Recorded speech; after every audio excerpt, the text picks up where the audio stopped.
You should see my screen now. Max, can you see my screen? Yes, you can.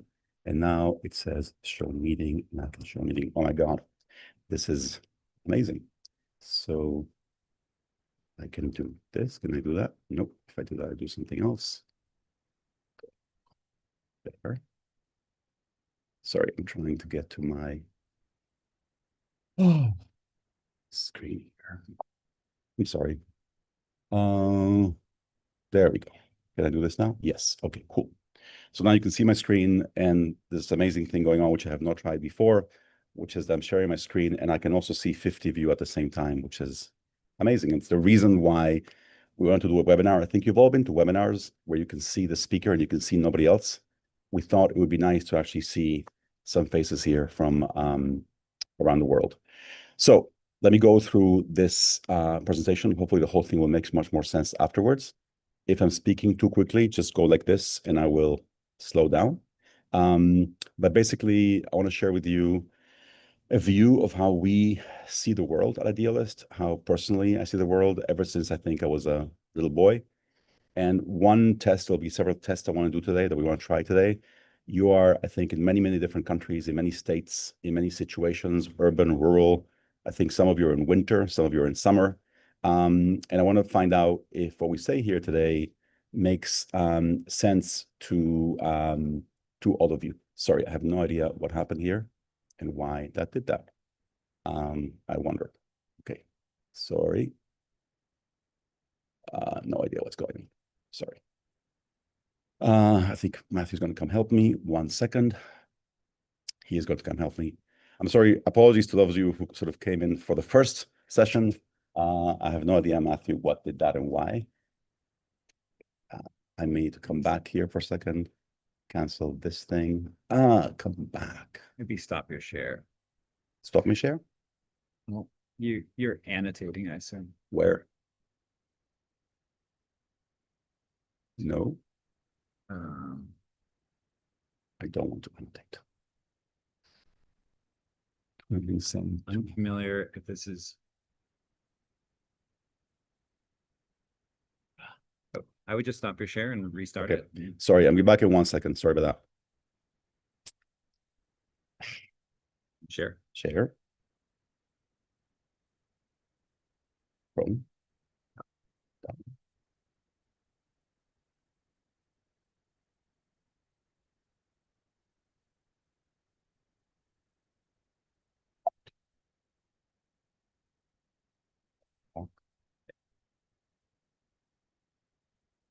Oh wait, so this is we have to disable whiteboarding for other people. That's guess. Okay. Sorry. This it turns out it was not me. That's whiteboarding, and I'll stop in a second. Sorry about that. Okay, and so hopefully the stream is working right now. Apologies again. So I want to share. I want to say hello. I want to share with you, slow down and share 3 obsessions that I guess I've had my whole life. And if they correlate with if one of them, if you share one of them, that'll be fantastic. If you only share, 2 or 3, that'll be really wonderful. Okay, you're all cool. Yes, sorry, keep asking because this is just a little bit strange. You are. Thank you, Kathleen. So 3 obsessions. 1, we feel, and I think many of us feel, and hopefully many of you agree, that all over the world, there's this huge gap between the good intentions that all of us have and the action that we actually take with them. Okay, so basically all of us, I think, every day, we walk down the street, we look at the news, and would love to respond somehow. It could be a small thing, actually finally praising somebody at work, fixing a pothole, doing something about a war or global poverty. We feel that, right? And I think all of us have felt that. And then for all kinds of reasons, we don't actually take that action. And the reasons can be time or resources.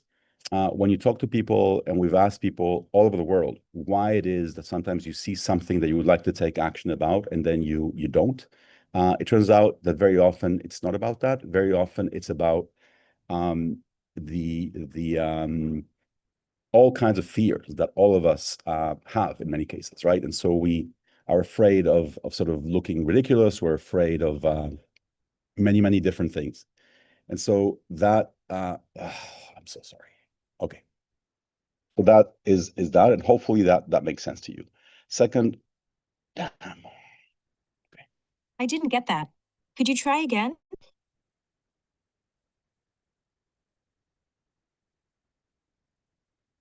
I'm so sorry. Yes, I can also. Okay. So hopefully this little agent will go away. And hopefully I'm making some sense. So basically around the world, we feel this. You guys have felt this before. And think how many times you felt this way, right? We have felt this way, I think, so many times. I don't think there's anybody in this call who has not felt at least once that we can do more, and for some reason we don't. And then if you multiply that by every person who would recognize this feeling around the world, we're literally talking about millions of missed opportunities for action and collaboration every day, right? We're not the only ones who feel that way. The gap is massive. Does that sort of make sense? Those of you who I can see, who can see me, you've all felt this. So that's the first one. The second one, quickly, the three obsessions are actually quick, is that the world is full of amazing, amazing ideas that don't spread quickly enough. And by that, I mean that if you pretty much pick any environmental or social issue out there, someone somewhere has already probably done something about, sometimes we talk about the lack of innovation in the world. There's no real lack of innovation. Most specific problems have been solved by someone, most of them. What there isn't is a spread of those ideas to those who need them most. So again, ideas about, better education, better criminal justice, better environmental, whatever it is, someone has done something about it. I'm going to give you three very quick examples of that. One sort of tiny, one national, and one local. And if you feel that you have sort of another example that immediately comes to mind, please put it in the chat, and there'll be other places to put it later as well. So the first one is just a tiny one that I personally love. This is my sister has three children who are now in their 20s or 30s.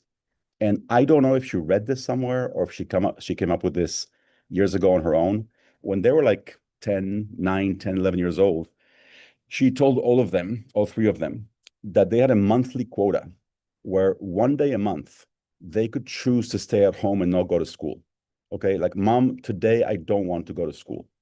And the result was amazing. As you may guess, most of the three of them never took advantage of it, but they felt that they were the coolest kids in the class and that they had this control over their life. They could decide when to stay home or not.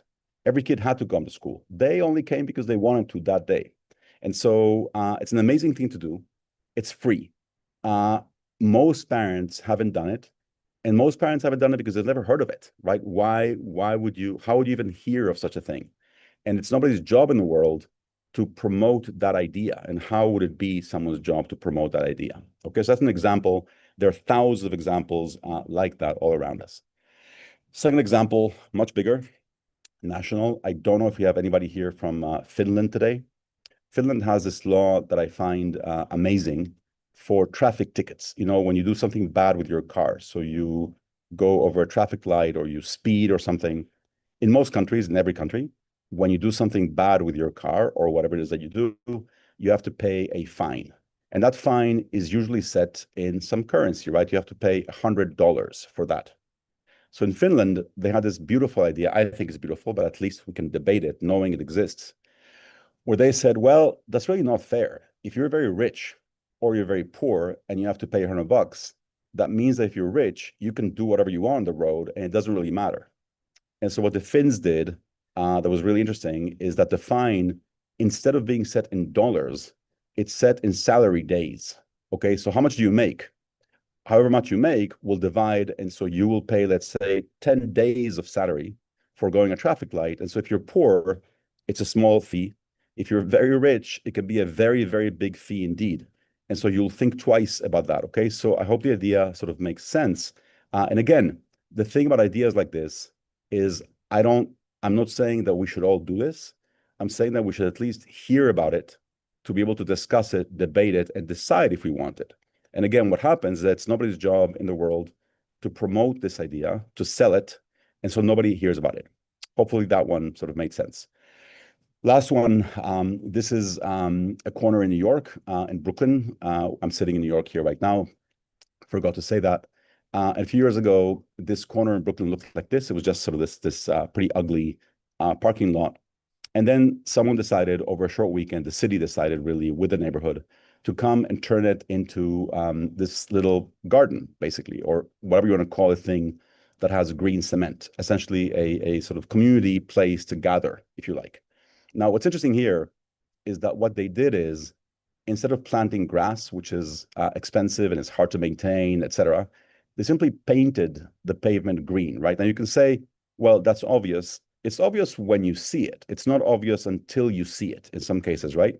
And so again, many, many, many ideas out there like this that are not obvious until you see them.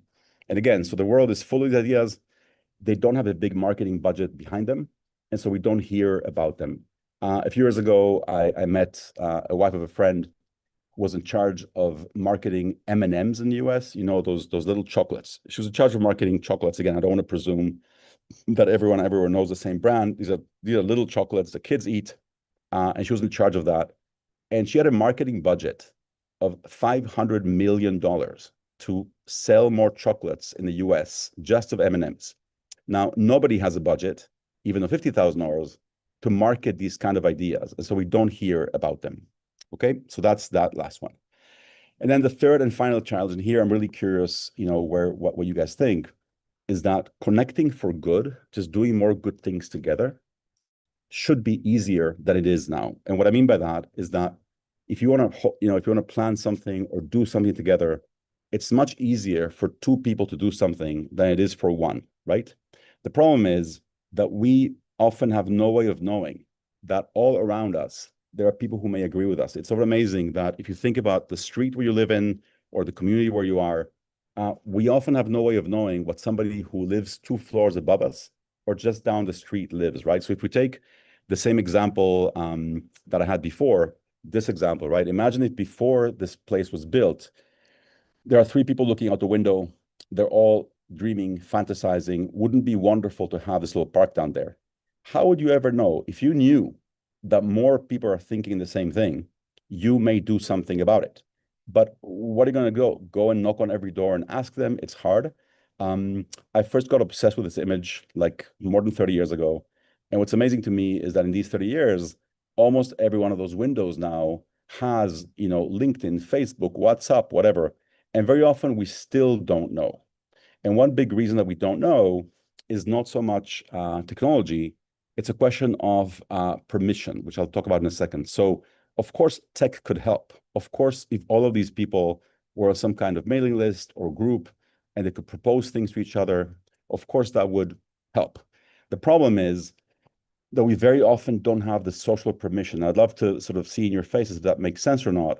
The fact that you can be in a group with someone, or the fact that you can maybe even have access to a neighbor in some way, doesn't mean that you really feel that you have permission to propose something that may feel, you know, strange or weird or new or different. Maybe there's a group, but the group is only for finding a better plumber or for finding someone to water your plants. I mean, that would already be a good thing. It's not for proposing something new or different or maybe a bit controversial. Does that make sense? So you also need the encouragement to feel encouraged to propose something, not just to be physically connected. So this is how basically I sort of see the starting point of where we are and why, you know, we invited you here. We think there's a world of, and I haven't been able to go into the chat because I don't want to do 6 things at the same time. I'm assuming that all of you are in different places around the world.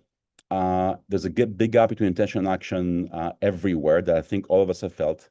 There's a world that is full of wonderful ideas. I hope that as I was talking, you at least imagined or thought of one idea that you've seen in your life that you thought, it'd be great if everyone knew about this. And then there's so many connections waiting to be made around us in neighborhoods, in schools, in, you know, office buildings. No one knows anyone. Does that description of reality more or less make sense where you are? Can you sort of thumb up, thumb down? We don't have like a good voting mechanism here right now. Does that describe more or less your reality as well, wherever you pretty much are? And I know it varies to some degrees, but hopefully that describes your reality. I'm seeing thumbs up. It's funny, the use of Zoom that we've done these years. I'll tell you a quick Zoom joke when we're done. Okay. So what do we do about this? So I'll go back to myself for 1 second. I've had these obsessions since I had black hair.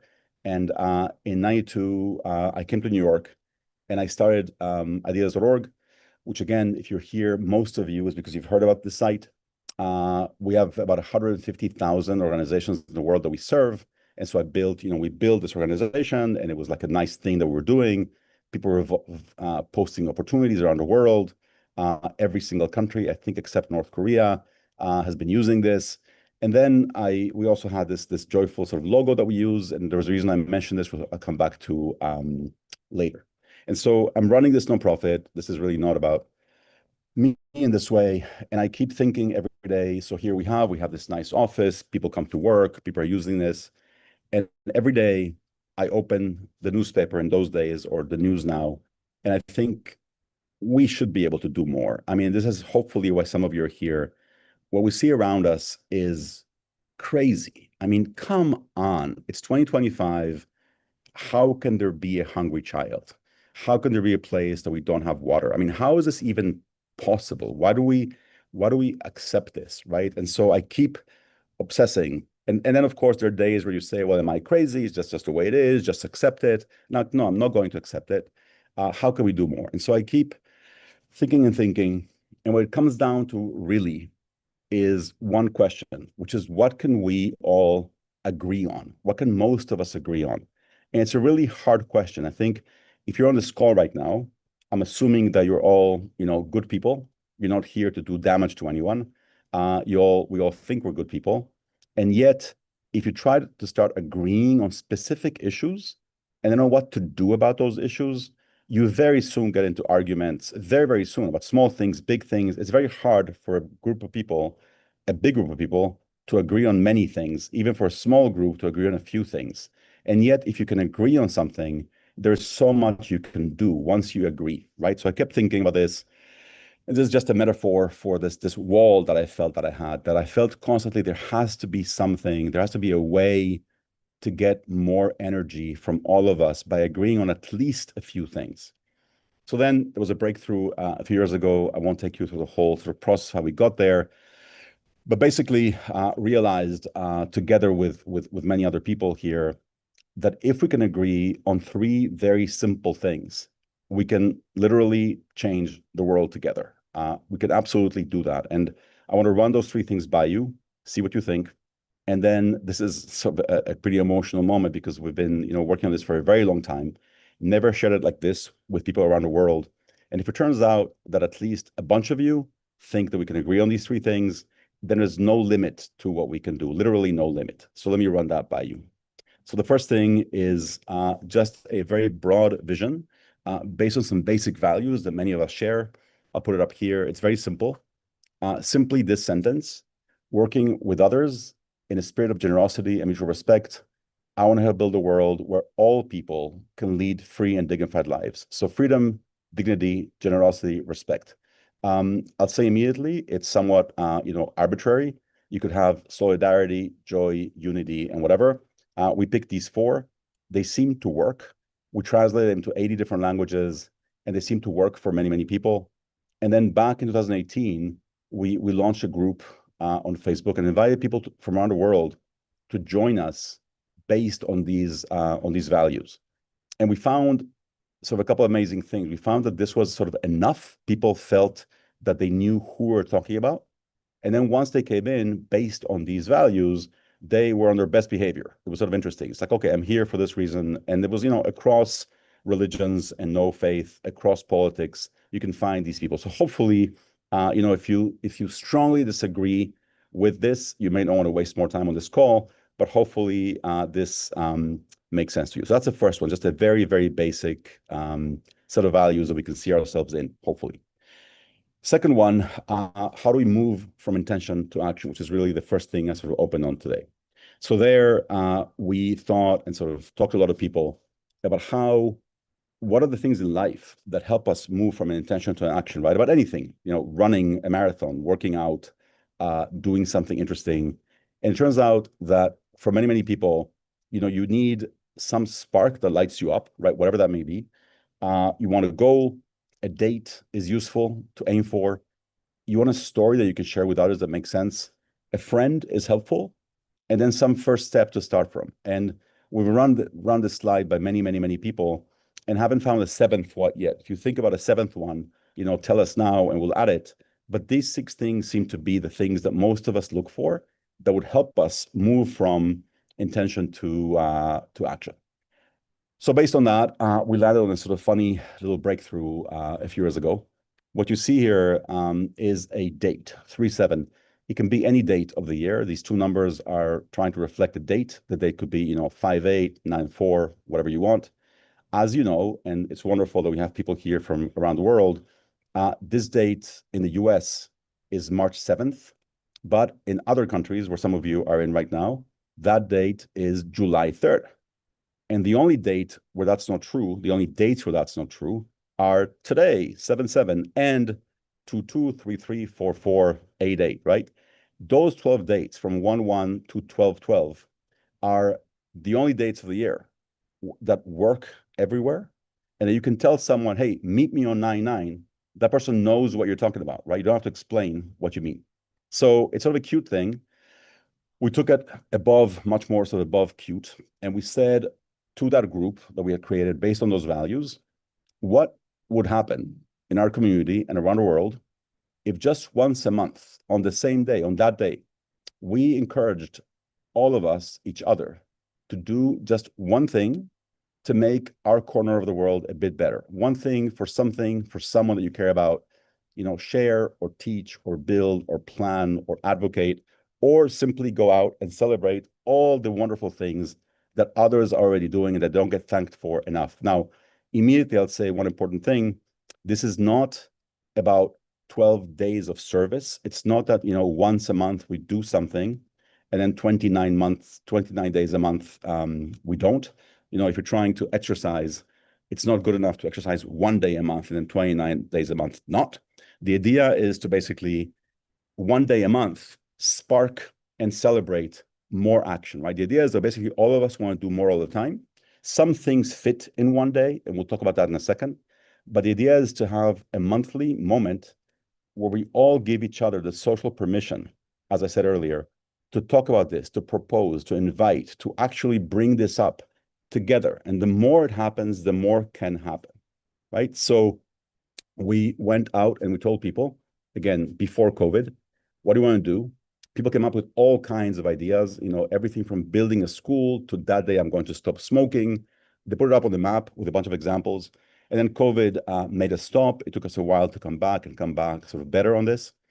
And then I want you to imagine now, hopefully together with me, with each other, imagine first slowly, and then we gather momentum month after month. What would happen around the world if people, individuals like us, everywhere, we can meet, we can share, we can celebrate, and we can be inspired and supported as we go by a menu, right, of ideas and resources and actions that can only grow richer over time. If we do this a couple of times and all of us throw our ideas in, then every month we'll have more cool things to do that all of us thought about.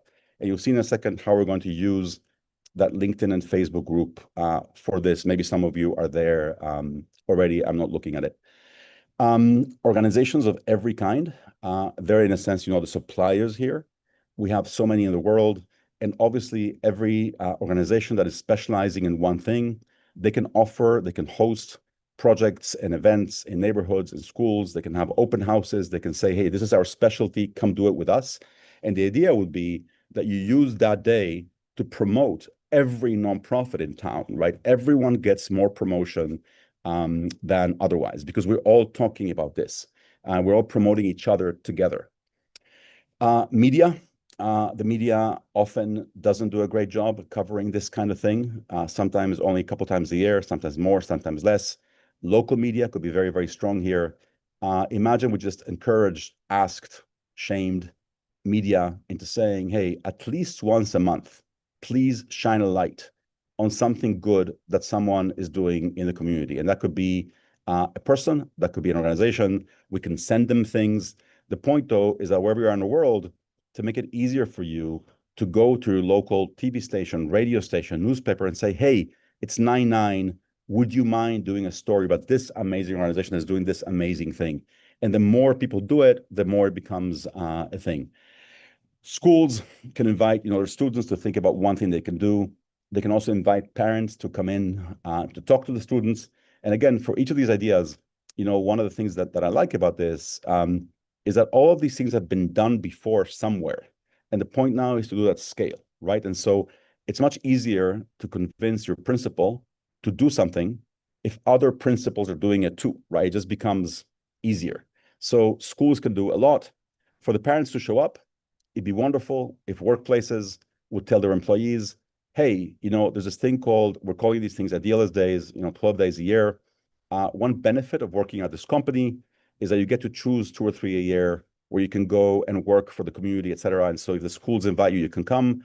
You can imagine, in some cases, businesses, companies, workplaces, a whole team of employees can do something cool. Or again, different employees can be simply allowed to pick a few days a year where they go and do something interesting. And then cities, I think cities have a crucial role to play here because cities, mayors are always looking to do more with not too much money. And a mayor can simply say, it won't cost a mayor anything to tell people in town, hey, on 9/9, 10/10, 11/11, I'm closing down these streets so people can come out and play and paint and do things, or the city will give some paint if you volunteer to paint your street or your house, right? Or we'll supply the tools if you do the cleaning. So that a city can very, very easily get the word out. They can give prizes and small grants. And again, the more people do it, the more cities can learn from cities, the more that can happen. So hopefully that is making some sense. Again, I'm not seeing the chat, so I have no idea what is going on. Can I get like a thumb? You're still with me, so that's good. Hopefully I'm making some sense here.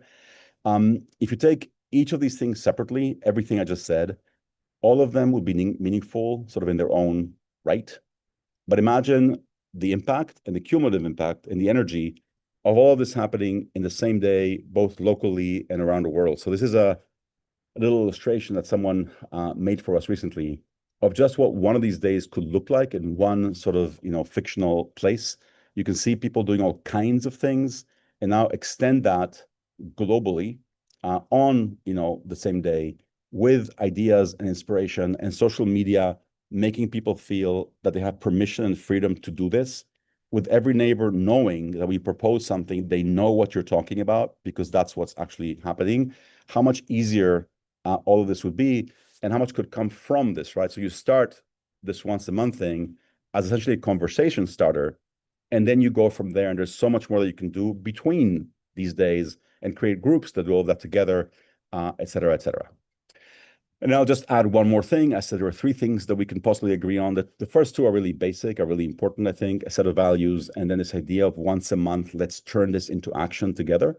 The last one is more, I guess, optional, if you like, but it happened organically and sort of beautifully, and so I just want to tell you about it, and then people can do, what they like with it.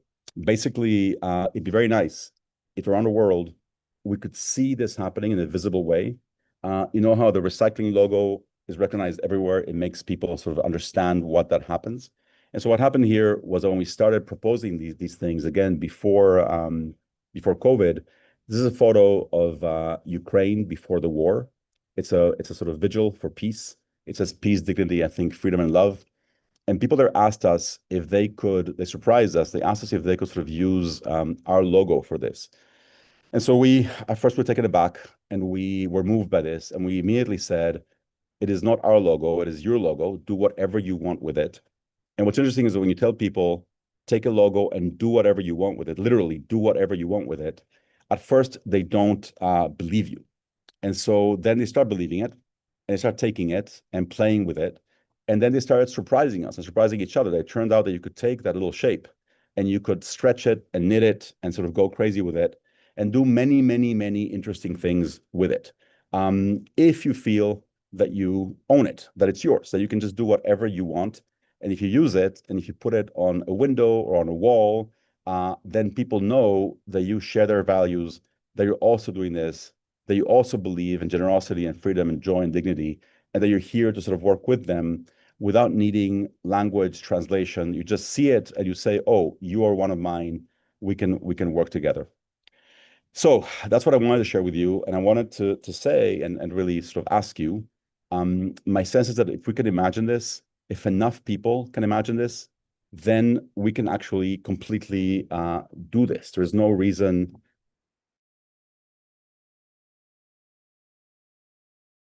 And with the tools that we have today, and all of you, I think, use different tools, LinkedIn, Facebook, WhatsApp, you tell me. I mean, we're all connected in so many multiple ways today.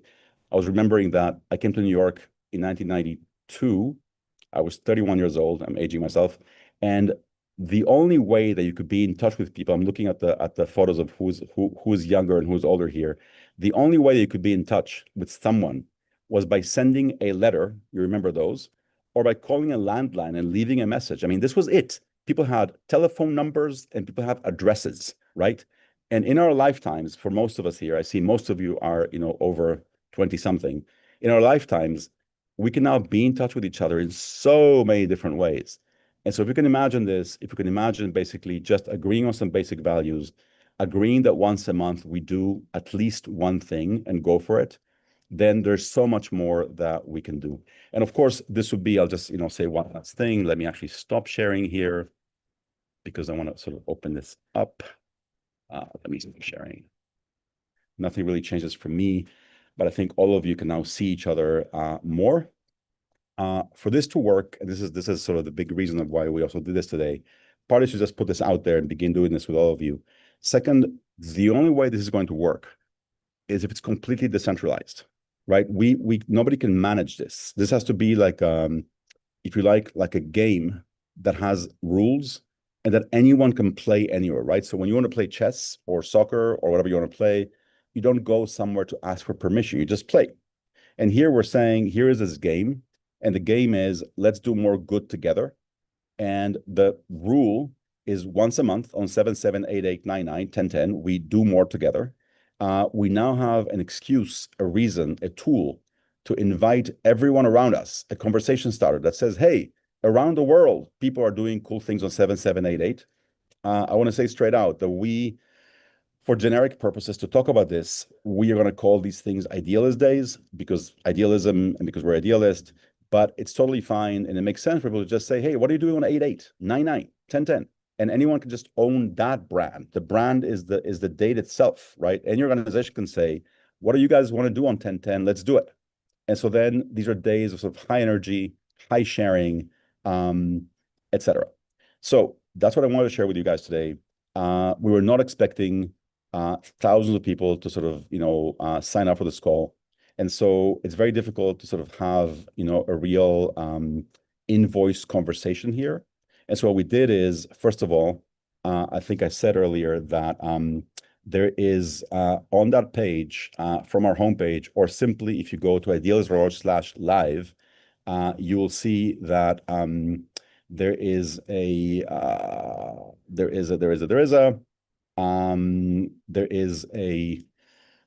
three links there, one to LinkedIn and one to Facebook. Oh, and by the way, I am seeing that I'm seeing that we're live. Okay, that's cool.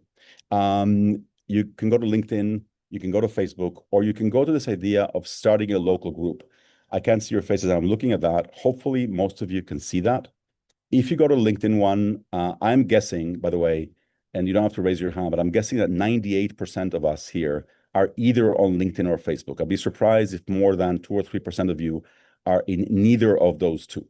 So if you go to the LinkedIn one, you can join a group there. My colleague, Tim, is there, and I see that he's accepting requests to join. And you'll find there 5 posts that we put earlier today. We're asking for 5 things, and I'll go into them in a second. On Facebook, you can sort of see the same idea that basically people are joining. I see that 59 people have already joined, and I am seeing more requests, and I'm going to approve all of them.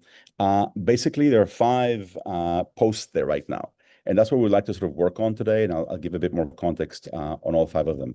The first one is just a simple one to introduce yourselves and to say how you're feeling about this whole idea. If you hate the whole idea, that's fine. Hopefully you don't hate it, which is why you're still here. as we were sharing this idea, around with people in the last year or two, sometimes we would hear something wonderful told to us or by email, and it would just feel horrible that the other people who also had seen it hadn't sort of heard what the other person was saying. So this is a place of share, what you're thinking, how you're feeling. That's post number one in both places. Second one is, if you have any ideas immediately as you were thinking of something that you would like to do where you are, something you've been wanting to do for a while. I want to go and I want to clean that river. I want to go and help in this school. I want to help my neighbor who's an old person and who needs their house fixed. There's something that you would like to do in one of these upcoming days or any time, and that somebody else may help you with. Not sort of complaining about something, but actually wanting to do something about it. Or if you have ideas for things that all of us could do, right? I'll give you an example. Somebody came to see us a little while ago. It was an immigrant from Brazil. He was here a couple of years ago. Couldn't speak English very well, but he came to see us and he told me, when I walk around, I'm an immigrant in the city. Nobody sees me, but I'm actually a human being. I'm a man, he said. And wouldn't it be wonderful if once a year on the subway, on the buses, we had a name tag with our name and people just saw my name and they saw that I actually exist. I'm a human being. I have a name. And so that's a kind of idea, but I mean by an idea that all of us could do, right? Like once a month or once a year, when you take public transportation or when you're walking down the street, you actually put your name on and other people can say hello to you and just smile, right? So ideas you may have for things that you want to do or that all of us could do on days like that, a blood drive, a whatever idea, obvious ideas or less obvious ideas come to your mind. The third one is ideas for outreach. We're trying to basically reach out to neighbors, to people in groups that we're part of. All of us at this point are part of so many groups, professional groups, hobby groups, school groups, work groups. And how do we invite people to join, to come, to say, hey, not to join us, to join you, to join each other, to say, hey, on this day, let's do some good things together. And so that post there on LinkedIn and Facebook is, if you in your life, all of us have been part of many movements, ideas, organizations. If you've seen some especially interesting or cool ways of reaching out to people, again, I'll give you one example of the kind of things I mean. About 20 years ago, there was a man called Howard Dean who ran for president in the US. And there were many different ways that people were helping him sort of run for office. And there was one kid one day that came to the site and said, what I'm doing is I'm going to cinema lines. There used to be in the world cinema lines, I guess before COVID. And I have little cards that I printed that said, check out Governor Dean. And I give the card to every person in the line. Okay, so there are many ways to do outreach, talking, saying, chalk. So if you have ideas for how we could reach out to more people, that would be fun and interesting, that would be great. And then lastly, there's a thing there just for fun. You'll see in both cases. There's something that we did a while back that was really sort of wonderful is if you can take your phone now or later and literally point your phone out the window and take a photo of what you see out your window right now. What do you see out your window? Some of you may even be seeing snow, although I don't think we have somebody from Argentina here right now. But what do you see out your window? Tell us where you are, and let's show each other where we are. What do we see out the window right now? So ideas for outreach, ideas for things we could do together, what you see out your window. Oh, and I forgot one important one. Any questions that you have now left after this. So there's a link there that you'll see to a very basic sort of frequently asked questions page that we did with 10 of the most significant questions that we've seen again and again. If you have more questions, that will be fantastic. So I'm eager for many reasons to stop talking. If today, after we get through this marathon of meetings, we're going to do now is that basically every hour or so, we're going to do this again for sort of new people. If by the end of this day, we can have every single question that anyone has and that we can then answer, like that will be amazing, because at some point the different questions will stop and that will be great. Second, we can have many, many, many ideas for things that people want to do where they are or that they want to do with others. And I think that we should all do. Ideas for outreach and just a sense of who all of you are through his introductions. That will be amazing. And then lastly, I forgot to mention Maggie and Julie 1 second. If you are trying, I don't know if you're raising your hand by accident, if you want to speak, but I'll be with you in 1 second.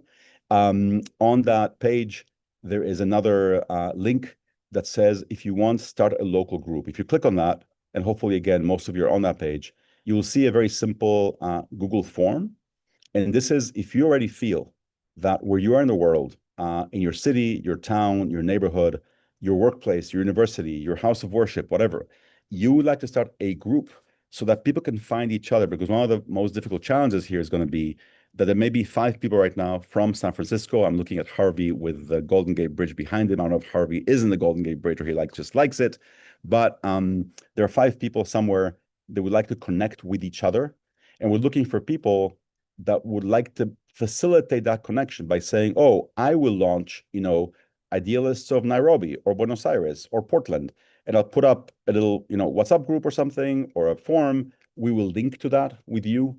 And so we'd love to do that. And so if you see that form, fill it out, no obligation, no commitment. What we'll do is we'll get back to you and we'll set up a call very soon, tomorrow or Wednesday, for all those that want to start local groups to make this happen. Okay. And this is a good way to close, to say that from now on in doing this, if you want to do this together with us, with each other, we will never be alone. We're not going anywhere. You won't be alone, and hopefully we won't be alone. We'll be here now every day, not 10 hours a day, but we'll be here every day in multiple ways, and we'll be accompanying each other to make this happen and to actually push this forward. And lastly, the fun part, I mentioned briefly the fun thing about, looking out the window. If we want to do something once a month and invite people to join us and have people looking forward to that, it has to be fun. There's an element of whimsy that we have to do. It cannot just be, oh, the world is terrible, let's go and, pick up some stones. That's important too, but it's very important, I think, to have also an element of whimsy and fun. It's important to add activities that are for the sake of community. So I would love to go on a bike ride with many other people at 3 a.m. around New York City. Why? Because why not? Because I've always wanted to, right? Who wants to go see the sunrise and have breakfast afterwards and doesn't feel like going and seeing the sunrise alone? Let's organize to get together and go see the sunrise and have a wonderful coffee. And so things are just for fun, just for community. Loneliness, isolation on their own are big problems. It's okay to have activities that simply address that. That in itself is a big thing to do. So volunteering to organize a local picnic with no other goal than the picnic is a big thing to do. And so we're looking for people that will say on 8/8 or 9/9 or 10/10, I'm organizing people to basically eat together, play together, plan together, but let's get together and inspire each other to do more. So I'm going to stop now. Most of you are still here. Well, actually, it says 300, so it's possible that all of you left and new ones joined. I don't know, but I'm seeing some familiar faces yet. Hopefully, I made some sense. And now we're going to, yes, open the mic for a few people. But I want to ask you, the 300 people here. So one, as we were debating this whole thing, I can't not be transparent. That's just how I am. We're talking about this thing, a webinar, a meeting. We're going to be all people. And so all the risks that you take when you do a thing like this. So Julie, Madge, we're going to open your mic. Please, a question, a comment, no long speeches. Okay. I'm sorry. I get to give the speech today. Sorry about that. But we can't, otherwise we'll drive each other crazy. So Julie, go for it. I don't know. Can somebody open Julie's mic?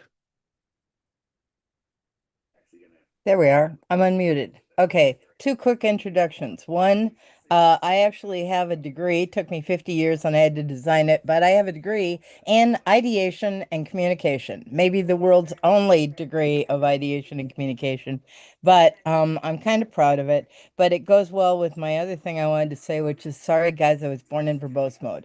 However, what I really wanted to say, and I think, well, 2 things that are important. One is I would like to hear or get a sense of are your sorry, the way in which economics plays into this, right? I think is kind of important to have some baseline, what your expectations are and what we might be participating in or bringing to the party. So that's one thing. I believe definition is really important in getting further. Otherwise, you tend to work at cross processes. The other thing is I have had for 20 or 30 years an idea I will share with you, potentially a business maker, but hell, the ideatory.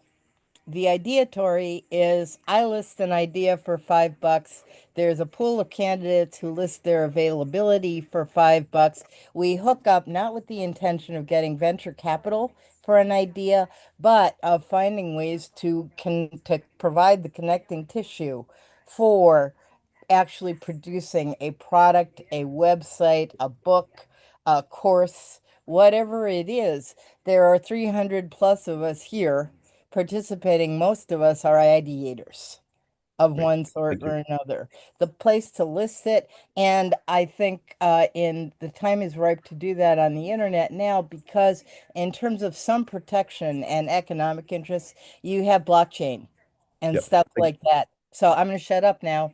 And No, thank you, Julie. Again, just considerate of everyone's time. And I think that the most important piece, I just want to repeat this, is that because there's so many of us here, and because I think exactly as Julie, I think, is alluding to, because so many of you and so many of us have ideas, the best way we thought of sort of not losing those ideas is by having those three links there, the LinkedIn post, the Facebook post, and that form, which are not going to go away. So basically today, we have those 5 posts in each of them.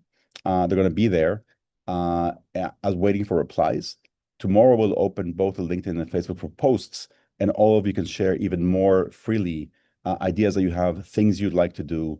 Again, within this context of offering positive things that you want to do and need help with, I think there's so many places in the world to go and complain. So we'd like to sort of limit these groups not for complaining, but for actually doing good things. So Maggie and a couple more people, and then we'll have to soon start again. But Maggie, go ahead. Maggie, I hope I'm pronouncing your name correctly. Yes. Okay, so my name is Maji. I'm from the DMV, which I'm noticing a lot of us are already deciding that we're going to connect. But basically, I have an idea of a nonprofit that I want to start, and like big idea, because we're idealists, right, is to make it global. But I want to do it sharing space. That's the working title for the nonprofit, because I really think so much starts with a robust conversation with people who are diverse. Who I hear that's a dirty word here in the United States right now. But so I'd like to start a nonprofit, and the first thing I would do if we were to gather and talk about sharing space and where we could do that and how we would get people to do that would be really great. And that's it. That's all I'm going to say, because I know we're short on time. Yeah. Thank you so much, Maggie. And we're going to take probably 2 more. Michael and Marcy, again, Marcio, if you want to just keep this again to sort of a comment, a question for now, it'll be much more time later to go deeper. Okay, so Michael.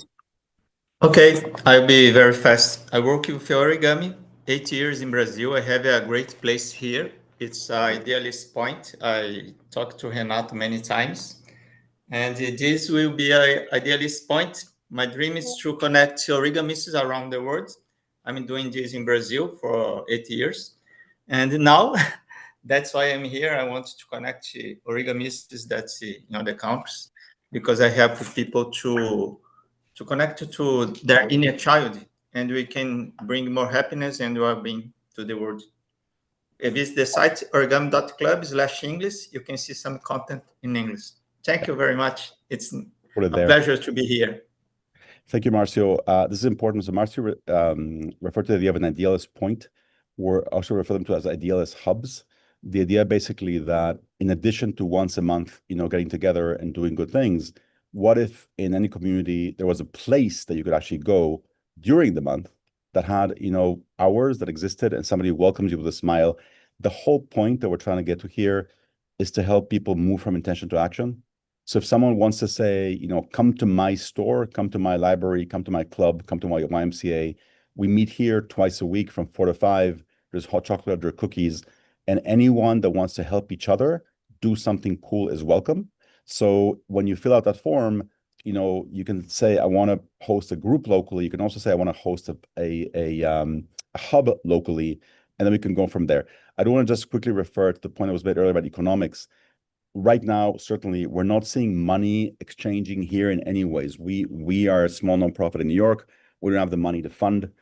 any projects before us, and we certainly don't see charging you for any of this. Is not what it's about. It's about basically together, simply deciding on sort of 3 social protocols once a month. Let's invite everyone to do something good, and also agree on some basic values, and then see each other. That's really the basic idea. From there, we can build, I think, a whole ecosystem of more things. If you go to Idealist, there's a link at the bottom that says learn more. And there's a longer video there. There's also a presentation you can read that goes much deeper into how much we can do from here. One thing I want to tell you or just ask you is, if today made sense to you, if you're sort of still with us, and if this made sense to you, we'll be going on here. I can't believe that we're going to be doing this for another 9 hours. It was a bit of a crazy commitment, but we'll do this for another 9 hours. If you have any friends that you think would benefit from or would like to sort of listen to this, or want to work with you on this where you are, invite them now. Invite them to join us basically now. I mean, go on your WhatsApp group and say, hey, there's this thing happening on Idealist. Come check it out. And people can come now and check us out during the day. Okay, so that's one thing we can do. I know some of you are leaving because you came for an hour. I want to thank you for a second before letting other people in or opening this up again. But hopefully, I have not seen the chat at all. I have not seen the Q&A at all. I should take a look at it for 1 second. Actually, want to build a hospital in the Middle East. We need to add media. Yes.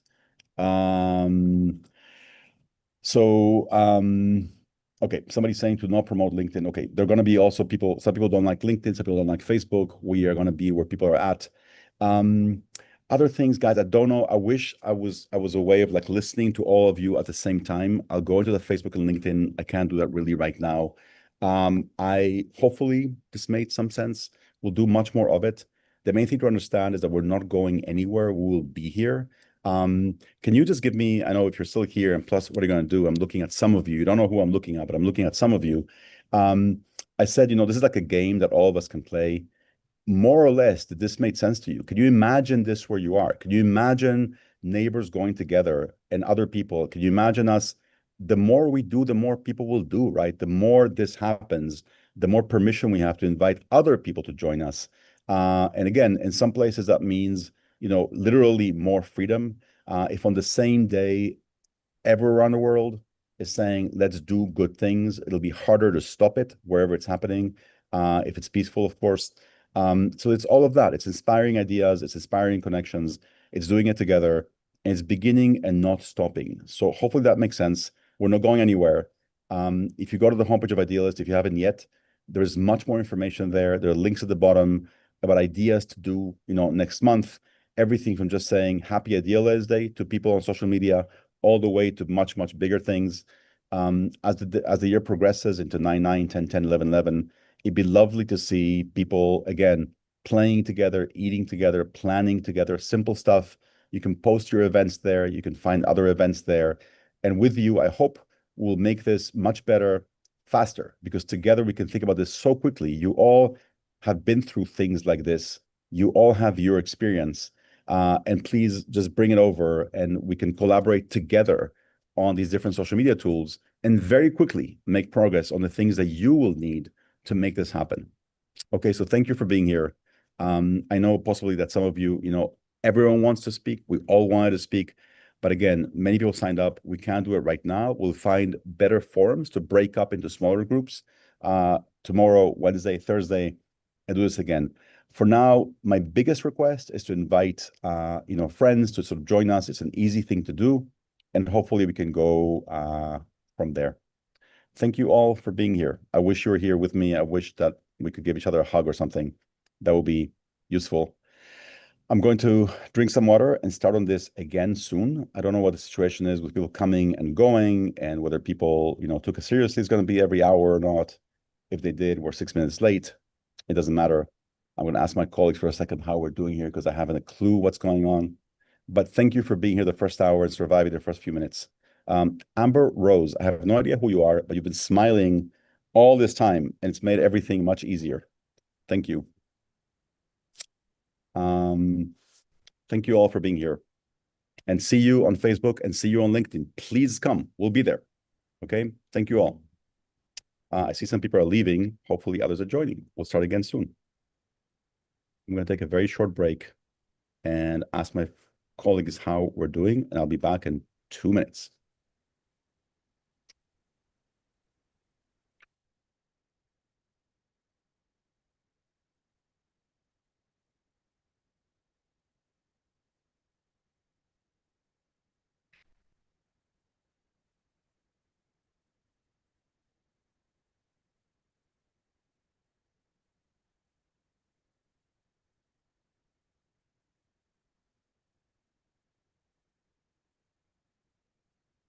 Hello, I'm with you.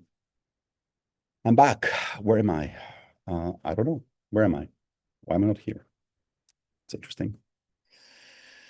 Where am I? Hello, dear people. Wait, I'm trying to see myself. I'm here. Matthew, I can't find myself. Ask you to start your video. Start my video. Yes. Okay. Here I am. Okay. Hi, Lee. So some people are leaving, some people are coming. We still will be here for a while and start every hour. So we're going to learn as we do this. We have never done this before in this way. And so, for example, now I still see that there are people on the call, and I don't know how many of you, I can recognize some faces that we already went through this, but some people will come in again. And so I can do the whole thing again or not. I'm thinking with you. Can I take a second to glance at the chat? Because I haven't seen the chat all morning. Can you guys bear with me for 1 second while I see the chat? Hello from India, main chat. This was a short break. Yes, that was a short break. I'm sorry. All I did was run out, and then people told me, go back in there, because if you don't go back in, they're going to leave. But you haven't left. You're still here. So let's see. Bashir, would you like to say something? Go for it. Where are you, Bashir? Because I'm going to let Bashir speak.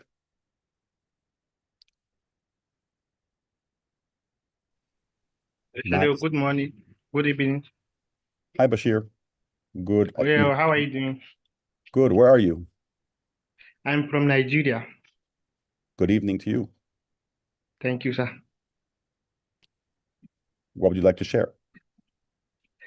Sir, as you already know that we from Nigeria, we used to face a lot of such kind of problems, such as we don't used to have a lot of interaction between ourselves. And sometimes the challenges used to face between the leaders and the peoples around. You cannot talk to people around you with respect. That was the problems we used to face. And I think I'm very happy to be part of the group. Thank you, sir. Oh, thank you so much. Thank you. Yeah. John or Valeria, like to say something? And then we can maybe probably start again. We'll see.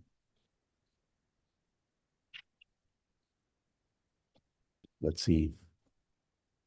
Hi, Hi, Valeria. I'm Valeria from Tanzania. I would like to share something. In my country, we have a problem. I think most people are not aware about Idealist.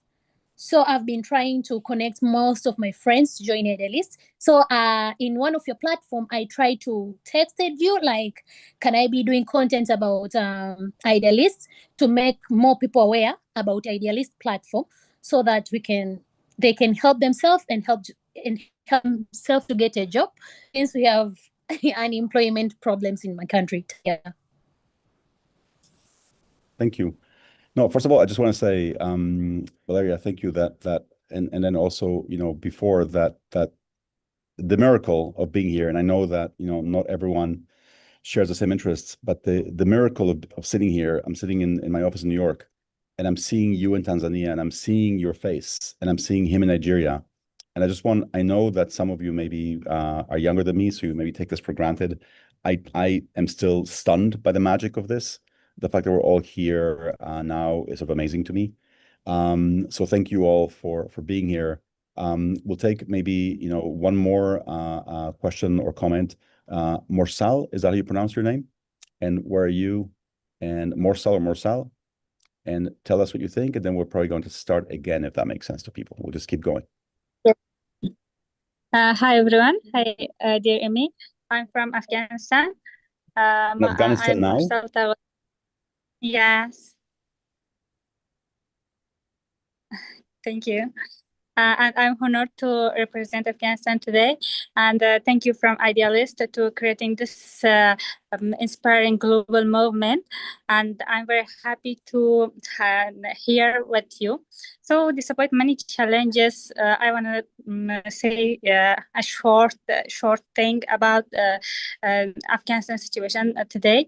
That despite many challenges, the people of Afghanistan remain strong and hopeful, and we believe in peace, unity, and the better future. And that's why this gathering proves we are not alone, and together we, with the voices from all nations, we can create real challenges. Real changes, sorry. And Afghanistan is ready to contribute with the energy of this youth and strength of this woman, and the hope of its people.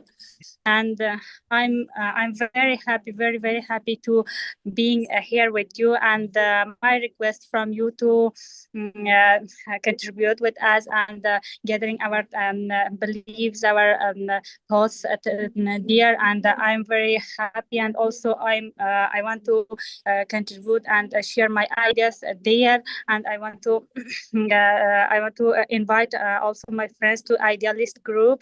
And I'm so happy to being here with you. And good evening for everyone. Rosal, partly because I'm tired, and partly because of what you said. I think I'm gonna start crying now in a moment. I don't know. You're sitting in Afghanistan. I know this is not easy.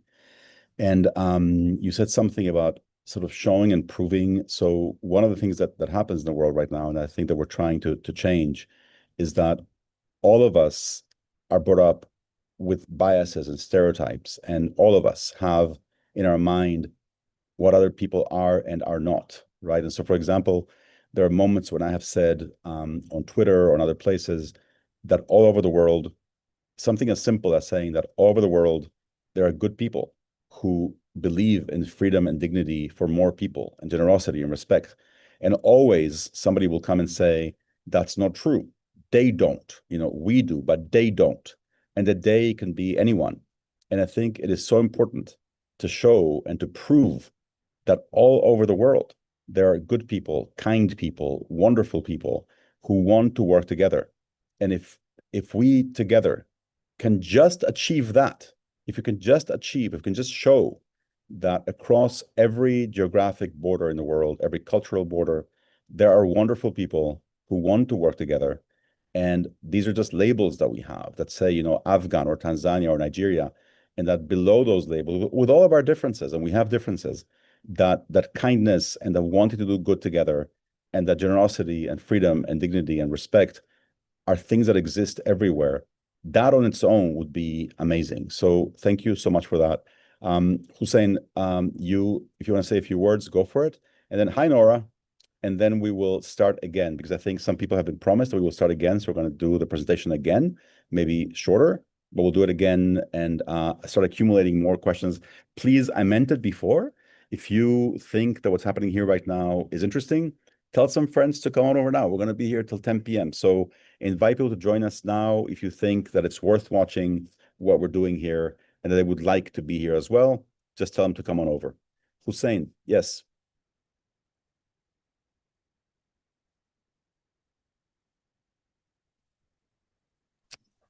There you go, Hussein. Yeah, whoop. You have to turn your mic on, I think. There you go. Hello, my name is Hussein Mohammed Ibrahim. I am a refugee in Uganda. I'm trying to build an app that helps refugees to get them goals and other people in need. Okay. Especially refugees are suffering so much here because they cannot achieve them goals. They cannot be focused because there are many changes happen every day. So I have a question also. Can we put group people just take ideas together so that they can get guidance and share ideas? And Please. Thank you, Mohammed. Please, Hussein, please. I see Julie joining. Yes, I think there are so many people who could help you with something like that. They need to know you're there. And that's a challenge here. You know, how do we actually let people know that you are there and that you need their help and that you exist and that you're there behind that camera and that you can talk to them. People don't really know that. It's not in our conscience, I think, in many, many places. And so we just in a moment heard from somebody in the US, in Uganda, in Tanzania, in Iran. I mean, this is sort of amazing to me. I should take it for granted, but I don't. And again, I'm not seeing the chat. I'm going to probably share my screen again. Some of you I think are new. I'm also going to go in some cases faster, in some cases slower over the presentation. Please, how many of you raise your hand if you were here already before or if you joined after, sort of 9:30? Were you here before? Yes. Okay. And yet it's going to be like this today, guys. We're going to have to basically do it, again, for those who join. Stay for a couple of times if you're not bored. Stay for the comments, stay for the chat. Go to Facebook, go to LinkedIn, go to the form. I'm actually really curious. Let me take 1 second here. I'm curious to see on that form where we said that people can come and set up a group if they want. I'm very curious if anyone has done it. Let me see, because I have no idea. Let me see. Oh my God. Okay. 23 people. In Madrid, New Jersey, Nevada, Nairobi, in Ghana, in Tunisia, in Nigeria, in Kenya. Yes. Okay. Good. So that's just after 1 hour. And so we will be able to do this. So that's a great start. Again, please, invite friends, stay with us, keep with us here. I'm going to share my screen again in a second. Let me go back there and see how this is going. Where am I going? I'm going here.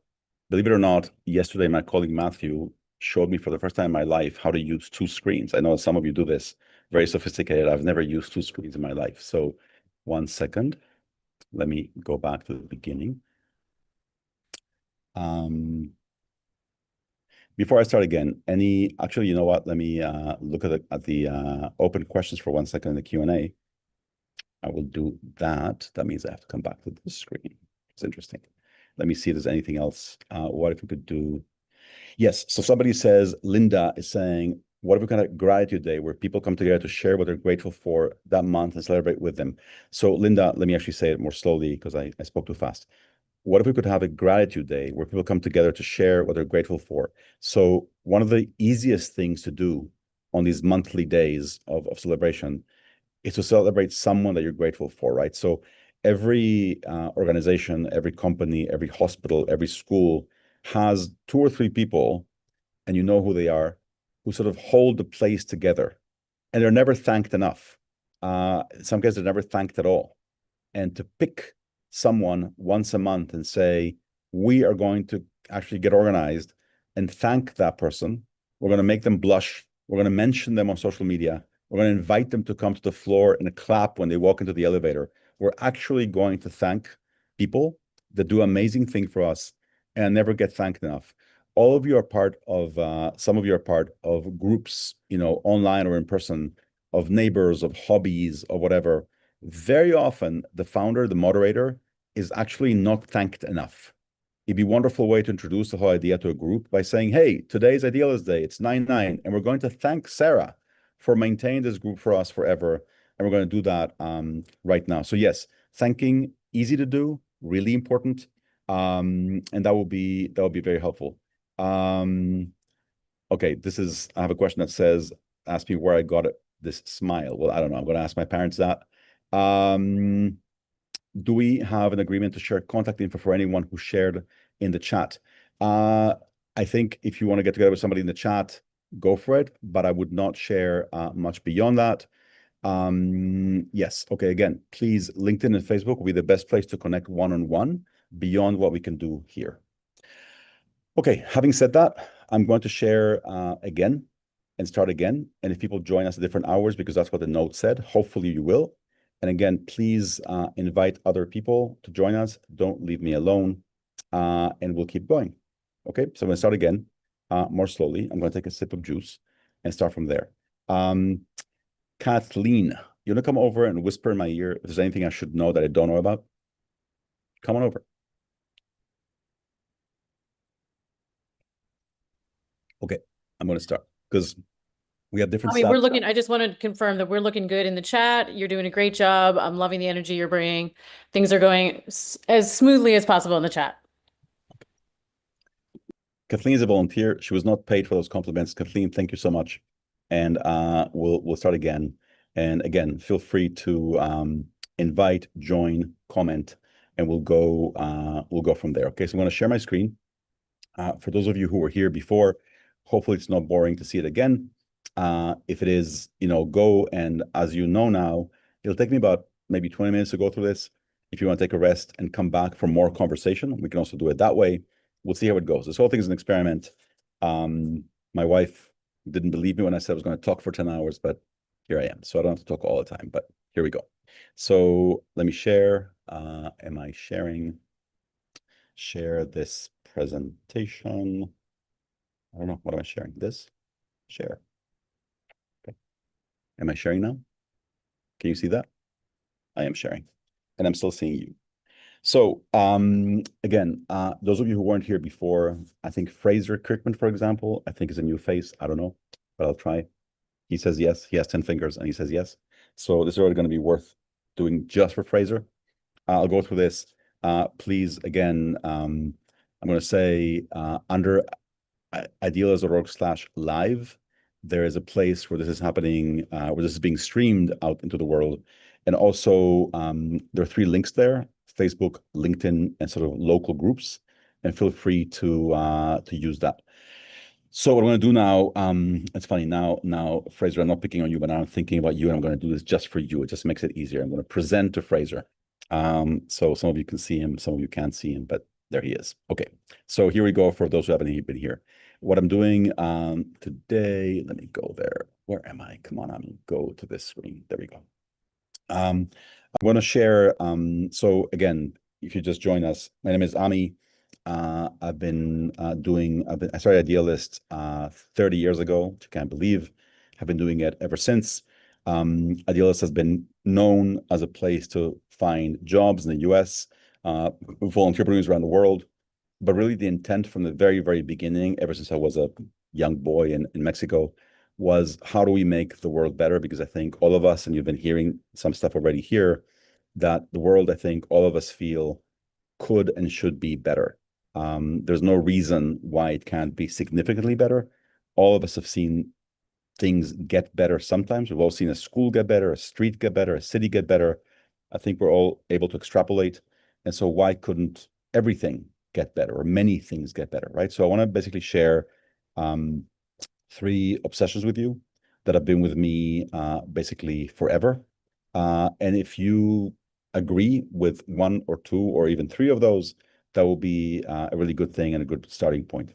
So the first one is a sense that I think we've actually already confirmed today with many of you, that there's a big gap all over the world between the good intentions that we have and the action that we actually take. And what I mean by that is, we read the news, we walk down the street in some places, as I think somebody was alluding to earlier, in a refugee camp in Uganda.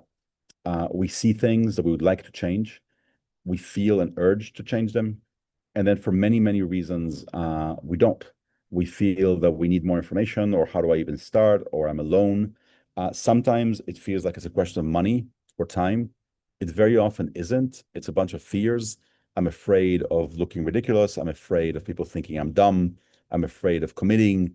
I'm afraid of all kinds of strange things. And so the point in the end, though, is that there's this huge gap between intention and action. If you think of how many times you have felt that way, and you then multiply it by the number of people that have felt this way around the world today, we're talking about millions, possibly literally billions of missed opportunities for acting, connecting, and doing more together. So that's the first sort of obsession, this idea of a huge gap between intention and action. Second one is that the world is full of great ideas that don't spread quickly enough. If you've ever worked for a company that spends money advertising, there's a reason why they spend money advertising. It's because ideas on their own don't often spread. You have to actually push them to spread. And yet the world is full of amazing ideas in every pretty much social or environmental issue.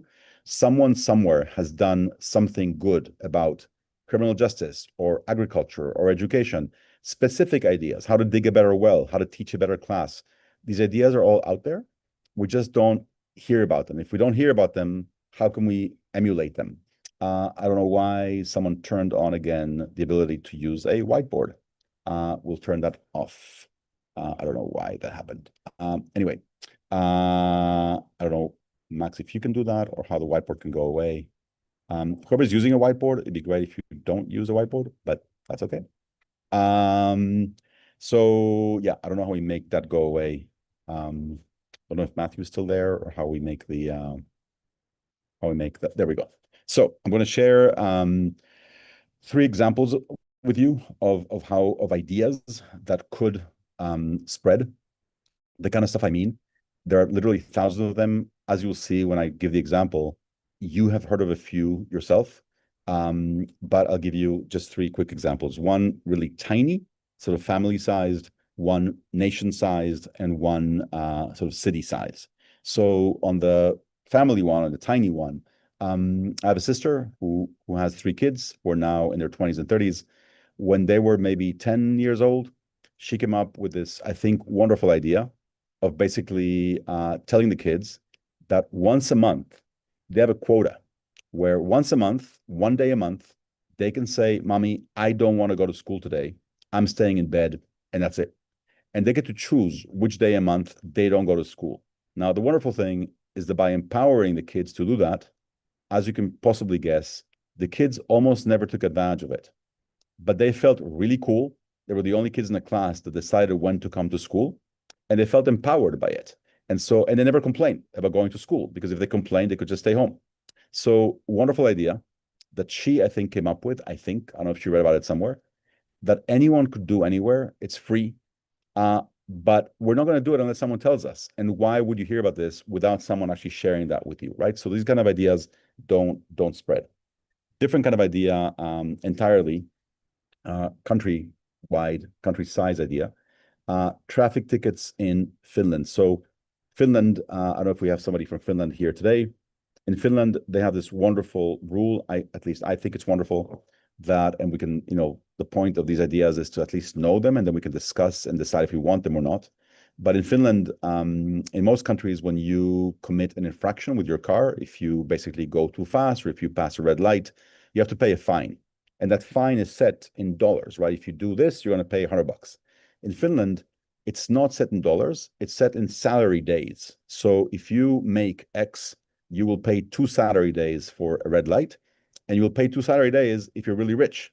And so basically, it's going to hurt you similarly, and you will think twice before doing it. Does that make sense? Do you understand what I'm saying? Basically, instead of a set fee, you essentially have a salary day, and that way, if you're rich, it also hurts. And you don't just leave your car wherever you want all the time because you don't care. So that kind of idea, again, most countries don't have that kind of thing, not because they voted against it, because it's never even come up. We don't think of it.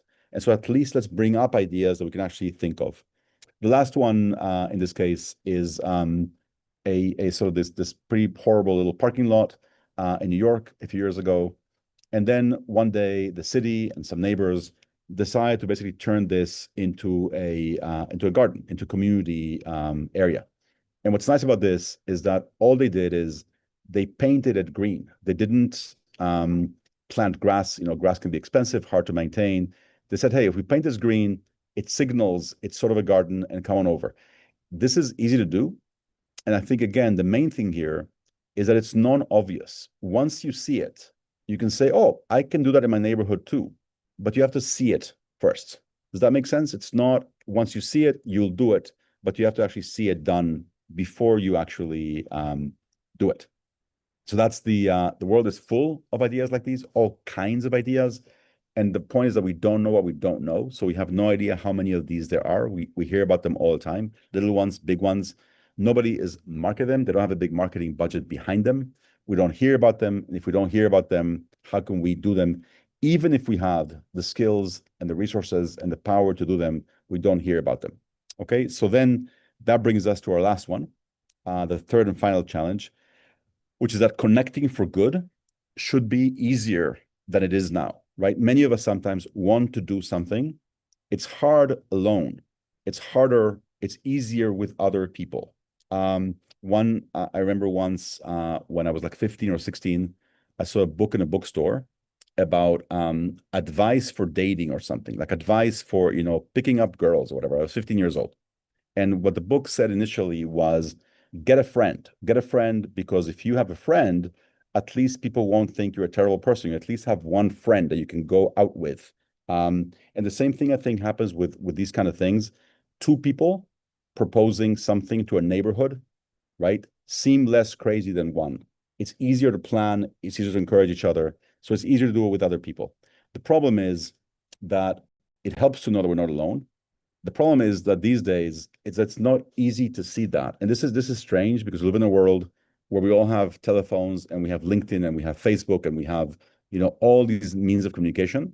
And yet, in many, many communities where we live, where we work, where we study, we literally have no way that two people above us or beside us are thinking the same thing. And so if you go back to this image from earlier, people are looking out the window maybe a few years ago.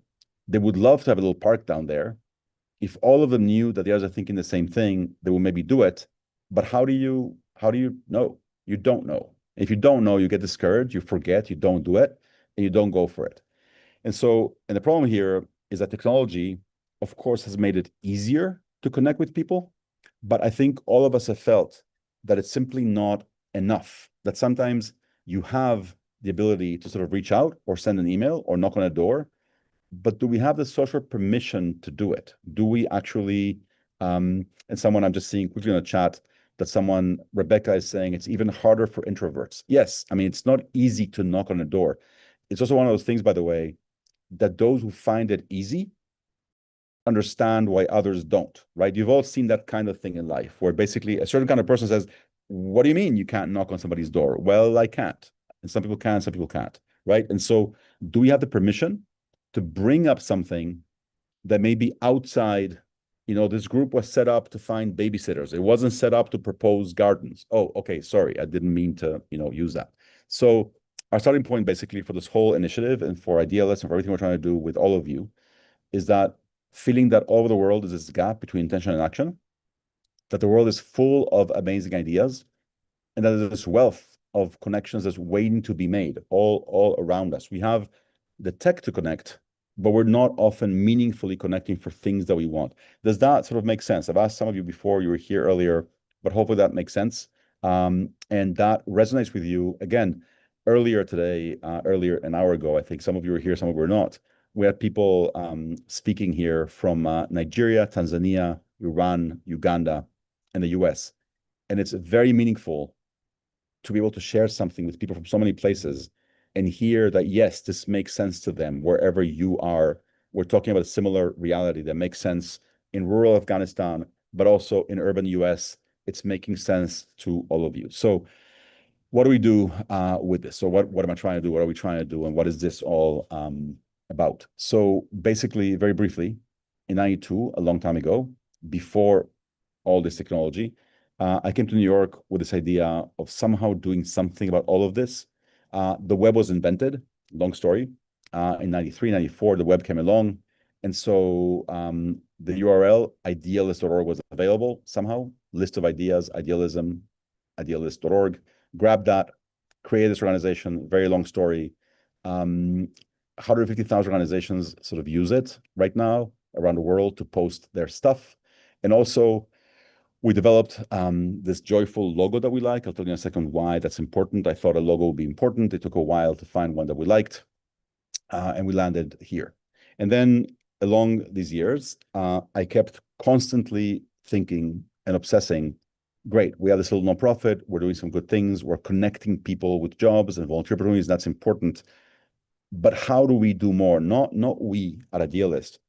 How do all 8 billion of us do more? I mean, it can't be, it doesn't seem right to me, even as old as I am now, that some things still exist in the world, that there is hunger, that there is, no water, that there is certain levels of poverty that just feel, come on, we can do this. It's not for lack of resources that we don't have certain things. It's a question of decision. It's a question of agreement. If we agreed, we would do it. I think all of you, in your lives, have seen this amazing thing that happens when a city in the world gets the Olympics, right? So the Olympics are given to a certain city. You will do the Olympics. And suddenly the city finds in itself all these resources and the energy to, we're going to clean the river, we're going to rebuild the airport because people are coming to the Olympics. And it turns out they could have done it all along, but they needed that excuse, right? So it's not a resource question, it's a decision question. So I kept thinking, and what it really comes to is exactly this, is this issue of what can many good people agree on? And it's hard. It's hard because once you get into specific issues, there are 8 billion of us, there are thousands of cultures, there are endless issues, endless problems. Every problem has multiple solutions. So to agree on specifics gets very hard, and you lose people the more you try to agree.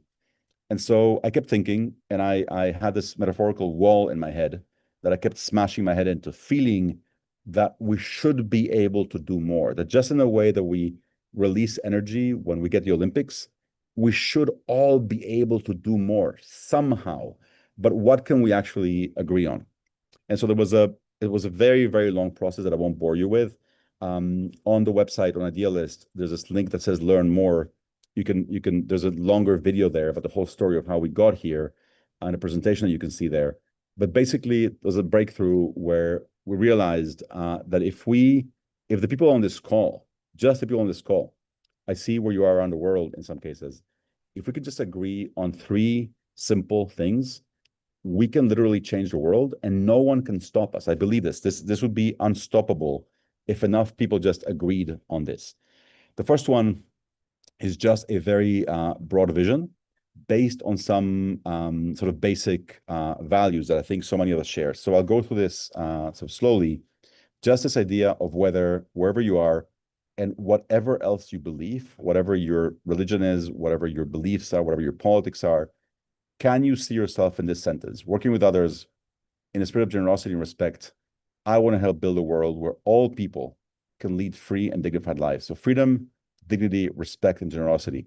This is somewhat arbitrary. You could write the words solidarity or joy or peace or unity, kindness, but freedom, dignity, and generosity and respect felt like a good place to start.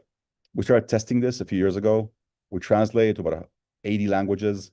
And it turns out that it worked. We invited people around the world to join a group back before COVID based on these principles. And amazing people showed up. And they showed up regardless of religion or location. This worked for them. And then having showed up based on this simple sentence, people were sort of on their best behavior. It was really interesting in most cases. And so if we could just agree that what you want is this, and if you disagree with this, well, then I'm sorry, but this is what we're trying to basically do, and come join us to make this somehow happen. So that's one very basic point of agreement. Second, to find a way, to find a mechanism, to find almost, if you like, a trick to help many more people move from intention to action. So when you start talking to people in every realm, business, sports, hobbies, and you ask people, what helped you move from intention to action? There was something you wanted to do and then you did it. What actually helped you? And so what turns out, there are 6 things that come up. If you think of a 7th, let us know and we'll add it to the slide. It's been a while now and we haven't found that yet. One is that there's a spark that lights you up. You see someone riding a marathon, like, oh, I want to ride a marathon. That sounds cool. There's a goal to focus on. I'll run the marathon. There's a date in which it happens. That's helpful. You have a story to share with other people that may be, cool or music or interesting.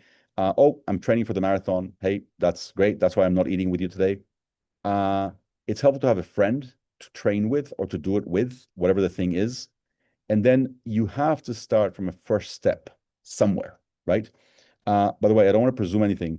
I see that some of you are taking notes. You don't have to take notes on the site in idealist.org. At the bottom, it says learn more. And this whole presentation is there. There's actually a longer version of this that you can just see there. So you can just go and download it and take a look at it anytime you like. So we had to find a trick, in a sense, a mechanism to make this happen.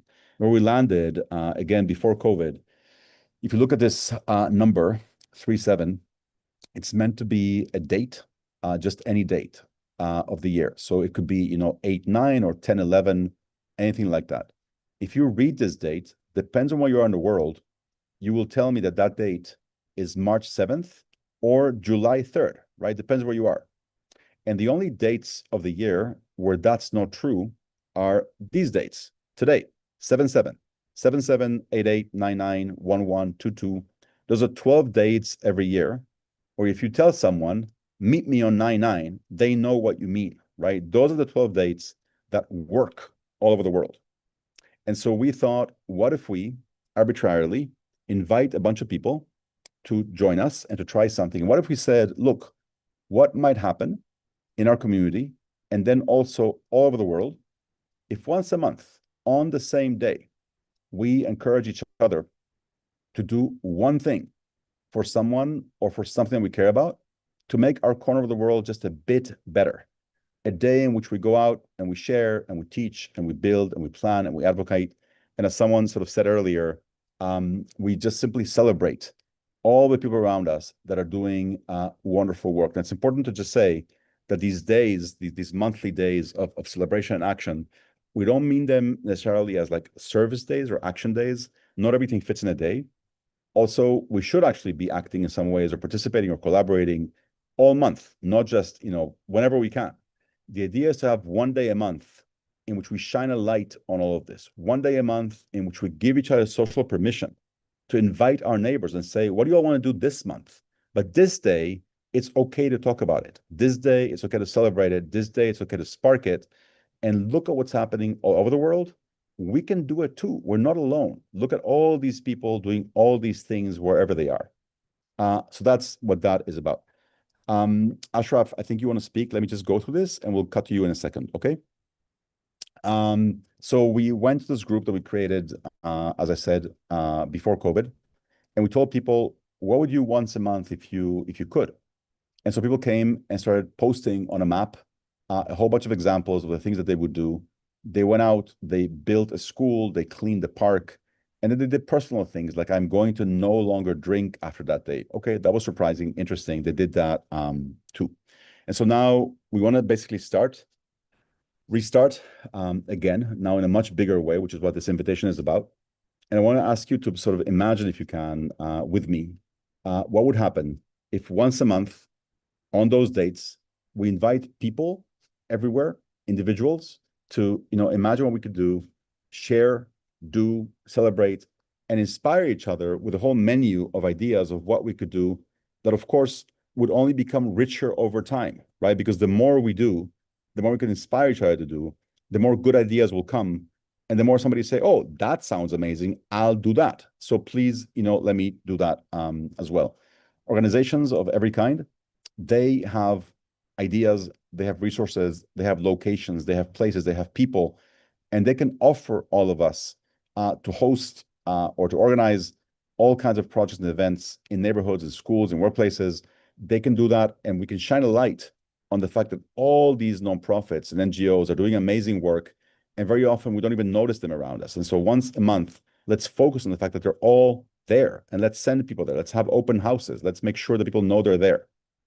Local media, the media can play a huge role just if at least once a month they told a story of one local organization or one local person doing something amazing that others could emulate. And so the media, I think, sometimes needs to be pushed, invited, enticed, shamed. I don't want to be, too harsh, but if we could tell radio stations, TV stations, newspapers around the world, come on, at least once a month, you can shine a light on something good that is happening where you are. Please do that.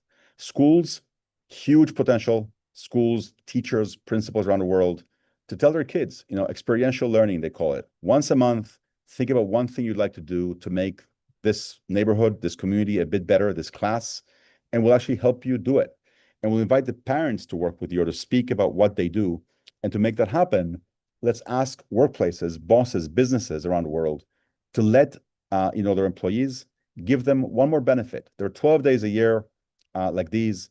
Tell your employees twice a year, 3 times a year, whatever you want, they can take that day and they can go do something good in the community. They can go to their kids' school and speak about what they do. They can organize with the kids. They can go out and help a nonprofit. Whatever it is that it is, take a couple of days, go out as a team, as they do sometimes now, or just trust your employees that 2 or 3 days a year, or however many you want, they'll go and do something good and just tell you what they did. And then lastly on this, as you imagine all these layers, cities can play a really important role. Mayors have access to so many resources, so many people, and yet mayors always feel that they don't have enough money, that they don't know, they can't do everything, but we can do stuff together. And so the mayor simply declared, on 10/10, I am closing these streets so the kids can play outside, or on 10/10, this park will be lit at night so people can come out and do cool things in the park. That on its own would encourage so many people, and the mayor can so easily announce, just tell the city, on 10/10, we're declaring this day a day of participation, action, celebration, come out with your ideas. And the whole city can change if the mayor simply invites everyone. Of course, it can give grants and things like that. So cities can play a big role. And then lastly, I'm almost done here. If you take each of these things separately, they could be meaningful, in their own right. But imagine the impact if once a month, basically this grows both bigger and deeper, more people doing, more people acting, more people being invited, more people with the excuse of inviting each other to do more locally and around the world. And so what you could get, this is an illustration that someone made for us recently of, just a place somewhere where you can see people, painting a mural and, dancing in the street and planning for, 10/10 and planting flowers and making music for a senior home. All these things could happen. Some of them, many of them are happening already. That's the whole point, that we don't have to invent anything. We just have to copy things and then do them at scale. And so imagine this happening around the world and then spreading through the month and through the year. So lastly to this, for something like this to inspire, for hope to spread, it has to be visible. And so what happened here, we were not planning on this, but basically it'd be really, really useful if you could see that this is happening, if you could see that across every border that separates us, there are people who share our values, people just like us. That would be really, really helpful. And so what happened, again, right before COVID, in this case, before the war in Ukraine, this is a peace vigil in Ukraine before the war that sign says peace, dignity, love, and freedom. And these people organized a vigil on one of these Idealist Days. And they asked us if they could use our logo, that logo that I mentioned earlier. And we were surprised. We were sort of taken aback. And we said, of course. And we immediately said, it is not our logo. It is your logo. Do whatever you want with it. Just, it'd be nice to know, but just use it in any way you want to promote these values and to basically see each other. And so at first, people didn't really believe us. It's like, what do you mean we can do whatever we want? We said, no, you can do whatever you want. So people took it and they started surprising us. I didn't know this thing could be knitted or it's interesting, this little heart up there, you can still recognize it. And they started doing all kinds of things. Then they saw that we meant it. And then they sort of went crazy. And you can see sort of here what happened when people basically take just those 3 colors, a circle, and just do whatever they want with grapes, with a foot, with chocolates, with whatever. And this is really, I think, a beautiful, be creative. And again, it just shows that we are everywhere. The people who share these values are everywhere. And we can do much, much, much more with this kind of thing. So again, 3 things that I think I hope many of us can agree on. 1, more freedom, more dignity, more generosity, more respect for more people. 2, once a month, let's find a way to celebrate that and to promote that and to spark that. And C, 3, if people want, this is of course just totally personal, use the symbol. It is not, it's out there, like the recycling logo, like any other symbol that is helpful to see each other. And there's so much more that we can do to encourage each other. So what we're doing now is I wanted to basically run this by you in a sense and see if you can imagine this. If you can imagine this, if enough of us can imagine this, we can do it. There are people, Sabina, I'm going to pick on you for a second. Sabina Garcia, you don't know that I'm looking at you, but I'm looking at you. And you have this like intent look in your face. And sometimes people have an intent look at them. Is she mad at me? She says, no, she's only listening. So I think if this is making sense, if you can see this happening where you are, and this in a sense has nothing to do with us. This is like a game that we're proposing. We're saying, let's all play a game. You don't need anyone's permission. Like you don't need anyone's permission to play soccer or chess. You just know the rules and you go and you play soccer. Here, the rules are once a month on 9, 9, 10, 10, 11, 11, let's invite each other to do something good and celebrate what we're doing.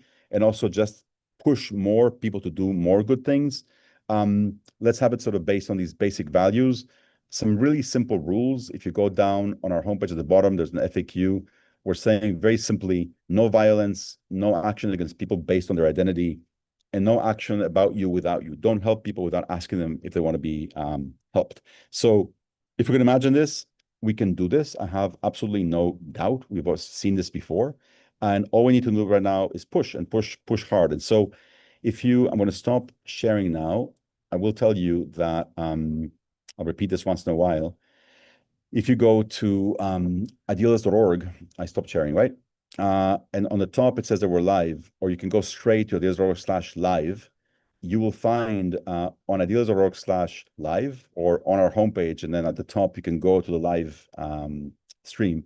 You'll find 3 links there, one to LinkedIn, one to Facebook, and one to a Google form.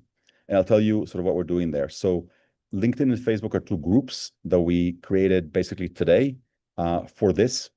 And the idea there is that you're going to find 5 posts that are open there right now, waiting for you, if you like, to reply. And then tomorrow we'll open posting up to everyone. Today we want to easily find those 5 posts.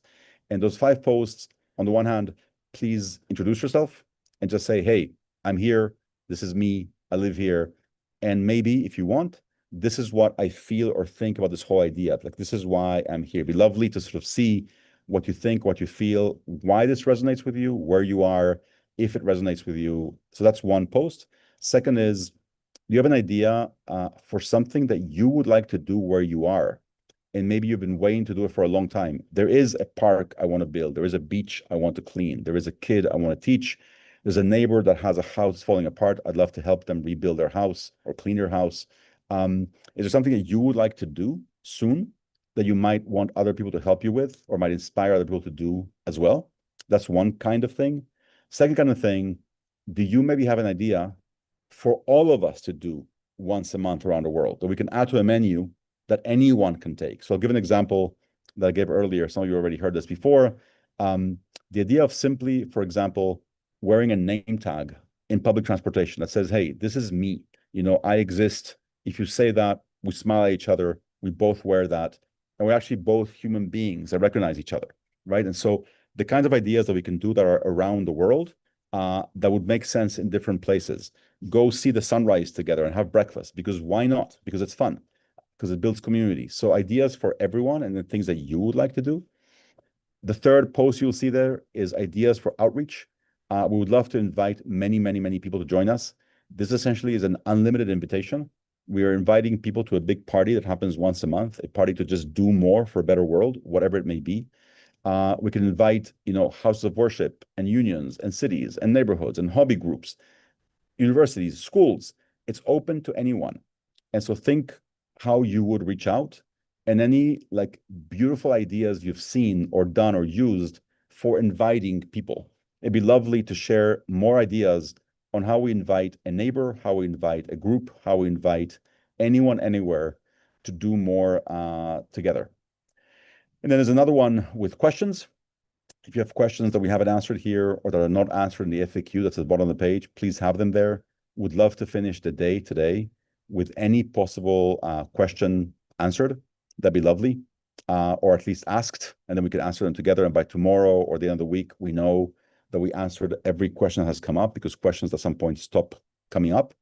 And then lastly, just for fun, you'll see a post both on LinkedIn and Facebook that asks you, if you like, to use your phone to take a photo of what you see out your window right now, and just tell us where you are and tell us what you see out your window. Show us your garden, your street, Is it nighttime? Is it daytime? Tell us where you are and what you're seeing out the window. It'd be lovely to see that, to give a sense of how, diverse we are around the world. We only promote this in English, not in Spanish. And so I doubt that we have somebody from Argentina right now that can show us some snow out the window. That'd be very nice on a hot day like this. But it'd be lovely to, I can see Kathleen taking a photo out the window right now. So that'd be great. If you can take a photo now or later. Those groups are going to be there on LinkedIn, Facebook. The third thing that you see there is a form that says start a local group on that page, on idealist.org/live. What that means is if you feel that, yes, we can connect here globally, both here and also on those two other groups. But if you want to basically invite your neighborhood, your city, your school, your university, your house of worship to begin organizing once a month to do something cool, and you want to get the word out and connect people locally on WhatsApp, on whatever mechanism you like, please fill out that form. We'll get back to you and we'll convene meetings like this one for all the people that want to start local groups where you are.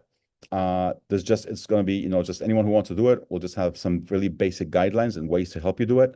You will not be alone. We're not going anywhere. We're going to be here. We're going to get this thing done and support each other everywhere. So I think that's what I wanted to say. It's the second time. It's hard to remember what I said the first time. I can't believe I committed to doing this 10 times today, but I'm not sure it'll be 10 times. Maybe it'll be 8 times, depending on how long these things take. But that's what I wanted to do. I am not seeing the chat. I'm not seeing the Q&A. Oh, Nora's clapping and Sultan is clapping and Kathleen is clapping. Thank you. I'll stop talking for a second. Fraser, did that make any sense? I'm going to pick on you again. He's like, what am I going to do? You got me. Let me look at the Q&A for a second and take a sip of juice. Let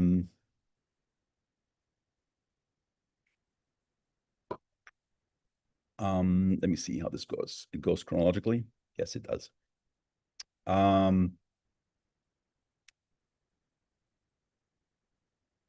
Yes.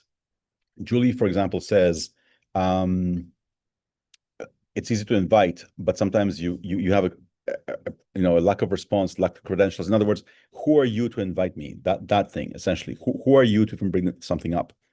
And I think part of what we're trying to do here is to say it's far easier to bring something up, to invite something, to propose something where you're not alone, right? So think of ideas, in the US, for example, almost every big high school of a certain, size has a nurse, right? There's a nurse in the school. At some point in history, there was a school that was the first one to have a nurse, right? And at some point, a school becomes the last one to not have a nurse. It's easier to go to your principal, to go to your director, to go to your boss and say, every school has a nurse, we should have one too, than to be the first strange person to do it. So what we're trying to say basically is that it will be much easier to invite neighbors, friends, to do things than it would be alone. There was an event in the US, especially, I think, a few years ago, called Take Your Daughter to Work Day. And the idea, for those of you who haven't heard of this, was that basically once a year, this came from the feminist movement, from the Ms. Foundation. Once a year, on a certain date, parents could bring their daughter. It was, at first it started with daughters. It became Take Your Child, but I think really the meaning was for daughters. The idea was a daughter in the 70s and 80s would come to a business, to a workplace, and sort of see the workplace and see and aspire to join it, right? So Take Your Daughter to Work Day. It was very simple. It was before the internet, but all they did was they picked a date and they promoted it. And at that point, your boss had to be a horrible person to say, no, you can't bring your daughter, right? You didn't need credentials. You could just bring it up. And so it just makes it easier to ask when others are doing it too. It makes it easier to propose. Let's have, a day tomorrow where everyone in town or everyone in university or everyone in school can put up little notes with their ideas, and then we can match people and see what we can do. It becomes easier if other people do it too. So that's the whole thing behind this idea. Like, let's do it together. If more people do it, more people will do it, and then it becomes just easier to promote. And we have the tools now. We all have this magic implement that we underuse, and it allows us to basically invite anyone we want. We're all members of groups of, parents and teachers and schools and neighbors and workers. And all we have to do, hi, Paula, all we have to do is basically decide that we can invite other people to join something and to find a way that makes sense, right? I'll say one thing about that I didn't say earlier. If you are part of a group anywhere in the world of, let's say, a specialized group of something. So for example, you are part of a group of people who like to play tennis. Okay. I'm not saying you are, but let's say you are. Those kind of groups are successful when they are very fanatic about what they do. So this group is for tennis players. Don't bring up your ping pong questions, right? You know those groups. This is for people who play tennis, only tennis. So one, I think, really interesting challenge for people like for this idea is if you are a respected member of that group, how do you introduce this kind of idea to that group? And I think if we think about it for a second, there are ways, right? You could go to a group like that and say, hey, we love tennis. We're passionate about tennis. How about on 9/9 or 10/10, we go and we teach tennis to kids over there who have never actually played tennis. And suddenly you are mixing tennis with your passion for doing more good together. And you can think about that for anything, professionally, socially. You can find a way to invite people that trust you to do one good thing for other people with whatever knowledge they bring. Does that make sense? Okay, let me stop here for a second. I mentioned the Facebook group, the WhatsApp group, the LinkedIn group, and the form that's there. I talked for a while. Does anyone want to basically? Hi, Virginia. Hi, Virgie. Paula. Paula, I think you and I have been going back and forth on LinkedIn and email for years. Paula, and I've never actually heard your voice. You want to say something to us from Minnesota? Someone want to give Paula the mic? Could you please raise your hand, Paula? Paula, can you raise your hand for a second? I think your Zoom hand, possibly. I don't know what Max wants. Can you raise your Zoom hand so he can find you? Yes. If you can go to the bottom of the screen and react and raise your hand, I can unmute you. The problem, Paula, he doesn't know what screen you're on. And so if you can click, there you are, Paula. There we go.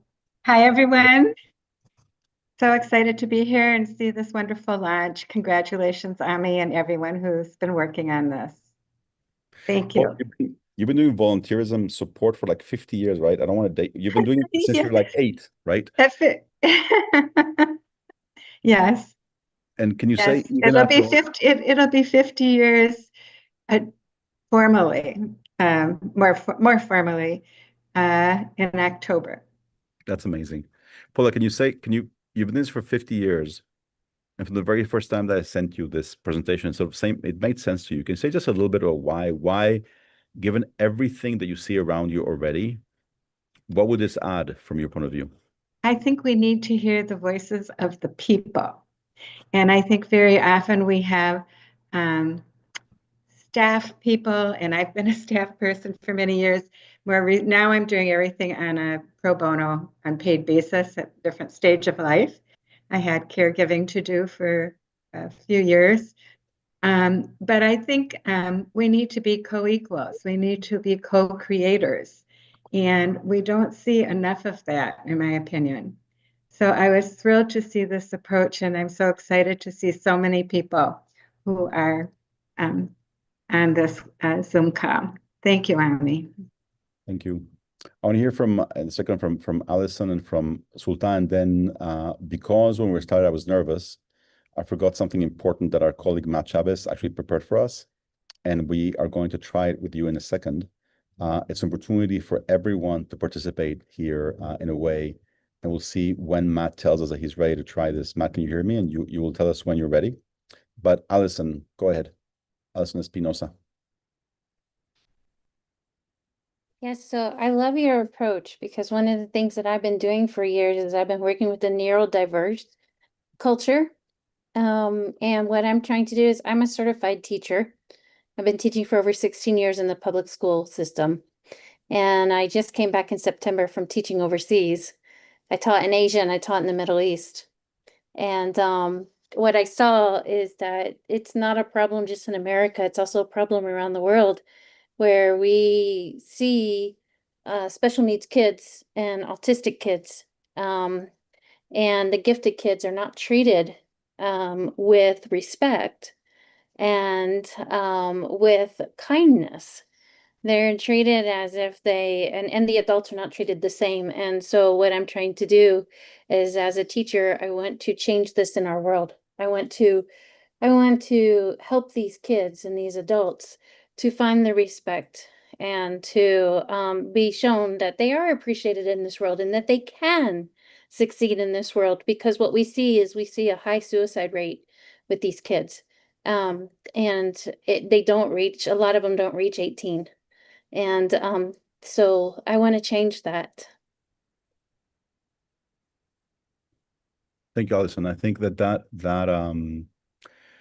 my sense for that is that passion that you have is shared by many people. And if many people could join you on that and just hear you on that, there's so much more that could happen. That's the whole point. So thank you, Alison. Alison, where are you, by the way? Oh, sorry, we lost your mic. They were not expecting me to answer. I'm in Carrollton, Texas, and I started this movement. Let's see, I started it about 10 years ago. Okay, thank you. You're So done. Go for it.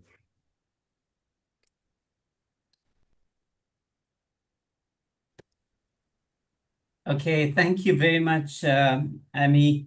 Yeah, I was requesting with my signs to unmute me. So thank you. First, I would like to thank Alison for her contributions. I heard she's taught in Asia and other countries as well, other regions as well. Thank you for that. And you know very, very much about the ground situation, Alison. And right now, what I can see is that, you know, my passion has been when there are girls who are even at the verge of committing suicide because of not having the facilities to go for education, for, having the basic facilities. When there are other young men who actually want to pursue with education and they are stuck in paying their fee. So it's been almost 30 years I've been in the voluntary service, but for past 10 years, I'm lucky to have been as part of this ambition to try and help out if the organizations don't. So that's one thing which I would like to share, that the burning issues, wherever I find it, I try and help out with the support of my friends and relatives. The second thing, having worked with UN, I would see, let me appreciate what Amy and team have been doing. Yesterday, we enjoyed the picnic. They had organized a picnic. We enjoyed it. We had thorough discussion. We came to know more about people.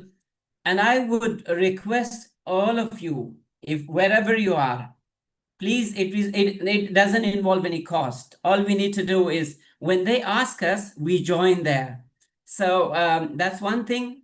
And thank you, Max. The volleyball game was really helpful and we enjoyed that. And now I will continue with my patient, Amy. And at the same time, whatever we can do together, I am there for you. Thank you.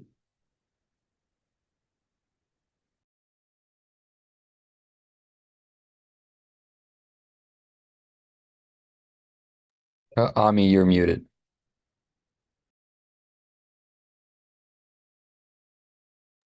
Sorry, I was saying if Ashraf, if you want to speak for a second, and then Matthew will do his exercise, and we're trying to test something different. Before, just, I'm so sorry to butt in.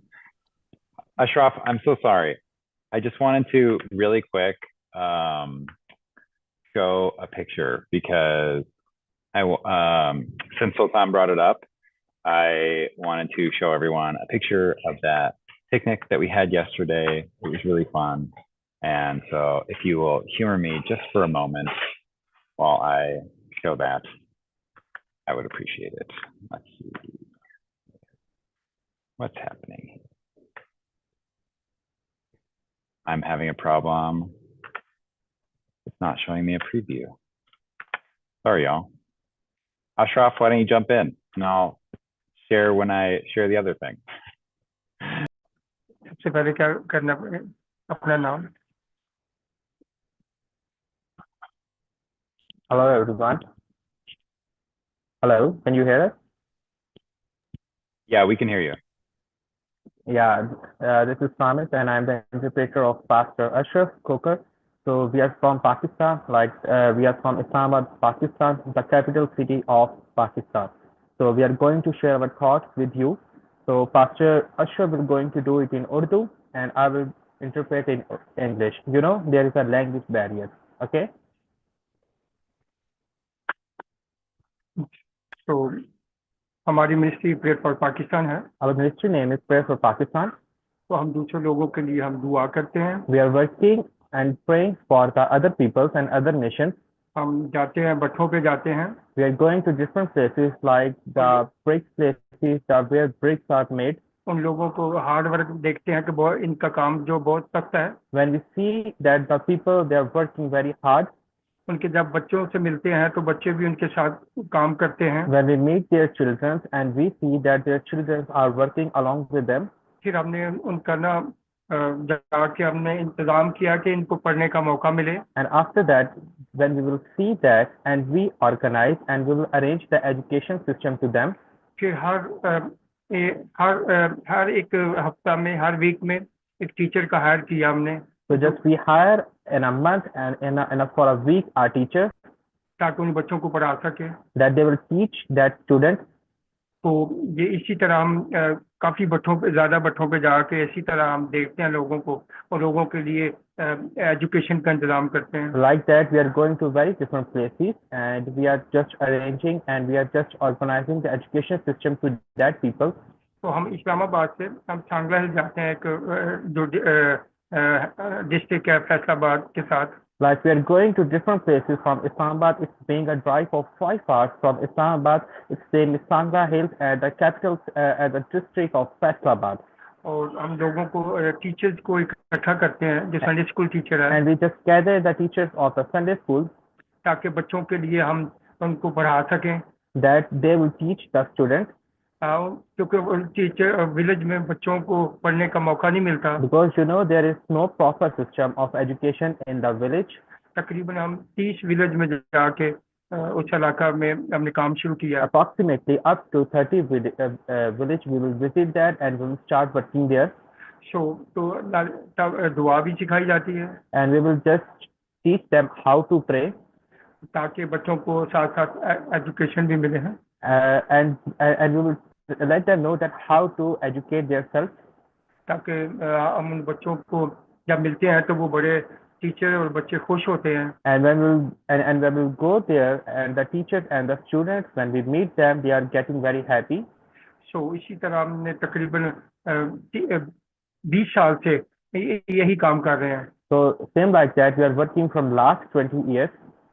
तो हमें इसी तरह ही और भी district में जाना है तो इसी तरह लोगों के लिए हमने जो कि गरीब लोग हैं उनको मिलना है जो पढ़ा नहीं सकते उनकी मदद करनी है And from like that we are just going to different villages and different areas of Pakistan that there is no proper system of education for the Christian students and for the Muslim students. So we are going to arrange everything for that because there is not a proper system of education and we are organizing all the things on our behalf. तो हम focus करते हैं कि Sunday school ज्यादा से ज्यादा खोले जाएं And we main focuses on the schools and the Sunday schools. ताकि उनको सिखाया जाए And we will teach them how to pray. ताकि I'm sorry. दुआ के बारे में पता Ashraf, thank you so much. I'm sorry, but we do have to go on. Okay, I'm sorry. I think it's wonderful work, but we have to sort of also go on. Okay, so thank you so much. I don't know how you say thank you in Urdu, but thank you so much. Okay, thank you. Thank you. And then where is Matthew? Did he show up again? No, he says he's going to come back and he's going to come back in a second and he wants to try something. Oh, there he is. Senor Chavez, you're back. I see you. Are you taking over? and doing your thing? I can. Let's see. I'm looking at the chat for the first time all day, and there are many things in the chat. Let me look. Oh my God, it's going to be amazing reading all of your comments when we're done today. I can say I will be back in a moment. You keep going. Shukriya, Ashraf. Says Sultan. Okay, I guess I got it right. Xander, is that how you pronounce your name? With a Z? Okay, like the golfer. Who can let Xander speak while Matthew gets organized? Max, can you do that? Hello, everybody. Hi, Better. So I'm launching a nonprofit that's actually highly related to what you're doing here. Sorry, can you hear properly? So it's Logia Nonprofit Logistics, and what I'm trying to do is to break down the walls between our nonprofits and the silos that we kind of have in the community, so that we can really coordinate together, so that we can use our resources more effectively and get more done. What I do in specific is I provide resources for nonprofits in the area out of the waste streams that are from retail and manufacturing. So there's lots of waste everywhere. And what I like to do is go to them and say, instead of taking a loss for what you're throwing out, why don't you take the tax credit and get the refund that and then send it as a donation, and then I coordinate the transportation between them and who needs it. So that's what I'm developing right now, is a system where we can actually share resources with each other, and then I'll make the transitions between places that need that. And another thing I'm looking at is maybe some shared storage, so to make it easier for us to know what we have in our nonprofit community, so that we can then use it the most effectively. And so if you guys want to connect, I'll put my information into the thing here. But I think that this is something that will help everybody to really be able to connect together, because I think together we do much more than by ourselves. Thank you.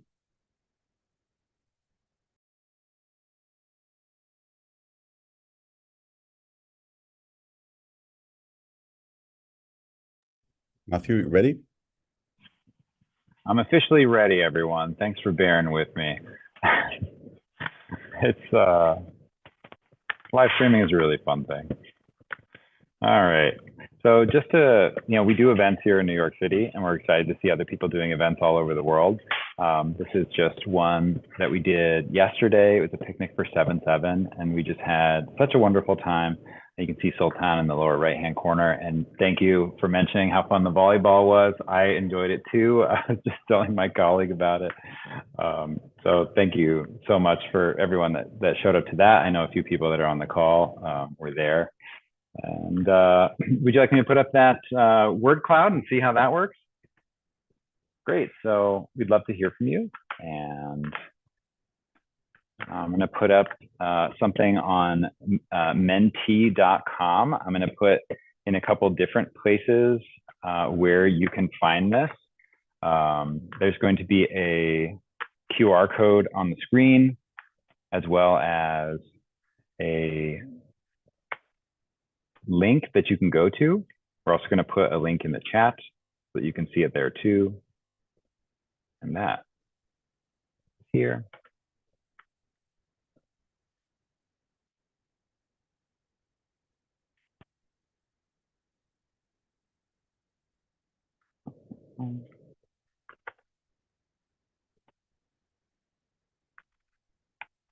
Does everybody see that?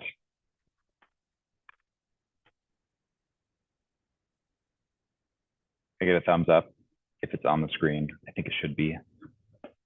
Great.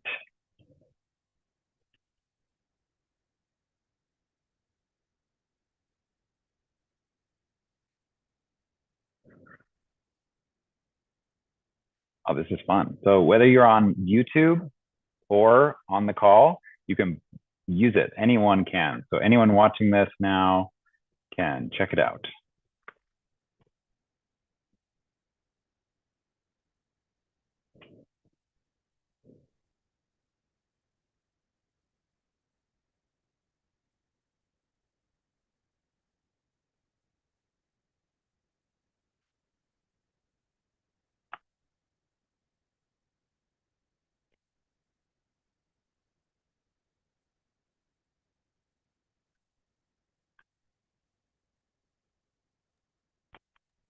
That is very cool.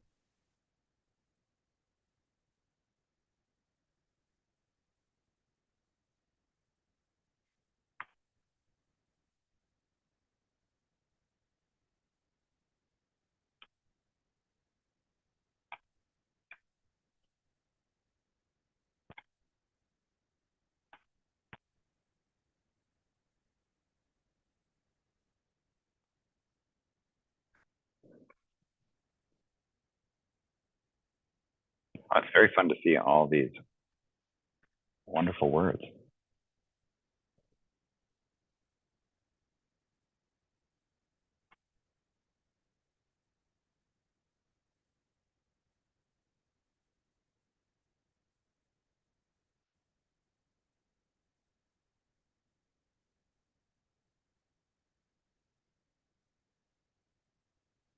Ami, whenever you're ready, you can take it back.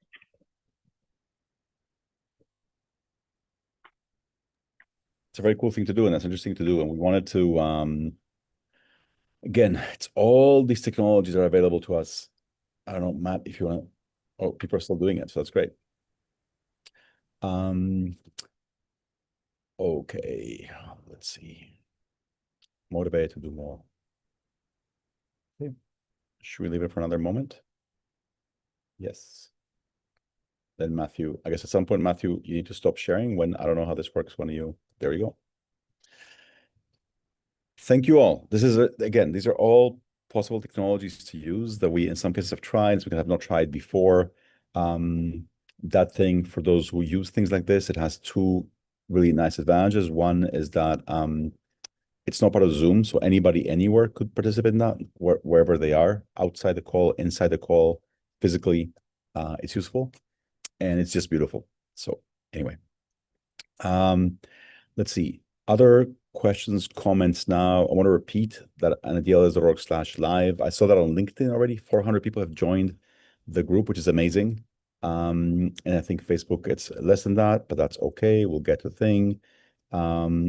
Jeffrey says we can also connect on TikTok. Yes, absolutely. Today, we just wanted to start with those two, with basically Facebook and LinkedIn as places to more have conversations. But I think in terms of promoting this idea out to the world, we can do so many other things. Sanjog, I don't know if it's Sanjog or Sanjog, and I'm guessing you're in Nepal, but I don't know. Do you want to say something? Tell us where you are, and would you like to say something?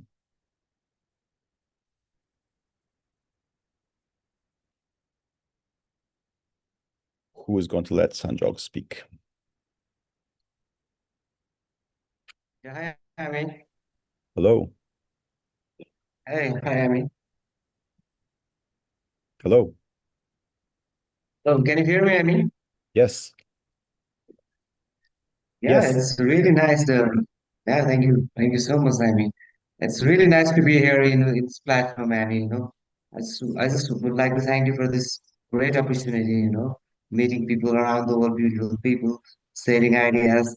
And you know that it's already 7:8 in Nepal right now.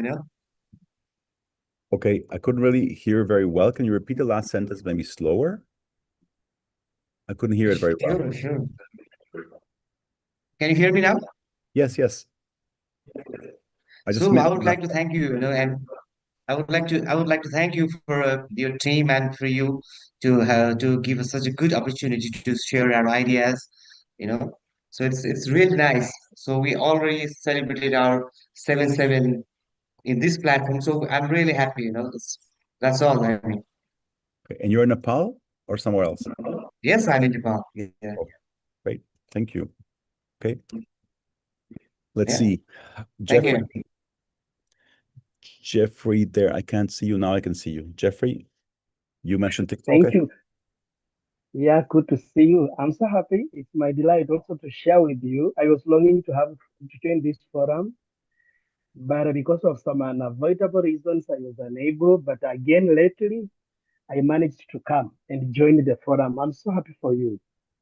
And my heart is given to helping the vulnerable people, especially the children who struggle in attaining education, the basic education, and also trusting God to help people come up with income generating activities that would help alleviate poverty in some areas. And we do that by initiating some programs. We teach them also maybe the word of God, help them, and also initiate education there, slowly trusting God to change their lives.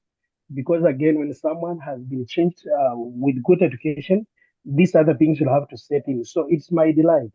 It's my delight to have joined you, and there is a lot. I'm just trusting God that I learn more from you, even through the website as I access it. And I'm going to benefit a lot from the rich experience you have and from what others have also done. I was almost to call off because there is a blackout here, but I'm so happy I've gotten those few minutes to share with you. Thank you so much. I'll keep in touch and I'll keep close to your program. Thank you. Jeffrey, before you go, where are you, Jeffrey? I'm in Nairobi, Kenya, in the outskirts of Nairobi. And there's a blackout right now. Yeah. There is. And you know, today we have been we had serious riots all through, serious riots, and even the gunshots were being heard even now here and there. But we trust God all is well. Yes. I'm sorry. Thank you, sorry about sir. the riots, Thank you. Jeffrey, and thank you so much for being there. And I think that sometimes we don't, something as Yes. simple as having electricity all the time, and we don't appreciate that when we have it. And then You are right. you're there with us in spite of a blackout, and that means a lot. So Yes. thank you so much. Thank you so much. I'm so happy for you. Thank you. Thank you so much. Also, one thing that Jeffrey said, and I think Sultan said, and I think that it's interesting how education comes up again. I don't think it's a coincidence. There are kids all over the world. All our kids need to be educated. We all want a good education for our kids. And so again, I think these are points of commonality where clearly more can be done. Let's see. Allison, yes, earlier. Anybody else wants to, I think that I haven't had time to look at the chat. I think there's going to be a lot to read later. My sense there's a little good things happening in that chat and also on the Facebook and LinkedIn groups. Please feel free to keep contributing to both. Kathleen is hawkeyeing everything. But I don't know. I don't want to pick on people, but I may. Ziad, where are you in the world? You look interesting. What do you have to say? Ziad, if you raise your hand on Zoom, Max will see you and then he will let you speak. Maybe he already saw you. I don't know. Sorry to pick on you. You just seemed like you had something to say. Yeah, you hear me good? Yeah. Yeah, I live in Chicago. I'm from Syria, studied and lived in Sweden for 10 years. I have been in Chicago around a year and a half, and I'm excited and trying to explore more opportunity through mostly nonprofit. And it's a great opportunity to have this meeting with all of you people. Okay. Thank you. I work in financial analyst and data analyst, more focus on renewable energy and infrastructures. Thank you. Salam alaikum. And if you can help us get this idea to Syria, that would be really great. Salam alaikum. Thank you. Let's see, we're going to do the whole thing again soon because I see new people coming in. But before that, at some point, I'm going to go to the bathroom for a moment. And also, does anyone, Amina, go ahead.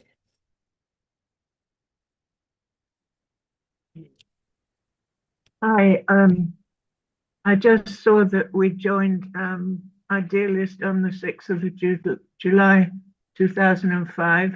Wow. So it's 20 years in a day. God. Who's we? Amina, can you say who we is? What do you do? We is Borderline Books. And what we do is we collect books that publishers don't need anymore, libraries are finished with, people who are moving house don't need.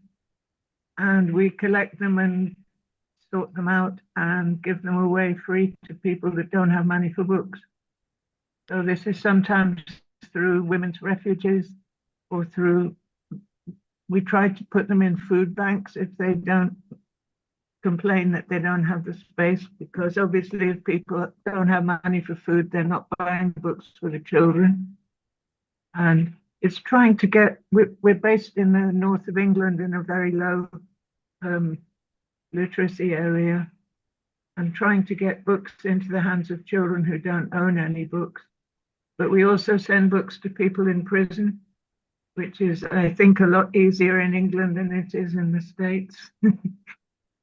We gave away 38,500 books last year, so we'll be aiming for 40,000 books. But basically, the principle is so simple. Anybody can do it anywhere. And I try to encourage people, take our logo, just do it. I can send a recipe which starts with, what do you need is one or more human beings, size and shape, your material. It's a very simple, simple idea. And please, everybody, do it. I think I've posted a link on Facebook group and maybe in the LinkedIn.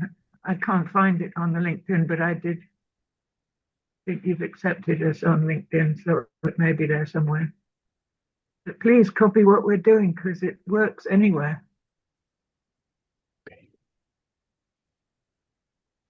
I have to say, Amina, you just said one of my favorite things in the world that people don't say enough, which is please copy what I'm doing. I think it's one of the most beautiful things that somebody can say. You know, don't please buy what I'm doing or please pay me. Please copy what I'm doing. It's such a beautiful thing. There is, I think some of you have heard this thing. It's, for some people it's beautiful, for some people it's a cliche. This idea that if you're holding a candle and I have a candle and I light it for you, right? You now have a light and I have lost nothing, right? What do I lose by lighting your candle? I lose nothing. And now there's twice more light than before. And I think that thing that basically, please copy our idea. There are amazing ideas out there. I think there are more people who feel this way. Please copy my idea. But who can they say it to? I mean, there's no one, you know, there are people, I think, Amina, who would love to copy your idea, but they have to hear about your idea. And so I think that if together we can have a situation where constantly, every day, every week, every month, many more ideas are floating and many more ideas are rising, and you see more ideas going by, then maybe more people will copy your idea. And if your idea can be, you know, packaged in such a way that somebody can say, oh, me too, I will take that. And I think people are willing, you know, I think, again, I mean, I'm going to guess that I don't know you, but I'm going to guess that if some people somewhere would like to meet with you, you know, once, twice, you know, a month or every 3 months and hear from you about how to do it, you wouldn't mind. And I think there's so much of that but I love this whole thing of please copy my idea. There's just not enough of that out there. Anyone else? Before I'm going to go for a second, I'm going to go to the bathroom. I'm going to run back. And then we may either start again or hear from more people. There's Benjamin, who wrote me a mysterious email over the weekend, but I can see him now. Benjamin O'Hara. Who else? Anybody else wants to add something now? I see the chat is full. I understand that some people prefer writing than speaking, but if you want to say something, go for it. That's why we're here. We wanted to really hear from you and to actually see you, which we don't do often enough.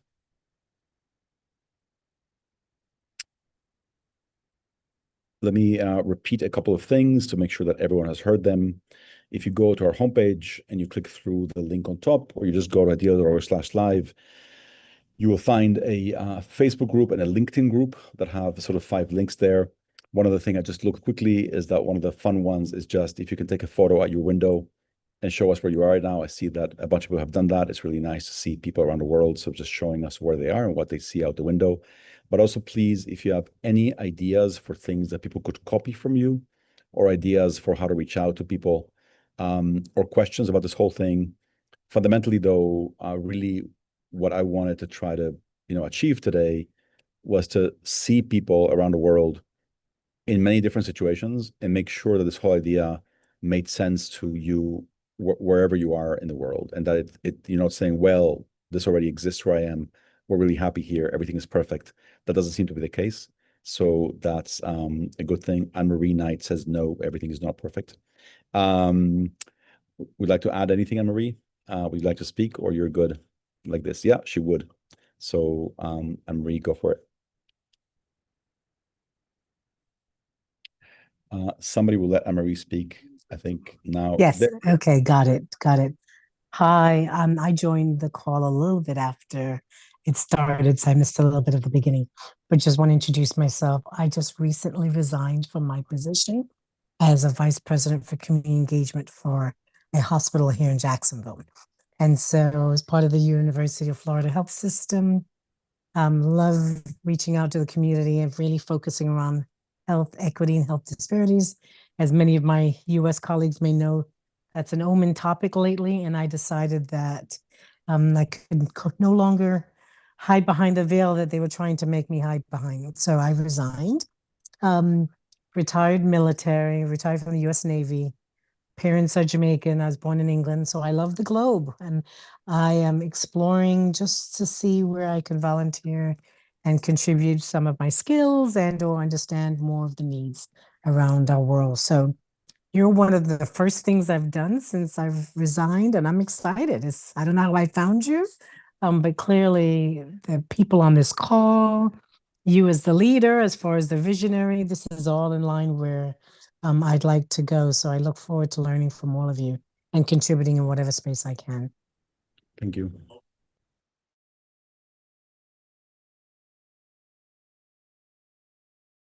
See, Kathleen, I'm going to ask you a favor. I do have to run to the bathroom for a second. Kathleen, can you you've been watching the comments all morning or all afternoon, whenever we started the chat. Can you just take the mic for a second and just share with people some of what you're seeing, some what are themes that are coming along maybe? I'm going to put you on the spot just because I have to run and I'll be back in a moment. Cool. Thanks, Ami. Hi, everyone. So my name is Kathleen, just to tell you a little bit about myself. So I'm actually in with the core group of people from New York City. We meet on a weekly basis. So if anybody here is from New York City and you want to actually get to know people live and in person, like real human to human connection, we really encourage you to join us on Fridays. We meet on Fridays from 12 to 2. And usually what we do from 12 to 2, and I'm actually sharing this idea for anyone else who's a member of a community that you want to bring people together. This is a great model to emulate and to try to replicate in your communities. So we meet on Fridays, we meet from 12 to 2. And what we do is we take the first hour to just have a really chill time of getting to know one another. We have a little bit of a meal together. So we sit down and we just, in a very relaxed manner, take the first hour to just talk and get to know one another. And then from 1 to 2, what we tend to do is we talk about our projects.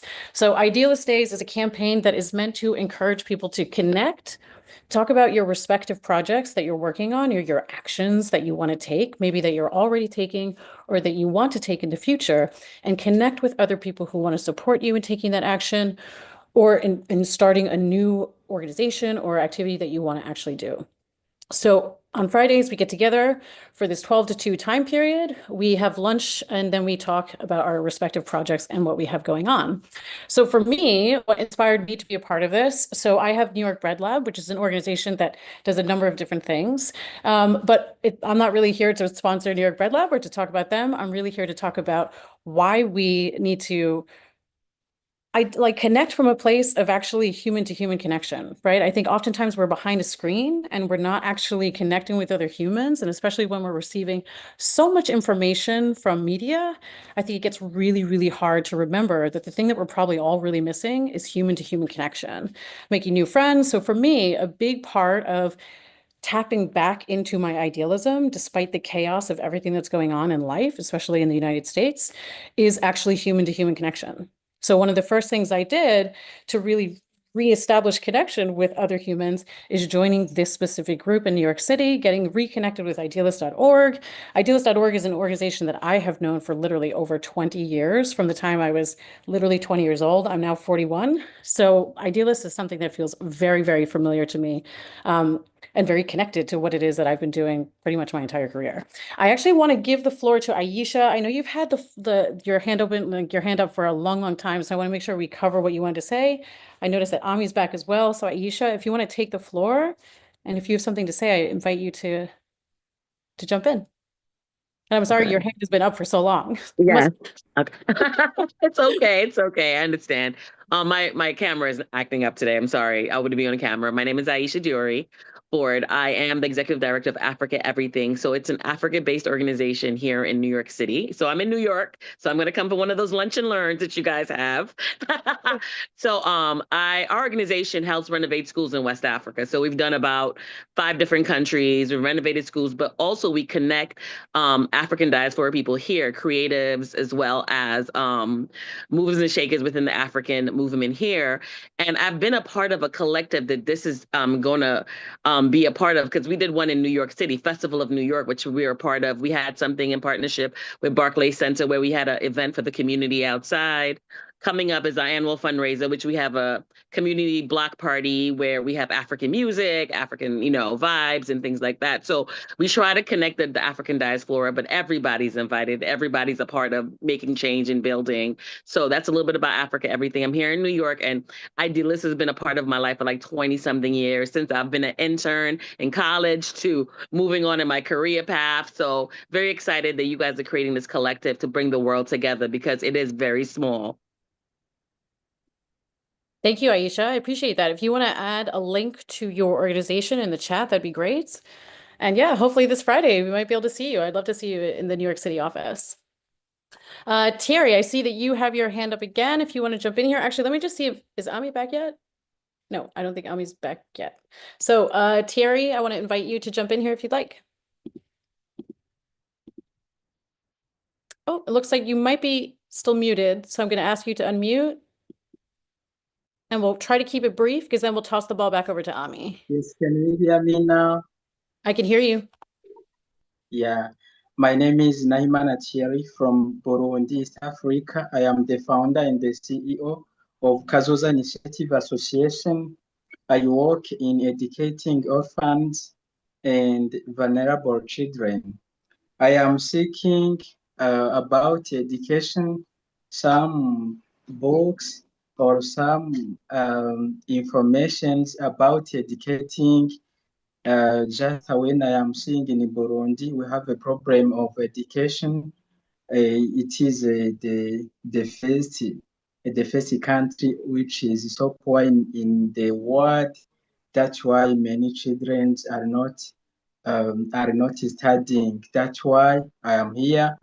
If anyone have some support in ideas, as we are at Idealist, they can share me. I have put here my LinkedIn, and I am so grateful for your work. I has gotten many knowledge here. Yes, we are together. Thank you so much. Thank you, Naimana. I encourage you to add your links into the group chat if you haven't already. And I will toss the ball back over to Ami. You don't have to run away so quickly. I was eating some granola. Jasmine and Olabode, is that how you pronounce your name? Thank you for being here. One thing I saw that Ziad just said in the chat, that he would like to get together in Chicago if you want. This is exactly why on that page, under the homepage, ideas.org/live, that's why you have a form there for people that want to start local groups, basically. It'd be difficult to get together in Chicago, for example, if someone doesn't say, hey, here's where it can happen. If we have some kind of WhatsApp group or a page or something, or any technology you want to use, whoever volunteers to do it, so that people can find each other locally. That's always the hardest thing. But again, I just want to encourage you, I want to open up in a second to Jasmine and Labode, but basically we're going to be here for another several hours. If you know anyone in your circle who you think might be interested in this, feel free to invite them over now. They can join us in an hour, 2 hours, or 3 hours, wherever they are. We'll be here. We'll do this again. The point today was to be able to open this up and to hear from as many people as possible, and to make sure that we're making sense in different places. It was very moving earlier. A couple hours ago, we heard from somebody in Afghanistan and Tanzania and Nigeria and Uganda and now Burundi, in the US, in Nepal. And the fact that we're saying something that seems to be making sense in all these different places is meaningful. So I'll stop there for a second. Jasmine or Jasmine, I don't know how you pronounce your name. Go for it. I'm sorry, I don't know. I can't guess, but tell me how you pronounce your name.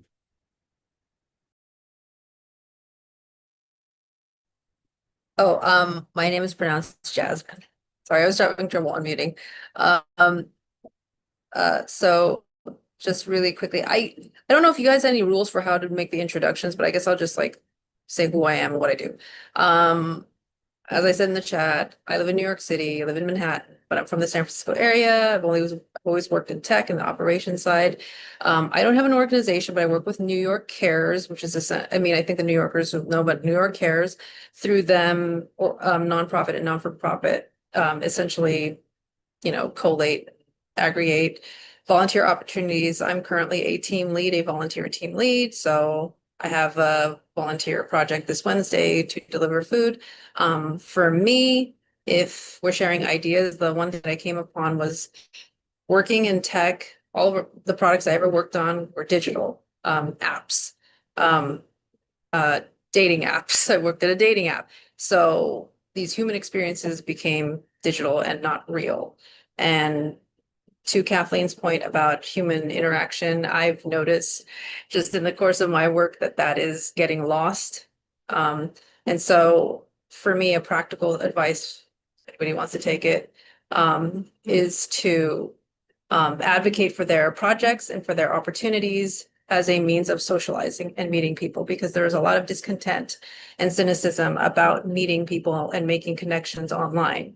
That's a whole other conversation about what is a connection if you make it online. Whereas you meet people in person, you're doing something that is for the greater good, that does not have you participating in consumerism. And, you can find people that way. And it's a low pressure, low cost way to find good people in your life and to help your communities. So that's what I'm trying to do with my experience professionally. I'm not trying to make a new app, but enough apps in this world. And I want to return to the real world and make connections with real people and do meaningful work. No knock on tech, but there has to be something past an online connection. I mean, with the rise of AI, sorry, I was just gonna say the rise of AI, it's more than ever important to appreciate your humanity. I'm sorry, go ahead. Jasmine, thank you. I think that we're very soon going to have to find a way of verifying, guaranteeing that everyone here is actually real. Yesterday, I is actually a real person as opposed to an AI. Yesterday, I was on Facebook for the first time in a while. I hadn't been there, and I was in some group that I was part of at some point. And there was this little AI agent in the group saying, "Hey, I am whatever," and posing a question. And then everyone in the group was yelling at the AI agent, "We don't want to talk to you. Go away, go." And it's just this weird thing where basically who in the moderator thought that would be a good idea to have an AI moderator that says, "I am the AI, and here's your question for today." And it was comical to see basically all these replies yelling back, saying, "Not talking to you, go away." So one thing is that, Jasmine. The second is a point that I really want to make sort of hard is that, and I said at some point earlier, and that's going to happen today, we're going to say a few things several times, where even if you look at New York Cares, for example, we love them and we know them, well. The New York Cares has volunteer opportunities that you can call quote unquote traditional. So, come build this, come clean this, come do this, come, play with this child, come do this, etc. I think what's missing right now, and then you may also, by the way, meet some cool people, right? When you go there and are part of a team. And I think what's missing right now a lot is volunteer opportunities or basically activities or someone does an initiative where the purpose is community. It is fine. You don't have to invent. It's okay to say, let's just go have a picnic. It's okay to say, let's go, to, again, like I said earlier, I don't know why I'm obsessed with that. Let's go watch the sunrise together because everyone wants to watch the sunrise. No one ever goes, and then have breakfast together. And the volunteer opportunity, quote unquote, that you'll be applying for is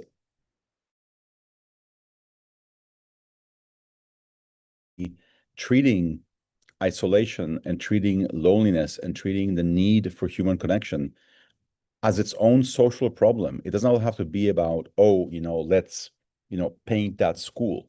No, let's get together because we're lonely, isolated, and in search of human connection.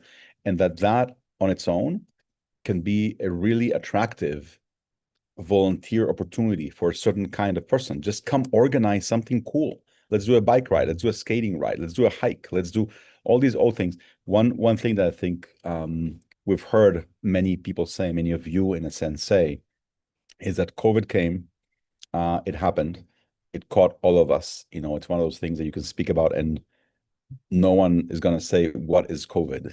You all know what I'm talking about. That thing happened. And in a very strange way, there was never a party. We all know the date when World War II ended. There was a VE Day. There was no day when I think it was a huge miss without getting into politics and stuff, that Biden one day didn't just look at the camera and just like took his mask off and say, it's over and tonight there's a party. And of course we know there's long COVID and we know that this went on for a while, but I think many of us are still in that world where we got isolated. And in many ways, we never truly came back. And events that were big events before have never come back in the same way. And I think that hunger is still there. And tech is only making it worse. And AI, I think, will only make it worse. But before Alison, let's let someone who hasn't spoken yet. So Olabore, I don't know if you're there. We can't see you. I can see your fan. There you are. Would you like to speak? Tell us how Okay. you pronounce your name. Yeah, how you pronounce Yeah, your name. Yeah. Olabody. Good Olabode. evening. My name is Olabody. Olabody, yes. Go ahead. Okay, good evening. Good evening, everyone. My name is Olabody Shakiru Olabody. I'm from Nigeria.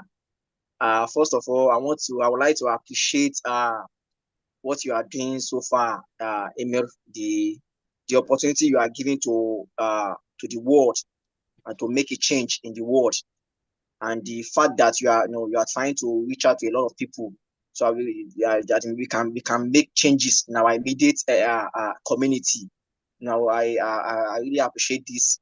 I'm excited to be part of this great team, this community, in order to reach out to a lot of people.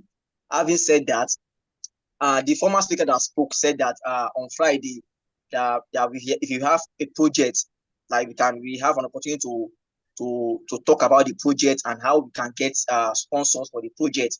So I wanted to ask, she did not actually mention the day. I mean, Friday, she didn't actually mention which forum is she going to send. Is she going to send the link to this group that we will be able to join the forum on Friday, as she mentioned? That's the question I wanted to have, because I have a lot of projects that although I'm into lending space, but I have a project, my immediate community, to make impact in my immediate community. Like as I've put in the chat box, in my community there we have a lot of less privileged. We have a lot of people that are out of school children. So I'm willing to take impact, to make impact in this community through this great initiative by Idealist. That is why I wanted to ask, so that we can know the link to join the meeting on Friday. That is what I wanted to ask. Thank you. Thank you. I think I was away. I think probably Kathleen mentioned it. I think there's been a meeting that's been happening, honestly, sort of in our office, I think, sometimes at lunch here in New York. One thing that we were thinking, we were talking last week with Matthew Chavez, who earlier showed us all those beautiful words about what can and should happen after this. And I think what is fairly obvious, and it's already fairly obvious now, is that we need to set up a whole bunch. You know how when you go to a local gym, to work out, you have, the yoga class and this class and that class and this class. We need basically a calendar of forums and meetings like this, both online and in person, so that people who want to organize by education can come into one at 4 and those, etc. And so I think we need a combination of local and global, online and physical, to satisfy sort of both needs. If you can get together in person, and the whole idea again here is to try to make this big, right? So to repeat what I said earlier, there's no reason why any workplace, any school, any university can't be involved in this. Today, I reached out with this email to some of you. Maybe it wasn't, you know, it could have been a more detailed email, but here you are today. And we can obviously reach many, many, many more people. Each of you represents a certain kind of person, right? And I think most of you on this call look pretty sane to me. We're not just, you know, 100 completely, you know, people that are completely out of whack. You all seem pretty sane. And if this is appealing to one teacher like Allison, one educator, there's no reason why it should not appeal to other educators. If it's appealing to a techie like Jasmine, it shouldn't appeal to other techies too. Jasmine is not the only good-hearted techie in the world. There are like 3 more, and we can find them. There are many more. There's, I think, a huge issue with people who work in nonprofits for all kinds of reasons, and that's great. Many, many people don't or can't, and it doesn't mean they don't care. The world is full of people who care, but simply have other interests or have other jobs they do, and if we can reach all of them. So yes, as long as a way of saying, Obudu, that we don't have that meeting right now is a meeting that's been happening in our office in New York. We'll see how we can open it up and make it much more global, those or others with that. But Allison, go ahead.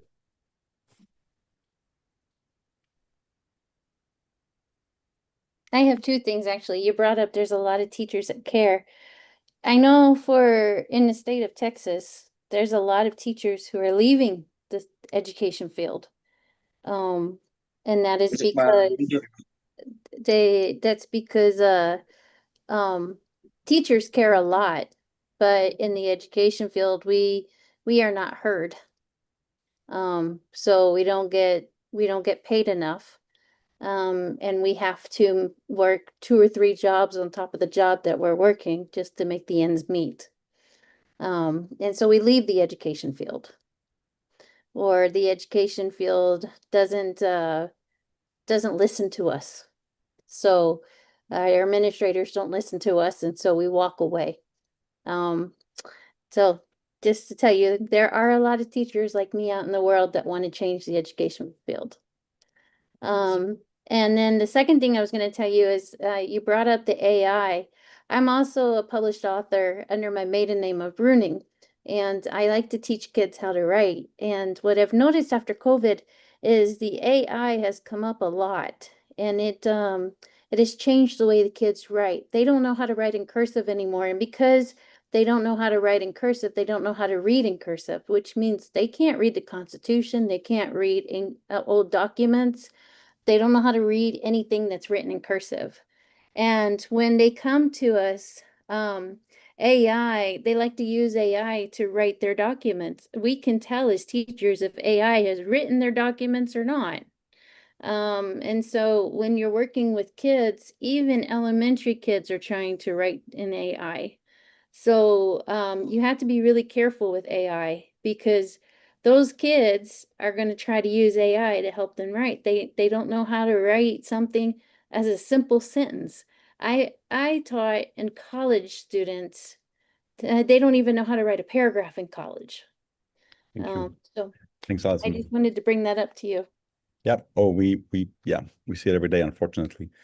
Patricia, if you can tell us, thank you, Allison. If you can tell us sort of where you are and then add, you know, your comment or question, then I think I want to respect people that are going to join us. We said this would be hourly sessions, so I want to soon start again and go from the beginning and orient those who haven't been with us. But please go for it, Patricia.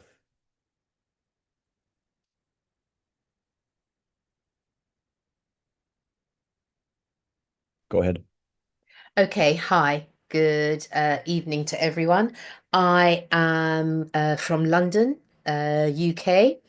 As a landmark, I live very close to Wembley Stadium, the notorious Wembley football. I am an educator in English, and I have done a fair bit of traveling. I've recently returned from Uganda, where I was working, teaching, living for the past year and a half.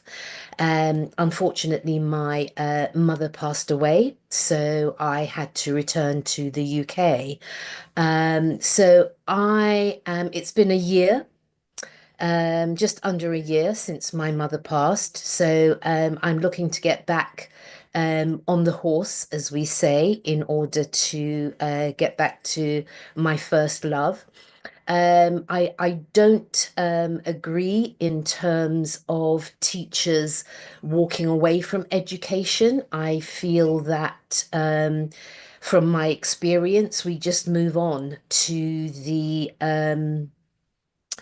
next gig, basically. I felt rather despondent teaching in the UK. So instead of moaning about it, I started traveling. So I've lived in Asia for 6 years, Colombia, habla español de fluente, a little bit of French. So I really, without babbling on, just really wanted to ascertain, because everyone is talking about in a voluntary capacity, and as much as I have taught in a voluntary capacity, I am also looking for salaried work around the globe. And I really just wanted to ascertain as to whether that's something that's going to be available via your organization. Yeah, so thank you, Patricia. Two quick things. One is that so the Idealist as an organization, right now, unfortunately, we're not hiring ourselves. We're not very big, and we're trying to do what we can with the staff that we have on our site. If you go on top, you can see that there are jobs offered by thousands of organizations around the world. And one of the services we provide is that you can go and find a job, by any nonprofit that wants to put an Idealist. There are also about 100,000 volunteer opportunities on the site around the world. And so we're trying to basically, if somebody wants to work for a nonprofit, they can find a job on the site. If they want to volunteer, they can file a volunteer opportunity. And then this whole initiative is about what can we do together locally in neighborhoods where we are around the world to try to make things better for all of us. So it's all one sort of package. And so there are jobs not with us. We're not hiring people everywhere. I wish we could, but that's not what we're doing right now. I do want to acknowledge it is 3:00, and we told people that we'd be doing these, hourly orientations, and then go from there. People are joining the call. I see all the time. Some people leave, some people join. So we're going to now, if it's okay with you, we're going to basically start again for those who just joined us. I think Marilyn Gordon hasn't been here before. I think maybe she has. I don't know. I'm looking at her and picking on her. I think she's newish to this. Karen is back. I see Melinda Kovacs. Is that how you pronounce your name? And I see some people that have not been here, sort of earlier. So I'm going to go and I'm going to step back and assume that we're just getting started, because that was a commitment that we made, and we're going to take a step back and sort of present this idea with you and share it with you. And please, please stay as long as you like. Please invite friends to join us. We'll be here for the day, going sort of deeper and wider and just learning from all of you about your reality as we do this. So let's see. So it says that participant raised a hand. I can't see anybody raising their hand right now. So I'm going to basically Ami, we have Gordon. Yep, sorry. Gordon, go ahead. I don't see in the without video, okay.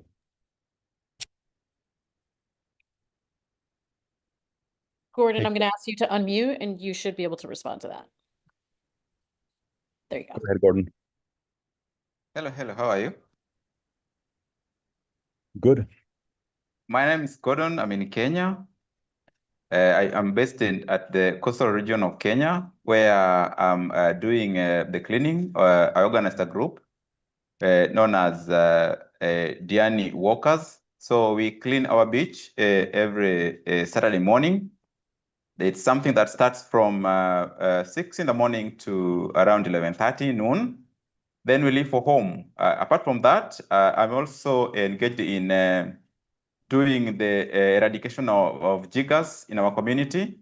The coastal region where I live is infested with jiggers, so I also try to clean the young children, the mothers, and anybody who's infested with jiggers. We make sure that there is cleanliness around our areas so that we are not infested with jiggers. Otherwise, thank you so much, and appreciate so much, Ami, for this, so that we can be heard all over the world. Thank you so much.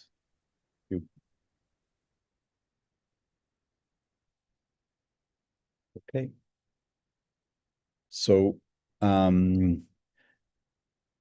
me see. So I'm new from Bangladesh. Yes. So let's see. We're gonna basically it's 3 o'clock now. We've been going since noon for 3 hours now.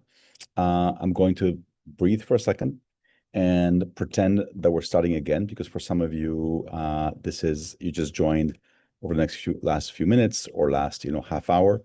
Kathleen is stretching. Maybe I should stretch as well. That'll happen later. Hi, Gail from Guinea. It's been sort of amazing seeing people today from literally all over the world. You can use the chat that has been going on for a long time now. I hope we don't lose it. It's a huge document, I think, at this point, that we'll want to keep. You can use the chat to sort of tell us your name and where you are right now, so everyone has a sense of where people are at. My name is Ami. I started Idealist a long time ago in 1995, and I've been doing this for a while now, and still dreaming that a better world is absolutely possible. And I think, in theory, the older you get, you should get more cynical. I think I've only got more idealistic. I think that so much more is possible. And so what we wanted to do today was to basically share an idea, sort of a vision with all of you. And if it makes sense to you, if you can imagine what it is that we're imagining together, then I think we can absolutely do it. And what's been really encouraging so far today has been to see that we have people of every age from essentially all over the world, at least partly the English-speaking world, let's say. We did not invite people from Latin America yet. That will happen soon. We'll do this in Spanish as well. But people around the world who we describe a reality and it seems to make sense to them. So what I want to do with you right now, I'm going to basically share my screen with you. And let me try to do that if I can. I was saying earlier that for the first time in my life, I'm using 2 monitors. Here it is. Don't make fun of me. Do you see my screen? Do you see that it says hello? Great. And so I'm going to share basically sort of a few ideas with you. And what I want to verify really is I'm going to describe a certain reality, which I think we see sort of everywhere out there. It's very hard to describe a reality and say, hey, is this true for you in coastal Kenya, but also in Chicago, but also in Bangladesh? And if all 3 of you say yes, then that's actually pretty wonderful, because then we can do something together about it. And so let me go through this and then we'll go from there. Okay, so again, my name is Ami, and I have had, let me find my screen again, this one. Here we go. Ever since I can remember myself as little boy, I was growing up in Mexico, and I've had these 3 obsessions that I want to share with you. There's no better word, because basically it is literally obsessive. And if 1 or 2 or even all 3 of them resonate with you, then we're in a good place. If it's just 1, that's okay. If it's all 3, that will be amazing. So the first one is a very strong feeling that all over the world, there is this huge gap between the good intentions that all of us have and the action that we actually take, right? You probably sort of know what I mean by that. You open the newspaper, or you read the news, or you walk down the street, depending where you are, and you see a reality that you don't like, and you think, what can I do? I want to do something about this. And then for all kinds of reasons, we stop ourselves. We maybe are afraid of something, or we feel that we don't know where to start, or we feel alone or isolated, or what change, what difference will it make anyway? Everyone is different. Some people are afraid of speaking to a crowd. That doesn't scare me. At the same time, for example, yesterday I was going down the street in my neighborhood, and I saw a bottle, just an empty bottle on the street. And I know that bottle belongs in a trash can. I want to pick it up, put it in a trash can. And before picking it up, I look around me to make sure no one is looking at me and no one will think I'm crazy for picking up the bottle, right? And it's a totally dumb fear. No one cares. and B, if they do, so what, and C, no, think I'm crazy. But I look around and that's my fear. I don't want people to think I'm crazy for picking up something in the street. So I think all of us have different things that stop us from doing what we think is right. The main thing though is, and you can nod or you can raise your hand or your finger.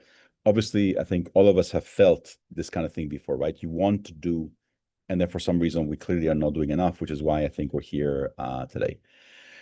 So if you think, how many times you have in your life, you have sort of felt this way, and then imagine, in some cases, I think some of us feel that way multiple times a day. Multiply that feeling by all the people who recognize that feeling.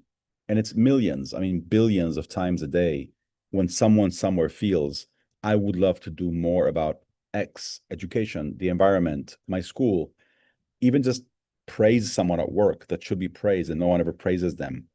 Little things, big things. And it's a huge gap out there, right? So hopefully that one makes sense. The second one is that the world is just full of, so this is the second sort of obsession, if you like, is that the world is full of amazing ideas that have been implemented somewhere in pretty much any field. So if you pick any field, social, environmental, how to filter water, how to teach kids better, how to plant better potatoes or dig a better well. So agriculture, education, whatever it is that you want, there are amazing ideas that have been done. Sometimes we think there's not, enough innovation in the world, and that's not true. Most problems have been solved by someone somewhere. Those solutions don't flow widely enough. Does that make sense? We simply don't know about things that we don't know about. So I'm going to give you 3 very quick examples. One is like tiny. It's sort of, and I'm sorry again if you've been here before. The point was to do this again and again. So I'll do this. One example is sort of tiny. It's if you like family sized. One is country sized, and one is community sized. So at the family level, just at the tiny sort of home level and things that we can do to make life better for each other. My sister, I have a younger sister, and she has 3 kids who are in their 20s or 30s now. And they were like, I don't know, 10 years old, 9 years old. She came up with this idea. I think she came up with it. I don't think she read it anywhere. And the idea was that all 3 children had a monthly quota of 1 day where they could decide not to go to school. They could just say to my sister, today I'm not going. It was up to them. They knew that on any given day, they had the power to decide not to go to school. It's sort of a revolutionary thing to give the kid that kind of power. Now, the interesting thing, which I think some of you will guess, was that her kids almost never used it. They had the power, and having the power was enough. They didn't actually have to use it. They felt like they were the coolest kids in their class because their mom gave them that power, and they didn't have to exercise it, but they felt empowered, and it's actually affected them their whole life. That's the one little thing. And the thing is that it's the kind of thing that you could do if you heard about it. You can think it's a terrible idea or it's a good idea. How would you even try it without even knowing about it? And it's no one's job to promote that idea, so you don't hear about it, right? That's just one tiny example. At the national level, we don't have anyone, I think, from Finland here right now, and so I can say whatever I want about Finland. But basically, in Finland, the way that traffic tickets work in Finland, if you commit an infraction, if you go through a red light, or if you go too fast, instead of being charged a fine like here that is in dollars, so you have to pay, let's say, $100 for this crime, the way it is in most of the world, their fees, their traffic tickets are set in salary days. The idea is that basically, if you are rich, it should also hurt you to go over a traffic light, because basically, if you're rich in this country and you park your car badly, what do you care? It's only X, right? But if we actually charged you 2 days of salary when you go over a traffic light, regardless of how rich you are, right? You'd actually think about it. So it could be a bad idea, it could be a good idea. We can debate it, but how can you even debate it if you don't even know it's happening, right? So it's possible. And so that's the way they do it there. There are many, many, many interesting ideas like that, again, in education, in all kinds of realms that we just don't know about. And then the last one is that this is for a local level, community level. This is an old parking lot in Brooklyn, New York.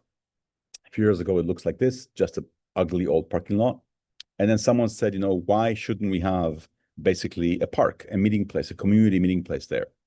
And so the city came, and over a weekend, they came, they put these planters, and they painted the pavement green. That's all. That's all they did. And by painting a green, they signaled this is now, you know, a park. This is a meeting place. This is not just a place. And obviously, you're not supposed to park your car on top of the green thing. Now, what's fascinating is that once you see it, you can think, I'll do the same thing in my neighborhood. But you have to see it first, right? That's the way our brains work. If we're very good at copying things. We're much less good at inventing things. And so if you think of this, again, there are a zillion ideas like that, and we just don't know about them. So that's the second piece. And then the third, yeah. And so, sorry, just to skip ahead here, what I was saying in these slides was that the world is full of these ideas, but they don't have a big marketing budget behind them. And so no one promotes them. No, it's no one's job to go around the world saying, hey, you could also have a space that is paved, or you could also have, you know, traffic tickets that are based on Saturday days. And so we just don't hear about them, but they're there. And then the last sort of challenge here is that many of us want to do good things. It's easier to do them with other people. It's harder to be the only person to propose something, to build something, to do something. It's much easier in a team. It's much easier with other people. But connecting for good is actually not that easy. If you think of, you know, your neighborhood, if you think of your school, very often you would like, how do you know that two people, I'll show you, you know what I mean by this. Basically, you could be in this building, for example, that I showed you earlier. You're looking out the window. Somebody else is also looking out the window, 2 floors above you or across the street. You're both dreaming of the same thing. You would both like to see a playground there. You both would like to do something different. And yet, how do you know the other person is thinking the same thing? And what's fascinating is in the last, you know, few decades, those buildings now are full of cell phones and LinkedIn and Facebook and all of these other things. And yet very often we still don't know. And the reason why we still don't know is that tech can be helpful, but very often tech is not enough. You also need an invitation. You need the social permission for this, right? So for example, I think some of you are part of groups that were created in a neighborhood to help parents find a nanny, for example, or to help someone water your plants where you're gone, or maybe find a plumber. It's pretty clear that on those groups, there's a level of controversy that you don't really want to have. There's a level of things, the group wasn't meant for this. Don't use it for that, right? And even if you can knock on a neighbor's door, do you feel okay going to propose something, or it's not really, they're going to think I'm weird, etc. So those are basically, that's sort of our starting point. I want to stop there for a second. And then Melinda, I think, wants to respond to something. We'll stop for a second there. But basically, the way that we see the world, and this led to Idealist being created, and what we're trying to do now with this whole new initiative, is that there's a big gap between intention and action. There are wonderful ideas out there, and there's all these connections, in a sense, waiting to happen that are not easy to make happen. And that's what we're going to talk in a second, how we can possibly do that. But Melinda, if you have a question in the middle, go for it. Or a comment or something. Somebody's going to give you the mic. 1 second. I think you're trying to find Okay, it. has it worked? Yes, it is. There you are. Thank you. I'll try to keep this brief. My name is Melinda Kovac, and I'm a political scientist by training. So first of all, thank you for having this. Thank you for your points. Ami, I would like to respond to the very first point you made, which in my understanding is a point about inertia. That we want to do things, and then we don't. I should say that this is not going to be as idealistic as some of the other things, but what I am currently seeing, I'm in the United States, I'm in the Midwest. I was born and raised in Hungary, spent my adolescence in Algeria, and I have been in the US since my early adulthood. But there is a whole lot less inertia now than there ever have been before. And the engine or the motivation for bridging the intention and action gap, or the theory and practice gap has been anguish. And I don't know how we make room for the possibility that sometimes, and I understand we're trying to make the world a better place, but sometimes action springs from the understanding that the world is terrible and it's burning and it's hurting people. And good things can still come off that. But I think that it is cringe to acknowledge that. But I am in a very sleepy Midwestern town in a very, very red part of the political map of the United States, where, as it turns out, there are hundreds of people who will go protesting the current direction of the political regime every 2 weeks, like clockwork. Right. But it's not coming from this, oh, we are, as the name says, idealists, and we're going to make the world a better place. It's coming from this place of suffering. And I would advise us to recall what Marx said about how some revolutions start with a lot of hesitation and a lot of vacillation, a lot of back and forth, and a lot of hand-wringing. And it's not pretty, it's not heroic, but it starts anyways. I'll shut up now. Nope. That was great. Thank you. I'm just thinking, Melinda, I was trying to imagine how many languages you speak, and I'm guessing at least 4. But oh, 3. Okay. So Hungarian, Arabic, and English, but no. Okay. So 3 things, Melinda, at least, and then I'll keep going on what we can do about this. One, I think, is that inertia. Inertia, I think, is the most powerful force in the world. We don't acknowledge it, but it's by far the most powerful thing in the world. You can say this in actually a very simplistic way, which sounds simplistic, but I don't think it is. If you look at anything in the world now, today, if I look out the window here, literally on Fifth Avenue in New York, or you look at anything that's happening in the world, and it's a simplistic answer, but it's not, and you say, why is that the way it is? And the answer, one answer to why something is the way it is, it's as simple as, because that's the way it was yesterday, and no one has changed it. That is why it's the way it is. Things are the way they are, and they're going to remain the way they are until someone changes them. So that's one thing. Second is to, yes, maybe, our site is called Idealist. Sometimes I joke with people that it's called Idealist because when we started it, the word cynic was taken and I couldn't name it cynic. The fact that it's Idealist doesn't mean that we're not, I think we're trying to be realist idealists. I think that for some people, make the world a better place is almost just a hobby. I have a hobby collecting stamps and your hobby is whatever. I think that it's actually a very real need. We were talking to a couple of people earlier that were calling. Someone spoke about an hour ago and told us that he was in the middle of a blackout in Nairobi in Kenya, and there were big riots in the streets today. So for him, making the world a better place is not a hobby, it's his life, basically.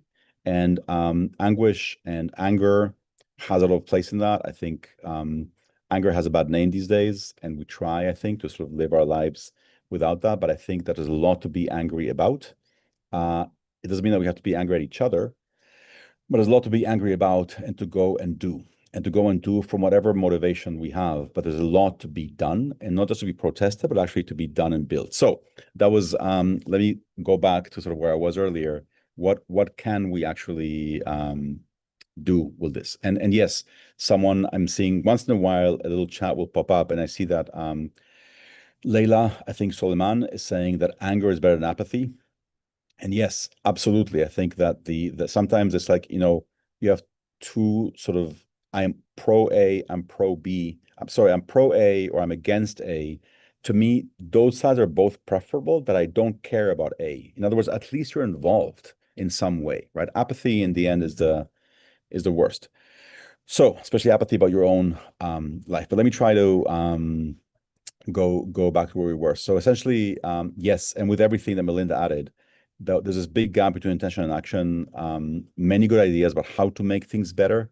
By the way, regardless of who's in power, a lot of what we're trying to say here now is that we can make things better around us.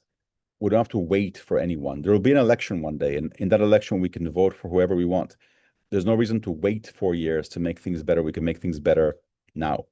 So how do we do this? So going back just for a second to myself, I started Idealist. I came into the States in 92, very different time. I was saying earlier that, I came here in 92 and you could, if you met someone and you wanted to be in touch, you could write them a letter or you could call their phone number. And things have changed so dramatically. In a sense, we have this miracle now, to me is literally a miracle, that I'm seeing you and you are seeing me around the world. Bangladesh, Kenya, we had a woman from Afghanistan earlier today. This is completely miraculous to me. And that's been a big change. I came to New York because I had these 3 obsessions, and somehow the idea that we should be able to do something about them. And so then the web was invented at the time. And so that somehow, it's a long story, doesn't matter now. I started idealist.org. The name, the URL was available, amazingly enough. Grabbed that, and then slightly, sort of very gradually grew this nonprofit to a place where now we serve about 150,000 organizations around the world. And importantly, and we work with them, pretty much everywhere. They use us to share their jobs, their volunteer opportunities, their internships, their events. That's how I think some of you heard of us. And then over the years, also we developed this logo, this sort of joyful, strong logo that I'll share with you now. There's a reason why I bring it up. I always thought that logos or symbols were important. It took us a while to find one that we liked. You'll see in a second why I'm sharing it with you. So then I am, director of this nonprofit. We're doing our work and becoming better known as a place to post volunteer opportunities and jobs. And yet I am still completely obsessed. And Melinda, on many days, very, very angry, more than I want to admit. So I will open the newspaper, I look at the news, I look outside what's happening. And I literally, even though I'm pretty old now or older than I was, I still cannot believe and accept that some things are the way they are. Like, this is not actually, how can it be that some kids don't have access to a good education? How can it be that there's hunger in the world? That sounds like a cliche. No, it's actually, how can it be that there's hunger in the world with everything that we have, right? And so the question is, how do we do more? How do we do more? And what it comes down to, and you'll see in a second what I mean by that, it comes down to a question of agreement. Agreement is actually really hard between people. If we all agree on one thing, whatever that thing may be, let's all go now and paint that house red. If we agree to paint that house red, we can do amazing things together. That house and that color, let's go and do it. But we may have different opinions. And with 8 billion people and, thousands of cultures, thousands of issues, different approaches for every issue, it's very difficult to get a bunch of people to agree on more than 2 or 3 or 4 things together. And so the question that sort of drove me nuts over the years was, what can we possibly agree on to release the kind of energy that you get when you all agree, let's paint that house, whatever, let's go do it, right? Human beings are amazing when they agree to do something together. And where we ended up a few years ago, right before COVID, was this is sort of a wall, a brick wall. That was a metaphor for me, trying to crash my head against this wall, feeling, no, I mean, just looking at the 20 people I can see on my screen right now. I know there's 100 people on the call, but I can see about 20 of you. Of course, that together we should be able to do more. Like, this is crazy. So how? And I felt there must be a way. And then I sort of landed on this place a few years ago, that I realized it seems, and it's now seems to be even more true after today, that if many of us, if enough of us can agree on just 3 simple things, we can do something amazing. We can unleash incredible hope and energy out in the world. So the first one is just a statement of values and a sort of a very broad goal that most people around the world, or many people, let's say, seem to be able to agree on. And that is just this idea that, I'll say it, just this statement that we started testing maybe 10 years ago, translated to about 80 languages, and saw that in every country, in every religion, across much of politics, not all of politics, there are people who can see themselves in this sentence, working with others in a spirit of generosity and respect. I want to help build a world where other people, all people, can lead a free and dignified life. Okay, so if you disagree with this, if you think that other people don't deserve this kind of life, then this is not for you. If you don't want to be, handle this with other people with respect, okay, I'm sorry. But many people seem to agree with this. And so before COVID, a couple of years earlier, we convened a group on Facebook of several thousand people around the world and sort of verified that this kind of feeling cut across pretty much all classes, religions, much of politics, invited people to come together. And then based on that, we asked a very simple question. We were trying to move from intention to action. I'm going to quote Melinda again. We're trying to basically break inertia. How do you move from intention to action? And talking to people and just asking people again, what helps you move from intention to action? We found sort of 6 things that people say are helpful to go and actually do something, not just socially, but imagine running a marathon. I don't know, or just like going abroad for the first time, whatever it may be, going to school. So 6 things seem to come up once and again. One is some kind of spark that sort of lights you up, or I want to go to Paris. I have never been to Kenya. I want to run a marathon, right? Something sparks you up. Second is that you get a goal to focus on. I'm going to run a marathon. There's a date involved, and that gets you, working towards it. You have a story to share with others. I'm training for the marathon. I'm doing this cool thing. A friend to work with is not a bad thing. And then you always need a first step to start, right? I'm going to start training tomorrow. So we took these 6 things, went back to this group, and we realized that that's where the second sort of insight comes in. The first one is just a broad goal.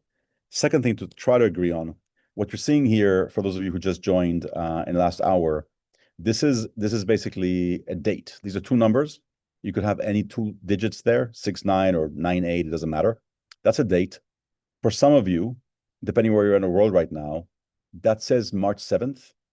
Some of you read that as July 3rd, right? Depends on where you are in the world. Now, there are only 12 dates in the world where that's not true. That is today, 7/7. There was a reason why we did this call today, because 7/7. It's also my half birthday, but that's just beside the point.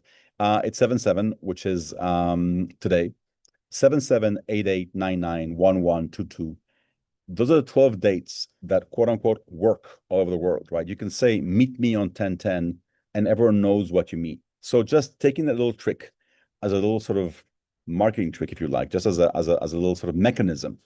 We said, what if once a month in our community and around the world, we committed and we encourage each other to do one thing for someone or for something that we care about, just to make our corner of the world a little bit better, once a month, and not, first Tuesday. The day can vary. Just these 12 days, let's go out and teach and build and plan, advocate and protest, whatever it is that we want to do. At least once a month, let's do one thing. Let's invite each other to do one thing. It can be one of these things. It can also be simply celebrate the great, but often very quiet work that others are already doing for us, right? So all around us, there are amazing people doing amazing things. And very often they're not thanked enough. We don't actually acknowledge their work, and we should. So what if we actually did that? And so we went back to this group and we said, this group that we had online, and we gave them this map to sort of put their actions on. The actions are not here, but you can see the dots over the world. And people started saying things like, I will go and help build a school, or I will go and clean my neighborhood, or I will find a kid to mentor. It didn't matter. People find things over the world to do. And so we tried that for a while. Then COVID came. And then what this whole initiative is about right now is to sort of start that again. So I'm going to ask you, I'm going to stretch for a second, and I'm going to ask you to basically imagine with me, if once a month, first slowly, and Melinda, you mentioned how people are protesting every 2 weeks in your community. Imagine if once a month around the world on the same day, people start gathering everywhere. We give them a menu of ideas and things to do and resources. It could be very simple. Say, happy Idealist Day to your neighbor. Offer someone, to come over for a meal. say hello finally to someone who moved in and you haven't seen for a while, right? And so all the way to far bigger things. And so you can imagine people participating in many, many different ways. Organizations are specialized, nonprofits and others that are specialized in one thing, educating kids or, whatever it is that they do. An organization could offer something that day to host a project, to organize a project at neighborhoods, at schools, at workplaces. And again, very often these nonprofits don't have the money to promote what they do. But if jointly you would say, on this day, all of us together are doing something, then many more people would hear about the whole menu and hopefully participate more. So that's organizations. The media, very often the media could and should do more to highlight what local people are doing, whether organized or individuals. And it'd be lovely to go to local radio stations, TV stations, newspapers, and encourage them and say, hey, it's 7/7, it's 8/8, it's 9/9. Would you mind covering one cool thing that is happening here? And we'll even give you the story. I mean, we'll bring you the person to interview, not us, not Idealist, but all of you, all of us can encourage local media to cover much more. Schools should, could or can. There are teachers everywhere, and there's no reason not to involve kids and tell kids, hey, what do you want to do? I mean, what's one thing you can do in school, outside of school? Kids are open to this, to do one thing, again, once a month, experiential to make things better. And there's no reason why their parents can't join them, especially if a workplace told its employees, 2 or 3 times a year, pick one of these 12 days. It's one more benefit at work. We have this thing called Idealist Days. They happen 12 times a year. And 2 or 3 times a year, either the whole team will go out or you can go individually and do something cool for the community where you are, professionally, taking your professional sort of help with you, or with your kids, or as a team, or individually, whatever it is that you like. And lastly, I think that mayors can be huge allies here. Mayors are always looking to do more with not that many resources in many cases. And so if a mayor can simply announce, on 9/9 or 10/10, come out and do something, I will close the streets to get kids to play. I will light up that park so we can have a party at night. That's what I will do. I'll give some micro grants so that people can actually go and plant and paint and build if you come. And so as a mayor, I have a microphone. I can just announce this and then many good things can happen. And as a mayor, I can say, it's happening in that city already. We can do it too. If it's happening in that town, why can't we do it as well? And then everyone can inspire everyone else. So almost done here. If you take each of these actions separately, everything I just said today, and all of these has been done before. I mean, none of this is new in different places. If you take them separately, they're all meaningful. If you combine all of them and you think of this happening again and again and again, like a puddle, deeper and bigger, inspiring other people as they hear about this, then I think we can do something tremendous, not a very long time. In a few months, we could all together cause each other to do something great.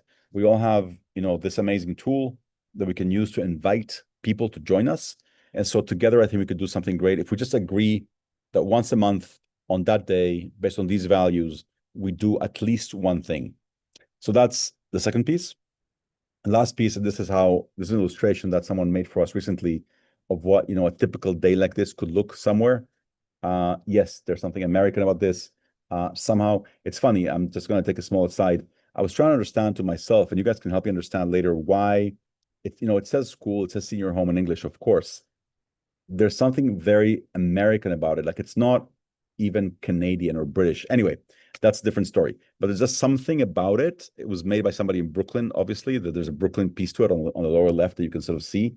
But it's not just that. It's interesting why, if you see this, you're like, oh, that's in the US. That's not in New Zealand. I don't know. Anyway, so you can imagine this happening sort of everywhere and being replicated everywhere. And you also want it to be visible. You want to make sure that people see that this is happening. And so the third thing, if the first thing is, more freedom and more dignity, the second thing is one day a month, let's do it. And the third thing, lastly, to make this visible across cultures and languages without needing actual language, it'd be nice to have, a symbol, a visible sort of thing that we can use that anyone could adapt and adopt in any way they like the recycling logo, if you like, but for doing good.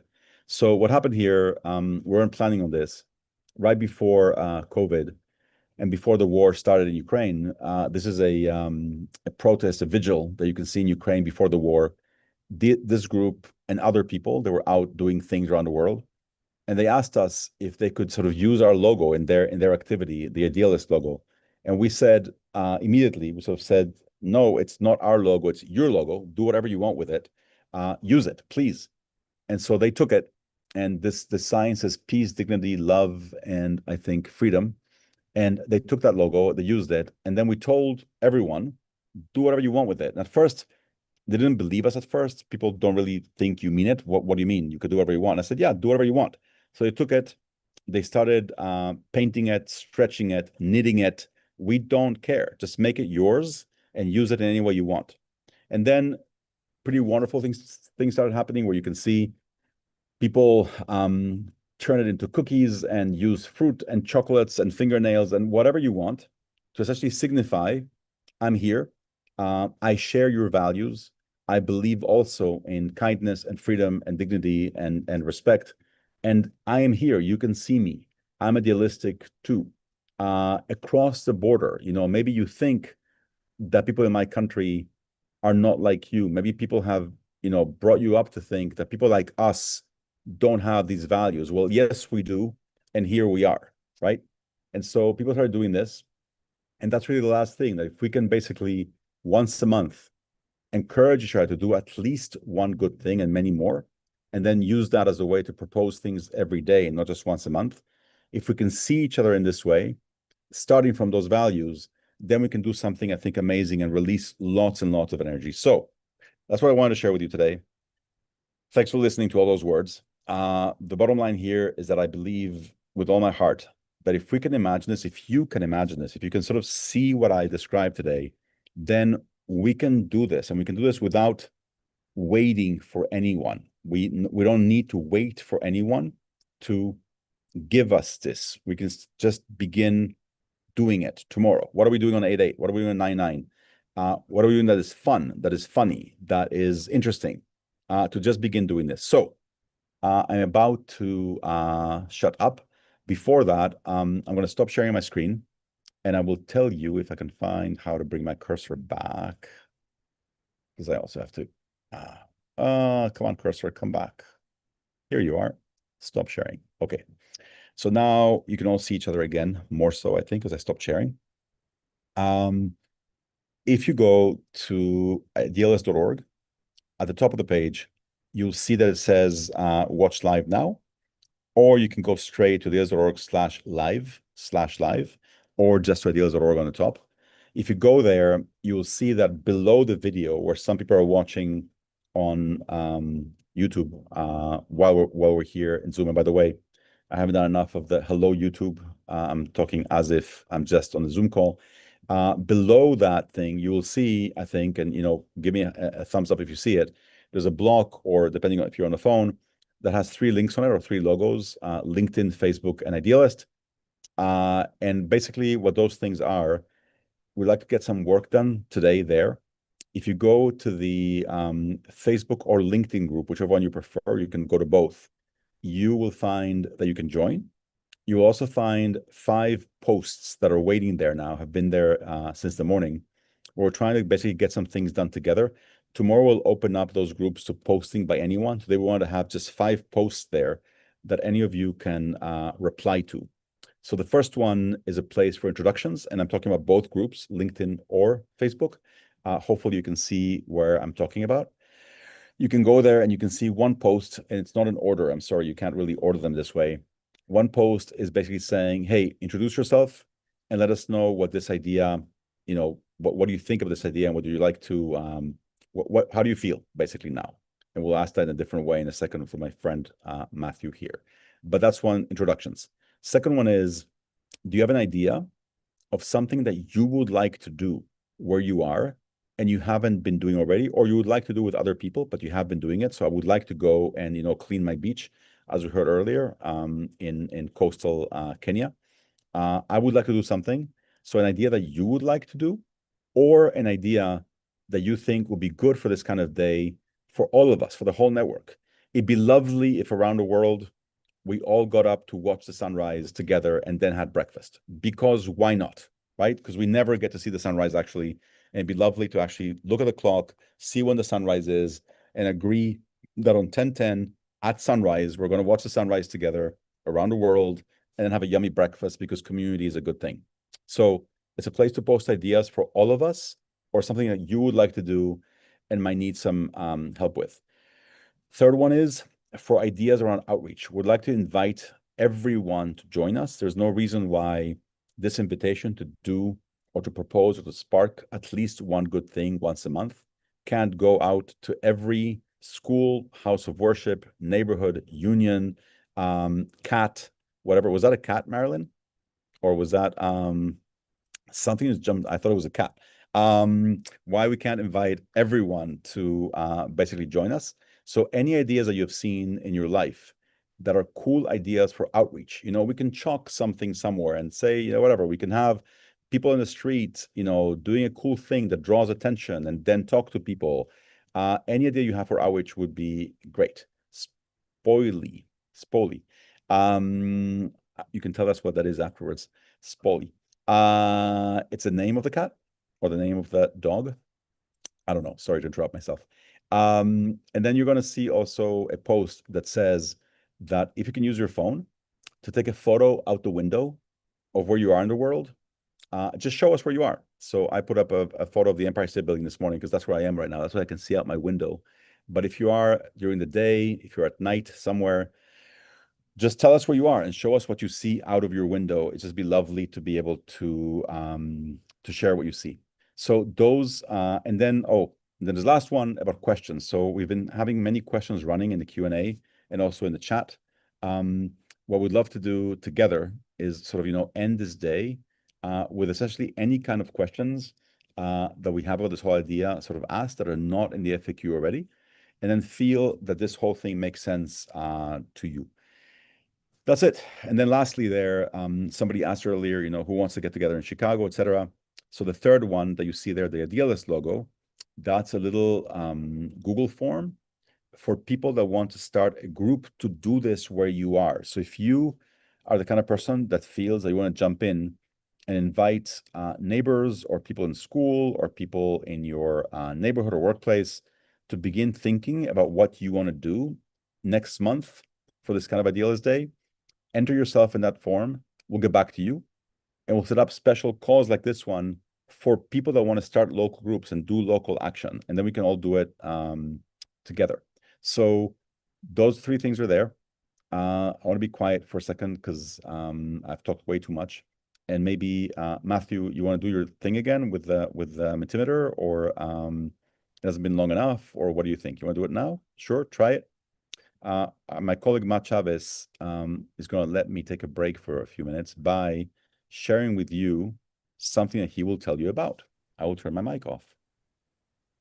Hey everyone, I'm Matthew. I work here at Idealist.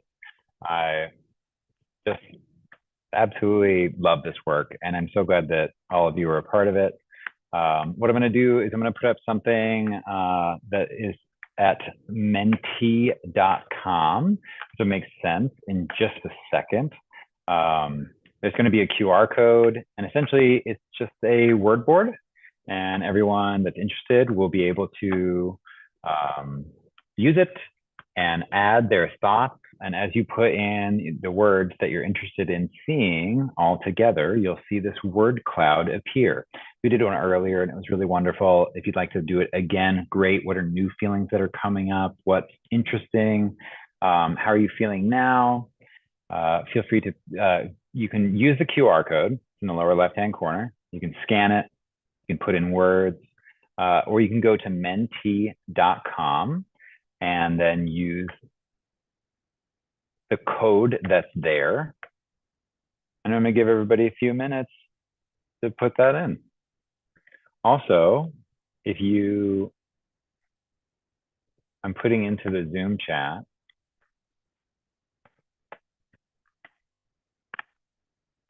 any links that we may have not had already. You missed a link. They're in chat now. You can join the LinkedIn group. You can join the Facebook group. If you want to fill out that Google form so that you can start a local group yourself and come to a follow-up call that we'll be doing, a virtual call to help people start groups wherever they are, that's there. And for the rest of you, just keep putting in these words. These are so wonderful.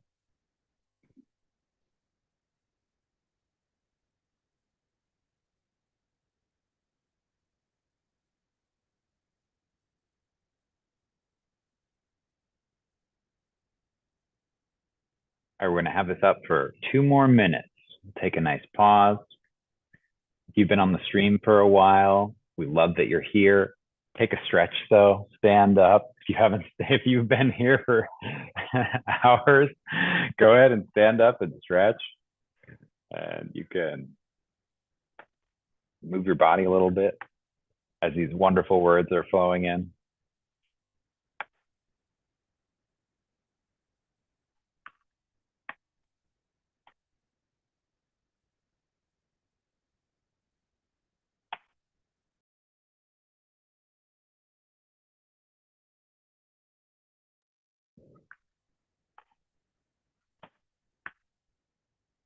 Awesome. We're going to give it 1 more minute, and then we'll come back into the call. We'll be doing this throughout the day just to check in. We'll have a bunch of different ones for all the different groups because I assume people will be coming in and out, and that's really cool. It's so awesome to think that some people are just waking up and excited to come on the call. They're getting ready, brushing their teeth, getting ready to join the Zoom call wherever they're waking up. It's pretty awesome. And also, this is something for anybody that is on YouTube. You can also participate. This is for you. So it's not just for anyone that is on Zoom. This is for anyone that's watching it, anywhere.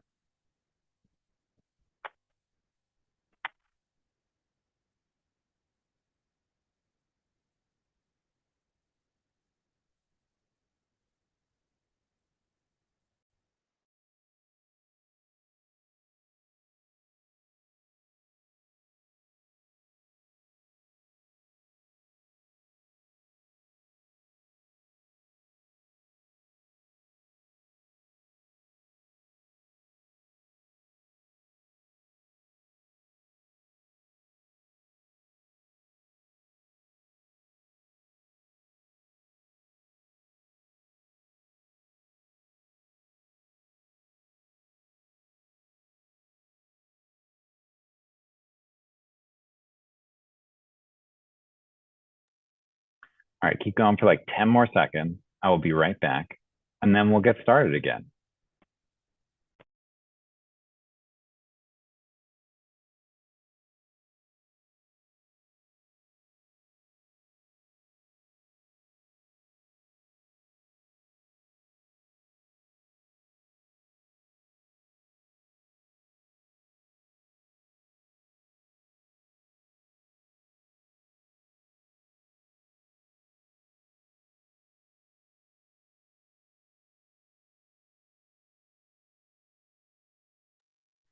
All right, and we're gonna. Thanks so much for everybody. Thanks so much to everyone that participated. You were awesome. And I'm gonna be back shortly, and then we'll continue our conversation. I don't know if you know about this, but there are some really fun reactions that you can do depending on, I don't think my computer is gonna do it. If you put up the peace sign, you might have some reactions, or at the bottom in Zoom, you have a bunch of effects that you can do that are really fun. Like you can make balloons appear. So if you haven't done that before, or if you have, you can put some in the chat while we're waiting for Ami. Ami's here. Oh, he's here. Great. I'm seeing Nidia, who I have seen so often on LinkedIn, and other place, I think too. I think Twitter maybe too. I don't know. But no, LinkedIn. And there she is after growing grass in the streets of Philadelphia. I think it was. Was that you? No. Yes, you did something. No. You did something cool for an Idealist Day. I'm trying to remember what it was. Yes, you did. Okay, Krista, hi. How are you, Krista? Where are you? I can't see you, but you're there. So let me stop here for a second. A, to take a breather, and B, to let you, hopefully I made some sense. Hopefully the world I described more or less makes sense to the world that you're living in.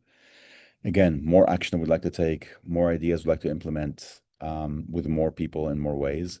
I would love to actually hear, some of your voices who wants to basically respond, ask a question, throw an idea, anything you would like. I don't want to pick on Marilyn again, but Marilyn, I didn't understand what you were saying earlier about that thing so if you want to sort of describe what happened earlier, that's great. Whatever you want. Anyone, please, who wants to sort of jump in and either make a suggestion or anything else. Lynn, thank you so much for being here. So anyone want to raise a hand? If you raise a hand, then one of our colleagues is going to give you the mic. Hi, Lynn.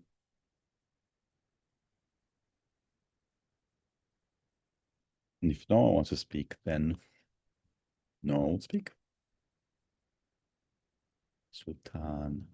Let me see. I'm looking at the chat because I can never. Okay. Benjamin, go ahead. You will get the mic.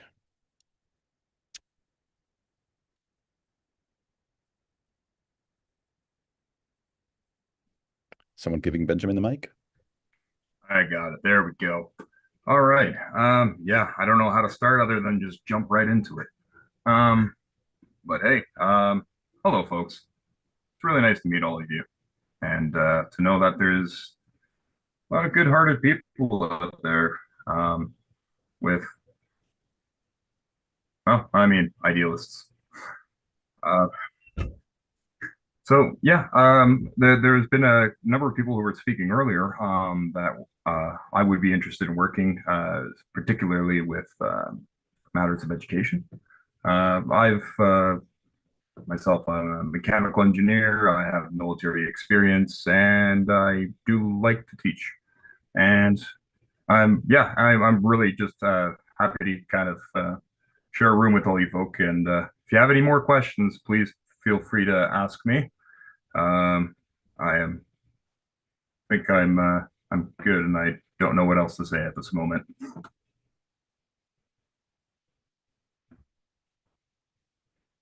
Nope, we don't hear you. You're muted. Zoom. It was good to hear your voice, Benjamin. Thank you. And then Wengel, you're gonna have to tell us how you pronounce your name.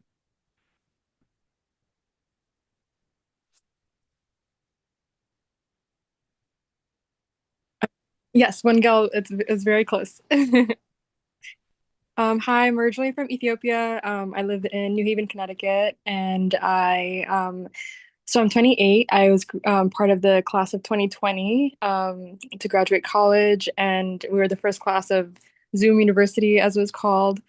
And I hated it, and I feel like ever since, it's just really been a world that's pressured us to be obsessed with AI, be obsessed with social media presence, and entering this workforce has felt like really depersonalized because it just matters about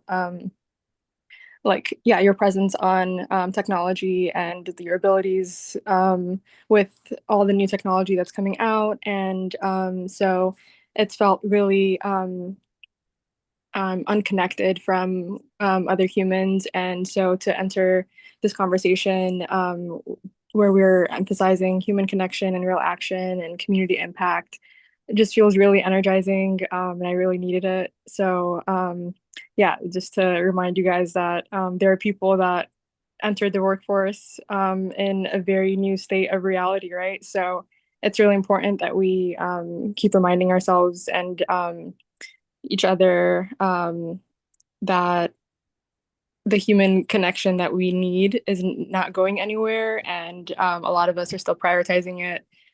So thank you so much for that. Thank you, Mangala. I think I was just I don't know what you do in New Haven now, and unfortunately, I don't know if I hear New Haven, I just hear Yale. That's all I hear, but I know there's more than Yale there. But it's just this idea that, you know, we're sitting here, and again, I know that it's hard for us sometimes to sort of, I don't know, accept, understand, really own the fact that like we're trying to, you know, invite people of the world to do something really cool together. Mm-hmm. Someone like you, I see you, I hear you. Like you can go out, light up the whole of New Haven. I mean, you can do this, right? You just need to decide to get three friends and say, we're going to tell New Haven about, you know, 99, 10, 10. We can all do some amazing things together. And if you believe you can do that and you take, you know, you take your phone, you take three friends, you collect some groups, you are in touch with us and with others, New Haven will know about this because Wengel will take them. And how will you allow New Haven not know about this, right? And so it's a question of motivation. And then I think what's really cool is that generation, I want to tell you a secret. So I have white hair. I have two daughters. One is going to be 21, and so she went to COVID, you know, in high school. And the other one is 5, which is a whole other story. But anyway, they share the same mother. So anyway, you know, as the day progresses, I'm going to get more. So this is them. Anyway, the point is that yes, they spent a year on their computers in high school. It was horrible. And I think some of that generation is still bearing that. And yet, I think you know how to reach people. You more than, you know, me, certainly, you know how to use your phone. You know where to find your friends. You know how to use Instagram. You know how to use TikTok. You know how to use, you know, all these tools to invite people to do something cool together. And if just enough of us do it, then we would literally be unstoppable. Nothing can stop this from happening if we decide to make it happen. So thank you for that. And then I see Stacy here. Stacy, we can't see you, Stacy. I don't know if you want to be seen or not, but if you want to be seen, you have to turn your video on and your audio on. Yeah, let me see if I can do this. Here I am.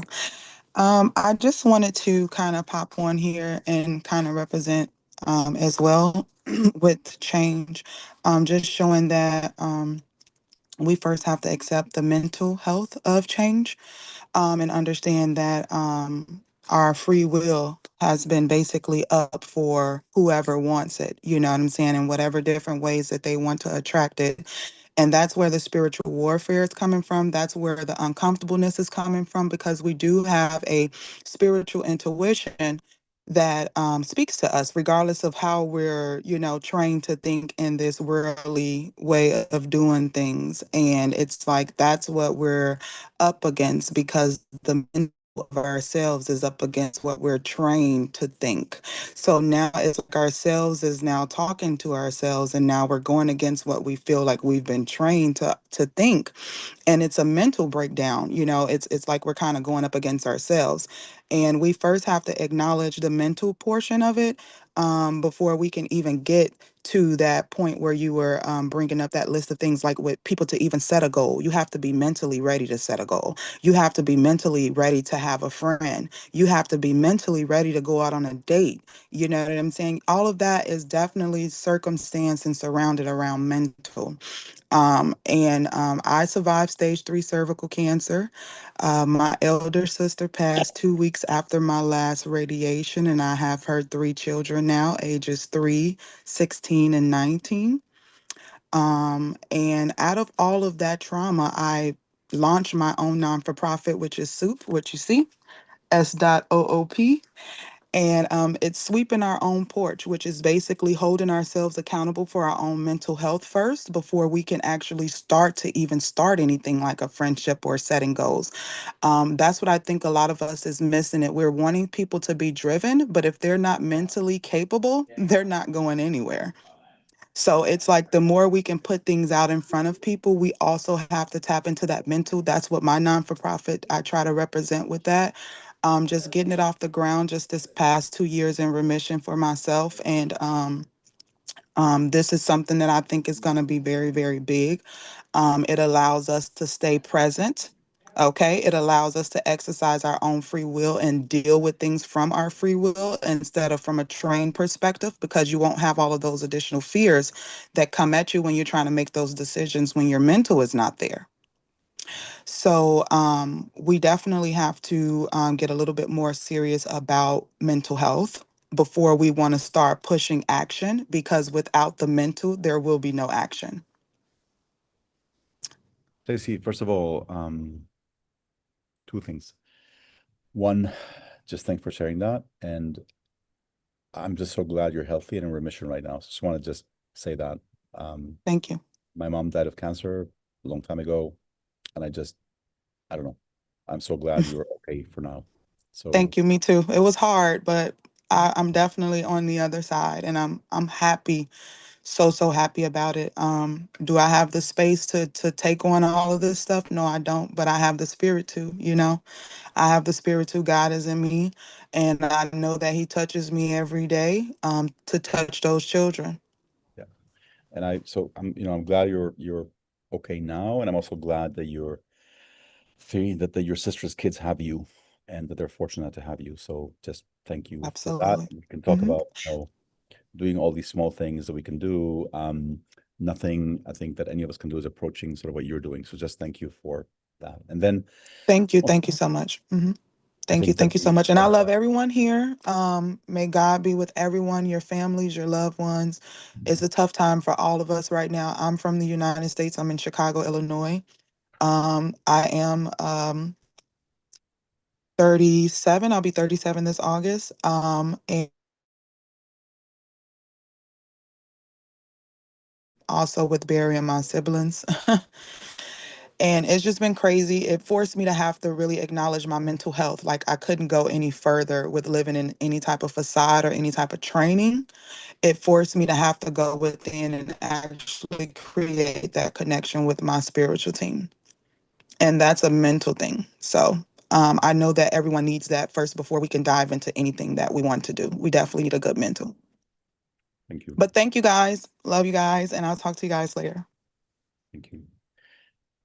So just on that thing, without so going back to what we're basically saying, that yes, it's very difficult to act if you're not there. It's mentally and it's emotionally. I think that has to come first. We have to want something before we can actually do it and then be ready to do it. But I think all of us are at different stages of this, and I think we can help each other move to wherever stage we want to be.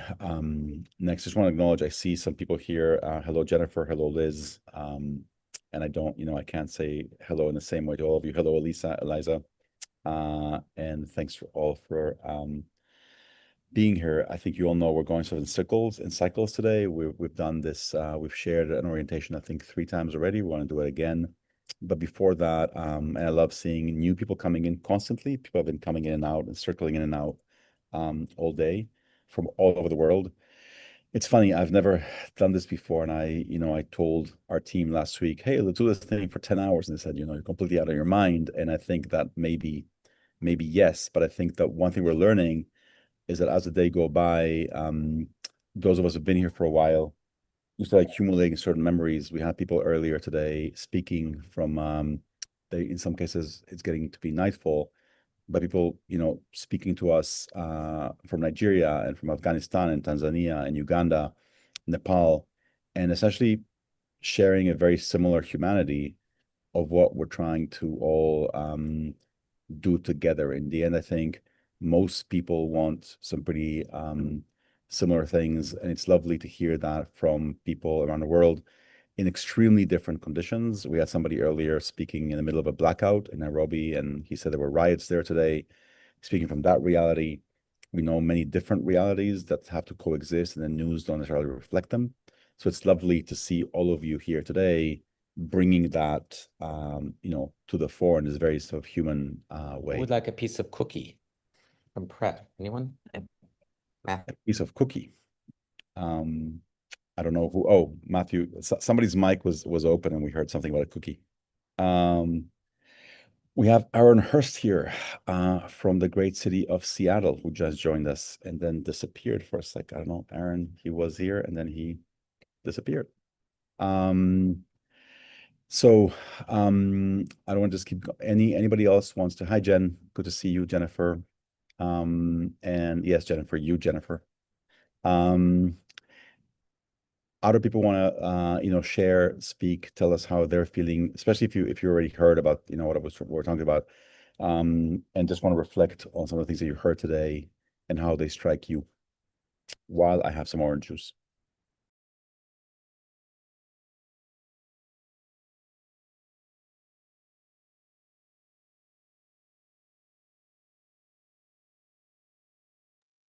It's funny, you're all being offered the mic. You can, oh, sorry, if you want to speak for a second, just raise your hand use the Zoom raise your hand thing, because otherwise my colleague can't see you behind other people. So raise your hand with Zoom underneath where it says, whatever that thing says. There's a react button down at the bottom. And if you push it, it says raise hand at the bottom. You can raise your hand. Now we have Ilana with the very cool hat, if I may comment on the hat. Thank you. Oh my gosh. Wow. I'm so starstruck. I mean, it's like I've been following you forever. So thank you for creating Idealist. Like you've changed the world. You really have. And we really owe like so much to you. So like let's take an honor and take a moment and just honor and not just honor, but like really like take a moment for you for building this. Because it's very courageous. And you're on the computer all day. So take some breaks, like stretch your body and stuff. So I'll be really quick. I'm Alana. I'm currently in Colorado and I am a macro licensed social worker. So I've been working in the nonprofit sector for over 15 years. And what I've been experiencing, everyone, is so much burnout. I can't even tell you, like I've been laid off, I've been fired. Like it's been like horrific in a lot of ways, and also very enlightening of like what I'm here to do. I'm a healer, I'm a guide, I'm an artist, I'm a community builder, I'm all the things, but like who is each of us, right? Like what makes us different from every single one of us? Because we can say all the things, but like what are we actually doing here to repair and heal the world? Like what are we actually doing in this life, right? And so I'm here to take action. I really believe like we need to create more art in the world. We really need to get in touch with our inner artist or inner creative, because when we tap into that energy, it changes our whole viewpoint. And yes, we need to also like break through the silos. And I'm willing to like travel and meet people. I just think like there's such a huge opportunity that we have, that the pandemic also like created this like virtual world that we live in, but now is the time to take action in person. So thank you so much.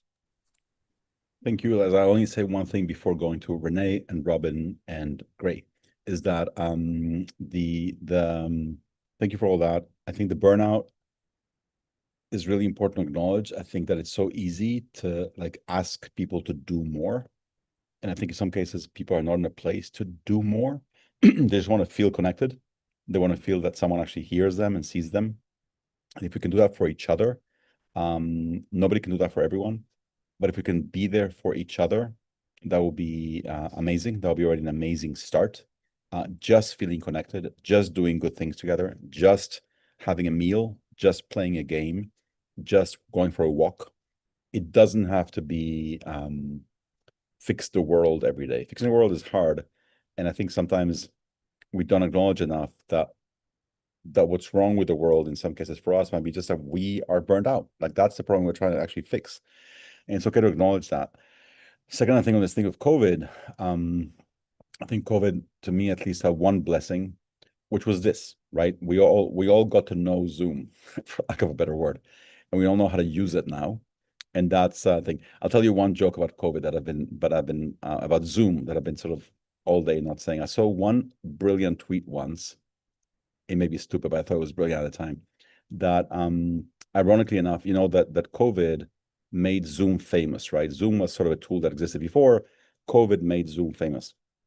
And someone actually saw this really smart thing, I thought, that Zoom is a bad name, that actually the tool 10 years ago should have been called COVID, right? Hey, come COVID with me, co-video, right? And that in fact, the disease that made Zoom famous is a much better name for Zoom than Zoom is. Come COVID, let's COVID. Anyway, so we're COVIDing right now. Anyway, I'm getting tired, as you can see. Renee, go for it.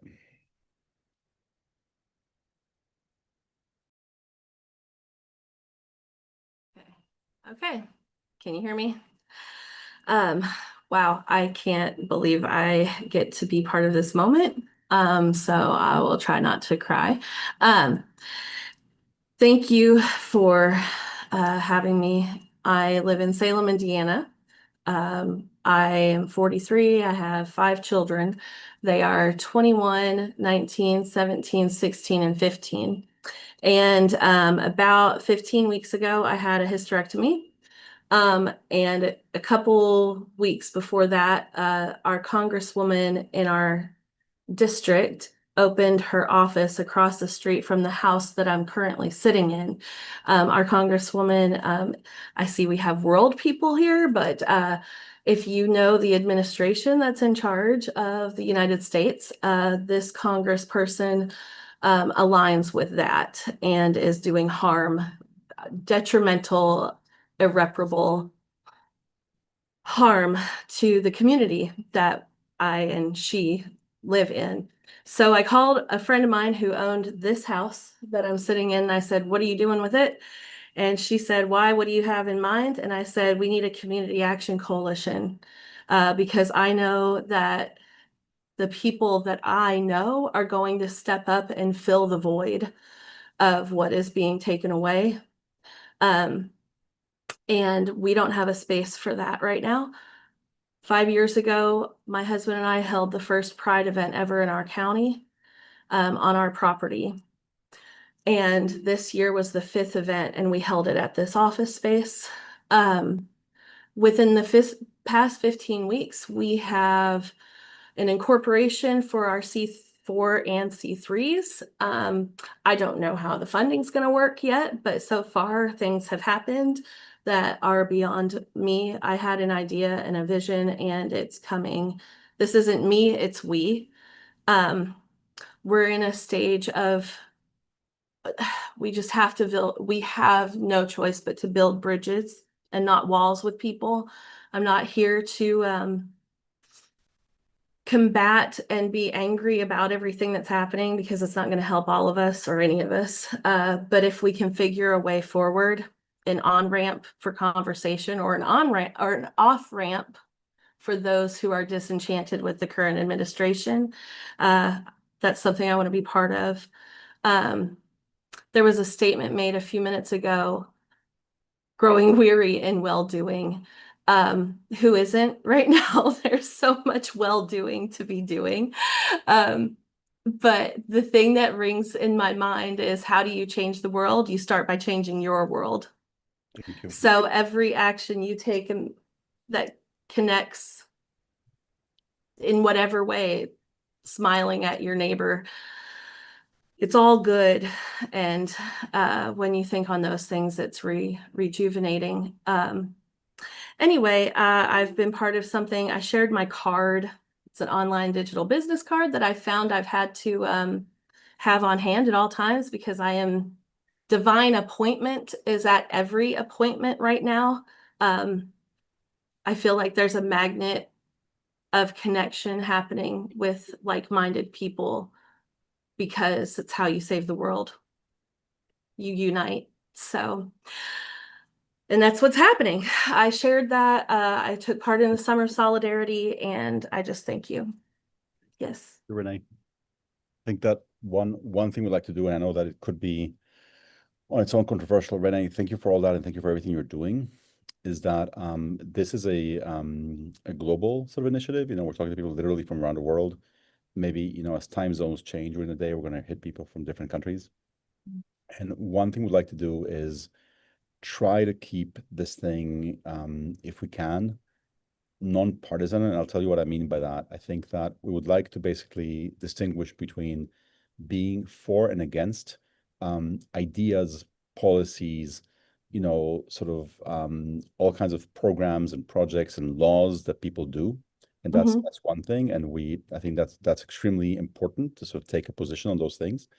And that's different. And it is not about you, Renee. I'm just saying in general that around the world would like to stay away within this movement, within this network, of taking positions around specific politicians and governments, just because when you do that, if you say, you know, I really disagree with this idea or this law that was passed, and that's, you know, perfectly fine to say that, then you're letting anyone who agrees or disagrees with that to sort of be with you on that piece.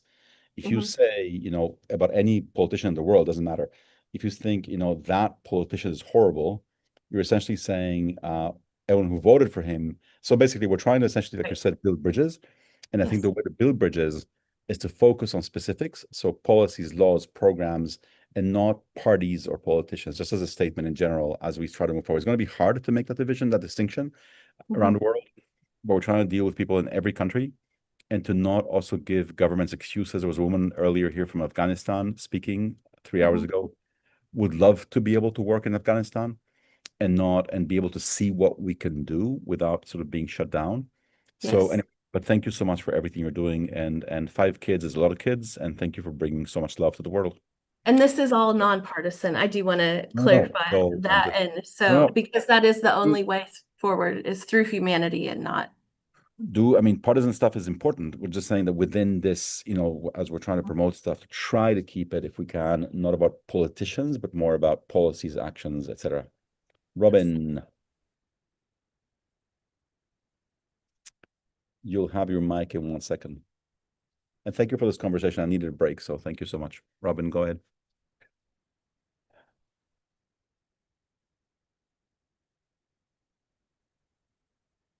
Don't know if Robin has the mic, if she doesn't have the mic. Robin, I'm asking you to unmute. Go ahead and unmute yourself. All right, You're not quite there yet. There you go. Okay, got it.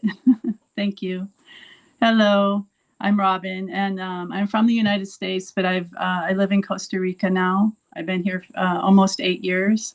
And I found Idealist from my friend who suggested that because I'm looking for work and I wanted to work for nonprofits, specifically in the animal area, working with animals, or nonprofits that work with animals. So that's how I found Idealist, and I'm here now for this event, and this is amazing. I love the purpose that you're sharing here, and about, you know, making ideas come to life, and the community that I live in here it's a very small Caribbean community. So it's like kind of a small knit community, but it's very touristic. So we have every day we have a lot of tourists from all over the world. And they tend to have gatherings together, not as much as they should, but what I was thinking and what you said is I'd like to have a gathering possibly once a month or once a week or whatever, because there are so many people here that has some amazing ideas on the local level, to help the community, but also to expand more worldwide, because we do have a lot of tourists from Europe and, you know, all over South America and the US and that. So I really like that idea, and I'm excited about starting that. I guess one question I had is like, because it is such a small community, and we don't have a lot of resources, and even though we might have people with a great idea, I don't know how would be the best way to make that come to life. I guess maybe, you know, like you say, starting local and building from that, but I don't know if there's any ideas to help bring those specific ideas to life.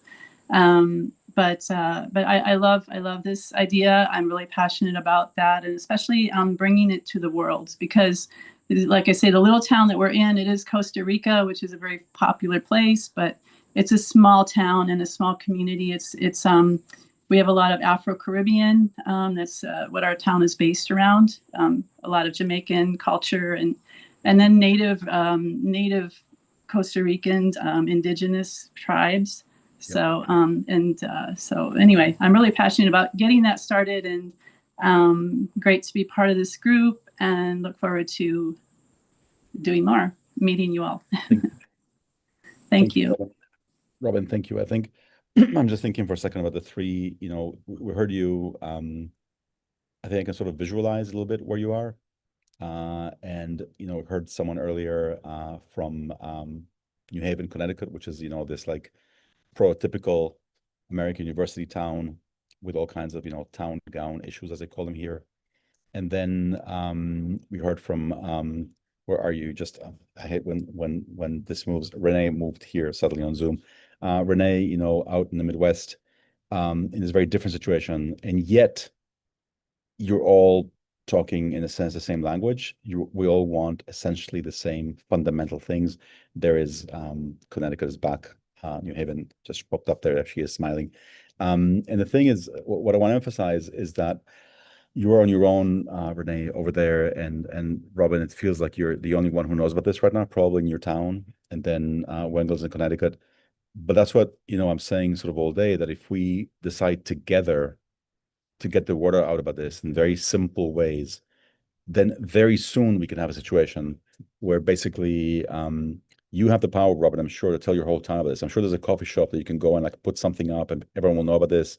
I'm sure there's a WhatsApp group of all the foreigners who live there. That's just normal these days, et cetera, et cetera. And so I think that together we have so much power to get the word out about something that was simply unimaginable, even just a few years ago. And so, yes, I think we could absolutely do this. But Matthew has been wanting to speak for a while. We have two Matthews in the office, and then there's one Matthew that wants to speak from his car. Yes. Where is he?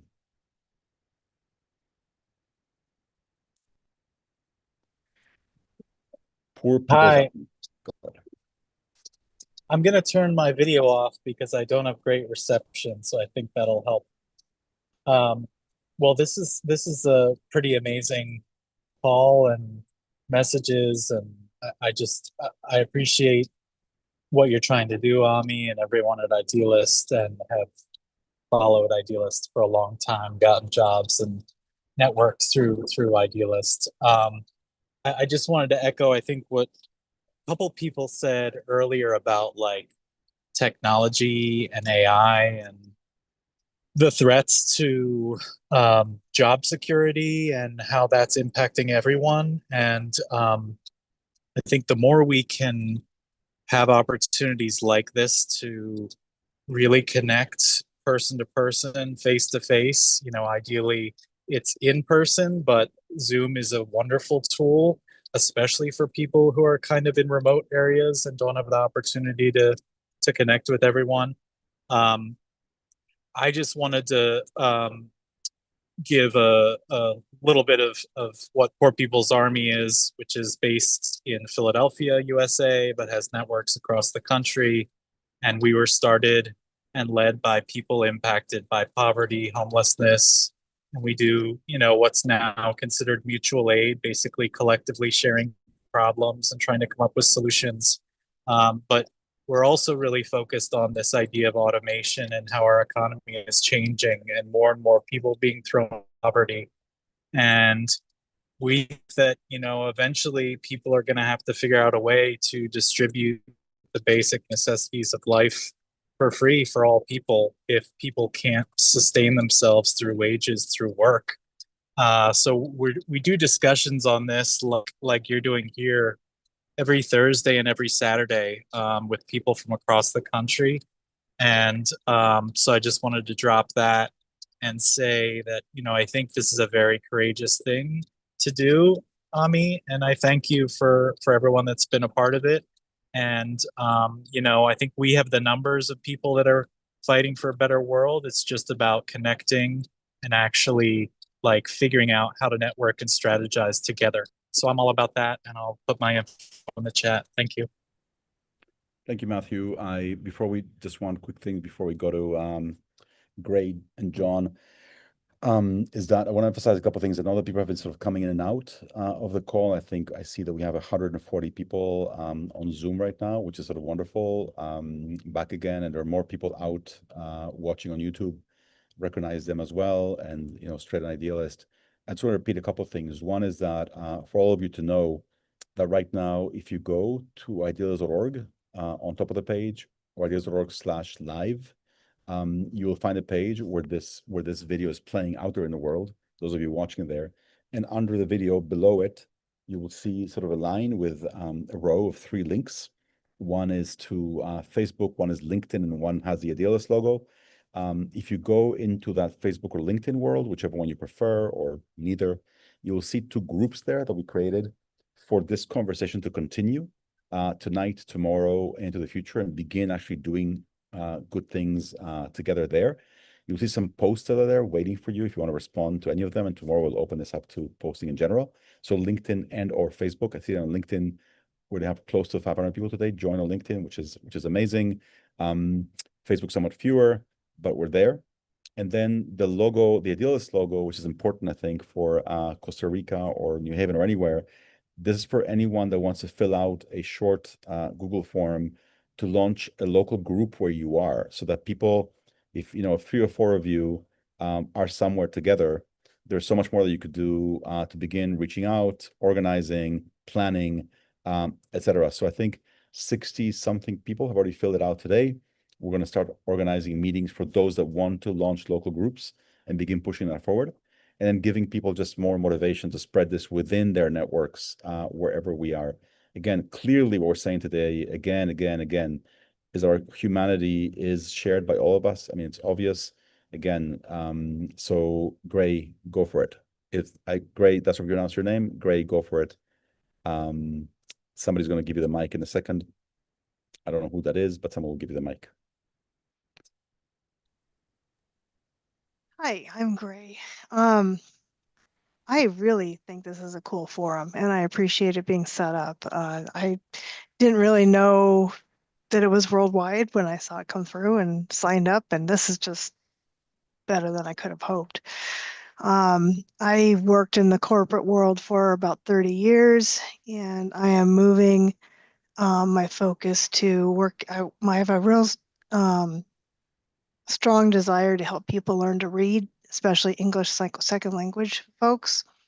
I think that the key to being able to learn is being able to read, and I want to focus on comprehension, and then I also want to encourage critical thinking. So I think that's something that's definitely needed these days. So I really appreciate this platform because it has a lot of like-minded companies and folks, or agencies, I should say, and folks that have similar interests. And I also really appreciate this kind of a gathering, because then you can hear about those people that have those interests. So thank you for setting this up, and thank you for Idealist. I appreciate it. John.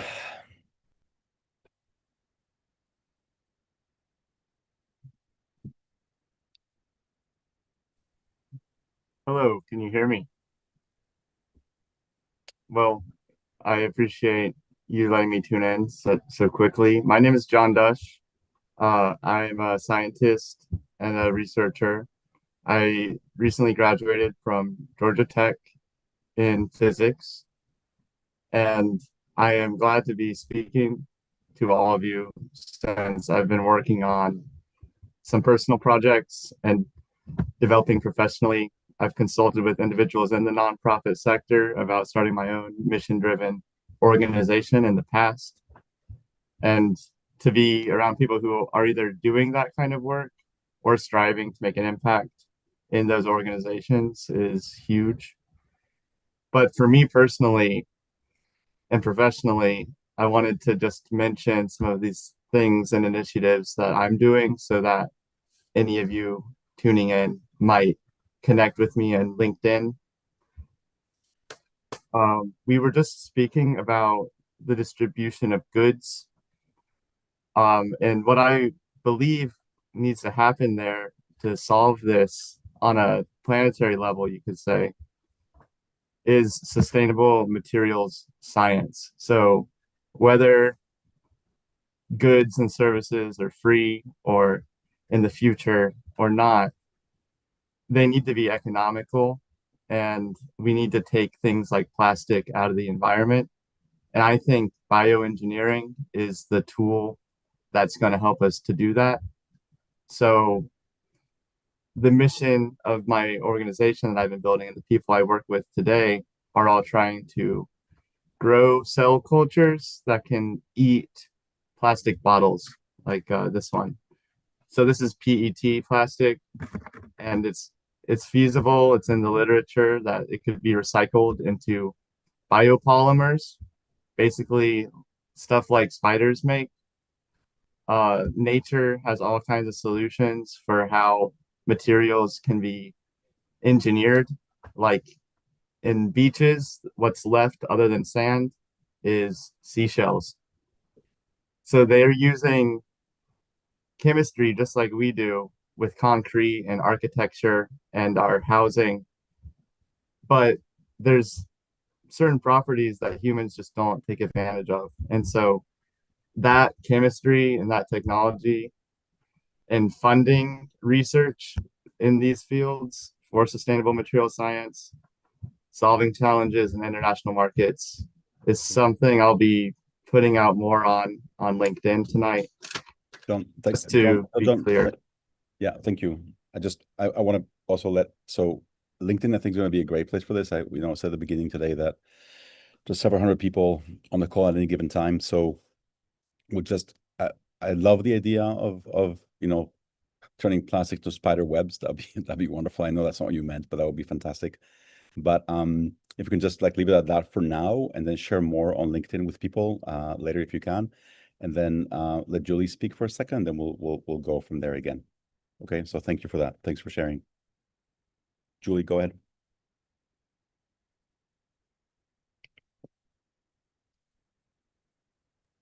There we go. I got the message. See, I've got three things I'm going to try to string together fairly quickly. One is with regard to what Renee was saying, and Ami, your response about keeping party out of it and all of that. One of the things that I have learned or I have taken to heart is it's not about polarization or party or any of that stuff. What I feel we need to encourage is getting away from the binary, right? It ultimately, if we can divorce ourselves from I'm right, you're wrong, and there is a right and a wrong, the whole thing of talking to one another, building community and all that seems to me to become a whole lot easier. So I'm just suggesting that as food for thought, future discussion, which leads me to a second thing, which is critical thought and definition. Getting away from the binary requires that you take in information, process it, and think critically. There's a dearth of definition. A lot of people don't realize there's a difference between being critical and doing analysis or providing critique.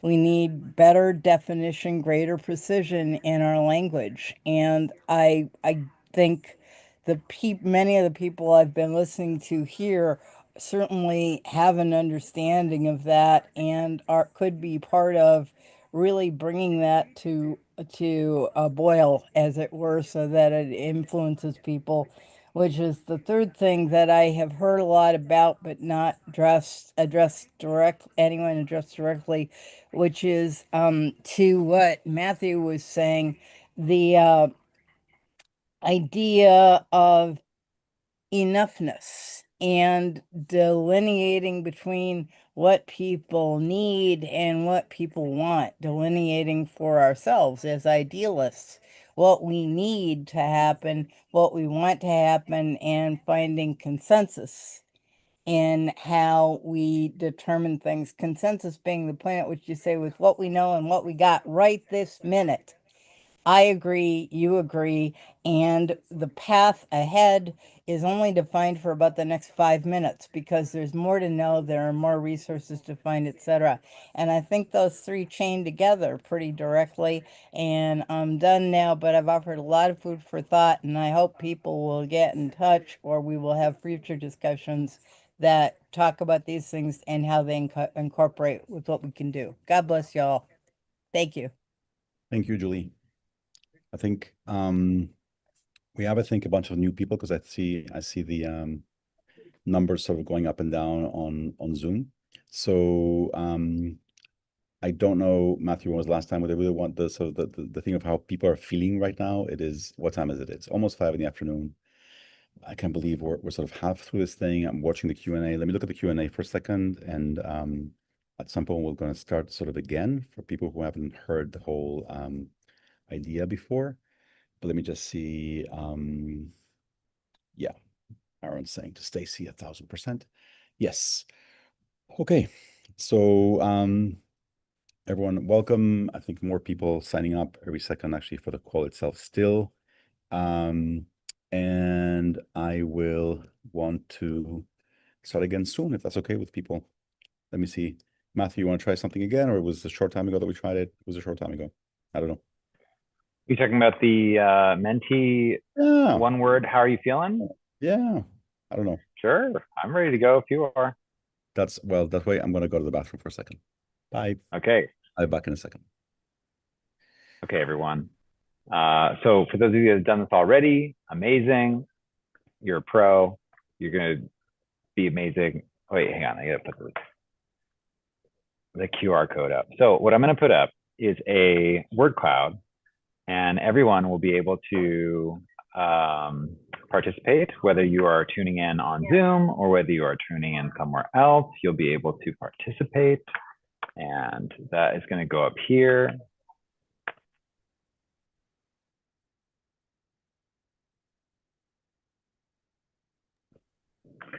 And so in the lower left, you'll see that there is a QR code, and you can use that in order to answer this word cloud, or you can go to menti.com, that's MENTI.com.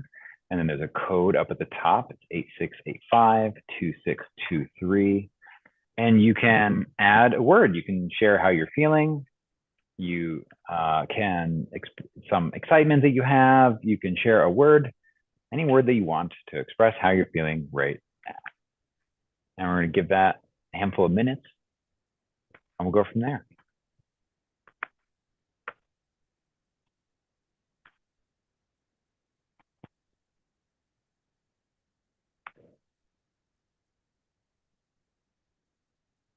I'm resonating with a lot of these. I'm feeling a little fidgety too. I'm ready for a stretch break. This is also a good opportunity. If anyone has been sitting for a while, we've been going for 5 hours now almost. We started at 12, it's 4:43. There's still 150 people in the room. That's amazing. I'm sure not everyone from the beginning, but a few, I've seen a few. So thank you, live stream marathoners, for being there with us. It's really wonderful to see you and to be here with you. Yeah. Again, if you happen to just pop in, go ahead and use the QR code in the bottom left if you'd like to, and you can share something that you would like to share.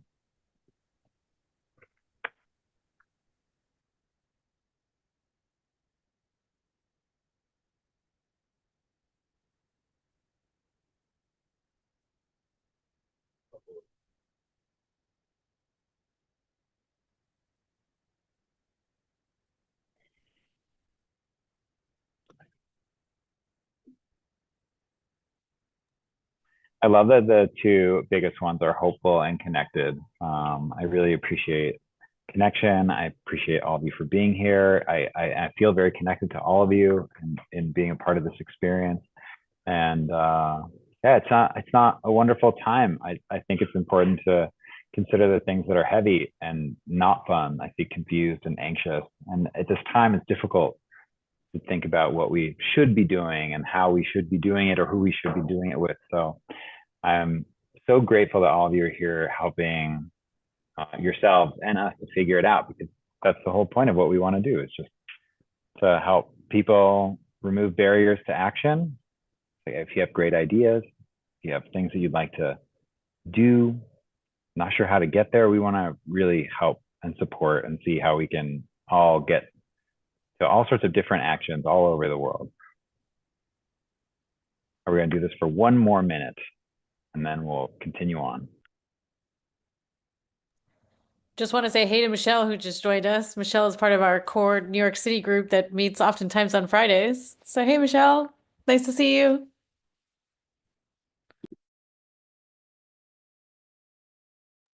Oh, I think you're on mute, Michelle. Let me just ask you to unmute and then you can unmute if you want to pop in here. Hey, nice to see you. You're still muted. I have a request in to unmute, so feel free to. Okay. Now you're good. Anyway, yes, nice to see you too. Thank you for the shout out. And it was wonderful being with you yesterday. So thank you. Actually, my brain works in little sections. So I have much more that came to life that I wanted to ask you about. So next time I see you. Sounds good. Game for that. Michelle was in our picnic picture that that Matt shared earlier today. And Michelle actually has a really cool project going on. Michelle, do you want to share a little bit since we have a couple seconds here? Matt, if you don't mind. I don't want to put you on the spot, Michelle, but if you want to share your project idea. You're muted again. We're just playing this dance here. The technology dance. Let me ask you to unmute. Hang on a second. You're still muted. That's okay. No worries. Toss it back. Oh, there Yes, you are. Got you, Michelle. It was saying the host wasn't allowing me to unmute. So thank you. Basically, we're looking at the divisiveness around our country and around the world, and we're connecting students at different college campuses, universities, to address that gap, that divisiveness, and not only connect within themselves, but also connect with each other to navigate any difficult conversation and actually become master storytellers in the process. So it's a 6-month program that at first and there's no cost. So you receive all of this wonderful program, and then you're mentored with an accountability buddy, a small group, as well as the whole community. And then in the second 3 months, you're the mentor and you give back and mentor others. So happy to, my last was Vanderbilt, just joined us. So we're now 16 universities. We were 4 just a month ago. And so, yeah, if you know anyone at a university who would like to experience or learn more about it, hi, Ami, nice to have you back. Yeah, be happy to share that. I'll put my LinkedIn connection in the chat. Thanks so much, Michelle and Kathleen. I want to come back a little bit to interesting. I can see some people that have been here literally for hours. Other people sort of come in and out, and other people I think have just joined us. And it's interesting also how the day progresses. So first of all, thank you all for being here. It's funny, this at noon today, which is, my God, not even 5 hours ago, almost, we opened this thing. I was really nervous. I never get nervous before speaking, but this was weird and strange and interesting and different. We've never done this before. So I was nervous. And now thank you for helping me feel less nervous. And I'm no longer nervous, and we can just be. So what I want to do now is, I think it's been wonderful to hear again from so many of you, and how wherever I think we are in the world right now, it's interesting. I think all of you can see how it's getting dark in some places in the world. I think we're going to see the sunrise soon somewhere else. My colleague Elena, you can see her there. She's in the middle of the Pyrenees, and it's what, 11 o'clock at night now. Almost. I see some people in, I think, West Africa, East Africa. It's quite dark at night. But thanks for being here, everyone. And again, welcome to everyone who's joining us again. It's a little bit hard to do this in such a way that is not, but I was going to say it's not boring for some of you to hear some things again, but you've stayed here. So I guess it's not that boring, or you have nothing better to do, but I guess we'll thank you. Bonnie's laughing. Yes. So what I want to do now, it's 4:50. I think we said we're going to go in sort of 1 hour cycles. I want to be able to welcome those who join us at 5 to start again. So until then, if people, I haven't even had time to look at some of the questions in the chat. The chat, I think, has become this huge document, which I hope we can save and I can read later, because I have no idea what's been happening in the chat all day. and this thing better not delete it, and allows us to save it. I want to repeat again that we can find each other on LinkedIn and Facebook into groups that you can see there now, and also very soon locally. I want to ask you a question first. I know some of you have been speaking and sort of speaking back. I'd love to ask you a question for anyone that wants to answer this, either verbally or in the chat. Some of you, I think most of you, heard me present earlier, at least once, about what we're trying to do, which is to invite people to essentially create a global movement that will encourage each other at least once a month to spark and celebrate more action, more community, more connection year round. So once a month, we spark and we celebrate, but it's happening year round based on some common values.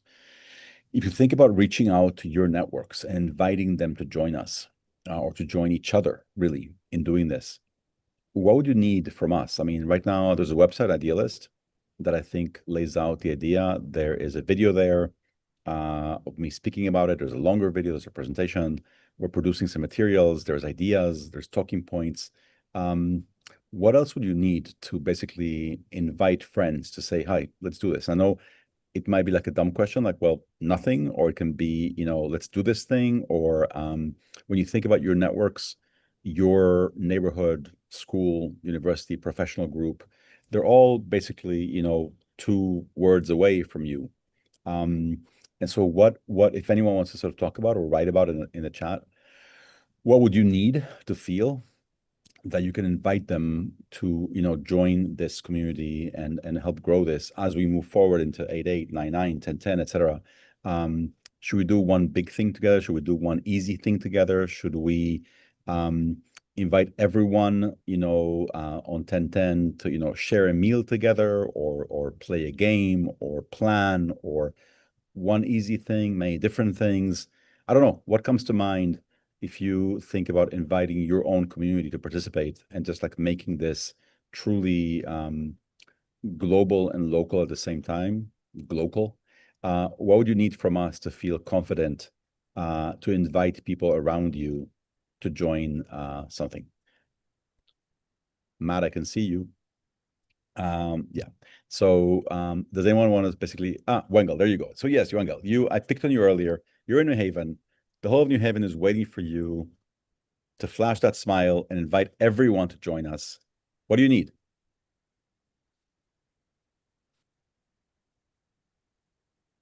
Who's going to let Wengel talk? Hi. Thank you so much for allowing me to speak again.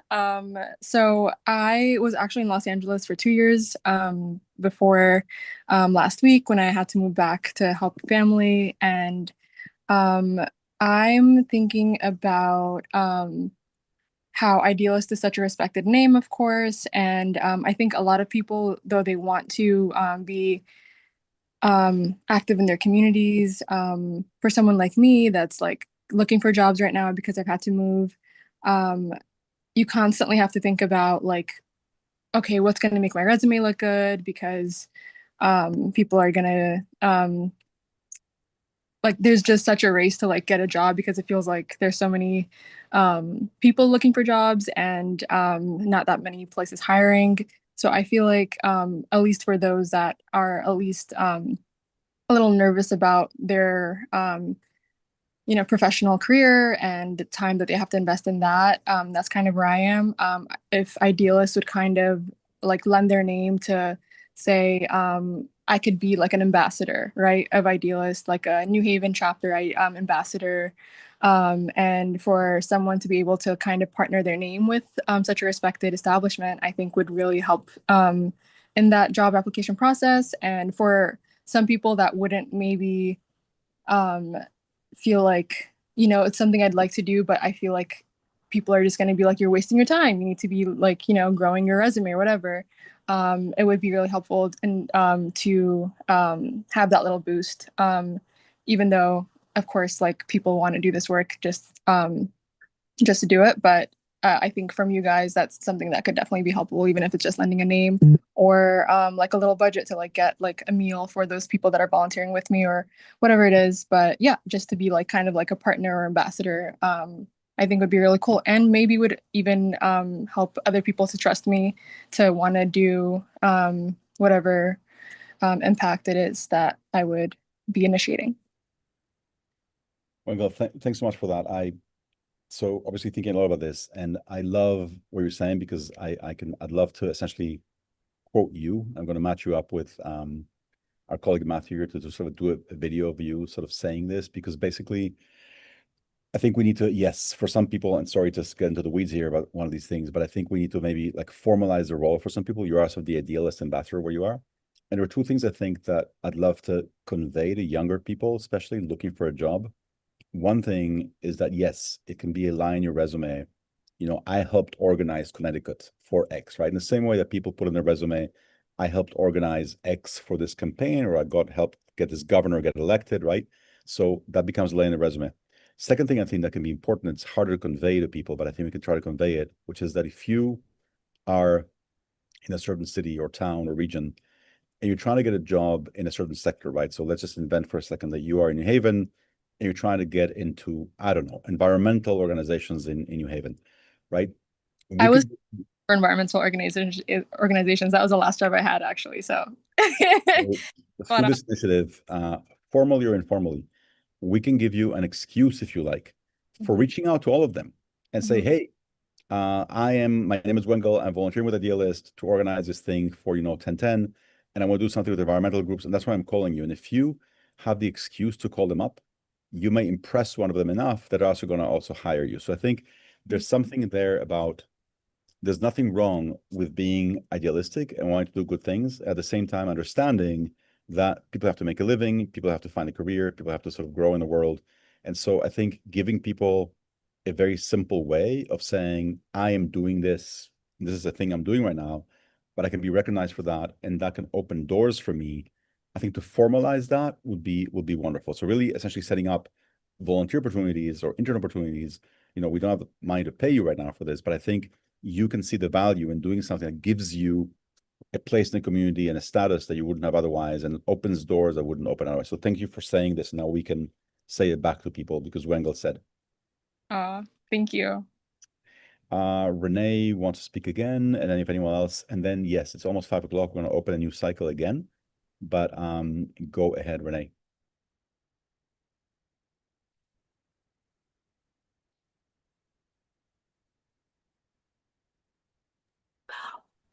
Okay, can you hear me? I've been saying the same thing every day for like 15 weeks is I personally don't want a title because I need a title, but a title opens doors that otherwise, it depends on what the delivery is, where you're trying to make the connection. And if we can connect people to others who are like-minded, then we can take over we can bring the good back into the world. Let me say it that way. Because it's such a time as this, right? Like it's 720 people all over the world saying and feeling the same things is magical. It's a movement. And anytime you give your stamp of approval as someone who has influence on someone else who we're in symbiotic relationship right now, right? Like all of our rural little tiny towns in the little corners of the world are the ones that impact the larger, and we're just working together. So thank you for that idea. I call them liaisons. Like we need liaisons because what you deliver to Washington, D.C., you can't necessarily deliver in Washington County because I know the people here. So thank you for this again. Yeah, we were calling them connectors. It can be called, sort of anything you want. People that want to go out and be the connective tissue where they are. Go, and the voluntary role becomes the actual making the connections, right? So I'm working here, I'm volunteering with Idealist or whoever you want to say it, to be a connector and to create all this connective tissue. And I think giving people that sense of, no, I'm not crazy, I'm actually part of something bigger, which is why I'm inviting you to do X, would be important. I don't know, Renee, if that's for me or if someone else is saying something to you, but yes, we'll try to. Oh, okay, great. Cool. You're seeing each other. Okay. I want to acknowledge it is 5:01.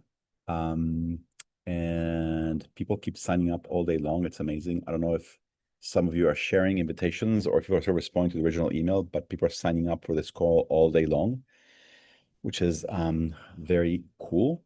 I got some coffee earlier, but I need some sugar. I need to get some sugar, and I will get that. And again, thank you all for being here. I think a bunch of you are here for the first time, and I know it's a bit, you're coming in like in the middle. So let me take a breather for a second, and let's assume for a moment that we're starting from scratch. It is 5 o'clock. I believe and can't believe that one half has gone by and one half has gone, and there's another half to go.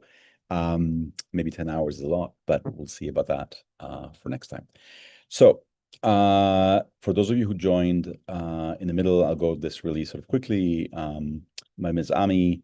I started Idealist a long time ago in 95.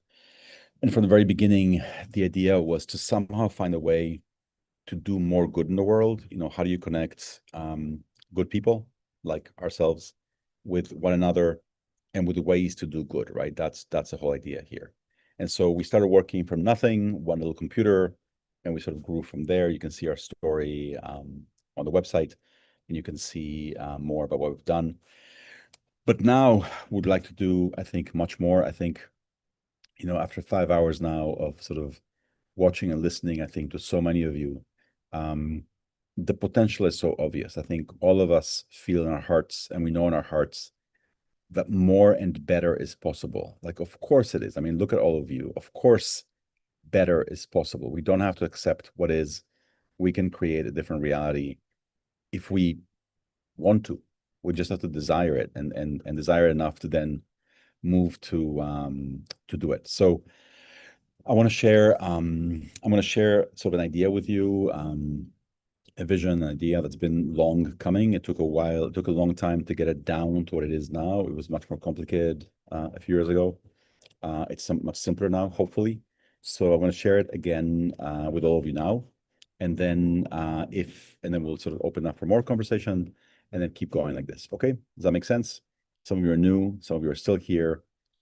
Some people are coming. Some people are leaving. If you are leaving, you know where to find us. We're going to be here from now on doing this thing. To me, selfishly, this day was just a huge dose of encouragement, like a big shot in the arm that this is all possible. You're all out there. You know, this is going to sound maybe strange, but like I imagine you all being out there before meeting you. Like I know they're amazing people. Renee, I never know there was a Salem where you are, but there is, and you are there. And there are people out there doing amazing things all the time. And together, I think there's really no limit or very, very high limit to what we can actually do. So let me share a little bit about what that is. And I'll start from the beginning again. I'm going to share my screen for a second. And let me come back here and sorry, I'm using two screens. It's still confusing to me. I come back, I hit share somewhere. I go to this, I hit share. Are you guys all seeing that I'm sharing right now? Does it say hello? Am I sharing? It does. Okay. Julie is still with us. It's funny. So some people are still with us for a long time, and I'm remembering to like, I'm making you part of my life already. Other people just joined. Welcome all. So I'm going to go through a presentation with you for a few minutes. If you want to use the chat, if you haven't done it yet, the chat has been open all day. To introduce yourselves, say where you're from, where you are now. Basically, it's fascinating to, again, I said a few minutes ago, but I'm seeing nighttime, sort of deep night around the world, and then daytime in other places. So say where you are, and love is the loss is Benjamin. Benjamin is correct. So I'm going to share with you the way that I think we at Idealist and we in this thing that we're trying to create here, how we see reality right now, regardless of where you are, regardless if you are in a small rural area in Kenya or in a big city in Tanzania or in Afghanistan or other people have gone through here in different places in the world. There are three things that we're seeing that seem to be true everywhere. And so I want to talk about those three things and talk about what I think we can do about them and how. Okay. So I will start with basically, let me go back there again. Here I am. So I want to share with you, I call them sort of three obsessions because they're three obsessions of mine. But another way of looking at this is that I think that these are three quiet challenges that exist all over the world. Every day, the news yell at us all kinds of things. But I think we all know this, the news is not reality. And what I mean by that, I don't mean anything conspiratorial. I mean something much simpler than that. So for example, if God forbid an airplane crashes somewhere, the news tell us that story.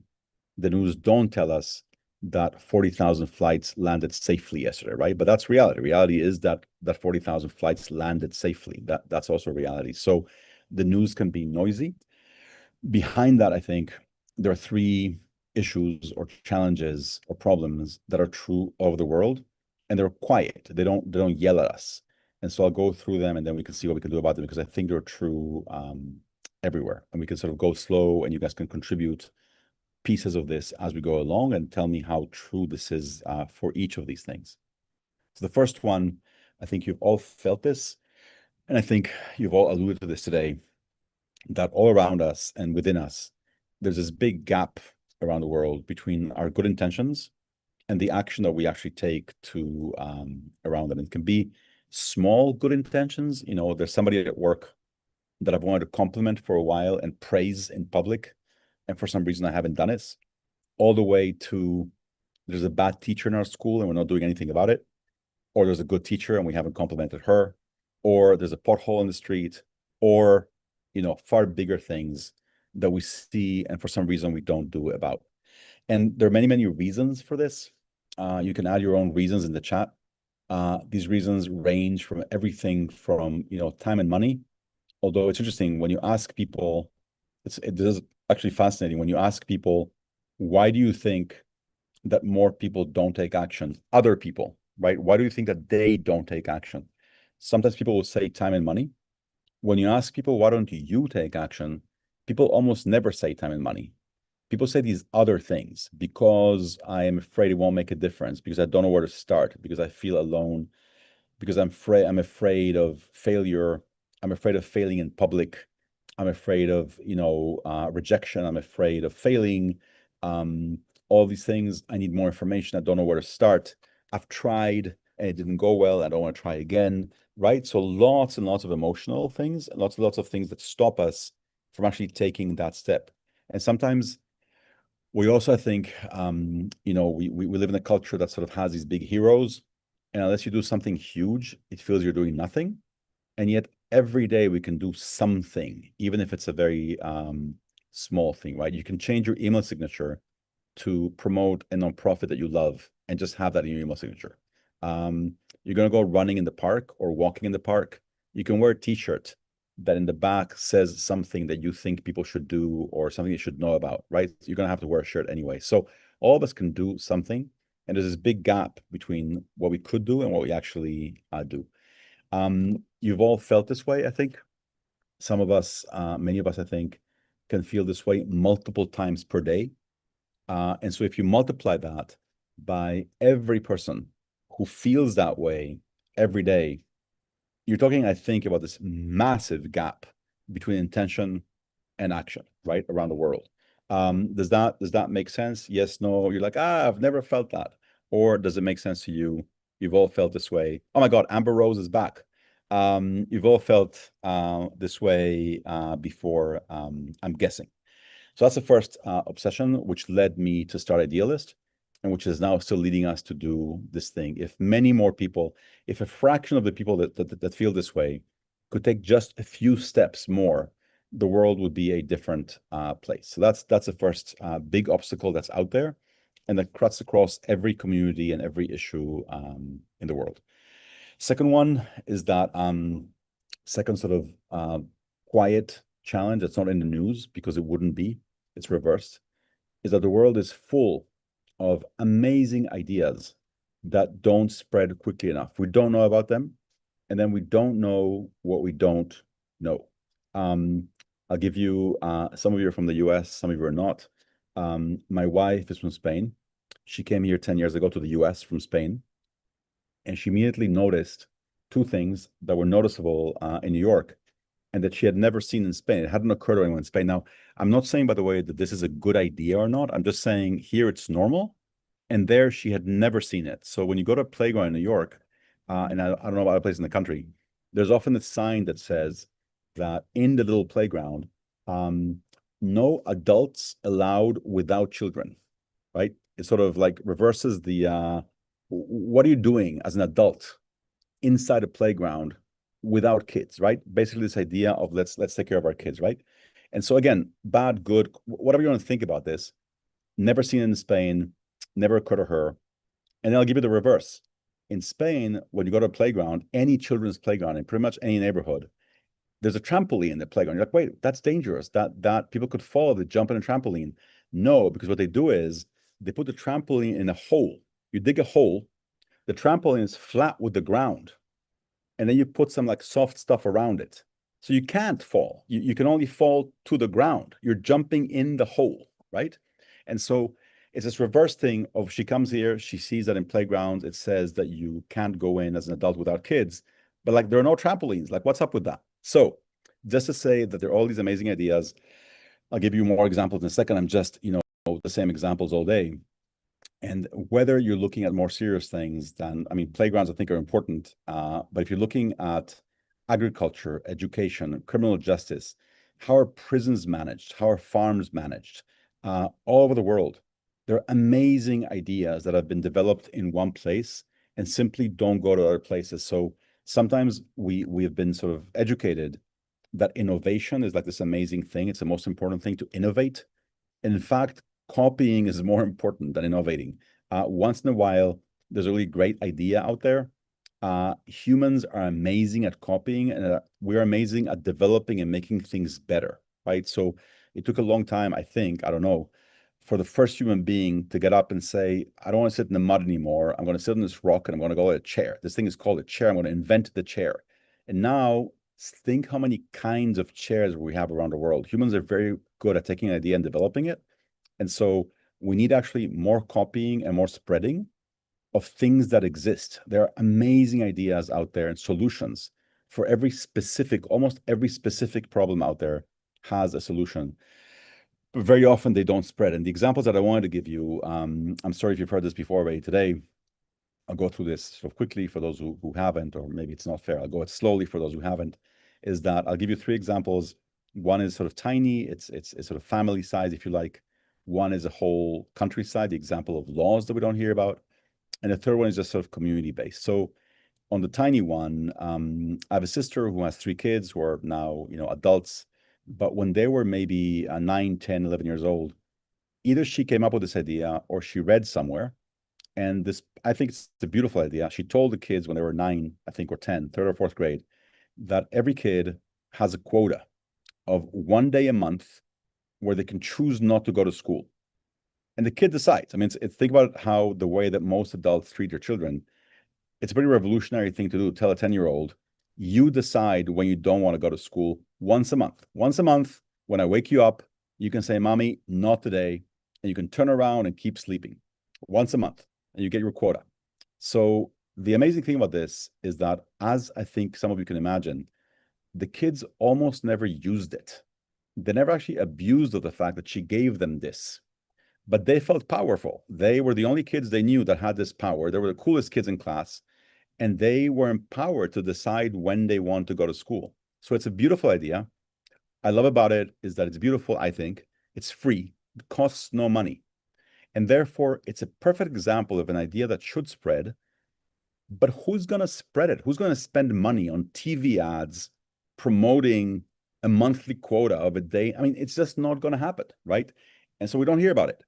And most of us will not invent an idea like that. That's not how the human brain works.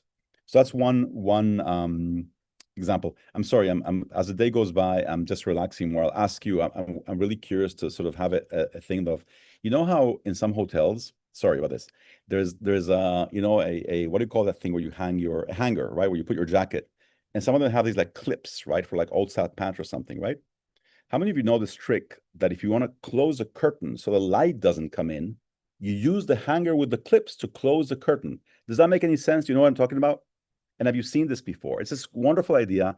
I never thought about it until I saw it somewhere. Yes, take the clips from the hanger and tie the curtain.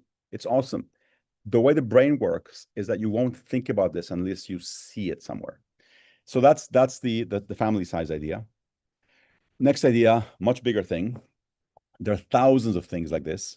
Different cultures create different laws and different ways of governance. It doesn't mean they can't be copied. But before we copy them, we have to hear about them. If we don't hear about them, we can't even debate them. Some things are very visible. I think many cities that you visit now have these free biking things, right? That started like in New York and other places. One reason why the free biking thing spread so much is because it's so visible, right? You see free bikes, and then the city says, oh, we also want free bikes in Paris, or we want free bikes in Chicago. Let's actually copy that. Some things are not visible.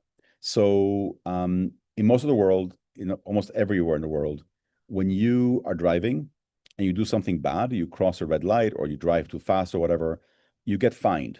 And you get fined, let's say, $100. In Finland, they realize it's a pretty egalitarian country.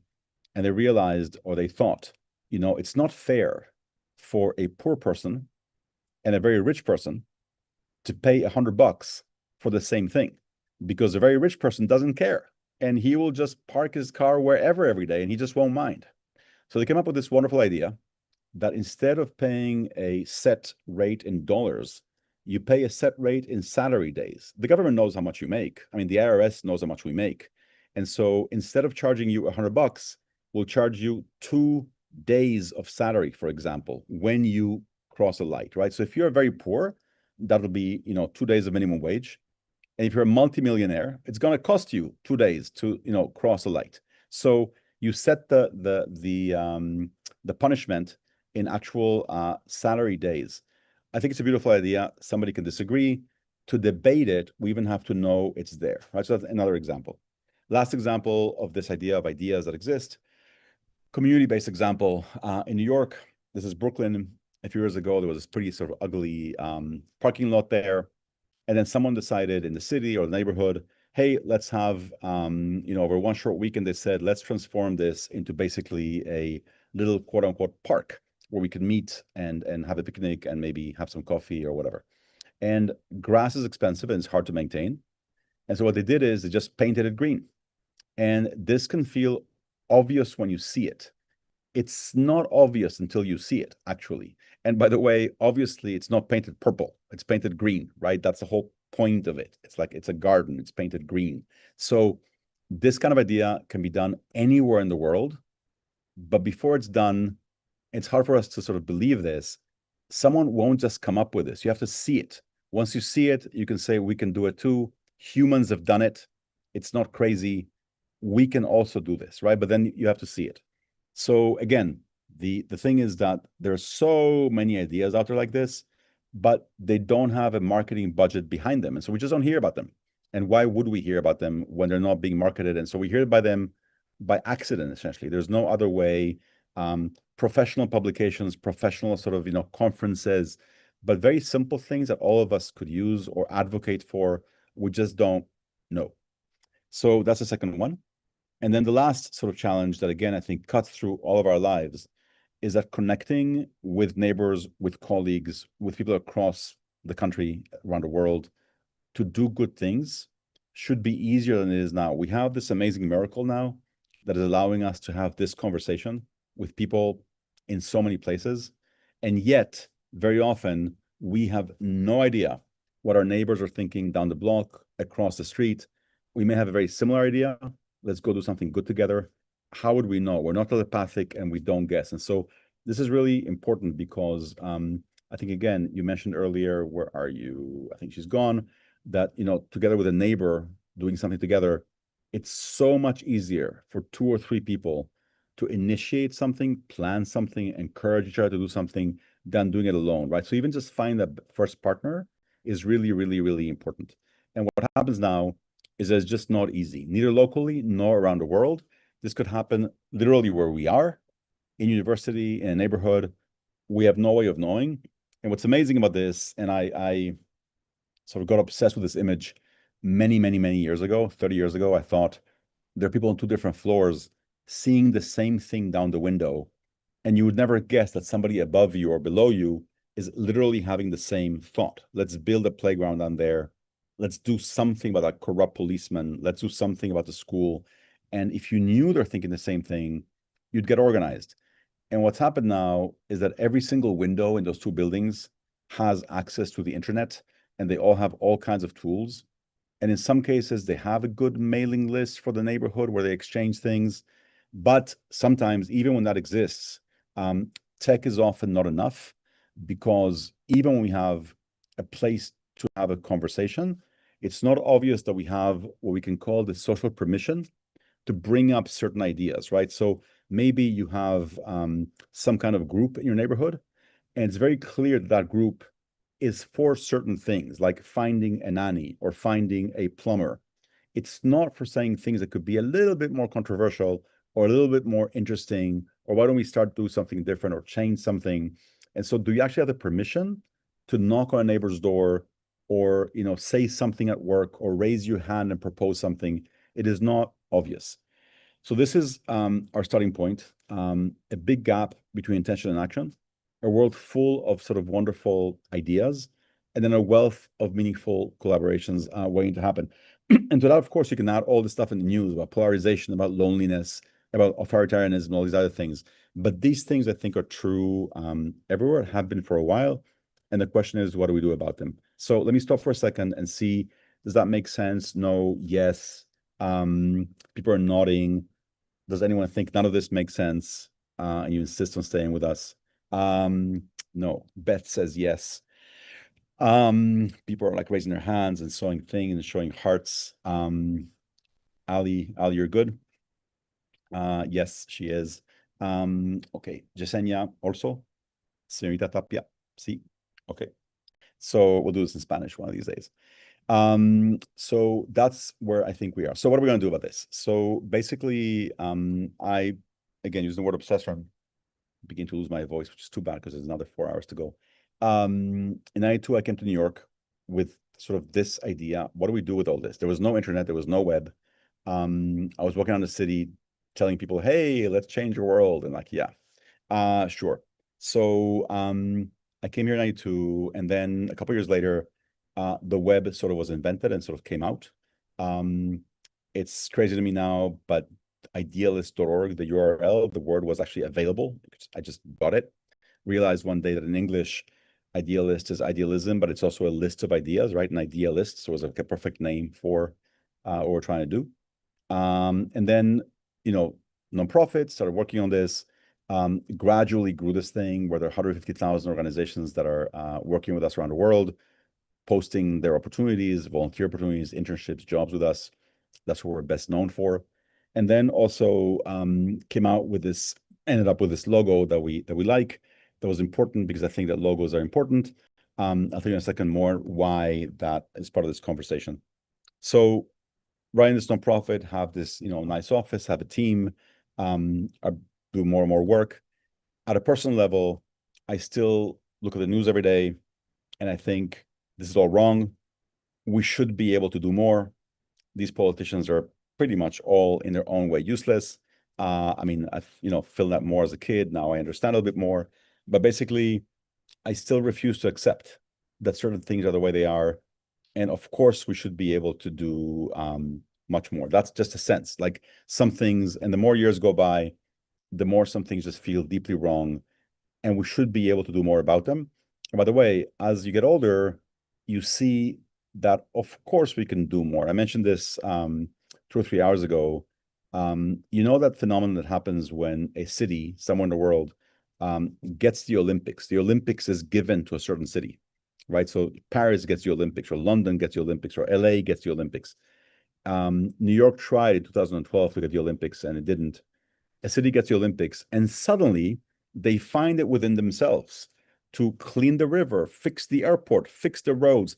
It turns out they could have all along, but they didn't have that sort of motivating date to get it done by. The world's going to be looking at us. We better clean our act, right? And so, of course, more is possible. The question is how. And the Olympics are a good example because what the Olympics do is that a city essentially agrees, whether it likes it or not, but a bunch of people in the city agree, we're going to get our act together, right, by the Olympics. And agreement releases energy. If all of us on this call right now agreed that we would do something, we're all going to go to that house over there and we're going to paint it purple tonight. Assuming that we all wanted that, we would get it done. We'd figure it out. If that was the agreement, which house and which color, we'd get it done. The problem with human beings is that it's hard to agree on which color and which house. And so we wish, but it doesn't happen. And so the question is, I kept obsessing about this whole idea that we should be able to do more if we had something to agree on that would bring us together and then release energy. So it's been a very long time. It's been 30 years of sort of trying to figure this out. And this little metaphorical wall is sort of me bashing my head and feeling there has to be a crack. There has to be a way around. There has to be a way above. There has to be a way below it. There has to be a way that a bunch of humans like us around the world, I'm just looking at you now, all of you, we should be able to do more about all the things that we see around us. We should be able to release energy in a way that sort of works. So how? So basically, I then had a series of sort of, breakthroughs working with people constantly, not alone, and realized before COVID, a little bit before COVID, that if we can agree on just 3 very simple things, we can literally change the world. And it's funny, confidence is a funny thing. Now that I've been talking to you or with you for a while now, I feel more confident even than 5 hours ago to just say we can literally change the world if we just agree on 3 very simple things. And I'll tell you sort of what those things are. First, just a very simple, broad vision that is based on some of the values that I think a lot of us share. I think a majority of people in most places would agree with this statement. Working with others in the spirit of generosity and mutual respect, I want to help build a world where all people can lead free and dignified lives. So freedom and dignity for all people, not just for my people or your people. And to get there in this spirit, not by killing each other, right? So this statement, we came up with this maybe 8 or 9 years ago, started testing it. It's also arbitrary. You could replace these words with joy and solidarity and maybe other words. But it turns out that dignity and freedom, which is what people want all over the world when they protest, with mutual respect and in generosity, struck a chord. We put it out there in the world. We asked people to translate it. We got 80 translations in 80 languages around the world. And it turned out that enough people and enough places feel that this was them. We then invited them to join us in a group online in 2018. And it turned out that this was enough. It was enough for people to feel included. And it was enough to get people to sort of behave on their best behavior, basically, once they joined based on this. It was pretty cool. Across religion, across much of politics, across culture. So that's one thing. What are we trying to do? We're trying to build this kind of world. Great. Now, how do we actually move from intention to action, from inertia to doing more together? How do we give each other permission to do much more?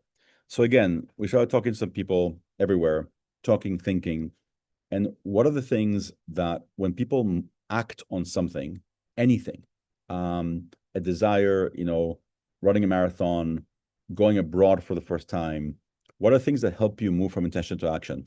And so there seem to be 6 things that we sort of landed on. If you think of a 7th one, let us know. We'll add another bullet. But basically, when you're trying to do something and you want to move to action, it seems to help to have, something that lights up your imagination. Oh, Paris looks cool. I want to go to Paris for the first time. Or I want to run a marathon, or I want to do this thing. You have a goal to focus on. That helps. Having a date or a milestone or a deadline is definitely helpful. Being able to tell a story to other people that justifies, I'm training for a marathon. That's why I'm not having breakfast with you, or vice versa, right? You have a story to tell. That story also allows you to find friends to do it with you.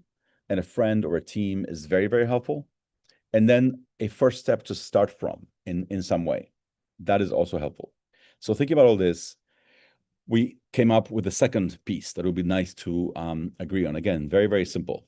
When you look at this, I don't even know how we landed here, but we did after a while.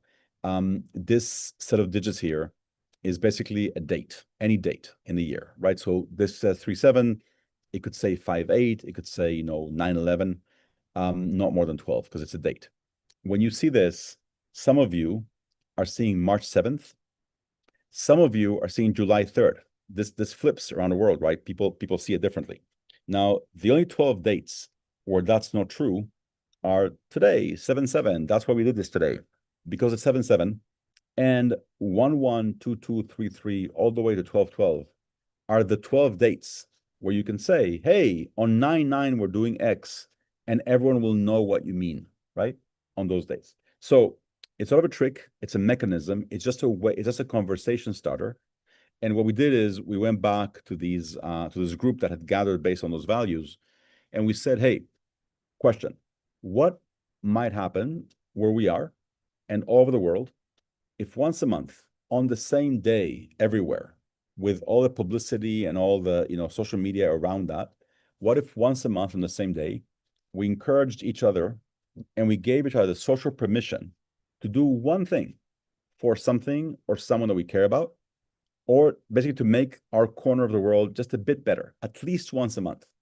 And you can go, you can share, teach, build, etc., or simply celebrate all the people around us that are doing good things already that we don't thank often enough. Find someone that's doing awesome work, a person, an organization, and just invite them or go to them and just thank them or celebrate them. That will be a good thing already.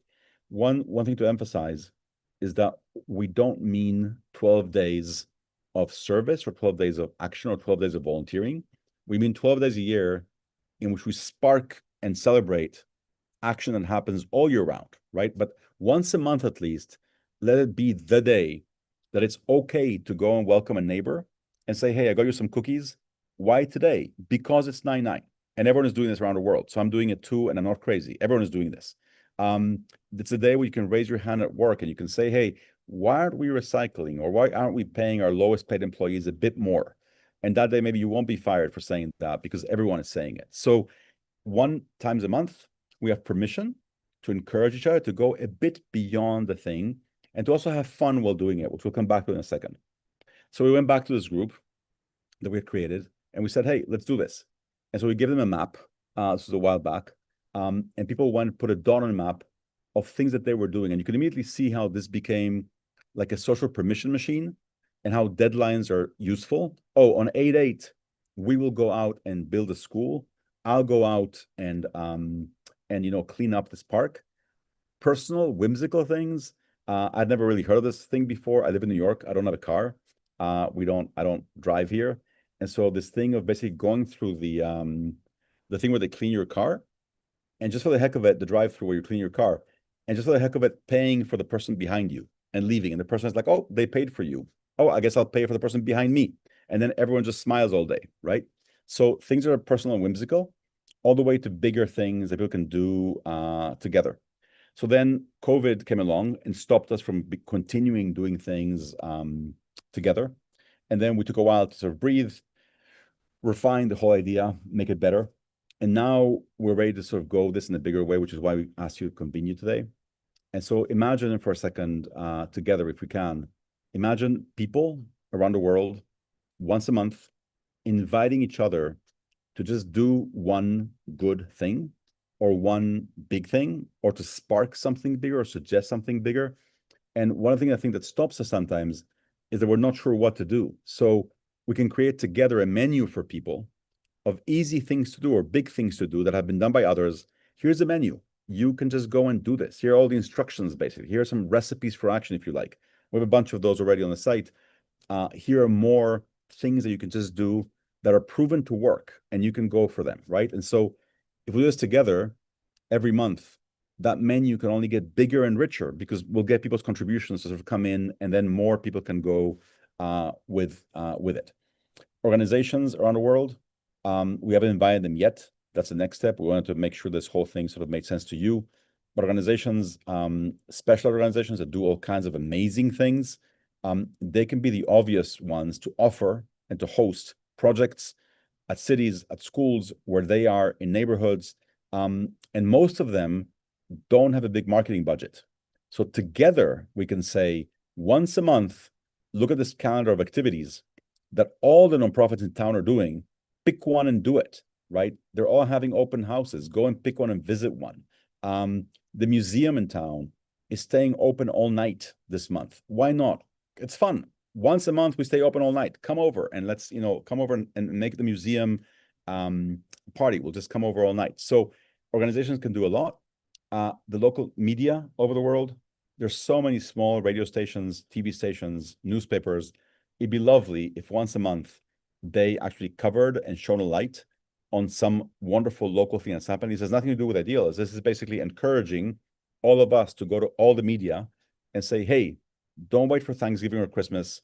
Once a month, 10/10 is coming, 9/9 is coming. Say, hey, today, it's Idealist Day. Let's shine a light on a cool project. You too could be doing this. We can give them the video. All they have to do is run it. Give the DJ something to say.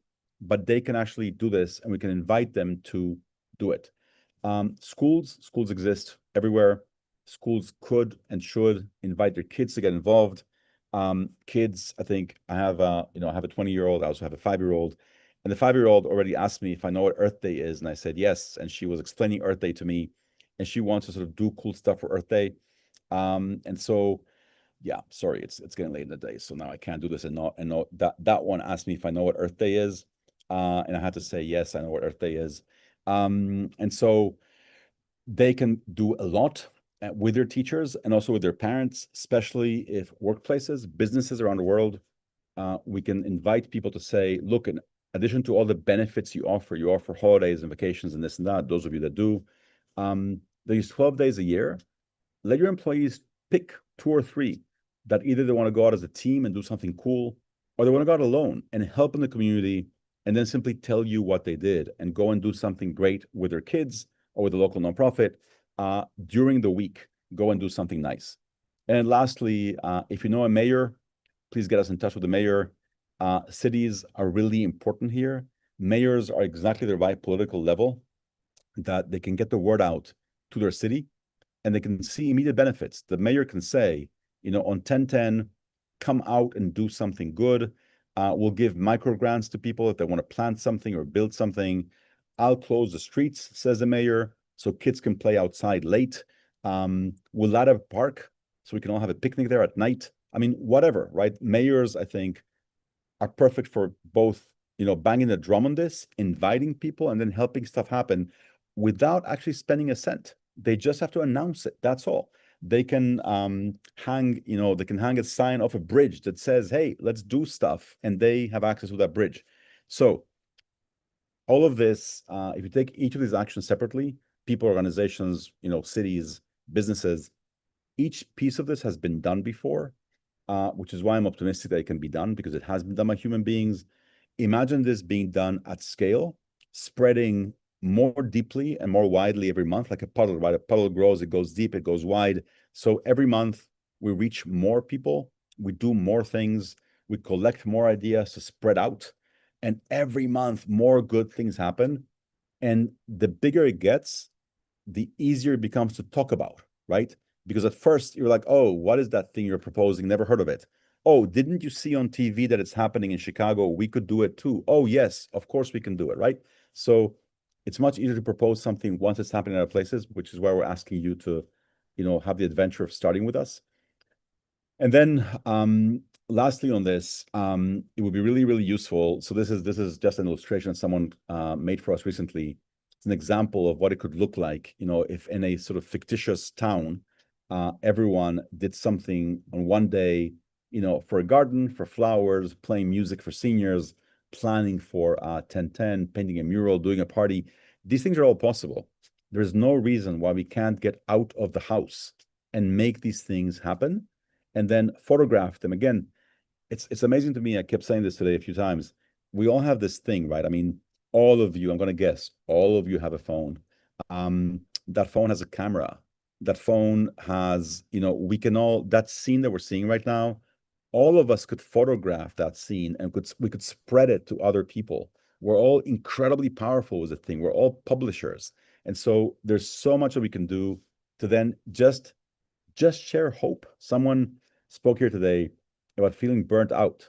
I think so many of us, feel burnt out since COVID, since before. This thing hasn't gone away in some way, that feeling of being, burnt out. And so if we can just give each other just some hope, that already be hugely useful. And so we can do this, but also it'd be lovely to be able to see each other. And hope, is contagious. It's even more contagious when it's visible. And so to make it visible, it'd be great to be able to just have, a symbol, something that you could see somewhere on a wall and say, oh, they're with me as well. Or someone is wearing it and you smile because you share the same values. You're trying to do the same thing. And so what happened here was that back in, again, 1819, we started doing some stuff around the world. One day we did a peace vigil. And this was in Ukraine before the war. That sign says peace, dignity, freedom, and love. And they and other people asked us if they could use our logo for what they were doing. And we hadn't really thought about this before that way. And we said, of course, it's not our logo, it's your logo. Do whatever you want with it. At first, people thought that we were kidding. Like, what do you mean, do whatever you want with it? Yes, yeah, do whatever you want with it. Do it, whatever you want with it. And so people started taking it, literally taking it, and basically bending it, knitting it, painting it, pulling it, and sending us photos of, and I was a little bit surprised. I like the symbol. I was surprised by how far it could go. And I was surprised by how creative people could get with, fruit or flowers, or, that footprint. I love the footprint on the top right that you see there. I just love that thing. And that it's recognizably this, and that people can own something and truly make it their own and feel, oh, if I can put this on the wall of my country, that means that I also want freedom and dignity. I also want kindness. I'm also idealistic.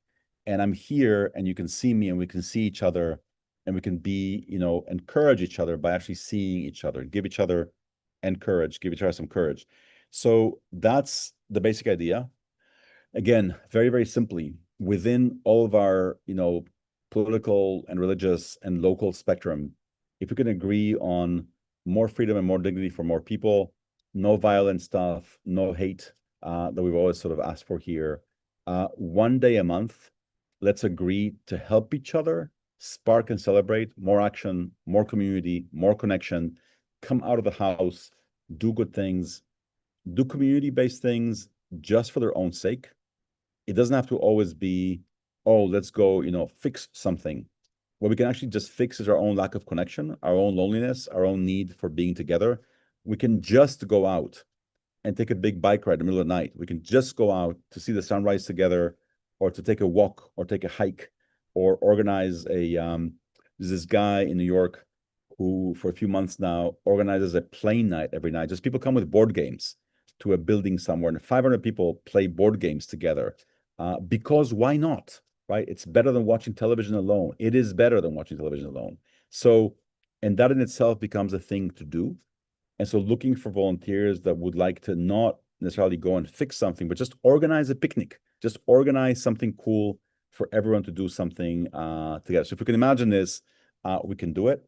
And we wanted to do it today with so many of you that have been here for a while, and also in the last hour, is seeing that there are people here from so many different countries, so many different places and realities. If all of us can imagine the same thing in our own sort of way, we can absolutely do it. There's nothing that can stop us from doing this. This is decentralized. It can't be, there's no it to stop, right? If people say on 10/10 we're all doing a picnic, or on 10/10 we're all going to do something, build something together around the world, it can be stopped in one place. It can't be stopped everywhere. It's unstoppable. We can totally do this. So that's what I wanted to share today. If you can imagine this, we can do this. I'm going to stop sharing for a second, and I'll say one last thing, and then we'll open it up again, which is that Now you should be able to see each other again. We will open this up again for conversation as we have during the day several times.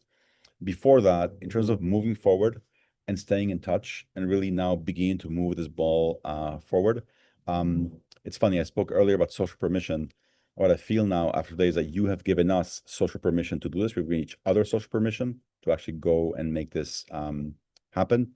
If you go to idealist.org right now, on top of the page, there is a link to this actual session that we're watching also on YouTube. If you go to that page, or if you go straight to idealist.org/live, you will go to a page that has a big video thing on top where this is happening. And right below it, there is this block, or if you're watching a phone, there's three things that have three logos on it, the LinkedIn logo, the Facebook logo, and the Idealist logo.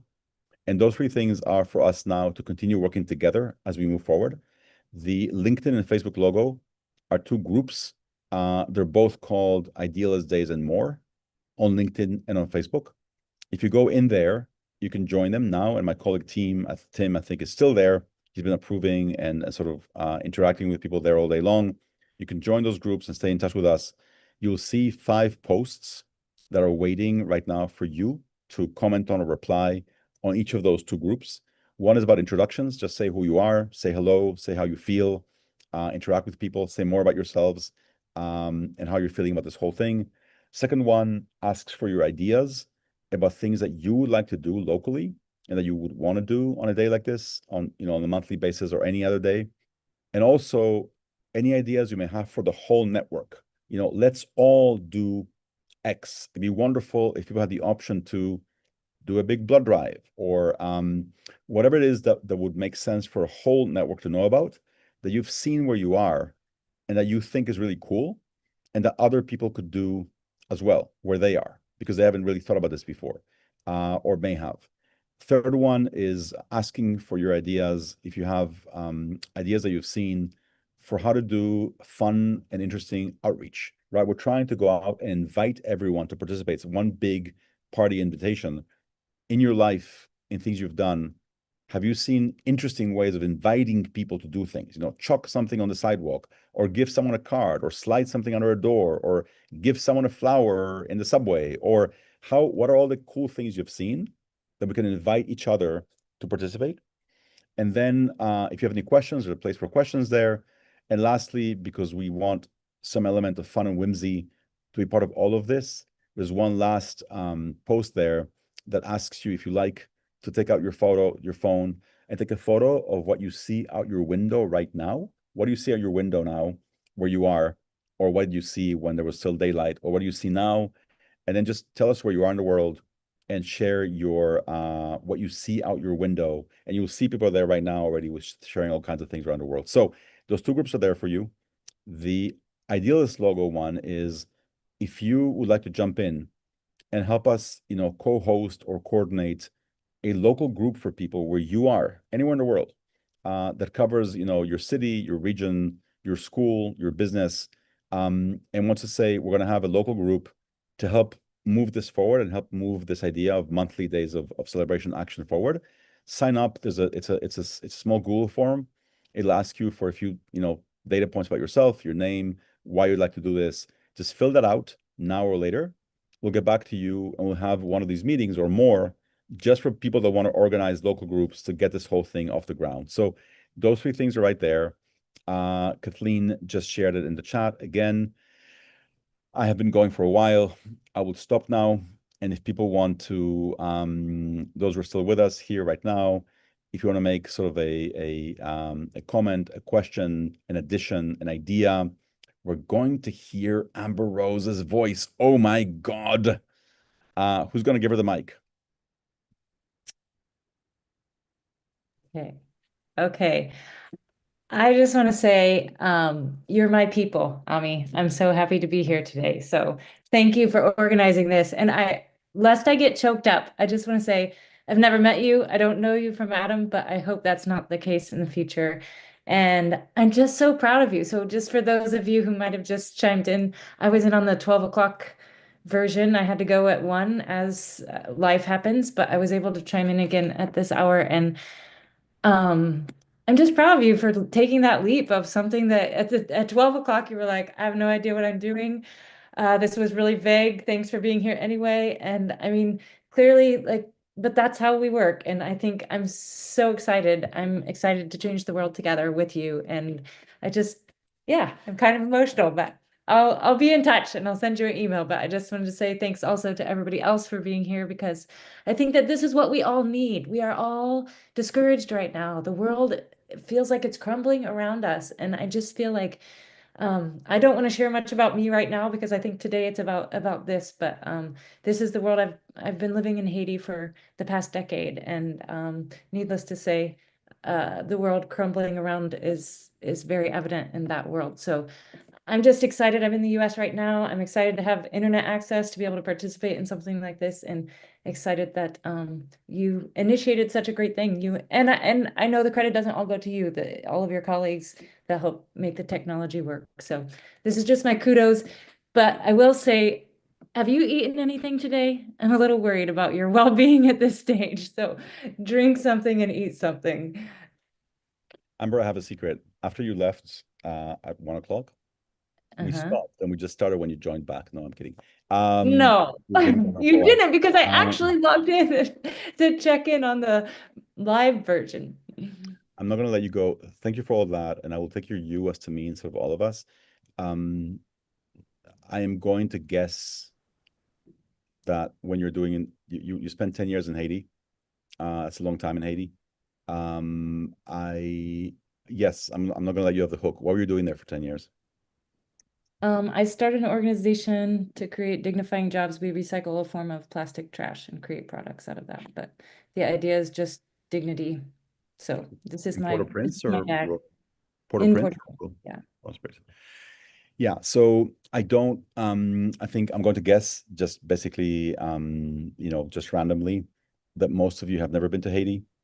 It is an amazing place. It is less than an hour flight from Florida. It is here, basically, and it's hard to, yeah, it's an amazing place with extraordinary people. And so I don't know, I'm moved right now. Anyway, thank you for being Well, there. we'll be in touch. The point is you are bringing the world together, and I think yeah, sometimes you just have to take that leap when you don't know exactly, hey, I'm going to present this idea to the platform that I have, and you have a platform and you've done amazing things. And I think good things are going to happen from this. So thank you. On behalf of all of us who are feeling discouraged, thank you. What I was going to say earlier, Amber, is that I think that given the fact that you were in Haiti and you have that reality with you, also with your American reality, the fact that having seen that and been there, you think this is a good idea that could work is incredibly encouraging, because I think that when I think about this, I don't necessarily think about places that don't really need it. I actually have a place like Haiti on mind, and I think that it could be necessary and amazing. And second, I just want to stop for a second. I want to give all of us a moment. What you said about feeling discouraged, I think that many of us right now are not feeling discouraged. I think we're feeling crushed. I think that basically it's more than discouraged. I think that the cycle of news and events, right? So I keep coming back to COVID. COVID wasn't just a piece of news that we read about. It was something that happened to some degree to all of us. I think that has in some degree that started sort of a 5-year thing that has never stopped. To me, it's very, very personal, because I'm in this office here that you can see behind me that was thriving with people until 5 years ago. And then they went home and it's been sort of essentially empty ever since, except for 4 or 5 people who show up here. And it's sad to work every day, sometimes almost alone. I think all of us to some degree have been in different levels of crisis. And so I think that it's not so much right now about the doing, it's about coming out from under this blanket of discouragement and hopelessness and just believing in ourselves again collectively. Like, we can do amazing stuff. We can do, I'll go on another sort of short riff for a second. I think human beings often, we live in cynical times, and human beings can do astonishing things. I'll give you one really sort of dumb example, right? I live in New York. I get up in the morning. I live in a city of 8 million people. I open the shower and hot water comes out. I mean, this is amazing. This is amazing. Someone somewhere made it so 8 million people can open their showers and hot water comes out in the house. I mean, we human beings are amazing. And so, of course, we can do amazing things if we believe that we can do it, right? We got coordinated and we got running water underground for a city of 8 million people. And this is true in so many places. And you each have 100 examples of this. We as humans can do astonishing stuff if we believe in ourselves again. And some of us, I think, believe in ourselves all the time. But I think collectively, we've lost, in some cases, the ability to sort of believe that that is possible. And of course, we can do so much more if we decide to do it. I'll get off my high horse, Lawrence. And maybe, I don't know, Jeremy, Jeremy, your thing is on, you're out in space. Would you like to say something, or is it just on, or would you like to speak? Raise your right hand, Jeremy, if you'd like to speak or not. Yes, he would. Okay, can someone give the thing to Jeremy and then Lawrence? Thank you. Lovely to hear about this. It's great to sort of hear about the next big idea from Idealist. I think Ami, you and I have met before, though it was many years ago. And it's just Idealist has been one of those sites that's been in the background for a long time. I might be able to help in the sense of, I know that you said early on that tech is not the only solution, and I certainly agree with that. But I do think that there's a part of it, and part of the problem is that we don't have platforms that are really engineered for what we're describing. You know, everyone's on Facebook or Twitter or something, but they're not designed for the kinds of projects that we're talking about. They're not really designed for the types of action that we want to take. And I happen to be working in a startup that is developing a new platform that's meant to do a lot of different things, but the one sentence description is a cross between Wikipedia and a next generation social network. The idea is that people can share knowledge and build up a collective repository of information across almost anything. And that can easily be turned into concrete actions. You know, hubs can be created on any topic at any level. And that's easy enough to create topics and plans of action around what people want to do. It's Creative Commons backed, so the firm doesn't take over the information. Everybody who posts owns the information, and if it drives more traffic to the site, then they can even make some money from it. It's called On-Air Networks, and I would love to show. I could put the URL in the chat. I'd love for everyone in Idealist and on this call to take a look at it. And then if you like what you see, I mean, we could arrange a call later to discuss in more detail. I'm sharing a climate one, but that's just one. Every subdomain after On-Air CC represents a different hub. So we can have a hub for almost anything. And I could see it being a helpful mechanism in what we're talking about here. Thanks so much, Jeremy. Lawrence Burak from New Jersey, yes? One second, Lawrence, you're not on mic yet.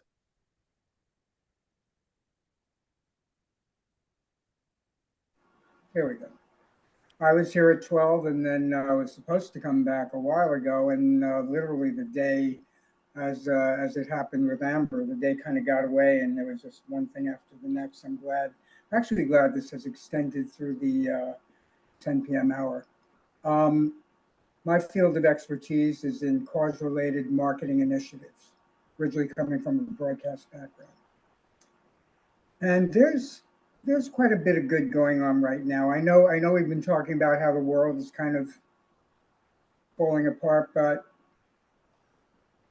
I mean, it's not surprising. It's been doing that for centuries, you know. And I think what Amir is trying to put together is wonderful. I think we all have to pool our expertise. I mean, everyone has their individual areas of expertise, which can also be part of what comes along with the idea. It's like, what can you do? What is your area of expertise? How can we incorporate that, let's say, with what Amber's working on? Or with, you know, in other words, just see what our resources are, our assets as human beings, as well as what kind of missions we really like to move forward. I mean, the thing is, there are so many. And one of the things I think we need to be mindful of is to kind of focus in, to target a little bit, and at the same time not to limit. I know that almost sounds like juxtapositioning, and it is in a way. But you know, if something gets too broad, then at least from my experience, if it's too broad, then sometimes you never reach, you know, you never visualize and focus on the goal, and therefore. And then the thing is, as we know from living in the United States with for those other people who don't live here, we, and I don't mean to go political, and I will not, we have, I mean, things happen in a heartbeat in this country, literally. And that's also part of the dynamic we have to, I feel, incorporate into what's going on. I mean, something we can wake up tomorrow morning, all of a sudden there's a whole new group of ideas and missions that we can all take ownership of. I don't know, my feeling is there's a lot more good going on in the world that we can latch onto. I mean, in fact, all of us are really on that side of the coin, if you will. And you know, just a matter of, you know, focusing in. I would like to help anyone who has an idea and who wants to move forward with something where my expertise can help them. Or, you know, I mean, I forget the name of the gentleman who just spoke about his software or platform. Wonderful platform. Anyway, that's just kind of what I wanted to add, you know, that. Thank you. And I was thinking maybe having a mid-month meeting. You know, we do the 7.7, then maybe we do the 7.5, 7.8. But I mean, sometimes, well, that's where the meetings occur, like from beginning to the next meeting. I'm not sure. It's your idea, so you're the one who would orchestrate. The whole point, Lawrence, thank you, is to make this completely collaborative. I think that this is not really about just like this group meeting again. Today we sent an invite out to many people. I only thought about this, we thought about this like last week, you know, like Wednesday, and then Friday was a day off. And so even the email that went out to the list could have been better than it was. And on the homepage right now, Idealist, I think there's a pretty good sort of 9 or 10 minute video that people can watch if they want, but they don't really know it's there. So we have to do a lot to like basically just like spread this message. But I think the fact that it's resonating with at least some of you, and that I want to not take for granted even for a second that some of you have stayed here for a while, that some of you came back, that means a lot. And clearly something here is making sense to some of you. And I think that sense of, there's this tension right now, right, between this hopelessness and discouragement and so much obvious potential. I mean, so much potential. We have everything we need to do amazing stuff together. And there's so many organizations, companies, businesses. I know, Jeremy, we don't have to get into a big debate right now about, you know, the pros and cons of LinkedIn or Facebook or WhatsApp or all these other platforms. But if they wanted to get involved, you know, the other day, it's a very quick anecdote. A couple months ago, I sent the idea to somebody who is, you know, relatively high up at Google, like medium sized at Google. And he said, you know, I love this and I'm going to get my little kids involved. And then he wrote me back. It was sort of funny. He said, to get it going, you need something big, like, you know, like Obama saying, you know, something about it. And it's really interesting that he's at Google, has been there for like 15 years. And he's telling me that to get it going, we need something big like Obama. And it's like, how about something big like Google? You know, it's so interesting that it's a very normal human thing to basically look out and say, you know, you need Obama to do this. You know, if Google.com at the bottom of their homepage had Happy Idealist Day once, it would cost them nothing, and they would basically launch this thing globally. So why do you look sort of out? So I think these platforms, yes, they have pros and cons. At the same time, they're so incredibly powerful that we may as well also use what we can right now. Benjamin O'Hara wants to have the mic again.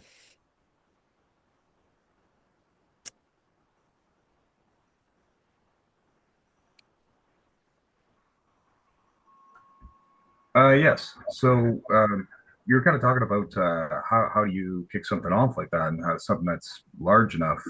We kind of hit on something that was kind of critical and crucial earlier. Some of our more senior members who are thinking about younger generations with mental health issues and say broken families, even or victims of whatever kind of violence.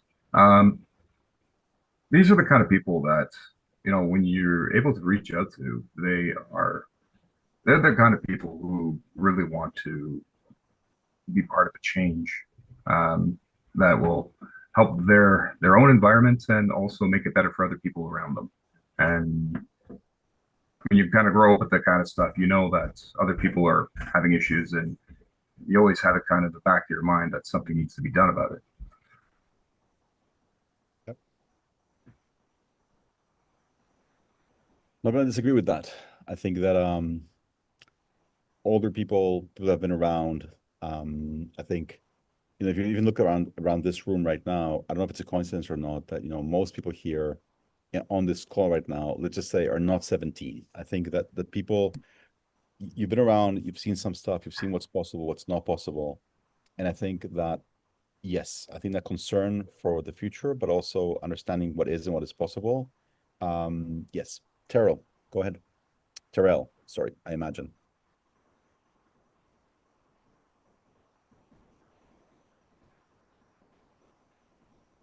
There we go. Y'all hear me okay? Everybody hear me? Cool. Thank you.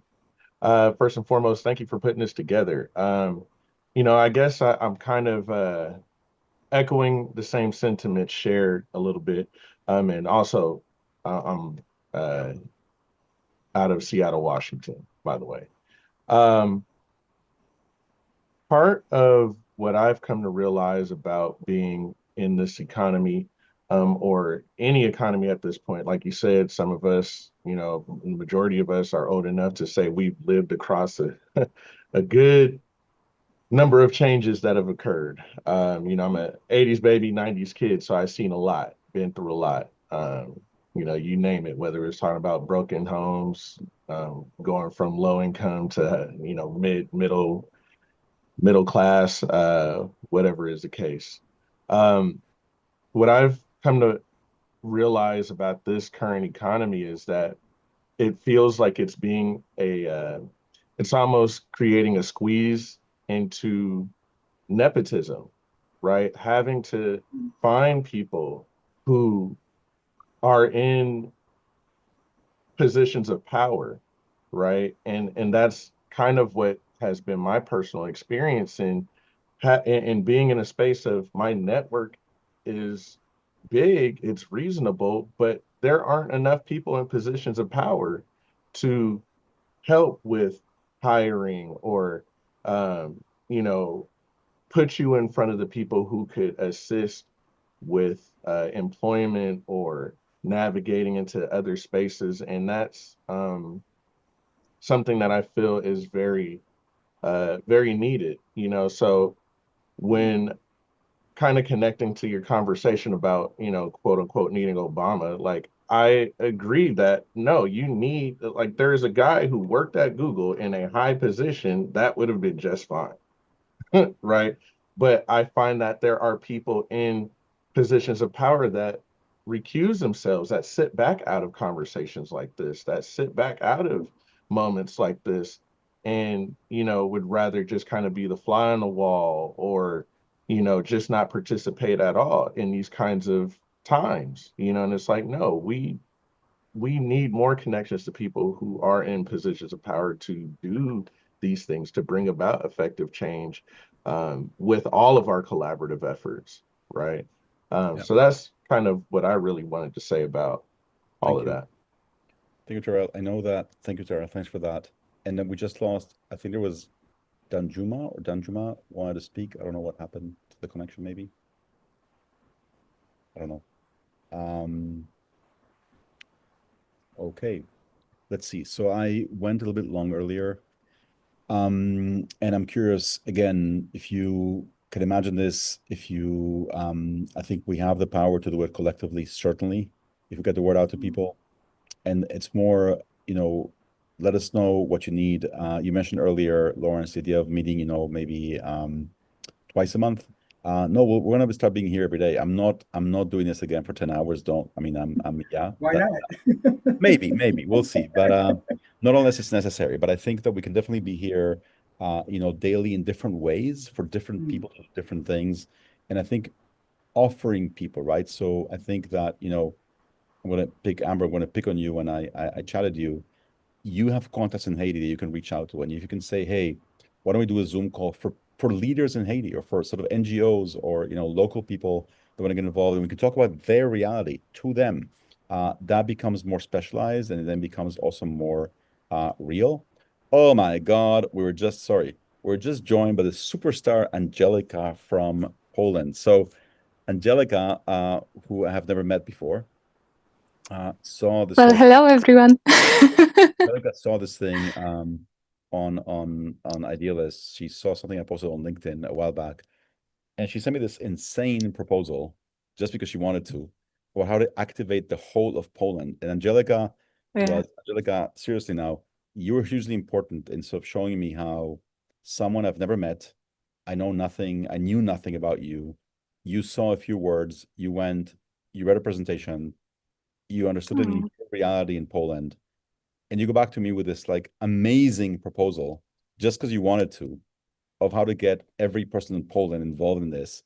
And it made a huge difference that you saw it through my eyes and through our eyes, and you approved basically from your point of view. So anyway, have the mic, go for it. Yeah, so thank you so much. As Ami said, that's exactly how I met him.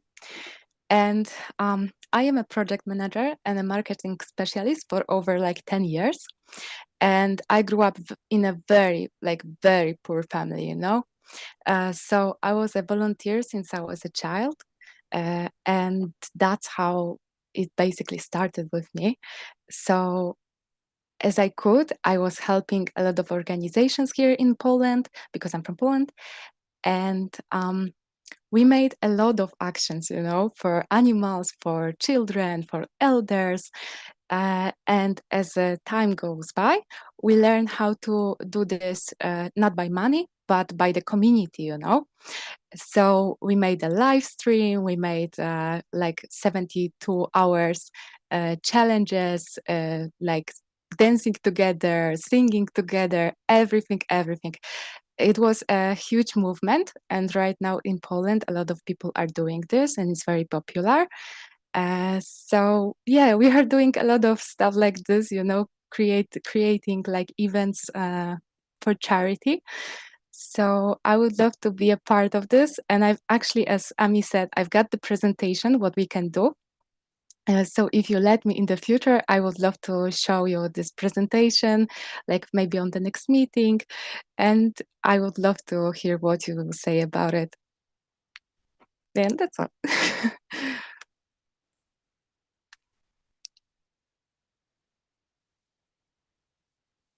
Oh, thank you.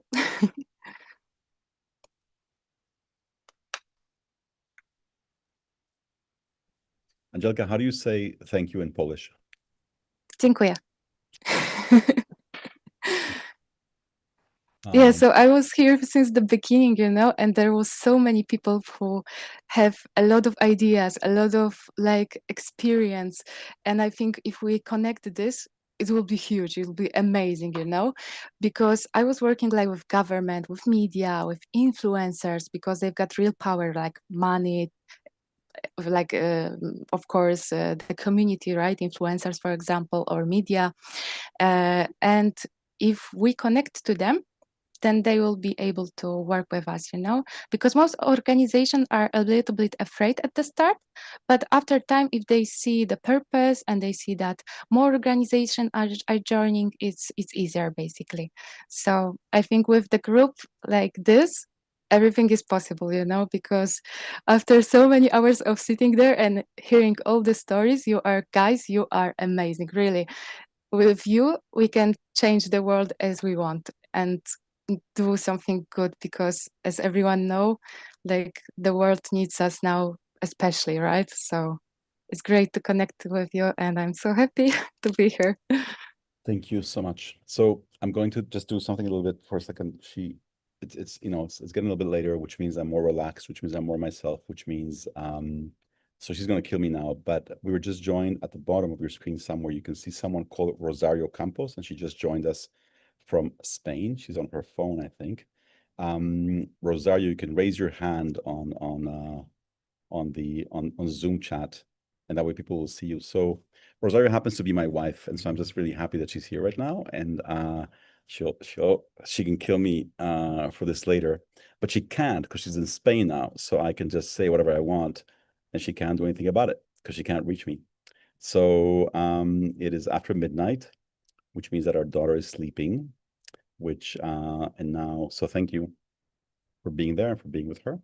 And yeah, anyway, you can raise your hand, Ro, in chat, so you can actually know who I'm talking about. There you are. Oh my God, Matthew just made you big. There she is. Okay, you can let her go.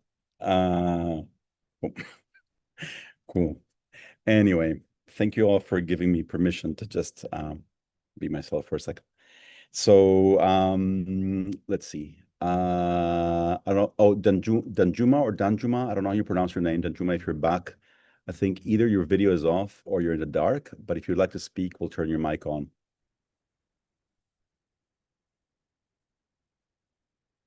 Don't know. Okay. I'm back. You're back. Yes. We can't see you. I don't know if your video is off or if your dark just it's nighttime. Okay. There you are. Yes. Can you see me now? Yes. I'm inside the car. I'm Danjuma from Nigeria. Okay, let me use another touch. There you are. Oh, with the torch. Okay. Oh my God. Okay. We see you. Go ahead. Yeah, okay, I'm Danjuma. It's nice connecting with you guys. This is my first time here, and when I saw the links on LinkedIn, yeah, I think I tried to connect and to also know what is happening in the community. And I've listened to a few people that spoke, and I enjoy what is happening here. I also relate with some of the things they are saying, because also an humanitarian worker living in the far north here in Nigeria. If you've heard about Nigeria and you know most of the things that we go through in the north, I think you also understand, or like I said, I relate with what some of them are going through in the various parts of the world where they find themselves. So it's good connecting with you guys to also learn, and I'm open for volunteering, and I'm open for work, and open for learning. I'm open to a lot of great times here. Thank you. Let me stop here to give other people. No, thank you. Thank you. Thank Sorry you. for the dark. Sorry for the dark. No. It's 11:20 there at night, and you were calling us from there, and I just appreciate that you're actually connecting with. And again, I don't want to repeat myself too much, but just as this miracle that you can be talking to us from your car in Nigeria. I know that well, I think that for younger people, it's getting harder and harder to imagine a world where this was not possible. But I think some of us were a little bit older. There was once a world where your mother couldn't find you, right? That world actually existed once, where your mom didn't know where you were and she couldn't do anything about it. That's gone. But this miracle that you can call us from your car in Nigeria and you can be sharing a thought with us. I mean, to me, miracle and magic are the only words that come to mind. I mean, I already thought that the landline when I was a kid was a weird miracle, that I could say words and they were heard in another country. And now that you can sit in your car with your cell phone, with your flashlight, and you can talk to us, not just to us in New York, but my wife is in Spain. Other people are in different places around the world right now, and you're talking to all of us at the same time. I mean, again, I think we haven't even scratched the potential we haven't even scratched what's potentially possible here. We haven't even started to scratch what's possible with all this. It's gotten way ahead of us. and we're like scrambling behind, I think all of us, the potential to do good together. We see the bad stuff happening every day with this. The potential to do good is humongous. Selvin hasn't spoken yet. Selvin, is that how you pronounce your name? Do you want to say something? You have your hand on.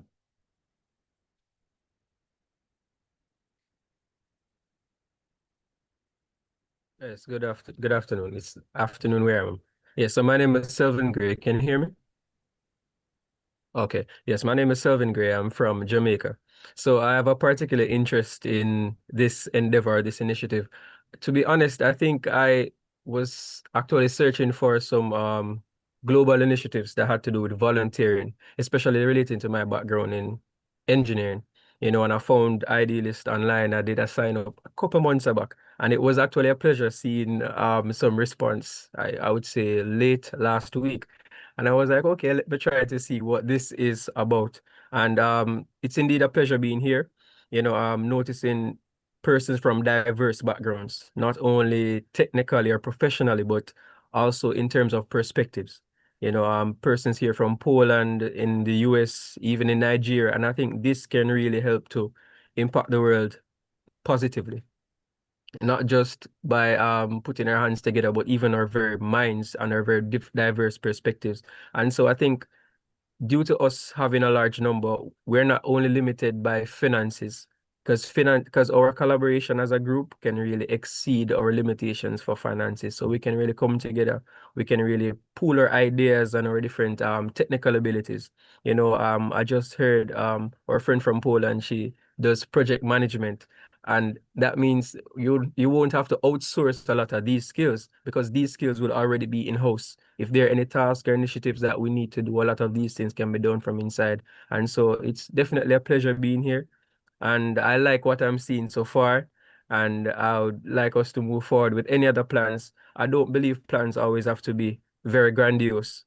They can start from being small, touching the lives of you call them the lowest persons in society, and then they can lift up and grow from there. And then the impact will only increase moving forward. So it's my pleasure being here again. And thank you. Thank you. I am Benjamin and Lawrence. I don't know if you have your hands up on purpose or not. I'm letting people speak who haven't spoken yet first. So Tosh Serafini, go for it. Hi there. I'm Tosh.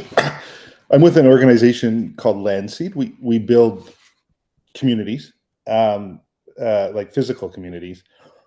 And I think our experience, we're sort of around 50 or 60 people in our nonprofit. And this is by the way, this is a fascinating idea. Like I really like the ability that maybe you can have some leverage in what you're creating here. So I think what we notice in our group of volunteers is a passion, even perhaps a little bit of a requirement to be bringing power to people with the perception that not having power. So we all understand that the techno-feudalism, that structure that our society is moving towards. And I'm wondering if you, like, it's volunteerism, but it's also organizing, right? It's also empowering. And I just wanted a little bit of your perspective. I'm not expecting you to be political about it, but like, what is your experience on people coming together? I mean, I got to tell you, I've had a great career, so I'm circling back around, right? And now doing a lot of volunteering, and it just is so inspiring. Not always working for a bottom line, not always working for profit, working for something else. Anyways, that's a little bit of a question for you, I guess. Yeah, I'm not. If you mean the question about what this could be. So let me say something that I haven't said today, I think, yet. Most things I've said at least once, but this one I haven't said yet.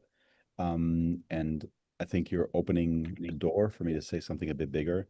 Someone asked me once, you know, like, so how big could this be, right? So first of all, what we're saying essentially is that, first of all, that these three things, a set of values, a day a month to activate it, and then a symbol to just make it all visible. These are just three legs on which you can build a whole ecosystem, right? If you imagine, for example, the idea of groups beginning to be set up at the beginning with this very focused goal, let's make sure our whole town knows that once a month we're all going to do something cool. That group can then start doing other things, right? How can we help people every day do what they want to do? How can we reach out and empower every nonprofit where we are to do more? How can we, so, etc., right? So you can essentially set up this whole layer of civic engagement that starts off from these three legs and grows with people as ideas as they come in. So the thing you said about it's interesting how there's such a range way of understanding this. Some people hear this, and what they hear, and it's fine, is, you know, once a month, let's do an act of kindness for someone. And that is, I think, a very good thing. That's, you know, do that. That's wonderful. But it can be so much more than that. And I'm not going to name any specific countries to not get anyone in trouble or to not get things right. But we have countries around the world where people's freedoms are threatened. I mean, for real, right? Like you actually cannot go out and do certain things. And what's interesting is that even in the most repressive countries, in the most repressive country in the world, there are things you can do, right? I mean, people live their lives, right? You can actually you can walk to work, right? Otherwise, there wouldn't be any work. So in the most repressive environment, there are things you can do. And the question is, what would happen if once a month around the world, people together with everyone watching would push the envelope on what's allowed in their country a little bit, right? So I'll give you a tiny example, Tosh, and you're nodding, right? So imagine a country that, and we won't name it, you can name it on your own. Just imagine any country where, of course, two people can play chess in the park. Of course. I mean, duh, you can play chess in the park, right? What happens if on 10-10, 200 people play chess in the park? Right. They're not saying anything. They're not protesting. They're not demanding freedom. They don't have a sign. It just happens to be that day, and there's 200 of them playing chess. Or there's 500 people that day on a beach in some Caribbean country dancing. Okay, so the government will arrest them for dancing when they're not actually saying anything. They're just dancing, you know, and you deliberately almost like act naive, right? We don't have a sign. We're not demanding anything. We're just playing chess. You're going to arrest us for playing chess? Maybe you are, but really, you're going to arrest us for, and so then you, and the thing is that every person in the world, every adult in the world is an expert at what's allowed, at the sort of nuances of their society, right? People know exactly where the boundaries are, right? And so if you gently push against those boundaries, to try to get a bit more freedom every month, right? No violence, no protest, no demand.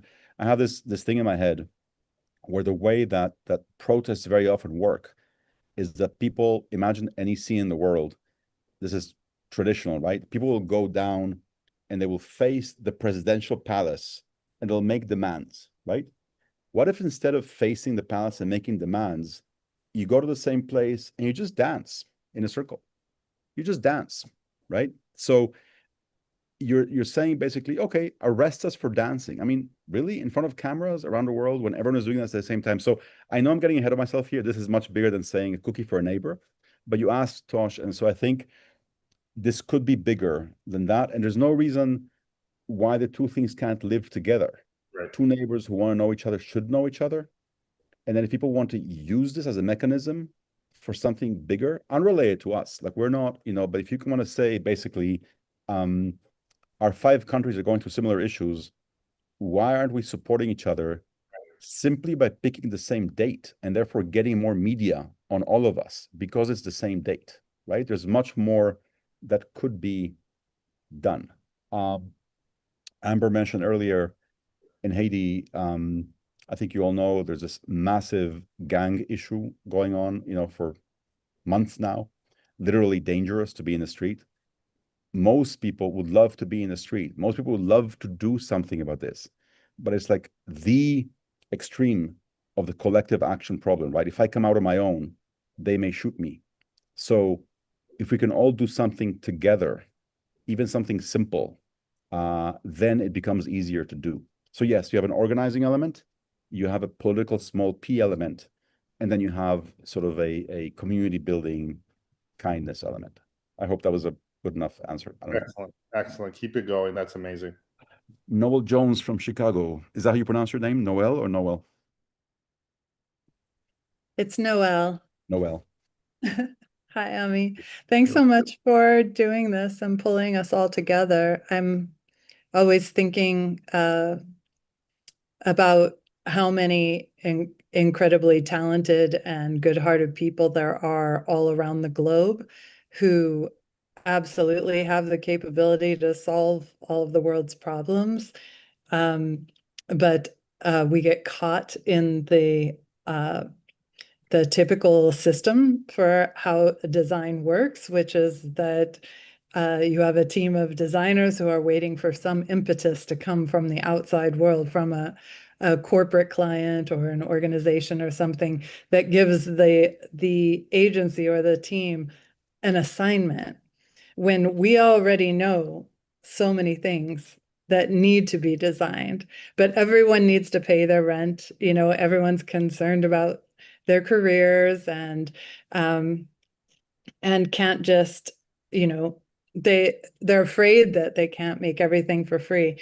But what I've found really key recently is connecting at the really micro level with already existing friendships. We often talk about connection as needing to reach out to complete strangers in our neighborhoods or our cities and find like-minded people, or reach out on the internet to find like-minded people. But there was a woman that spoke earlier about the mental health aspects of being in the world as it exists now. And it is so important to our emotional energy and fortitude and our desire to even be doing anything to have that fuel of joy and friendship to fortify us for the actions we want to take together. So after years and years of trying to get my friends to be more active, I finally figured out that the common draw is food, home cooked food. And so a friend of mine and I, we just partnered up. She makes a one-pot meal. She makes a delicious meal, but just super simple, one pot. I make the dessert. It's just called dinner and dessert. And our friends have been getting together. There's a group of about 20 of us, and at any given time, maybe 12 show up. And it's been going strong since just after the election.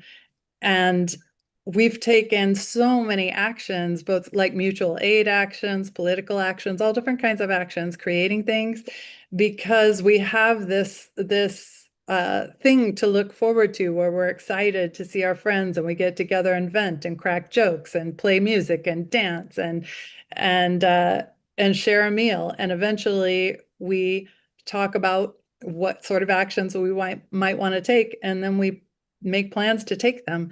And so everyone in our little group of friends has gone from, being a responsible voter who votes every couple of years to actually making being an engaged citizen part of everyday life.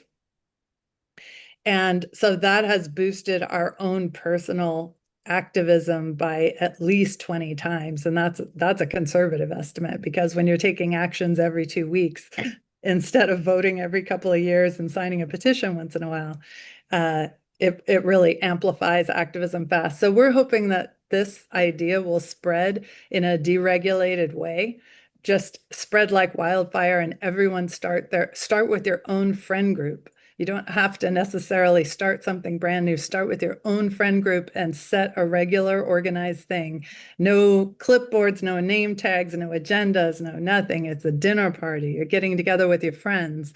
And after you get done venting and processing everything you've been hearing and laughing and all that stuff, then you suddenly find that energy to be able to actually do something together. And so instead of it feeling like work on top of work when everyone's really busy, instead it's a source of energy. the joy and that fellowship with friends is a source of energy. So a lot of people asked us to create a guide. So my friends and I created a free and open source guide that I'm sticking in the chat. And please copy it. Please just go spread it around, use it. It's free for a reason. It's just out there.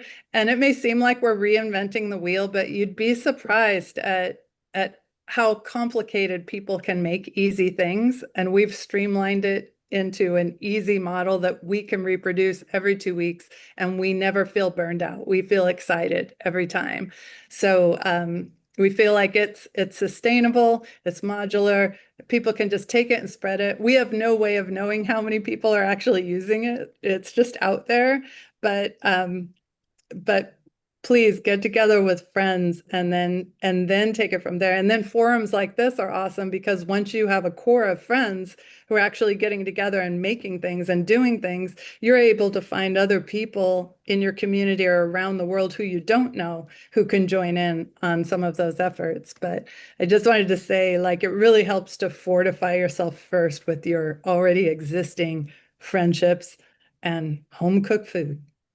Thank you, Noel. I think you just gave me enough, just with that speech, you gave me enough nourishment for the next 3 hours of this, which still have to sort of go with.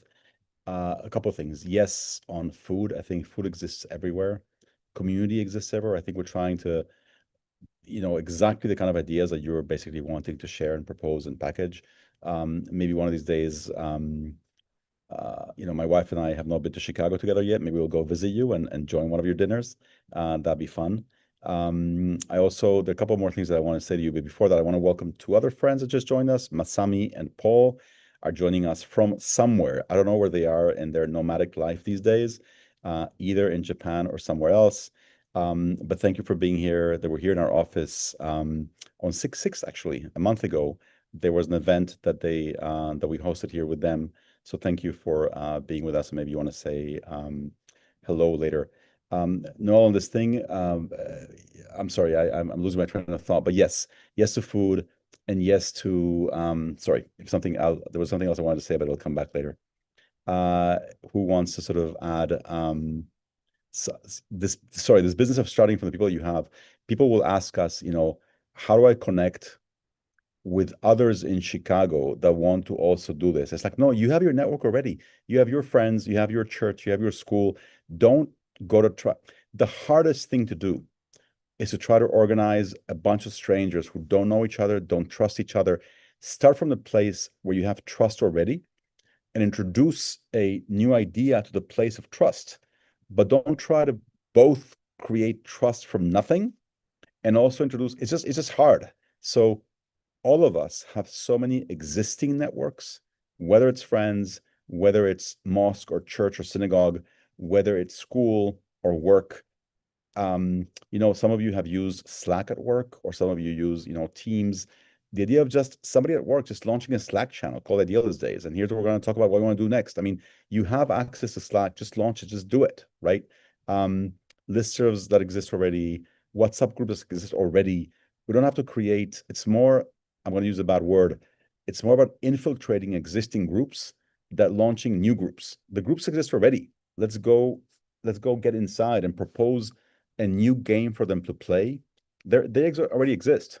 Once a month, let's get together and eat and enjoy each other and have good stuff. And then the thing itself, what you're going to say earlier, sorry, I forgot, Noel, is that even if you didn't act after that meal itself is an action. You may have missed, I said this already today earlier, that just one of your 20 friends may be having a really hard week.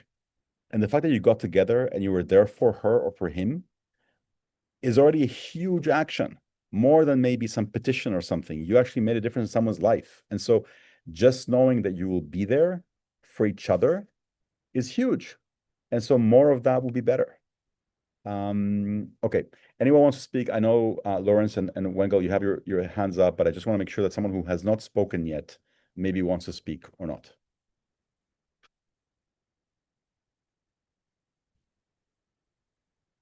Okay, Lawrence, go for it. I wanted to add something to what Noel said. I've recently been in touch, I guess over the last month, with the single and only NPR station that is in Alaska that specifically has Native American and Indigenous peoples programming. And what I've learned is, first of all, Native Americans and Indigenous people, they have never lost sight of community and being together. And it's exemplified in their programming and in their communities. And I guess I bring that up because each of us, when we're on LinkedIn, we reach a level of, quote, the 500 point. And that's actually a great core for each of us to call upon to create, face-to-face opportunities. And I'm not saying LinkedIn is the end all of where that can happen, but for instance, we recently connected. I've been looking at idealist.org for years, and finally was moved to connect. And the thing is, we can look at that particular community aside from our friends, but and I think it's very important. I mean, they've been doing that since the first century when it comes to the beginnings of, and not to go religious, but the beginnings of Christianity was really about fellowship, being in the home, around food. I mean, that's a basic Middle Eastern kind of culture, and that's why I was really, it was so heartwarming to hear what Noelle said about her initiative. I just wanted to comment on that, basically. Thank you. Yeah. Then, where are you? She left us. I don't know. Masami or Paul, why don't you just say where you are in the world and say good morning and say why it is that we know you and what is going on? Where are you, first of all?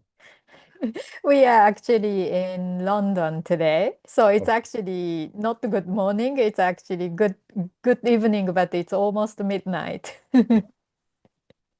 Okay.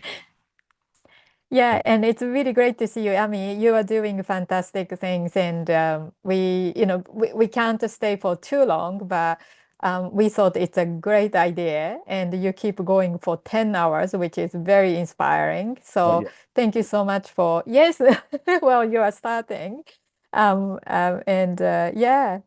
Amazing to see this and be part of this. Paul. Yeah. And I mean, let me add to that. I thought you'd go for 24 hours, actually. Having met you, what an opportunity that was, or what a great thing that was to have met you. And not 24 anymore, no. Yeah, no, you're not going to do 24. No, I know. But you may remember when we met, how exciting it was for us to hear of 1, 1, 2, 2, 3, 3, and so on. And so it's very exciting just to spend some moments. And Noel, I just want to say thank you to you. Sometimes when you're on these things, how shall I say, the weight of the world seems to be there. What you did so beautifully, Noel, was kind of lift it and radiated and gave us some very simple ideas to keep on doing that. So that was worth being here just to hear that. So thank you. Looking forward to seeing you in Chicago when we're there as well.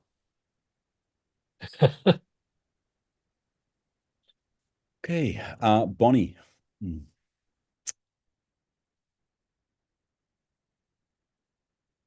Oh, over there. So I'm from Port Angeles, Washington, and Ami, you and I met in 2011 in Honolulu at the startup weekend. Never been to Hawaii, but that's okay. I'm not going to. Sure? I wish, but that's okay. We may have been somewhere else. Okay, never mind. It's very memorable that I have not been to Hawaii, so that's an easy one to remember. That's an easy one. Okay. So my husband and I just talked about it. And we're like, we're pretty sure we met you. I guess not. Really appreciate the initiative that you're doing. And one curiosity, and this might be wrong also, but did Idealist join with Volunteer Match? Yes. And if so, can you share just a smidge about that initiative and how you see kind of embracing all of that with the vision that you're portraying today?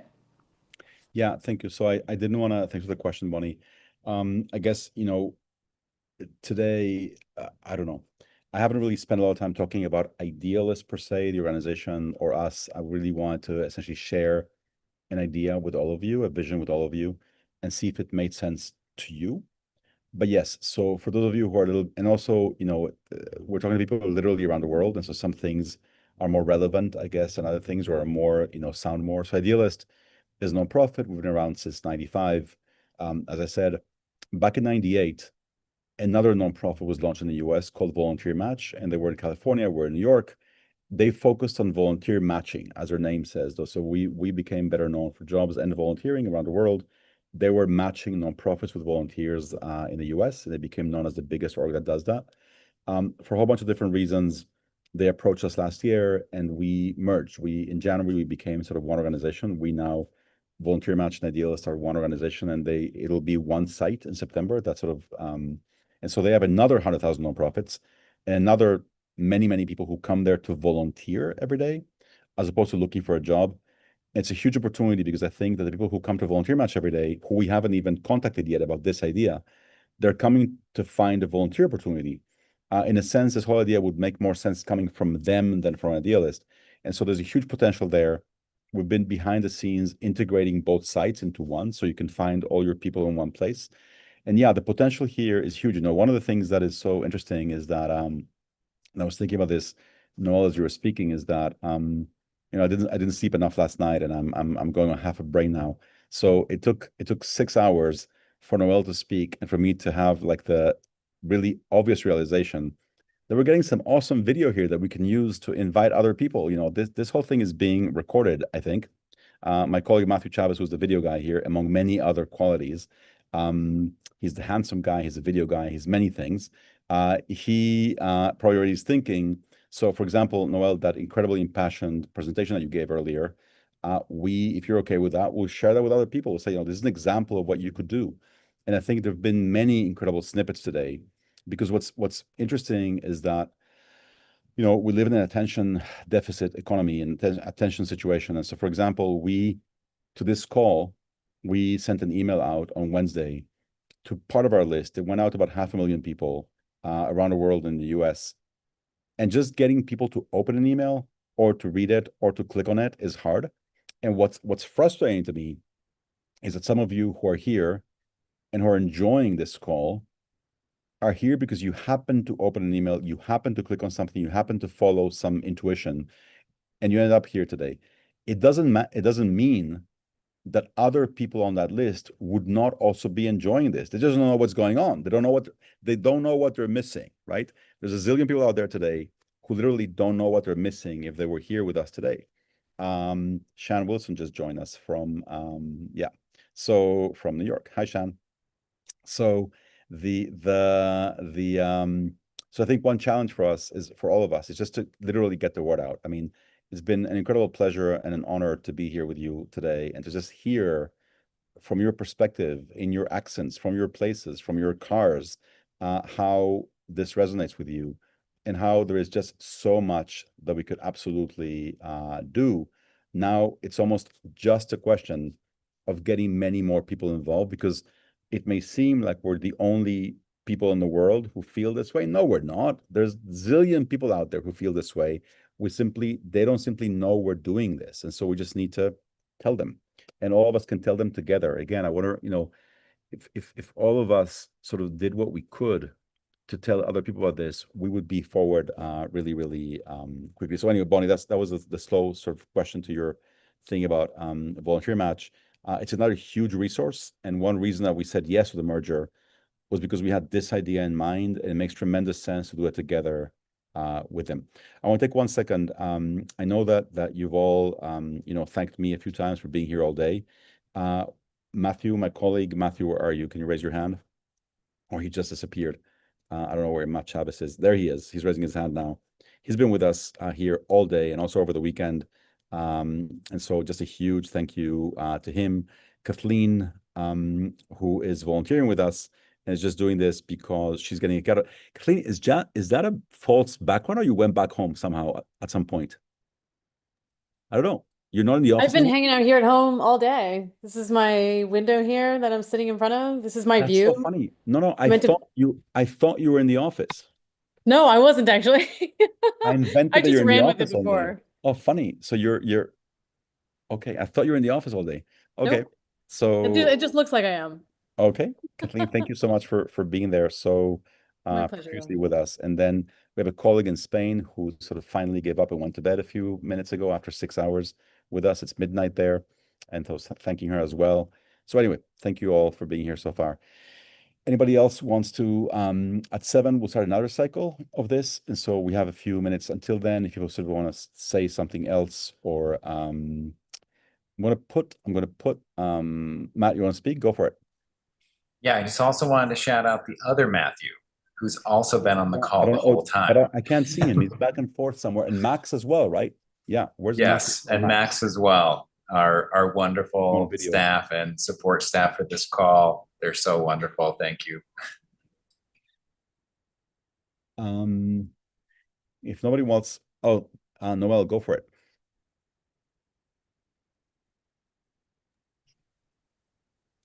I just wanted to add that one of the things that happens when you get together with your friends regularly is you find out how much combined talent there is in your group.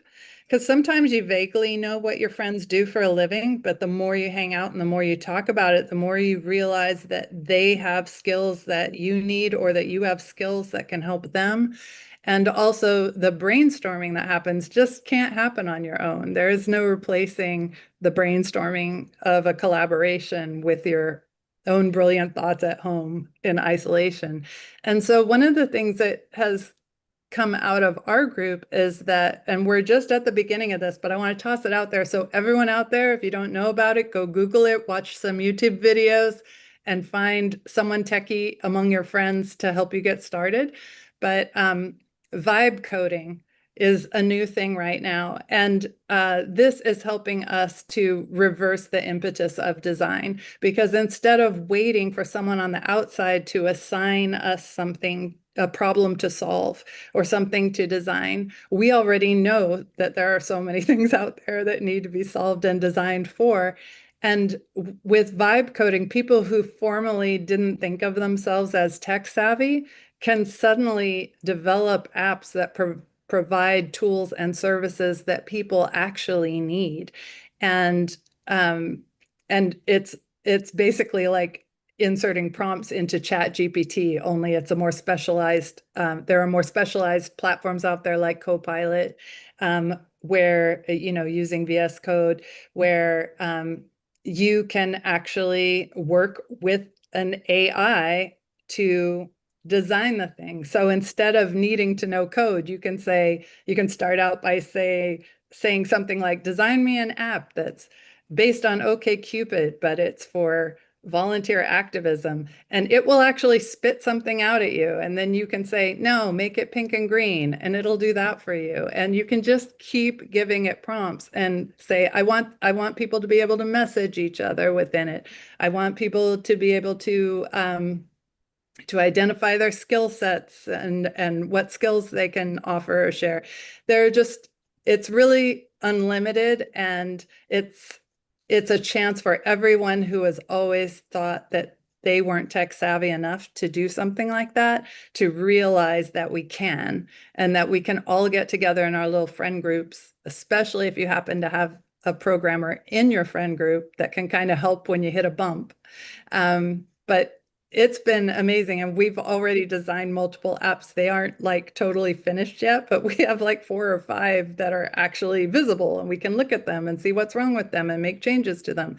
So we can make whatever we want to make that is possible to put into an app. We have that ability to help each other and to help others in the world that way. So that's all I wanted to add. Thank you, Noel. And I know just a second before Amber and Julie, just one second, I want to, somebody was here just a second ago and then his video disappeared again. Mr. Malandrino, where are you? Can you make it back? Because I know you wanted to say something and maybe your video is being annoying. There he is. No, I'm here. Just wanted to say hello to everybody, and I am I mean, 1995, 1996, something like that. And so we stayed in touch. This is a beautiful thing that's happening. I just wanted to say hello to everyone. And I'm in New York. I do corporate branding and love to see you all and hearing you and your ideas. That's all. Thank you, Q. So I want to say a couple things about Q just to put him on the spot for a second. So first of all, Q is a very modest man who is an extremely prominent branding consultant. And so when he gives a compliment to something that we are doing, let me say, I just want to find something. Sorry, I am looking at my photos. And so we're talking about the fact that you can do cool things with your logo. And then Q went and put this thing on, can you see he went and put this thing on LinkedIn, which I thought was fantastic. He's wearing his fancy Italian clothes, but then he also put this thing on his head. And I want to just honor different people in a second. So I met Q in 1995. Literally, I was working for a software company and we were looking for a new tagline. The company had a very boring tagline. And someone told us about this guy, Mr. Malandrino, who does things like taglines.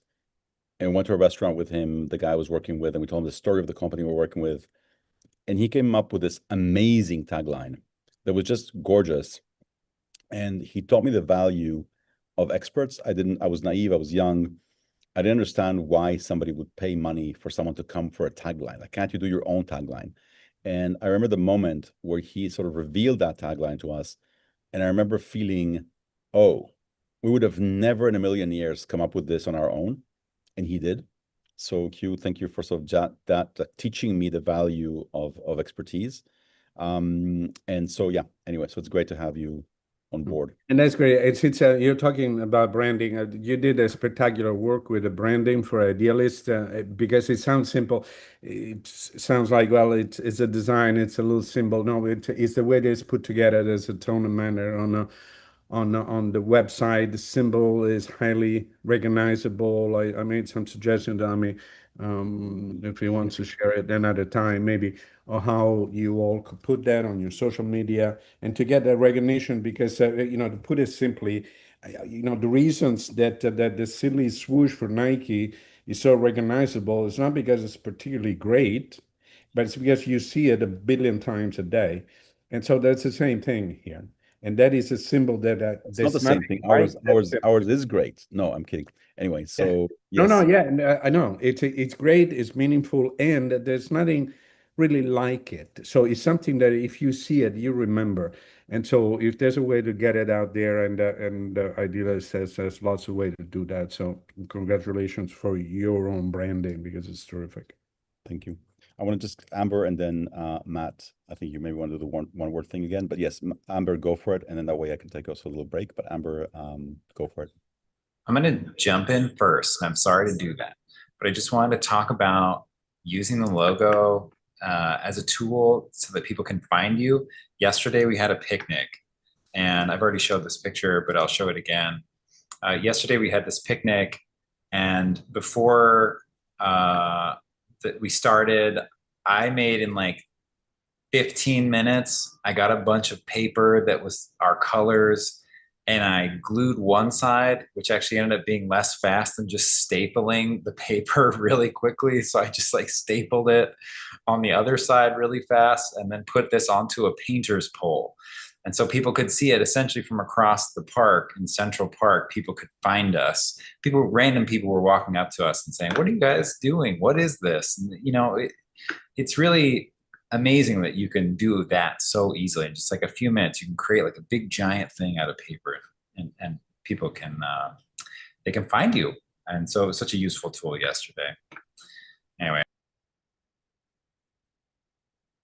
Matt, I want to go. Thank you for that, and thank you for thinking of that and actually doing the picnic. It was really hot yesterday. I was busy here trying to get ready for this, and Matt went and pulled the whole thing together off. So thank you. With Max and Kathleen and some other wonderful people. Amber, go ahead, and then we're going to do the little one-word exercise while I go to the bathroom. You don't need to know all that, but I will. Amber, go for it. Well, I'm gonna make it quick, but okay, good job. Take a bite. That's what I was going to say. There's enough of us concerned about your well-being over here in the chat list. But I just wanted to say there's so much wisdom in here, and I feel blessed and honored to be here with all of you. And I know some of us we haven't devoted the whole 10-hour day as you have, Ami. So some of us are chiming in and out a little bit. I just wondered logistically, as the one in the group who's lived the last decade without running water and electricity, I'm not the most techie person. But the chat list just goes so quickly. I know we're all missing stuff, right? 100 people are saying 100 things. Noelle's talking. She has this great idea. Q says this, so-and-so, and then and everybody's going, I know that when these things end, or even if I log out for a little bit and log back in, I lose that. Is there logistically somewhere where we can go to source those things? Because I think I really appreciate what you just said, Ami, about you and just respecting like expertise. I think if we all can recognize we all have gifts to share, but they're not the same, thankfully, because if the world was all the same, we'd be real boring. And I might be an ideas person, but I don't know how to make an app happen. Noelle knows how you can make an app even if you don't know how. And, I could go through my list of notes I took of different people who know different things, but if we could somehow, and I know you're trying to use the LinkedIn and the Facebook for that, but the things people have listed, and maybe Matt, this is a question for you on the techie side. Is there we go, a database somewhere that all these things would be? Or maybe after this, we all come together again later and put it there. I just don't necessarily want it to be lost. We'll save the chat. I think the chat stays with us forever. And so we'll probably ask somebody, or somebody could sort of go through it and basically collate the links that are there and somehow find a way of sharing it with you. Zoom, I think, is going to tell us later. I hope Zoom tells us who attended the call, and so we can actually be able to email those of you who were here. I think Zoom will do that. If we can send you a summary, I think that'll be useful. But again, partly it's hard. This is a moment in time. I think that the challenge is to systematize this kind of thing and have more of it. And I was remembering, Noelle, when you said earlier, now, Amber, we did this exercise once several years ago here that I thought was sort of fascinating for this reason. We had a meeting in the office with 30 people, 30 New Yorkers, strangers to each other. Nobody knew anybody. And there were just 30 random New Yorkers, 30 random users of Idealist. And they came to the office, we had a meeting, and then we asked them to go to the wall and sort of jot up, like answer 4 or 5 questions on these, post boards on the wall. And so I remember actually, one question, you could do this in any big city in the US, sort of fascinating, or in the world. One question we asked them was, list all the neighborhoods you have lived in the city in your time here, right? And so 30 random New Yorkers, 150 neighborhoods, that they have actually lived in, right? List all your hard skills, all the things that you remember that you know how to do. By the way, Noelle is totally right about this. It's a hard question to ask in the sense that people tend to take their skills for granted. So it's like, oh, of course I can drive. Do you mean I should write driving? Yes, you should. I can't drive. Write your skills. So people start writing things, and with 30 random people, you end up with amazing things, right? Like, I know how to cut trees. I know how to, whatever. Everyone has had like 6 previous lives and all the skills you accumulated. Then we ask people to list the communities they're part of. And we explain that we mean everything from your dog run in the morning all the way to an orchestra you're part of, or a group that you dance with, or your job. And again, 30 people, 100 communities that you're part of, right? And in those days, I think social media was a bit new. And we said, just write the total of your social media, sort of friends in a different place that you're in. And again, it was massive. And so it was 30 random people. And the number of skills, contacts, just this idea that, interesting. I don't want to presume that you would do this with me right now, right? But if we literally stopped right now, this meeting, and we sense, instead of talking, let's do an outreach party. Let's get our phones out right now and spend the next 10 minutes inviting people to join us, right? And we could do it together in the office. We could have, some drinks and some food, and like literally have an outreach party where we just together invite people to do some good things with us in the future. So the reach that we have, the skill set that we have, it's massive. It's massive. And so yes to all that. There's so many, and then to Noelle's point, it's very often hidden. You don't know that one of your friends' spouses speaks Korean. How would you know? She never told you. And why would you ever ask a random person, does your spouse speak Korean? Oh, yeah, she grew up in Korea when she was a kid. How would you know unless you ask? So you just don't know. Amber, your hand is still raised. You want to say something else, or it's just raised because it is? No, it just never got lowered, but thank Julie, you. want to come back to you in a second. Matthew, can you run the little? Go eat. I'll eat later. I can't. It's fine. I've been drinking all day. Not drinking. Anyway, Matthew, want to run the one word thing a little bit for a second? I'm going to go to the bathroom and come back. I'll be here. You bet. So we're going to take just a few minutes, but for anybody that is going to hang around, and we hope that you do, I'm going to put something up that we've been doing all day. It's been really fun. It's on menti.com, and that is a word cloud. You'll be able to scan the QR code, and you can also go to menti.com, which you can see at the top, and enter in the code, or you can scan the QR code. It should be pretty simple. I'm going to put also menti.com into the chat.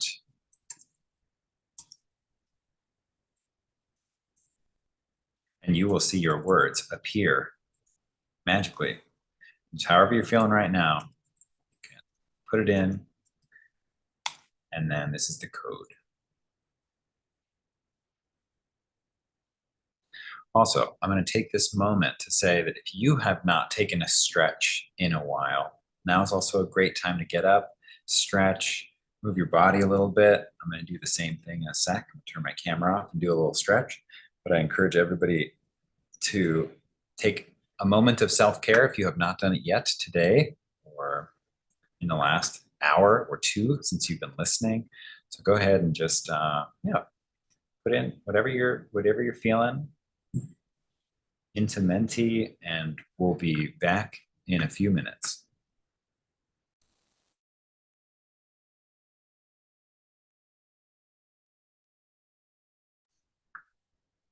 Last thing before I actually leave for a minute.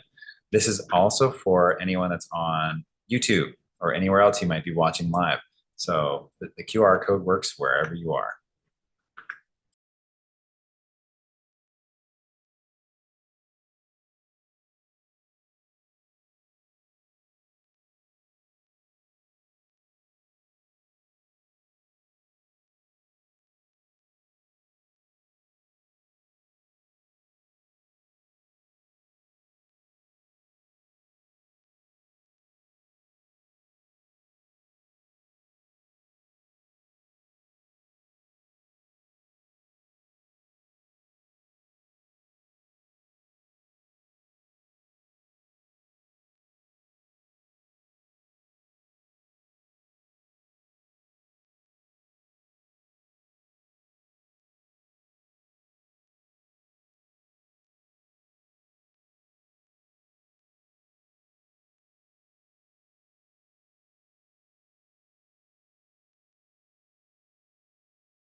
And we are back. My colleague encouraged me to put on some music next time, which is a great idea. I'll see what I can do. Thank you. Other Matthew.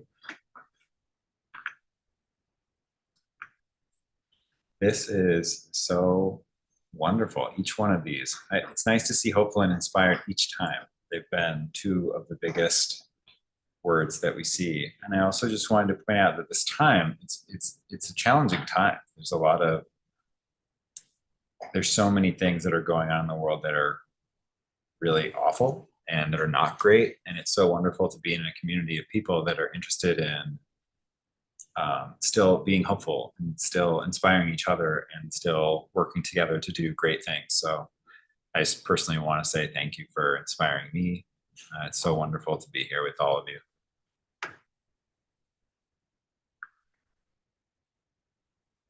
Thank you, Matthew. I want to say somebody, this whole thing is anonymous, which is interesting. Someone wrote obsolete, and I don't know who it was, but I just want to say you're wrong. I don't know who wrote this, but I just want to say you're not obsolete. I don't know whoever wrote that and feels that way. I just want to basically acknowledge that and say, no, you're not. No one is. Oh my God, Karina just joined us. Karina from Maine. Yes, indeed. Sí se puede. Leon just joined us, and I'm seeing some new faces. I know we said we're going to be doing this, for 10. I'm sorry. Ooh, I'll get some water at some point. I'll ask a friend to get me some water. But anyway, Matt, you want to say something? Go for it. Yeah, just real quick. I wanted to throw it out there that I forgot to respond to Noel's question about the chat. Anyone can save the chat based on when they came in. There's 3 dots next to the chat towards the top, and then you can click save on the chat if you want to save some for as long as you've been in. And also, I've been saving it along the way. So we'll have some kind of way to take in all the wonderful things that people have shared. And then there are also the 2 different groups on LinkedIn and on Facebook that you can use. But for all of the good stuff that we have seen in today's meeting, there's the live stream, which you can watch right now. There's a history of all this conversation right now. You can open up the transcript of it, and it'll give you a nice transcript that you can put into ChatGPT and get notes from and all sorts of fun stuff like that. And then also the chat I have saved. So not to worry, no good ideas are going to waste today.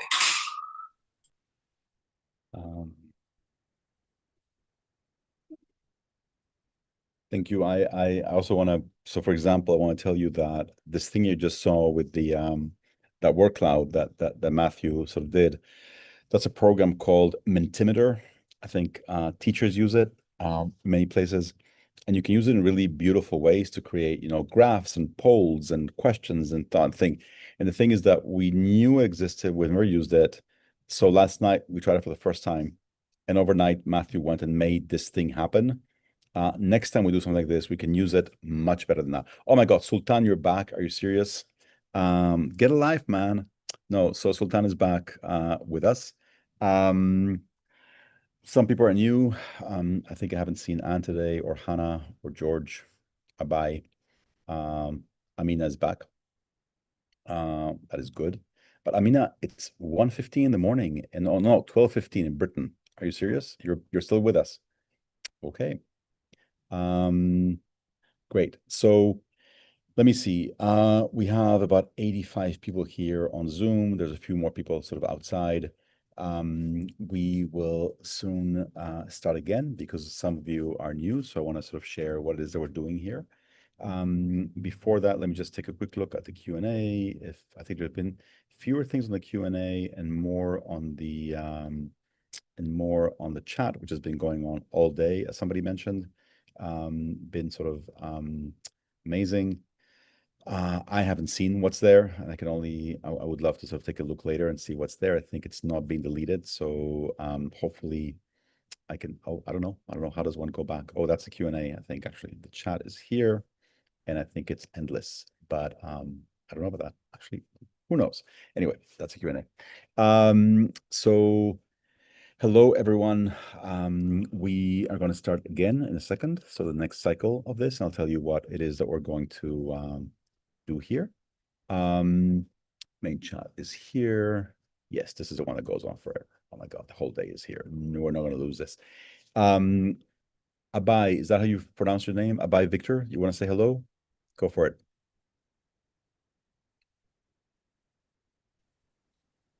Hello. This is Abai Victor Asondu from Cameroon. And the time in Cameroon right now is 16 minutes past 12 midnight. Yeah, it's been a wonderful time I've had with you for the past 45 minutes or 30 minutes that I've been here.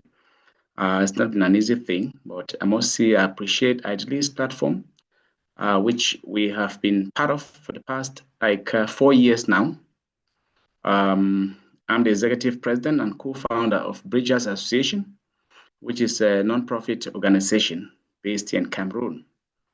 We have benefited from volunteers, from the expertise of volunteers who have come our way through Idealist platform from all over the world. We've had volunteers from the UK, from Germany, from India, from the rest of the world, and even from the United States.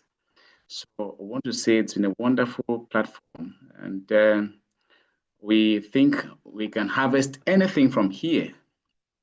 So this is a wonderful opportunity you're making for each one of us to get connected today and, of course, see you guys who are coordinating live.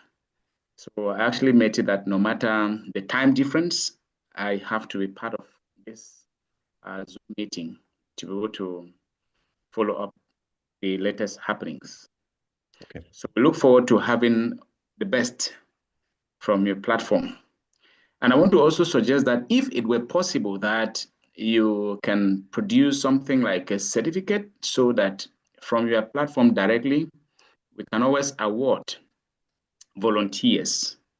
Because I think we've had some other platforms in the past wherein if volunteers work with us, we can always just ask the platform to award them certificates at the end of their volunteer placement. Okay. So I think if we're able to have something like this with an option on the platform that give a certificate, and then the certificate is produced with the person's name and time of volunteer, it can be good with Idealist and even the organizational Bridgers logo attached to it. Okay. Thank you much for having me. For being there. No, thank you for being there late at night.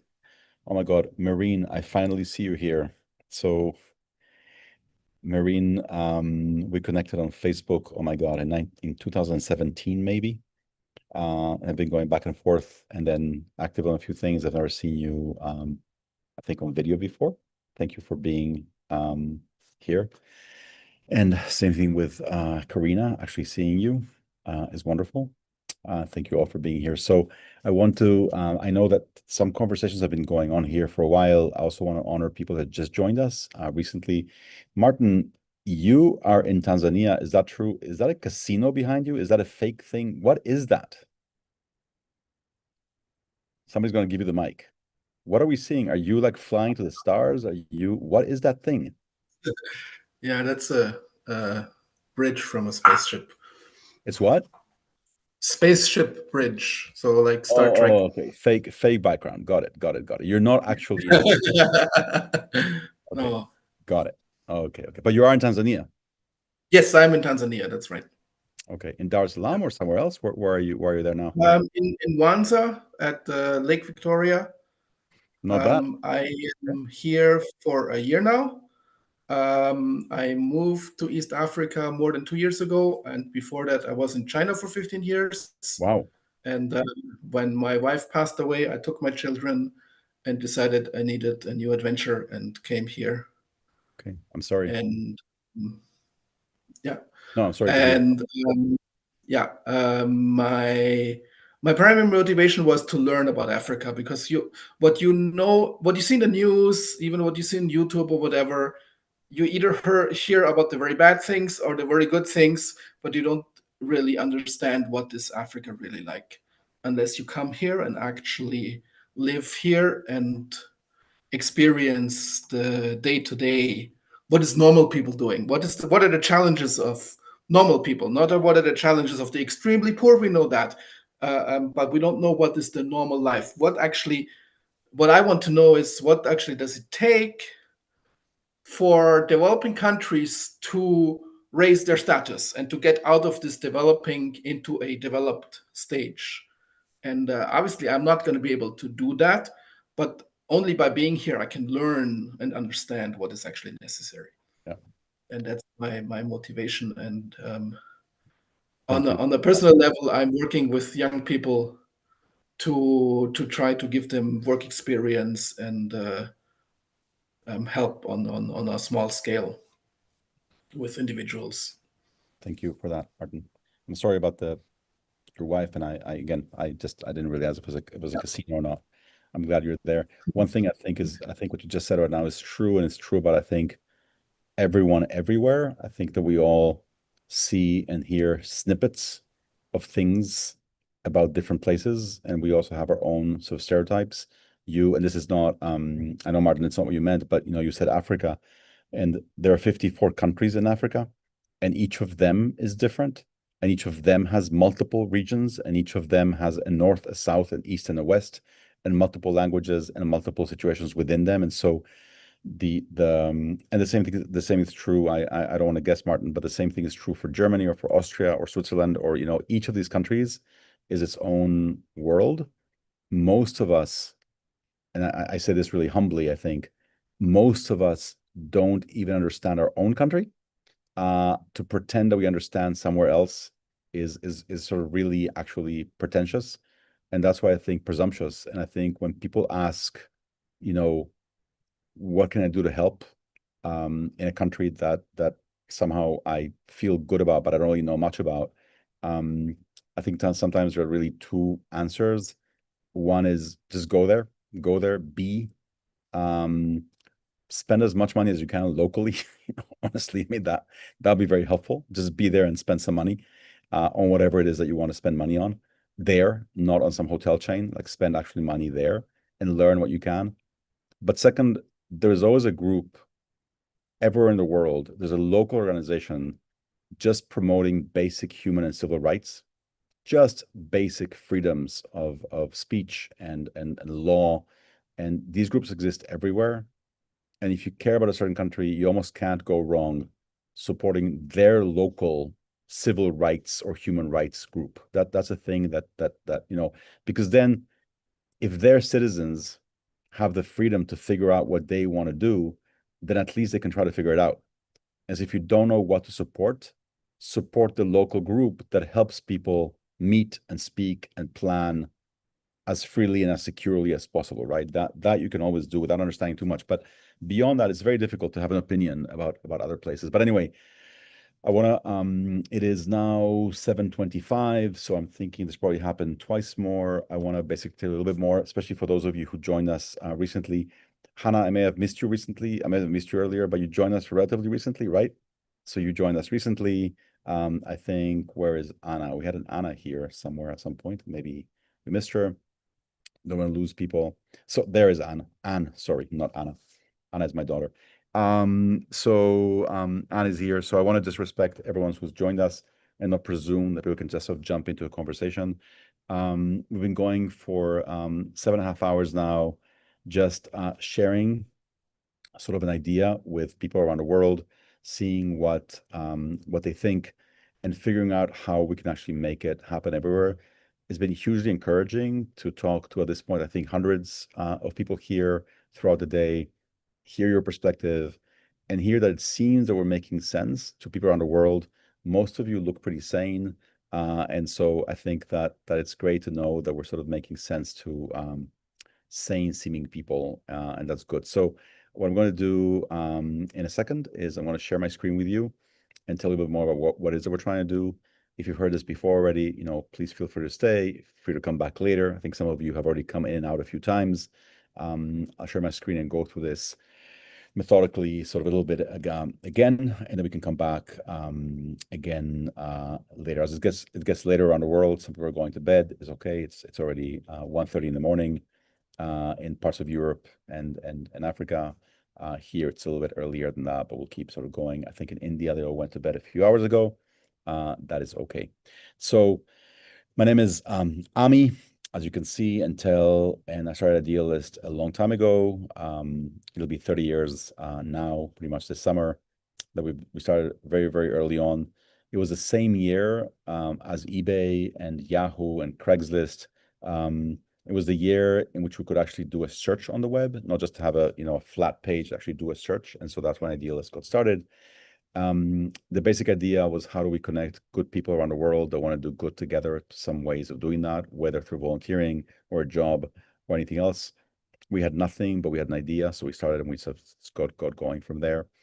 And now and forever, I think we'd like to do more. I think that the world, I think many of us feel this, our communities, our country, the world could and should be better. And the question is, how do we actually do that? And I believe with all my heart, especially after a day like today, that together we have what it takes to do that. So without more, I don't want to make that a mystery. I'm going to go and I'm going to share my screen with you in a second, if I can find it. It's amazing that all day long, people keep registering for the Zoom call. Like I just get registrations all day long. I don't know if they're seeing the email now or if people are telling other people, but it's like, it just doesn't stop, which is great. Come on board. So, okay, so let me go find my screen here. What do? I go to share my screen, I guess. Share my screen. I go to presentation. I say share. I say show meeting. You guys can all see that it says hello now?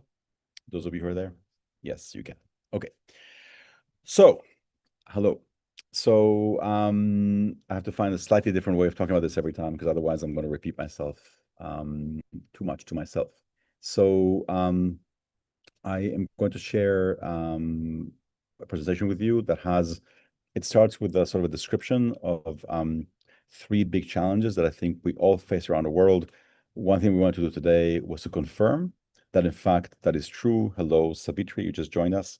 Welcome. And Sami also, I think, just joined us. So these are 3 challenges that I think are true everywhere.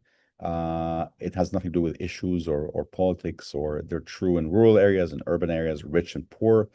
If you can do something about them, then I think we can make a huge difference around the world. So what these 3 challenges are, oh, I need to go and do this screen. Here we go. I could talk about them as challenges or problems, or in my case, personally, obsessions that I have been sort of, trying to do something about my whole pretty much life. And hopefully they will resonate with you. So the first one is all over and then we'll talk about what we can do about them, hopefully together. So the first one is a sense that all over the world, there's this huge gap, a very big gap between intention and action, between all the good intentions that all of us feel very often, and then the action that we actually take about it. Let me just 1 second, I'll close the door. There's just some noise here. 1 second.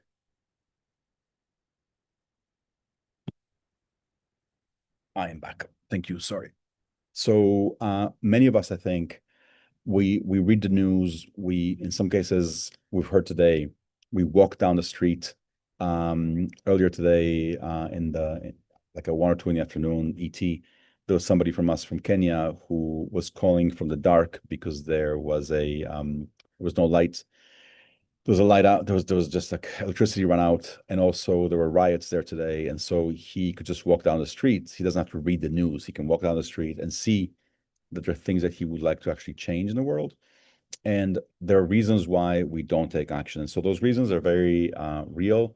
A few years ago, we did some surveys online, and we also interviewed people in groups and alone. And we asked people, if there's something that you would like to do to make your community or the world or whatever better, you know what it is.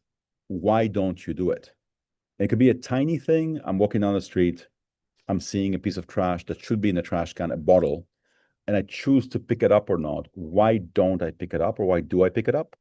All the way to volunteering, giving, voting, organizing, much bigger things. Why do you or not do these things? And the answers are interesting. The answers are, you might guess, it's like time and money. Most people don't name time and money. They name things like, I don't know where to start. I feel alone. It's also overwhelming. What difference will it make? I would love to add my drop to the bucket, but I want to see the bucket filling. And if I don't see the bucket filling, then what is the actual point of doing this? If you told me that if I'm mentoring one child, every other child is mentored, then I would know that together we solve this problem. But on my own, what is the point? And then lots and lots and lots of fears. Many fears that are rational. So fear of failure, fear of being dragged into something, fear of politics, fear of boring meetings, fear of people yelling at me, and then irrational fears, right? I think I mentioned earlier, I feel it every day. I try to make myself overcome it. So some people are afraid of speaking in public. I'm not afraid of speaking in public. But for example, I would never pass a leaflet in the street. You'd have to sort of shoot me to get me to do that. I'm not going to do that. And also sometimes I'm walking in my neighborhood and I see like literally an empty bottle in the street or an empty can, and I want to pick it up to put it in the trash. And I will look around to make sure nobody's looking at me because I'm afraid they'll think I'm crazy if I'm picking up a bottle, right? And it's completely irrational. A, what do I care? Even if they think that. B, they won't think that. C, they won't even notice. They don't care about me. And yet it stops me from picking up the bottle, right? So those kind of things are important. The important thing I think with this one is that I think you wouldn't be here on this call if you hadn't felt this at some point in your life. We have felt this, and I think most of us feel this sometimes every day. We would love to do something and we don't do it. And if you think how many times you felt this way and you multiply it by basically everyone in the world that has felt or is feeling this way, you get millions, billions of these like unrealized intentions, right? We read the news, we read something, it moves us. If there was a big red button to just hit there and be able to do something about it, we would. There is no button. Our child cries, it's over, it dissipates, it's gone, and we don't do anything. So I think you've all felt this way. And so that's one big thing. And that was one big motivation for building something like Idealist, where people would be able to go and find a volunteer opportunity or something to do around the world and end up, helping Abai in Cameroon or something, because the opportunity is there, but we have to hear about it first. So that's one. Second sort of big challenge, and hopefully this makes sense. The first one is that the world is full of amazing, amazing ideas that people just don't know they're there. And so they don't spread. We talk about the need for more innovation. Innovation has become like this big thing. And in fact, very often the idea has been solved, the problem has been solved. We just don't know it's there. The solutions are out there. I'll give you one tiny example I haven't mentioned today. All of you have heard of YouTube. Of course, you all have used YouTube. And basically, the world's people divide into two camps. Those who think that YouTube is a place to watch, movies or little videos about cats being cute, and those who know that on YouTube, you can learn about everything. If something in the world can be taught, someone has made a YouTube about it, right? So you can watch a YouTube about how to cut an avocado. You can watch a YouTube about how to cook any meal in the world you want, how to basically, write music or play the piano. And people literally don't know. You will meet people in 2025 who don't know that in YouTube, there is a lesson, in fact, 100 lessons about everything that people have just posted because they wanted to. And so we just don't know, right? And so if you look specifically, even more, seriously at like every single social or environmental problem in the world, everything from, prison reform, agriculture, better crops, better ways to raise, livestock or better ways of milking a cow, digging a well, building a street. Mostly everything has been solved by somebody somewhere. If you travel enough, you'll get an aha moment. You'll say, oh my God, why isn't my city doing it this way? This is smart. It's been done somewhere. Very, very few things, specific things, haven't been solved by somebody. The problem is that we don't know. These things don't have big marketing budgets behind them. And so we just literally don't know that these things exist. And so I'll give you just really quickly 3 very sort of quick examples of what I mean by ideas that exist and that don't travel. So I know some of you have heard this before already, but some of you have not, so I'm going to do this again. One tiny example, it's like, sort of family size example. By the way, sorry for just jumping around for a second. My wife is from Spain. She came here 9-10 years ago. I don't know if those of you who are in the States know this, maybe in other countries know. You know how there's this wonderful thing, I think at least in the US, I don't know if other places, where when you give like a pizza or a pie to 2 kids and you want them to share 2 pieces that are like perfectly identical, right? There's this wonderful, Sami is smiling because I think she knows where I'm going with this. There's this wonderful invention. You tell 2 kids, basically, you cut, he chooses, right? I cut, you choose. If 2 people want to share something and one of them gets to cut, but the other one gets to choose which piece first, the cutter is going to cut perfectly in the middle. The cut is not going to risk that the piece is bigger and that his friend takes the bigger piece, right? So my wife comes here from Spain. She sees this. She's a teacher. She worked with children her whole life. She has never heard of that concept before. Children in Spain don't do that, it turns out. No one in Spain has thought of you cut, I choose. It's not a thing in Spain, right? And you think that by now, 2025, they would know it's not a thing in Spain. They don't know this. And so in that same way, this example I'll give you now, the kind of thing that that can sort of help anywhere. I have a sister who has 3 children who are now in their 20s and early 30s. And when they were maybe 10 years old, she came up with what I thought was a wonderful concept. I don't know if she read about this or if she invented this. She told her children that they have a quota where 1 day a month, they can choose not to go to school. And they choose what day? 1 day a month, and they have a little calendar, they can count it. 1 day a month, they can turn around in bed and said, Mommy, not today. I don't feel like it. I'm not going to school today. And it was amazing. It was amazing because basically most of the time, the 3 of them never used it. They didn't take advantage of her for offering them that, but they knew they could. And the knowledge that they could gave them tremendous power and tremendous feeling of empowerment. They also felt that they were the coolest kids in their class because they had this power. And I don't know if Martin is going to give this to his kids or not, but basically they have this power that the other kids didn't have. And so it's the kind of thing that it's a free idea.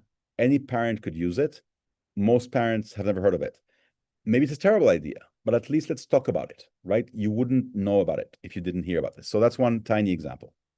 Much bigger example. I don't think we've had anyone from Finland on the call today. Maybe we have. It's just an example that I really, really like a lot. Most countries in the world have laws, and when you break a law, you pay a fine. In some cases, or you go to jail. But in most cases, with a traffic violation, you park wrong, or you go over a certain speed, and you have to pay a fine, right? This is normal. Around the world, in most countries, the fine is set in it's a set amount, right? If you park wrong, you will pay X, right? Which means that rich people can get away with parking wrong because who cares? It's just $100. I don't care. I'll just pay the fine. And so in Finland, they came up with this very cool idea that the fine is not set up in dollars. It's set up in salary days. So if you make $1 million a year and you do a bad thing and it's worth 2 salary days, you'll pay $6,000 because that's what you make. It'll cost you, it'll hurt you. And so it's a really interesting idea to set fines for certain things. Not, I'm thinking, Marina, imagine doing this in Pakistan and basically going to people and say, too bad, basically, you're actually going to pay a significant amount of money because you're rich. And so, of course, the rich will oppose it, but too bad. So good idea, bad idea.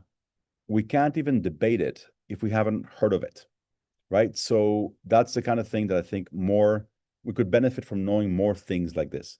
Last example I'll give you, it just crossed my mind that I have a few staff people here with me, and the poor staff people plus Kathleen, our volunteer, have heard these things all day today, and I feel bad for them, but so it goes.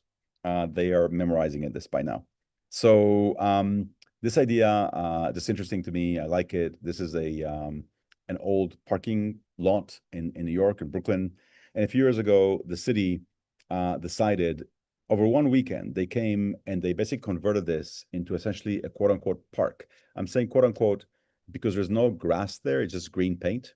But it feels like a gathering place. It feels like a place to go and have some coffee. They put some tables and some chairs. And obviously it's not purple, it's green because it's meant to look like green. And again, the thing about this idea is that once you see it, you think, I could make this in my city also. This is easy. But you have to see it first, right? It's a non-obvious idea. It becomes obvious when you see it. And the world is full of ideas like this everywhere that we just don't know about. And the thing is that they don't have a big marketing budget behind them. There's a reason why companies spend a lot of money marketing their products. They do it because otherwise people wouldn't know about them. These kind of ideas don't have a marketing budget behind them. And so we just don't know about them. That's too bad because we could benefit from them in so many different ways. And then lastly, the third sort of final challenge that I think pervades all of our lives is that connecting for good, doing good things with other people should be easier than it is now. We have all these dating apps that connect people to date each other, and we don't have really, really good apps. And apps is not, it's not even about apps, as you'll see in a second. It's not about technology. It's not easy to know who around us is thinking something similar and would like to do it with us. And it's really, really important because if you want to plan something or do something or build something, it is much easier to do it or even to propose it to other people if there's two of you and not just one, right? Two people proposing something to their neighbors already seem and feel and sound less crazy than one, right? Two people knocking on your door and proposing something, oh, well, at least they have each other. They're not complete, they're not murderers. So that's hopefully. So that's important. And so how do we actually find these people? It is really hard because we don't really have a way to know that. And in our own communities, where we live, where we work, where we study, it's not simple to find out that 5 or 6 other people in our company, in our neighborhood, in our school, in university also want to do something. To go back to this little image earlier, this image has sort of been in my head for, 30 years now. The idea that 2 people on 2 floors are looking down at the same thing and they're thinking the same thing. We could have a playground down there. We could build something. We could have a garden. We could, do something about that whole, or even in some countries, that corrupt policeman on the street, we could do something about him. He's really annoying, but we have to get organized to do something about him, right? And so how do you know that 3 other people are thinking the same thing? 30 years ago, it was almost impossible. Now we have technology. Many of these buildings or these windows behind them, there's somebody with LinkedIn or Facebook or WhatsApp. And very often we still don't know. And one reason we don't know is because we may have technology, but tech is not enough. We also need to create a level of what you can call social permission. Is it okay to even, imagine what I said earlier, right? So you have this group of neighbors they have a little, sort of chat for themselves, but the chat is for finding a plumber, or it's for basically, finding a nanny. Would it be okay to go to that chat and say, that policeman asked me for a bribe yet again. I'm sick of him. Can we do something about him, right? Who can we complain to? No, this group is only for asking for babysitters. It's not for that kind of thing, right? And so do you feel you have the permission to go to your neighbors or your colleagues at work and propose something? Or do you fear, oh, they'll think I'm strange. I don't want to, risk that, right? And so we end up in a place, I think, all over the world, and we try to confirm that today with many people here, and I'm going to sort of ask you, where we feel that there's this big gap between intention and action. There's a world that is full of good ideas that could be replicated, but don't get replicated enough. We had 2 cases today of someone who spoke and said, I'm doing this. Please copy it, take it, right? There was a woman from Britain who spoke about, collecting books for places that don't have enough books in their library. Another woman who organizes 20 of her friends get together every 2 weeks for dinner, and then they talk about what they could do together. And she wrote a guide for this. And she wants to spread it. She's like, no, take this, copy it, do it. right? And so there's all kinds of wonderful ideas. And then there are all these connections that are waiting to be made. And that very often just don't happen, right? I have this image in my head of a big building, and in one window, there's some older person is sitting on a chair, and it's dark. And there's a light bulb that has to be changed, but she can't reach it. And then next door, there's someone who could come over and help her if you just knew. We just don't know, right? So I want to stop for a second. Those of you who's joined us in the last, half hour, is this reality that I'm describing making sense? So without picking on you, I'm going to pick on you, Anne and Hannah and Donna and Celeste and Marine. Marine knows this from a long time ago. But is this more or less making sense to you, resonate with you? Does this describe a reality? Have you felt some of these things wherever you are?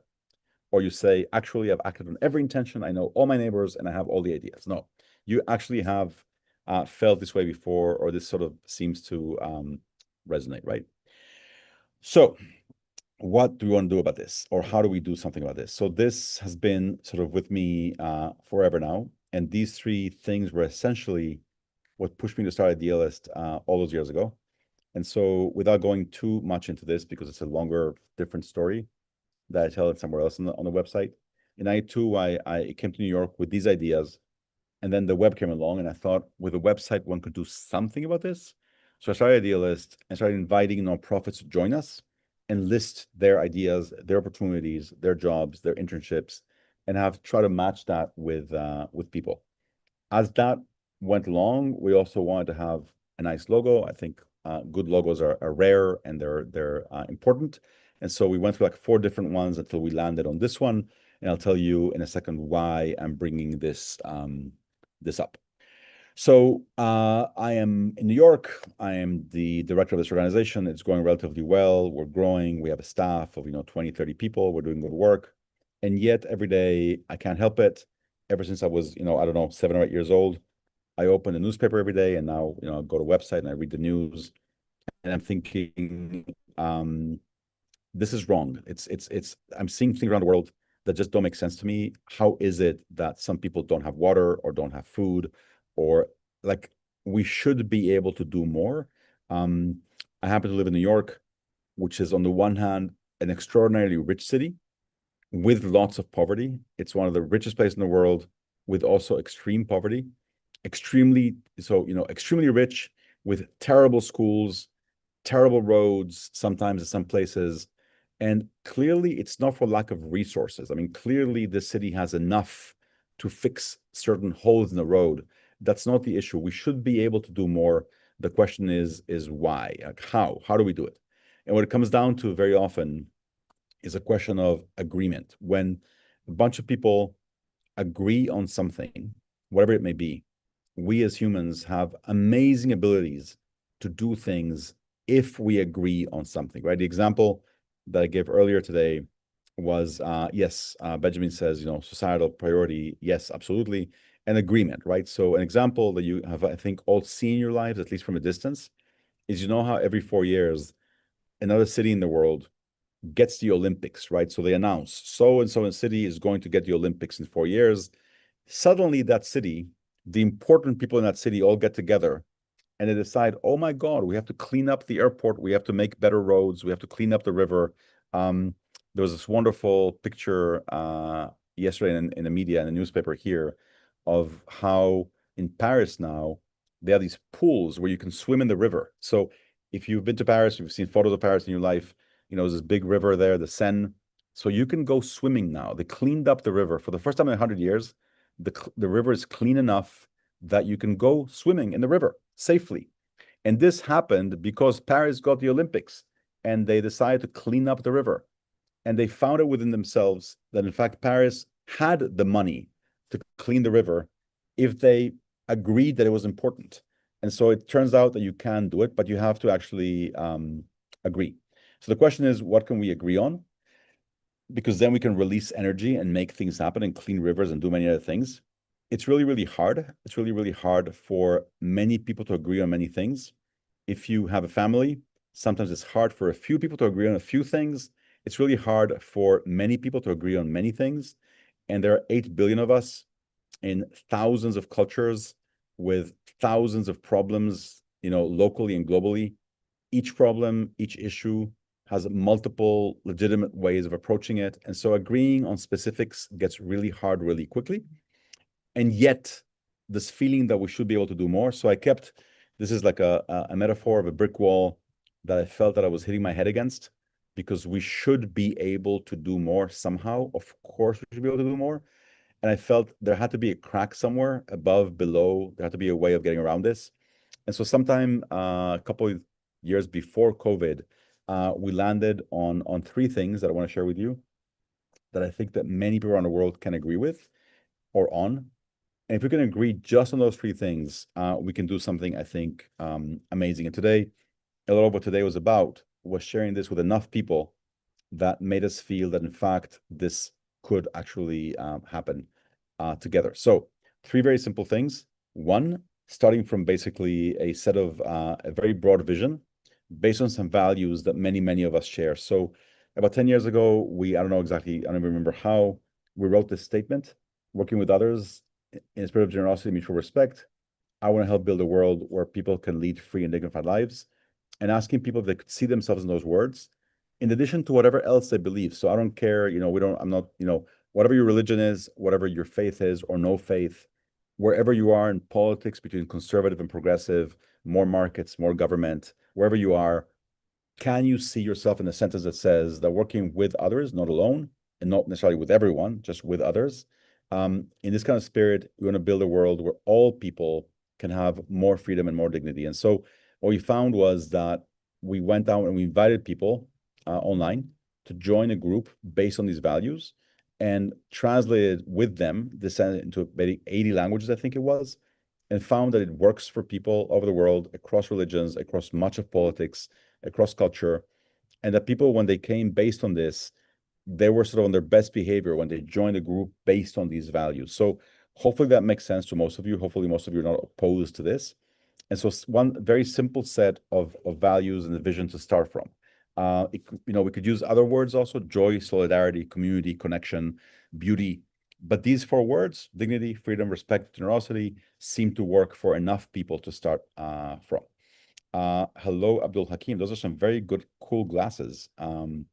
I don't know where you are, and you can hear me, but I like the glasses. Anyway, so that was the first one. Second one is, you have a certain, a vision they want to go to. Okay, great.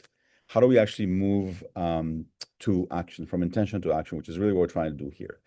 And so there we started again talking to people, thinking about this in different places, and came up with basically this list of 6 things that seem to help people move from intention to action in any aspect of life. I mean, getting fit, exercising, getting a new job, moving on, whatever.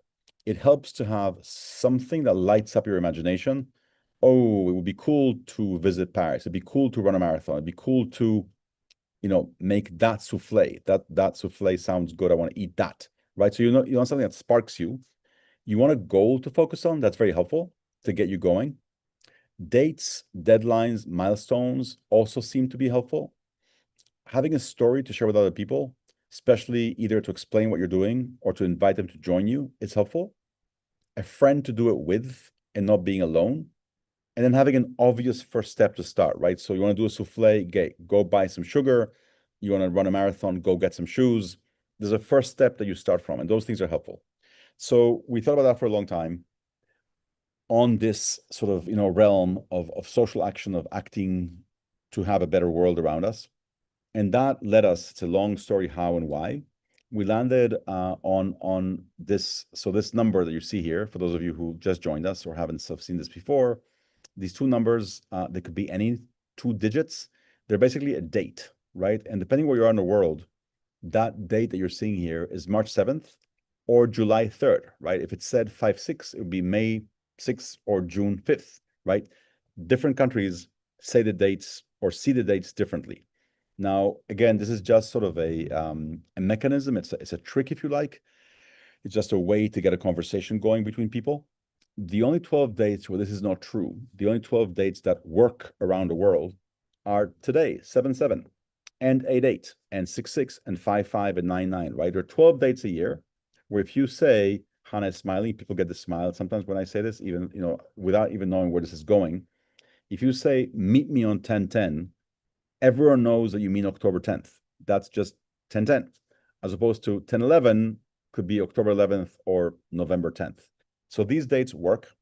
And so we went back to this group that we had created based on those values, and we posed a really simple question. We said, what would happen, what might happen in our community and also around the world if once a month on the same day, so imagine this happening around the world on the same day, inspiring each other, inspiring conversation, inspiring lots of copying, basically, right? Copying actions from each other.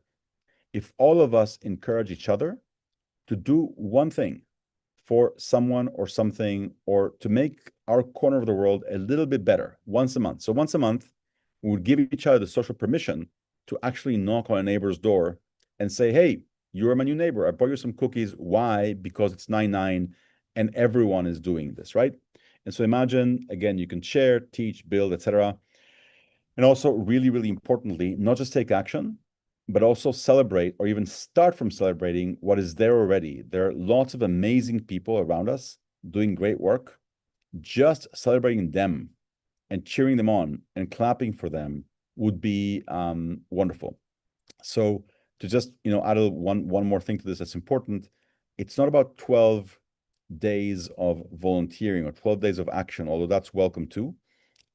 Let's act whenever we can, all the time, or however we can. 12 times a year, once a month, let's spark and celebrate that. Let's make it okay that day to propose things, celebrate things. Raise your hand at work and say, today we're bringing a speaker at lunch to talk about the wonderful work they do, so we can all hear about this. Oh, why? Because it's 10/10. So today we have that monthly thing that we do that. Or today, let's all go watch the sunrise, in our city, and then have breakfast. Why? Because why not? Because we should go watch the sunrise and actually have some fun together. So there's a side of fun and whimsy and a side of just sparking community and collaboration and action, and give people the excuse of once a month proposing something they would actually like to do, but they were maybe afraid of proposing before. But if everyone does it, it makes it easier for everyone to do it. Okay, some of you, I'm watching, how old we all are here. Some of you remember in the US a few years ago, there was a thing called Take Your Daughter to Work Day. And the idea was that once a year, you would take your daughter. I have two daughters, so I'm sensitive to this. They spoiled it by making it take a child to work day. No, the whole point was to take daughters to work. That was the whole idea of it. It was a feminist movement idea to show daughters the world of work and careers. And they picked one day a year. And that day, you would take your daughter to the office and show her the world of work. And the more people that did it, the harder it was for a boss to say no, right? We're all doing this. Don't be a jerk. Don't say no. It's happening everywhere. But to create that, it has to happen everywhere. So we went back to this group and we said, hey, what do you think if we do this? Back in 1819, Marine was there. And we said, hey, what would you like to do?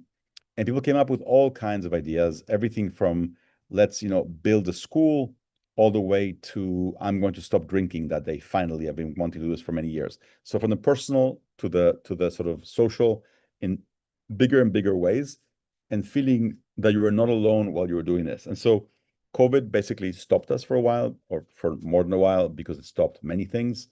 And we went back, thought about this a bit deeper, expressed it, I think, better now.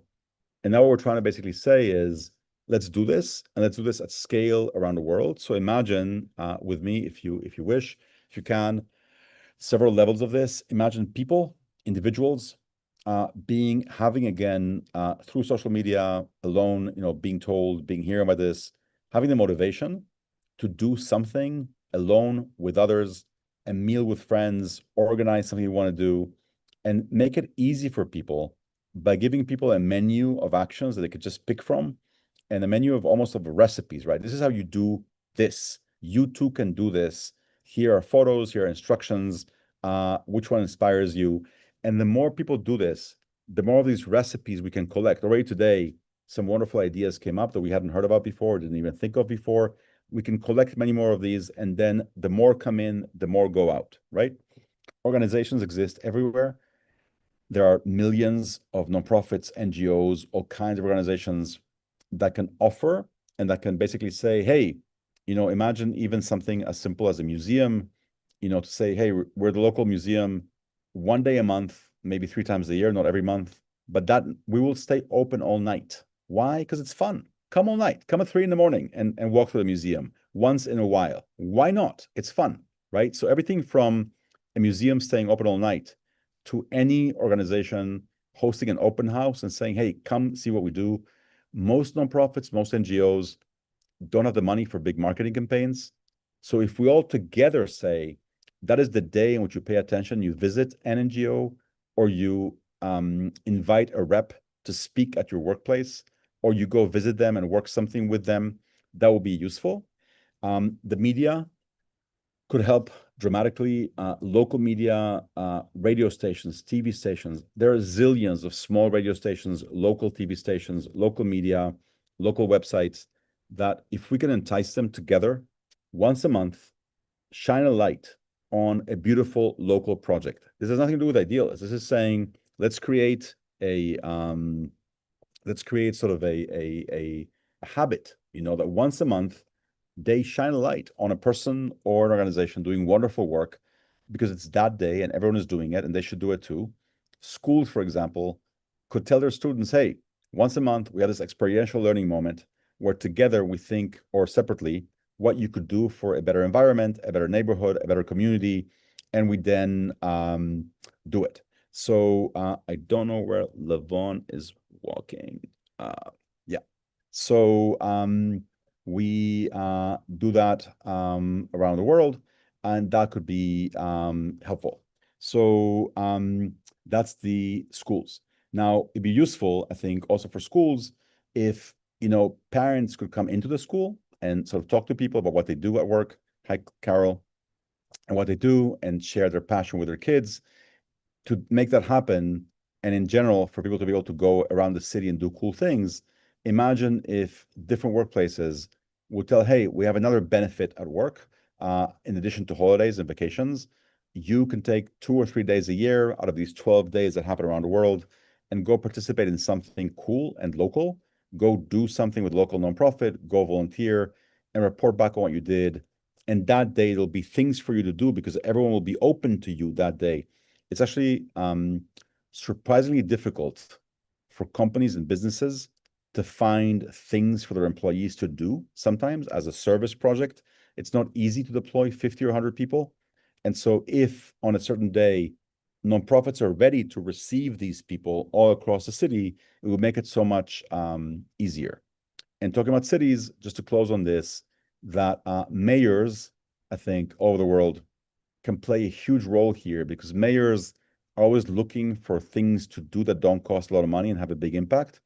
And mayors are close enough to their population in terms of, where the politician is at. A mayor can very easily announce this kind of thing. Just say, on 10/10, I'm inviting everyone around the city to do one good thing. I will do my share as a mayor.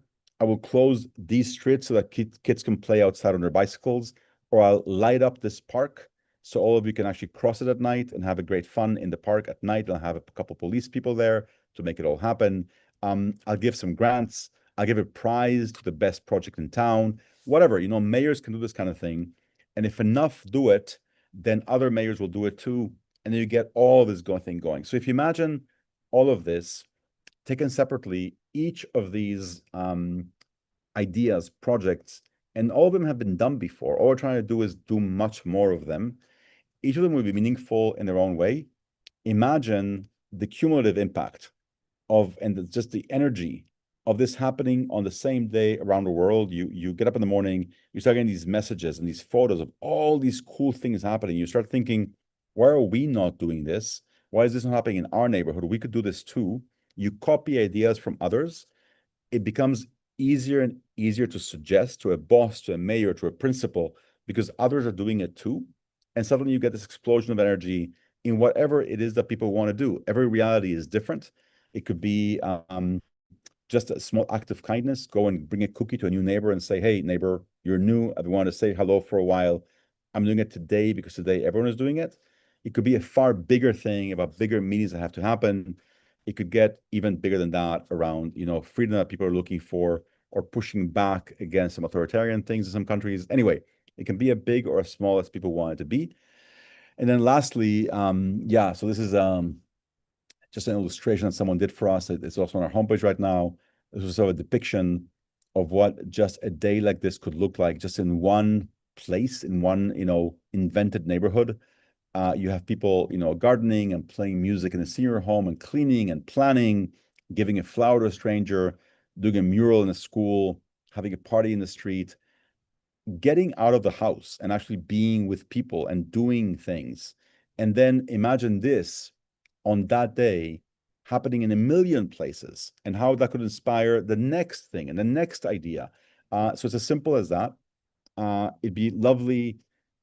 The last pillar of this, I said there were three. One is, more dignity, more freedom with generosity and respect, just agreeing on that. Second is one day a month. Let's think of something we want to do or propose or spark. And lastly, it'd be wonderful if this was visible, if we could see that this is all happening around us and that people across the border, however we define a border, that those people also share some of the same values that we do. They're not, bad people. They're not that different. Yes, they're different, but they actually share some things with us as well. And so it'd be lovely to have a visual way of imagining that. You all know the recycling logo, for example. It's just helpful to see that in different places. And so imagine that we had basically a symbol that we could use for this. And so here, this is, of course, it'd be up to every person to use this or not. If people want to sort of show themselves in this way or say, hey, I'm here.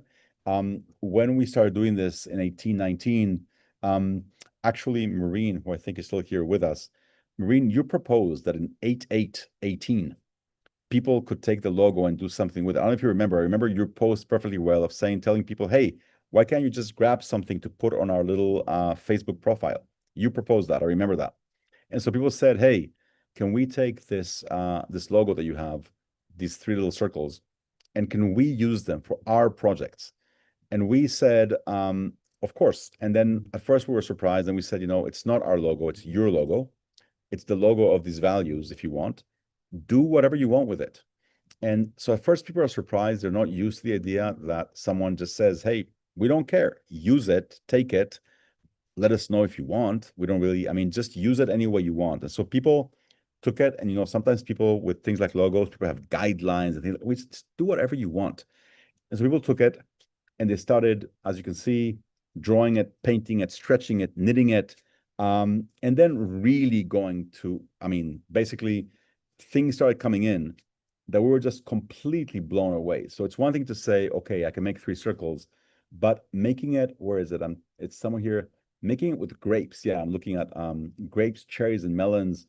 That footprint, making it with chocolates, making it with fruit, making it with, pies, cakes, whatever. It seems to lend itself to many, many different ways. And the more people took it, the more it really, in a sense, became their own. And so this idea of imagining this, instead of having to see in a certain country, somebody's writing something on a wall and it says basically that we want freedom or we want more dignity or we want, to just be able to live our lives in a language you don't understand. Imagine seeing on a wall this symbol and saying, oh, they actually want the same things that we want, which is more freedom, more dignity for more people, or more kindness, or more empathy, or more solidarity. Make it mean along those lines, whatever you want, but they're signaling that they're with us and that we're doing sort of one big thing together on those days and around the world and creating something good together. So that's what I wanted to share with you. And what we've been trying to do today all day is telling people, if we can imagine this, we can do it. Nobody, it's not the kind of thing that anyone can just come and stop. If we want together around the world to say, there are amazing ideas everywhere. If we can find good ways of sharing those, inspiring each other, giving each other the courage. It took me only a few years ago, I realized for the first time that in English, the word encourage is basically includes the word courage, right? You're going to give me courage by encouraging me. If we can give each other the courage to get up and just do one thing because others are doing it too, it's very helpful. Others are doing it as well. Pick one thing and do it. Pick one thing and spark it. Suggest something, have a meeting, do something fun and different. It doesn't matter what it is. Paint a mural, host a picnic, get people out. One thing that came up again today is that many people today are isolated, lonely. And therefore, just something that creates community is worth doing for its own sake. In other words, volunteer to host a picnic, not to go and teach kids to, play chess. Just do something good together across lines in the community, or just in your neighborhood that's never had something, could be an amazing thing. I think it was around Christmas, around the holidays, 7 or 8 years ago, we're in a different building where we are now. And we decided to go up and down the building. You know how in some apartment buildings, people know their neighbors. In office buildings in New York, at least, no one knows their neighbors. I mean, you sort of look at the elevator at the people, no one knows who. So we went up and down. It was one of those buildings here that has 12 offices and 12 floors. So we went to the offices, to all of them, and we invited everyone to have lunch on December 12th. Come to our office and have lunch together, have sandwiches. And people were stunned. You're inviting us to have lunch in your office? Yeah, come and have lunch. And it changed the whole dynamic of the building the whole year. After that, every day in the elevator, people would say hello. They would smile because once they met and they actually saw each other, and those little things all add up. So that's what I wanted to share with you today. If you can imagine it, we can absolutely do it. I'm going to stop sharing my screen now. Thank you for, it's interesting watching the day get later. Some of you, some of us, I'll say, talk about myself, look more tired than we did at noon today. I think different hours, different place in the world. I can look at Ellen, for example, Ms. Berkowitz. I am guessing that where you are in the world, it's already late in the afternoon or in the evening. It is not noon, right? So I don't know. Here it is 8 o'clock. What time is it where you are, Ellen? 8 o'clock. Yeah, there we go. East Coast. So it is no longer, it's been a day behind us. So some of us are more tired than others, but we're still here. And basically, that's what I want to share with you. In terms of continuing, what we're trying to also achieve today, if you go to idealist.org right now, to the homepage, on top, you can click through to this thing that we're doing right now, or you can go straight to idealist.org/live. You will find on that page, on top is the video that we're actually doing. For those who can't watch it here, it's on YouTube. Below it, if you go there, ideas.org, and then click through, or ideas.org/live, you will see 3 links there, or 3 sort of logos, the Facebook, LinkedIn, and Idealist. Facebook and LinkedIn are 2 groups on Facebook and LinkedIn that we built for this purpose. Facebook today, LinkedIn a few days ago. And if you go in there, you can join those groups if you like. If you are on LinkedIn or if you are on Facebook, you'll find 5 different posts there that people have been replying to all day. Those 5 posts are sitting there. Tomorrow we'll open it up to more posting. Today we just put 5 posts there that I posted there in the morning. And those 5 posts allow you, if you want, to introduce yourself and just say a little bit more about you and why you're here and how you feel about all this. Another one asks you about any ideas you may have had for things that you would like to do where you are and that you may need some help with from someone that wants to maybe do something with you, or ideas that you could imagine a whole network like this around the world doing on the same day, right? Celebrating something, or someone suggested, wearing name tags on the subway, because why not, right? Once a month or once a year, actually wear a name tag that says, my name is Ami or Ellen or Julie, and people can actually say hello to each other and smile. So ideas that could be for the whole network, or just for that you would like to do. There's a place for questions. If you have any questions left that we're not answering in the FAQ there, we would love in the next couple of days to have sort of every question have been asked by someone somewhere.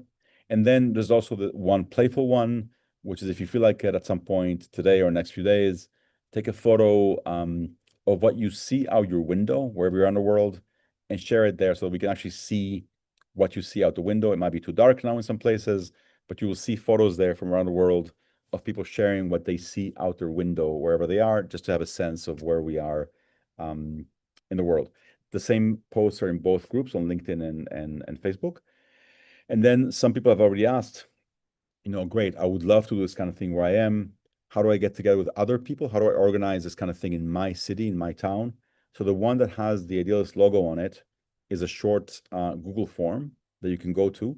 And if you fill it out, we'll get back in touch with you about launching, a group or a team, if you like, to do some outreach and organizing where you are, to make this, a thing that happens in your city, in your town, in your country, in your region, university, workplace, whatever it may be. So that's what I want to share with you today. Hopefully you find that. I've been talking for way too long, plus I've been going for 8 hours now, well, back and forth with people and having questions and having conversations.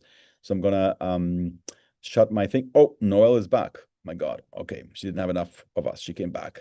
Some people have been going back and forth in and out during the day. I will stop now, and if anyone wants to basically comment, I haven't even had time to look at the chat. In the chat has been going on all day now for 8 hours. I think it's the longest chat I've seen in my life in a Zoom call. There's a book that's been written there, basically collectively, all day long. We'll try to analyze it later and get all the good tidbits out of it. And there's also a Q&A at the bottom that's been actually used less. If you have a question, you can ask it there. I'm going to basically stop now. And if anyone wants to respond with a question, an idea, Mr. George Maneno, if that's how you pronounce your name, we're going to give you the mic in a second, because I think if anyone saw George, I don't know who's here still with me. George, has George been seen? George, you may need to raise your hand. You know how at the bottom it says react? If you click there, raise your Zoom hand. You know how to do that? At the bottom it says react. If you click on that, you Okay. can sort of raise your Thank hand. you so much. Oh, there you go. I'm George Maneno from Kenya. I'm in Nairobi, the capital city. Today we had a very bad day. There was some rioting and all that, but this country is good. Okay, I'm the program coordinator of an NGO, actually an international one, known as Camp Counselors Africa. I'm actually the oldest member here because I joined around 2000, but my NGO became somehow dormant. So I'm happy that you have remembered me, and I invite people. I've given my email there to get me in touch, and then I will go to the areas you told her to get in touch. I'm seeing great people from Mwanza, Cameroon. I'm also a pastor. So we're going to share. I'm happy with the Idealist. Thank you so much, Amy. Here now it's around 3 in the morning. I need to go and sleep. Thank you so much.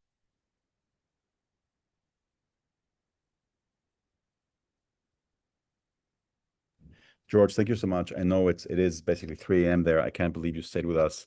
Yes. Today during the day, it's been a long day, and we had people here today. I'm going to try to remember. We had Nigeria, Cameroon, Tanzania, Kenya, Afghanistan, Nepal, and more, India, Bangladesh.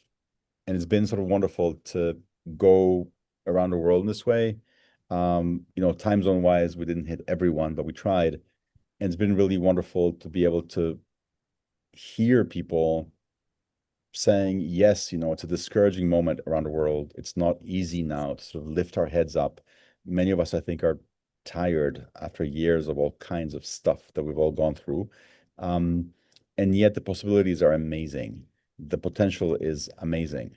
And so it's just been good to hear that from many people out there. Julie, one sec before, I know, Julie, you've spoken a couple of times. Let me see if other people want to, you know, respond, speak, ask, whatever it is that you would like to say. Catherine, it's good to see you here. Anyone else, you're all welcome to, you just raise your hand in that way that Julie is doing, or just like this, I think we can see you. Then one of my colleagues will give you the mic. And maybe a small thing, Amy, I could like the people who are in attendance. Yep. If we can have something where we can network, the people are on the wall now, you can do something and you send it the contact so we can talk each other. I request that one humbly. Yeah, George, that's why I think I said earlier, we don't have people's permission to sort of send everyone's email to everyone. But if you go to Idealist, it says, you know, at the bottom of the page, join us on Facebook or LinkedIn. And if you go to either one of those two, you will find these people there. So on LinkedIn, I think already 500 people joined us today, which is wonderful. And so you're going to find many of these people there. And the hope is to continue these conversations together without having to be on video and at 3 a.m., right? So you can do it at your time. Thank you so much. And then hopefully create a group in Kenya soon so we can do this over there. Thank you. Anybody else?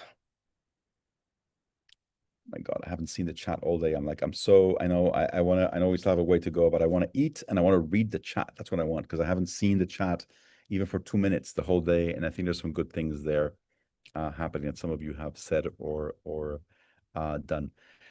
Ellen, I can't help looking at you. I don't know if you look if you're looking at me like you're tired, worried. I don't know. Are you good? This makes sense. You're good. It's just been a long day. Okay, all good. I'm not trying to pick on you. I'm just like, if any of you wanna, it's a good place to speak. We haven't had some really interesting conversations all day long. One of the things that we feared, and I don't want to jinx it now, but we feared, we're giving basically video access and some mic access, but video access to people around the world that we have never met. And who knows what might happen. And so far it's been 8 hours and 20 minutes. I don't want to jinx it. Nothing bad has happened, only good things. So I don't want to push our luck, but so far it's been only good the whole day. Nothing bad has happened. Hi, Laurel. I don't know who you're saying hi to, but we'll say hi to you. Hi back. Okay, Julie, if you want to say one more thing, and then Noel, who is wonderfully back as well. I shall be relatively quick. I'm going to bring up something from the last segment, which I just would like to throw out so potentially it doesn't get lost. But one of the issues I've had in my 10 years or so of trying to find ways to do good and to gather people to talk to one another is that there's a lot of duplication, which ends up being a great deal sometimes of wasted effort. Sometimes it's in point of fact just because of poor definition or poor problem statement. It's working at cross purposes, or at least depleting the support you might gather. And there's great energy here. There are great ideas here. There are great people here. May I be allowed to say in my way, I love you all. But it's also possible that there could be a lot of, not communicating well to dovetail the connections in a way that really maximizes effort. And I just want to, I'm not a naysayer. I'm like a Pollyanna from day one, and I'm going to go out as Pollyanna thinking all good things are possible. But I think it's worth considering, how do we avoid some things that could be bad, and just asking the question as we all have ideas and begin to post them and communicate with one another. And I've seen ideas that I had not found, even though I've been looking for things similar. And I've heard ideas that are similar to some of mine and stuff. How do we avoid that? I'm done. Thank you, Ami. No, thank you. So I don't, the thing about, duplication, I don't, depends how you mean that. Sometimes I don't want to get, to sort of a big thing with that. Sometimes, obviously, you have situations where people will do what somebody else might think is the same thing. I don't know. It's a free world out there. Sometimes, there are enough problems for everyone. That's one thing. Second, this piece about bad things happening. I mean, we are suggesting from the very beginning, we didn't go into this, 3 very basic rules that we have sort of forever in Idealist. I think if we can, we can't enforce them, but we can sort of suggest them and then, amplify certain things. So the really, really basic things is no violence of any sort. So you just take that out of the way, like no violence of any kind. Please, no action against anyone based on their basic identity. So no action against people based on who they are. I can disagree with your ideas, but no action based on basically who someone is. And then this concept of no action about you without you. Let's not go helping people without asking them first if they want to even be helped, right? So you have like this classic, picture of a blind person that's, by a corner, and someone grabs her and makes her cross the street. Like, I'm just waiting for a friend, leave me alone, right? I wasn't actually waiting to cross the street, just buzz off. So I think there's something fundamental there about people. Often people know what they want, what they need, and let's not come in and tell people what they need. Let's actually ask them. So again, no violence, and that can take care of a lot of things. Beyond that, we'll have to figure it out together as we go. Overall, I think today was a great example of that. Today, there were hundreds and hundreds of people today through this call. It was entirely positive. And yes, you're going to have things that, happen over time. And that's why, in a group, you have some rules and you have moderators, and we're not, we're idealistic, we're not naive. So you need some rules that people can sort of, follow, of course. Noelle, who's going to speak again in a second, told us earlier, about these dinner parties that she does. I don't know if we call them dinner parties, but dinners for friends where people get together to do cool things together. And I'm sure that if someone, consistently misbehaves, at some point they won't get invited again. And that's life. So basically, plus she's only starting with friends that she likes. But Noelle, go for it. I will have some granola. Go. Hi there. Yeah, it's called dinner and dessert. And one of the agreements we have in the group is that we don't vote on anything. So this is not a group where everyone votes and the majority decides what the group is going to do. We get together, we have fun, we share home cooked meal and dessert, and vent and joke about whatever we've been seeing in the news or whatever. And then everyone talks about issues on their minds. And then everyone is free to take actions on any of those issues that inspired them. So rather than creating an environment where someone who disagrees might feel outnumbered by the rest of the group, and that might cause them to eventually leave the group, instead, everyone has absolute autonomy and can just take action on whatever they feel like taking action on that's been brought up by others in the group. But I actually was raising my hand this time just to share an idea that I dropped in the chat, but I know you said, Ami, you can't see the chat. It would be really cool if we actually use the colors of and the circle of the Idealist logo as a wearable way of recognizing each other in public, because then as it grows, like you were saying, 500 people have already joined on one of the pages and a bunch of other people on another page, and it's going to keep growing and growing. And I know that it would be really cool to me to be on a bus or in a bar or in a grocery store and see someone with a baseball cap that had it on the side or on their laptop bag and they had it on the outside, because I would immediately be like, hey, do you do Idealist Days? And it would be a really easy way to connect and start a conversation when otherwise it might be awkward. Oh, there they are, buttons. Yeah, I love it. Buttons, stickers, whatever, just to have a wearable way of signaling to anyone who knows what it means that that we're together in this and that we're open to having a conversation. So cool. I'm so glad you're making buttons. Yay. Yeah, no, there were some buttons, and then we're also encouraging people to make their own. So this one's actually, someone brought us this. We didn't make this. Someone who's a coach in New York went and designed and bought and made 100 of them. It says Idealist Days. And he just brought us these little buttons that he just went and made. Noel, I want to thank you. You said something now that I've been trying to articulate and sort of say for many, many, many years. I don't know where you went. Oh, there you are. I want to go back to the speech that you said about no voting. I've been sort of saying that for many, many years.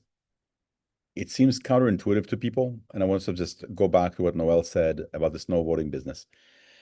Imagine that all of us were stuck on an island together, just us, right? Or a bunch of other people together.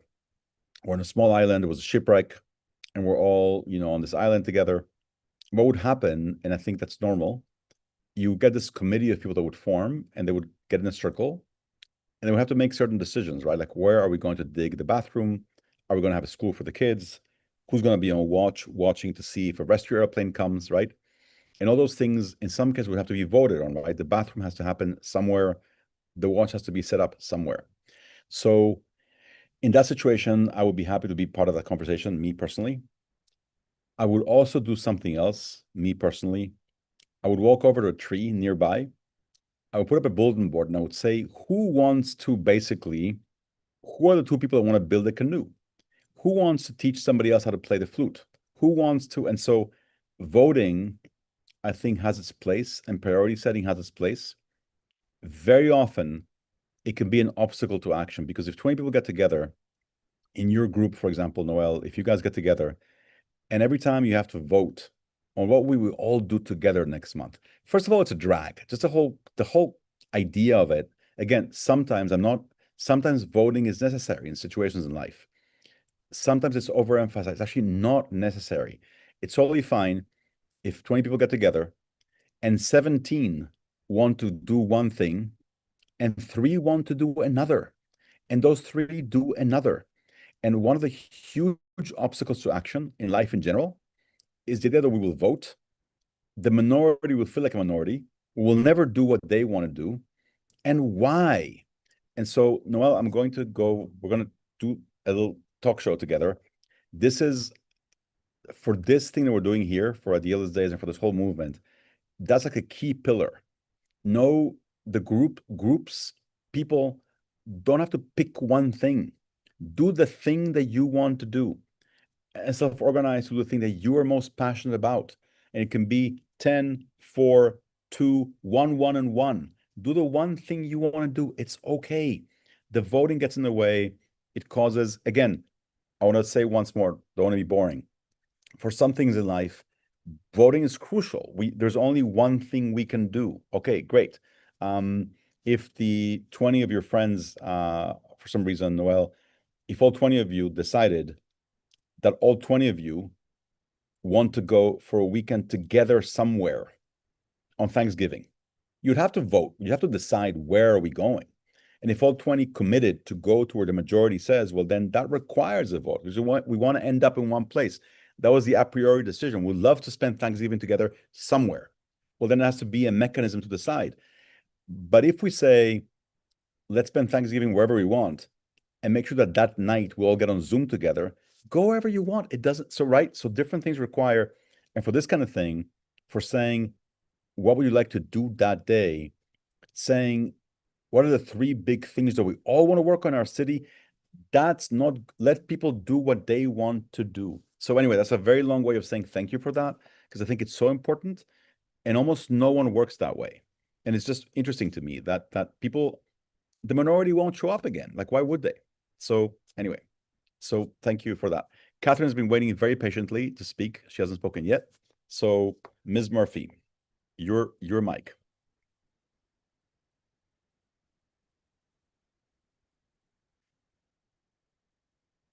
I think, Catherine, you may I asked you to unmute, so you should see a notification. There you go. Okay, sorry, thanks. No, you're good. It's nice to see you.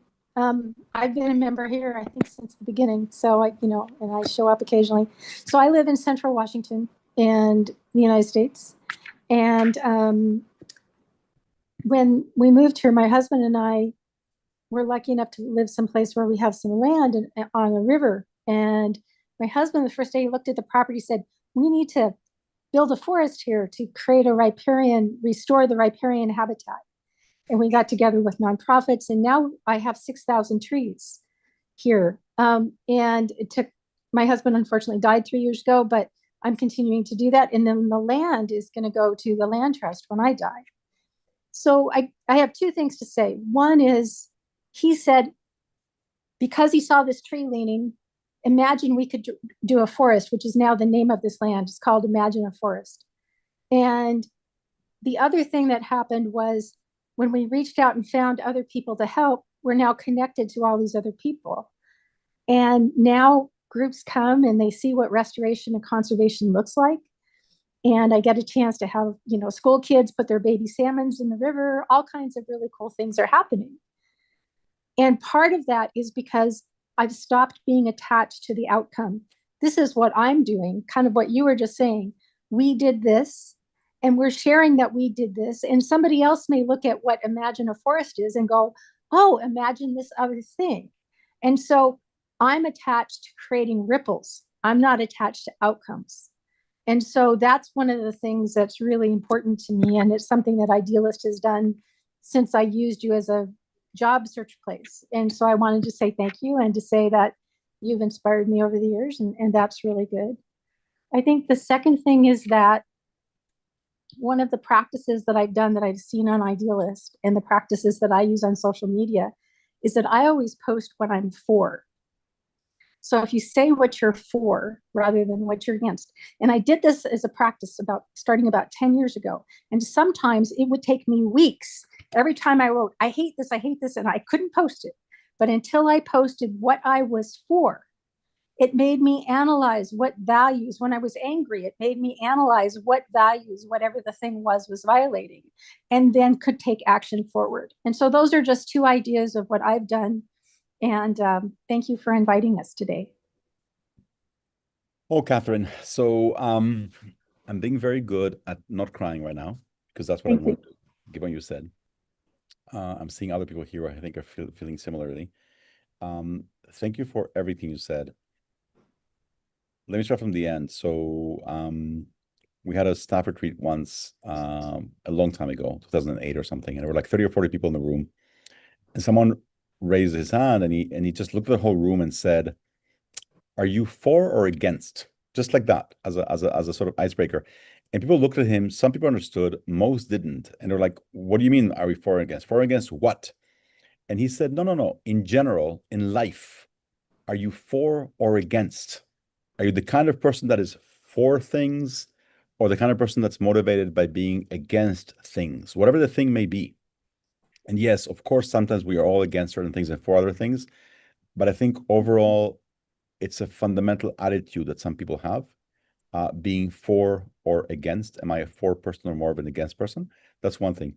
Second, I think, in general, Catherine, everything you said was so moving. The long-term piece, that the idea of growing a forest. But I think it's one other theme that has come up today, which is the idea that you and your husband had and sort of made happen, is the kind of idea that if in 1,000 places around the world, people would take your idea and copy it, how would that hurt you? It would only, right? They're taking nothing from you. They're only taking your idea and honoring your husband even more by growing more trees in the way that he suggested. And this idea that somehow, I don't, people use, capitalism in all kinds of funny ways, but this idea that somehow we're in competition, and if you copy what I did, then that's somehow bad, or you need to give me credit, or you need to ask for permission. It's like, why? I mean, the biggest compliment that you can give someone in a certain way, right, is to copy an idea that actually has no that can't hurt, right? How can it hurt you to basically share that idea? One of the first times that I sort of saw this was basically had a friend in Argentina who basically his parents had this big farm, a dairy farm. And it's an area of Argentina where essentially the whole area is nothing but dairy farms, one after the other, right? We see this here in Wisconsin, there are other places like that. And what was interesting, what he told me, was basically that you have all these people that are essentially in a similar business. They all are, and again, I'm sorry, there are people here who, have trouble with the idea of, milk and cows, but yes, here they are. They're raising cows to basically be milked. They all do exactly the same thing. The demand for the milk is basically national. There's nothing they can do to outsell their neighbors. All of them milk the cows, they put the milk in a truck, the truck goes somewhere, where any given day it's bought at the same price. And so they have all the incentive in the world to meet every month for dinner and share tips about how to make their work and their life better. Like, we can all share tips about how our farm could be better, because we're not competing. We're all selling the milk to the same place. It'll be bought anyway. And so why should we compete? There's nothing we can take from each other. And so in your sense, I think it's even more than that.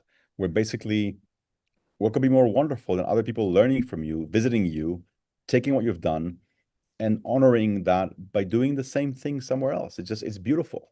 And all they have to do is hear your story. That's all it really takes. So thank you for that. Thank you. Danjuma, are you still there in the darkness? There you are. Are you going to use your flashlight again? Where are you? Can you hear us? Yeah. There you are. Are you still in the car? Okay. No, you're home now. No. I'm out of the car. Okay. This is 1:40 here in Nigeria. So the last time I spoke, I forgot to say something. I wanted to add some things that I forgot to say. I don't know if it's a suggestion or a question. So I don't know. You put me through. I wanted to add. I think while I spoke the other time, I run an NGO which is out to reach out for widows and orphans specifically. So empower widows. We try to see how we sponsor the children in school. So I want to get more information and more ideas and guidelines and also support from the Ideal, which I said earlier on. It's a good platform to be encouraged for what you do. In a place where I am, that a lot of times you get discouraged every moment for the things that you see and how stagnant you become sometimes. You just look up to God and say, God, because of the passion you have for what you do, you will keep on encouraging yourself, even when it seems difficult, it seems hard, it seems challenging, and what you keep on striving to see that you just try to put smile on people's faces, which is one of the passion that drew me or pushed me to do what I'm doing. So when you talk about the group, I rushed to join the group to get more ideas and to get more encouragement to see how I can be able to carry on with what I'm doing. So I'll really need more of this encouragement and more of this push to see that I try to fulfill this mandate, because one thing about me is I don't like seeing people suffering. It makes me emotional when I see people suffer and when I see people go through stuff. So I'm just grateful for this platform. That's why I had to connect so that I can get more encouragement. Thank you. Thank you, Danjuma. Thank you so much. And I know that we're hosting this meeting for you and with us and together. And I think that people today, in many cases, got encouraged by each other. But I also want to just say thank you for a second. And there have been many different people going through this today. I think this was hugely encouraging to us. I know that my colleague Matt has been here with me all day. There's another Matthew here somewhere. There's a colleague called Tim who's been watching the Facebook and LinkedIn groups all day. Kathleen has been volunteering for us all day from home. I think she may have taken a break now. And I just want to, and Max, who may still be here or not, I don't know. But basically, I can speak for myself that this has been hugely encouraging for us. I think that, this is not, the work sometimes is hard and it's not easy to sort of just keep pushing and hoping and believing that there are good people out there in the world and that we could do something cool together. And so seeing you has just been hugely encouraging, I think, for me, certainly, and is giving us more gas to just keep going, because you're out there. And if you're out there, you're not alone. I mean, at least we know that Noelle, for example, has at least 20 friends that she says that she has. And so at least there's 20 more out there who exist. And so there's many, many, many more people out there, I think, and we can try to find them and reach them and just encourage each other to do good things. Marine, yes. Who's going to give Miss Hussein the mic? I've got it now. Hi. I thank you, Ami. As always, it's always a pleasure to, be part of this ongoing project. I've been, I think, part of it. I don't even remember when I joined. I think I joined initially when you launched it. So, and I've been part of it off and on over the years. And every time I sort of join, I kind of get more encouraged. And today I was feeling a little low, but listening to you and to other all uplifted. I just share, I live in California and have been here for the last almost 12 years. I just want to share how being part of Idealist has helped me. And I initially started a group here in San Diego. Unfortunately, I got to meet a lot of people. Unfortunately, because of the pandemic, it just fizzled out. But the interesting thing is I got to meet somebody from Uganda.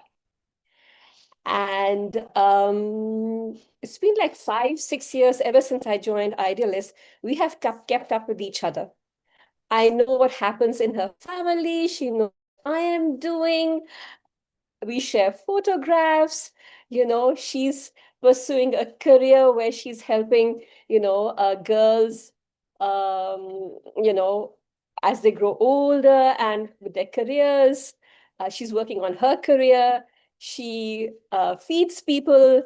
She has attended conferences. So become a part of this entire family in Uganda, who I would have never met if I had not been a part of Idealist. And then she knows about me, what I'm doing, what's going on in my life. So Idealist, of course, is a platform to do good things, but this is also very important to form friendships. This other lady who talked a little while ago, I believe her name was Noelle, she had 20 friends. I've been able to make one, but she's become so important in my life. So just wanted to share this, that, there's a lot more that we can get out of this community, and a lot more that we can support each other at a personal level. That things about simple to create. Thank you, Marina. I think sometimes we thank you for that, Marina, for being there. Wherever I remember the first time you ever replied to a Facebook page thing that I put out there, and you sort of joined us early on this experiment before COVID. And I think that sometimes we focus so much on the problems with the capital P and the solutions with the capital S, and just friendship. I mean, come on, just conversations, just having a friend. And in some places around the world, that's more people, just friendship is just a constant of life. The idea of being alone or being isolated or not having a friend is almost like impossible to imagine in some places. Other places, that's become a problem and real issue. And so just addressing that is the thing. And then being able to be fortunate enough to have a friend, like you said, in a different country, a different continent, a different time zone, with a different life that you would never meet otherwise. I mean, that also is a gift. So the more of that we can do, the better. Let's see, anyone that we haven't heard from yet, I'm not going to pick on you, but because I can see you, Alicia or Hannah or Carol, anyone that wants to basically speak, go for it. And if not, no worries at all. Nobuntu, yes, I'm sorry if you can tell me how to pronounce your name, but I'm seeing Nobuntu, so go for it. Tell us where you are. You're gonna have the mic in a second, I think. Nobuntu, did you freeze? You may have frozen on the phone. I don't know. I asked you to unmute, so maybe. Yeah, but the image looks frozen. It's frozen. I think she may have frozen. Let's see if she comes back. Okay. Anyone else? Oh, there, Nobuntu, you want to try again?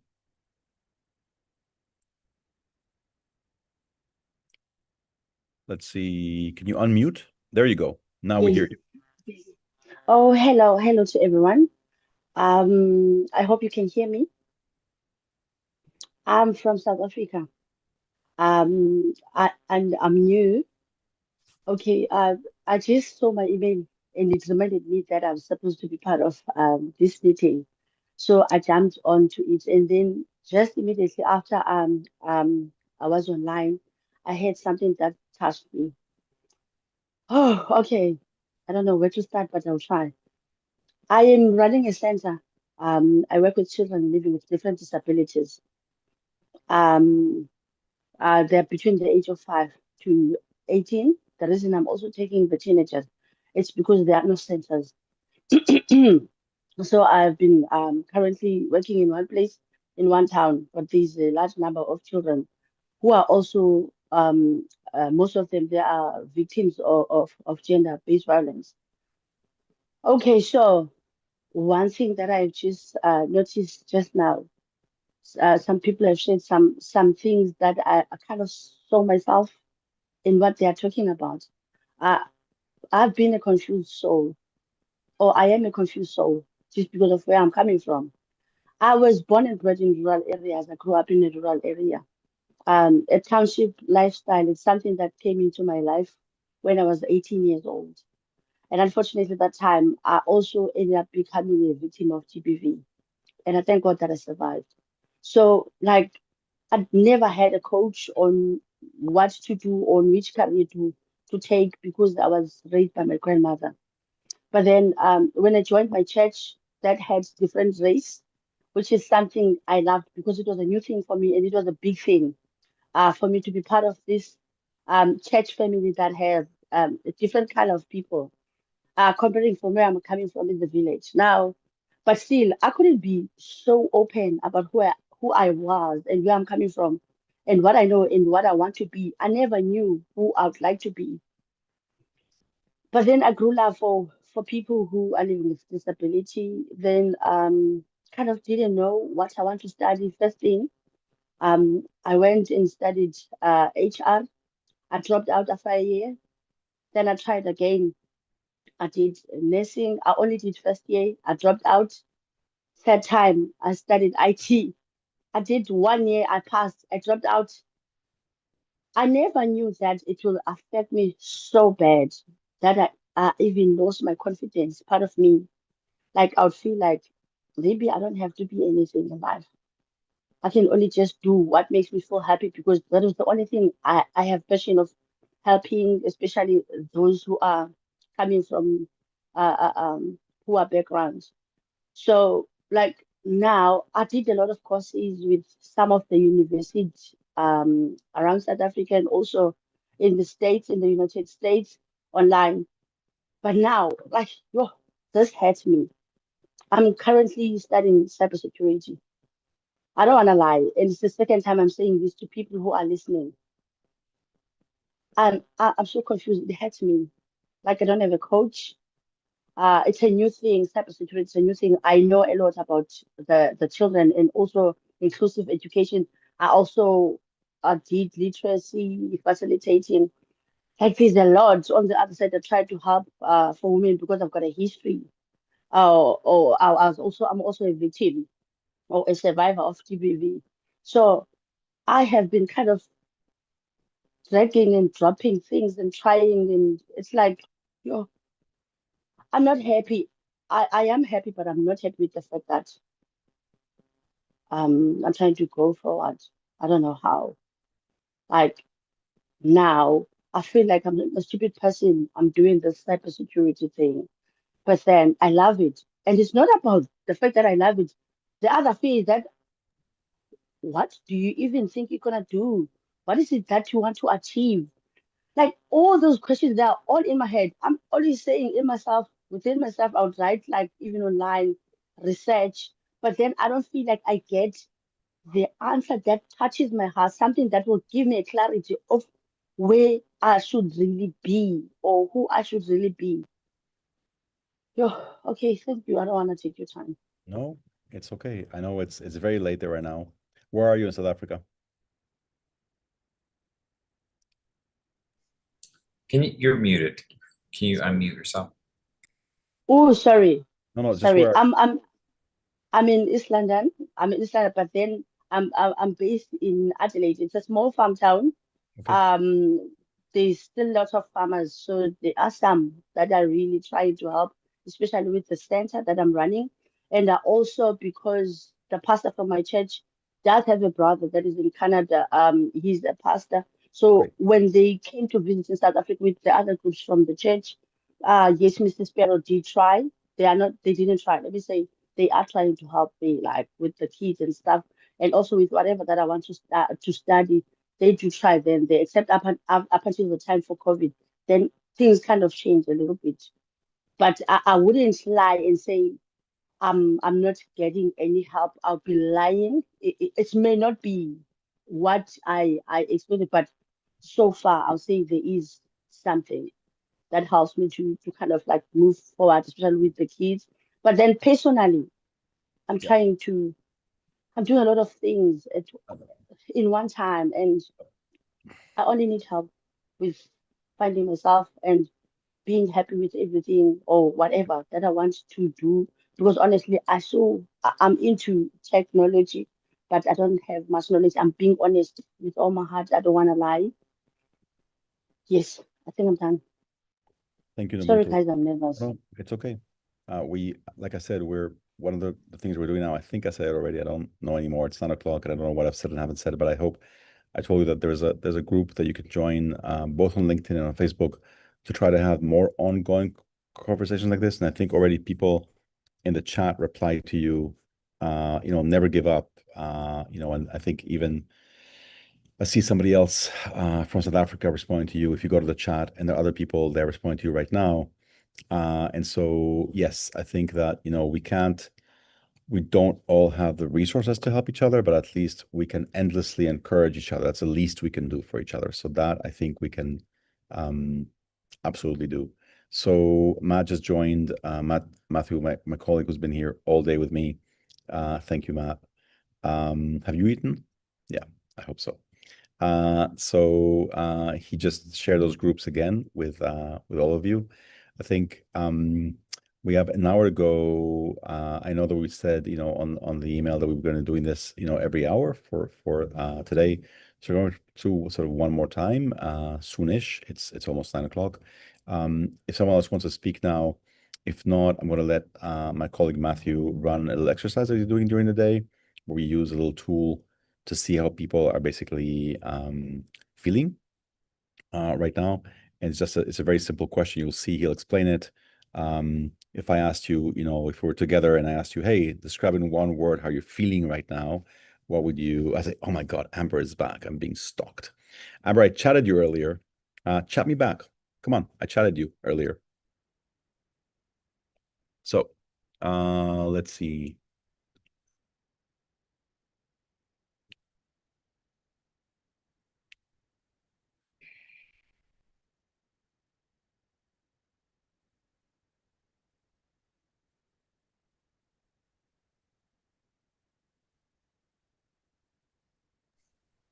Am I putting up the thing? Sorry. Okay, I'm gonna put up something for everyone to do.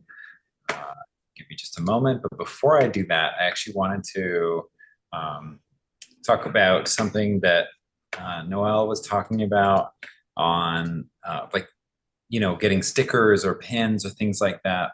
There's a lot of really fun things that you can buy, of course, but if you would like, really basic materials, this was made by one of our staff members, and it's coffee filters that you dye in specific colors. So this is really cool, and these kind of like idealist flowers hang out in the office. And I just love them. I think they're really beautiful and fun. And then also I made this the other day for this picnic. It's quite large. It's 20 pieces of paper. It's not that much paper. I guess it's 40 because it's double-sided, but staples and cardboard and paper is what I made this with. So there's lots of really cool ways that people can be inventive. All right. Amber, while Matthew does the thing, Amber, I'm chatting you. Look at your chat. Chat at the bottom. For everyone else, I've now shared. Wait, that doesn't have the QR code. Sorry, y'all. This is on menti.com. There is a word cloud tool that we've been using throughout the day.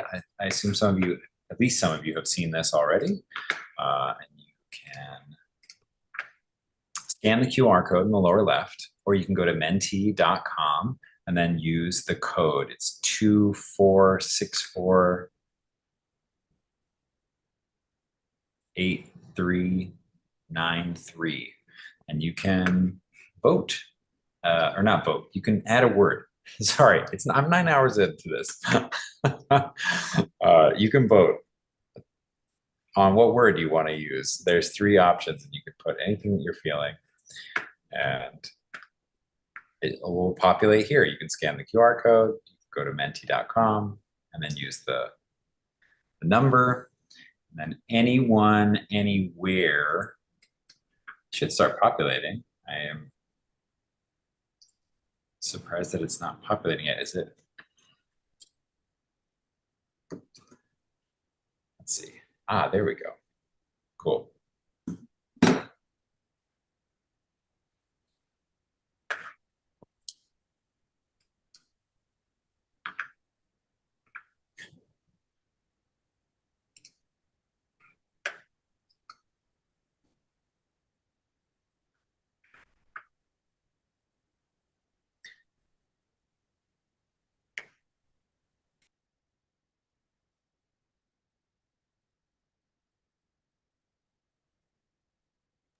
So if you haven't already, I would highly encourage anyone that is interested that hasn't yet to get up, stretch, have a snack. If you've been at this for a few hours, now is a great time to go to the bathroom, take care of yourself, do anything that you need to do for the next few minutes. I'm going to leave this up. I'm not ignoring my colleagues' advice to play music, because that would be really wonderful right now. However, if I play music, then we might get a copyright strike on YouTube. And so I'd rather have our whole recorded live stream be easily accessible for everyone. So we'll enjoy the silence.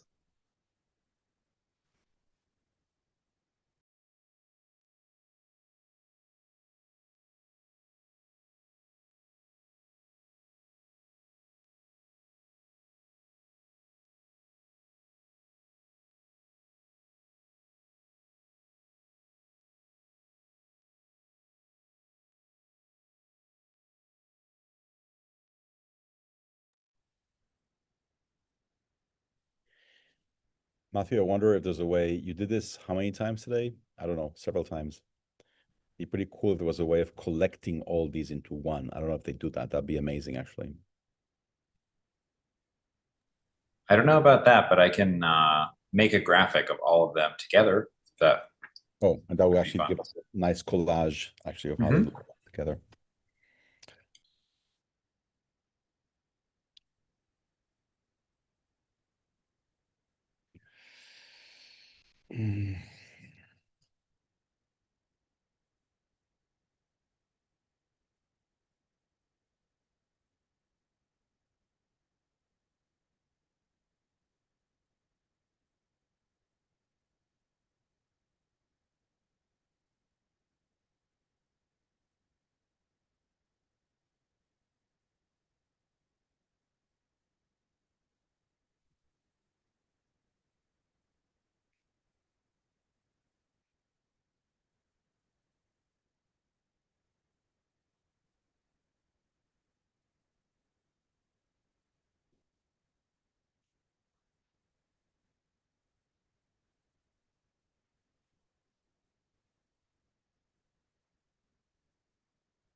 All right, any last words? I'm going to close this in just a few seconds.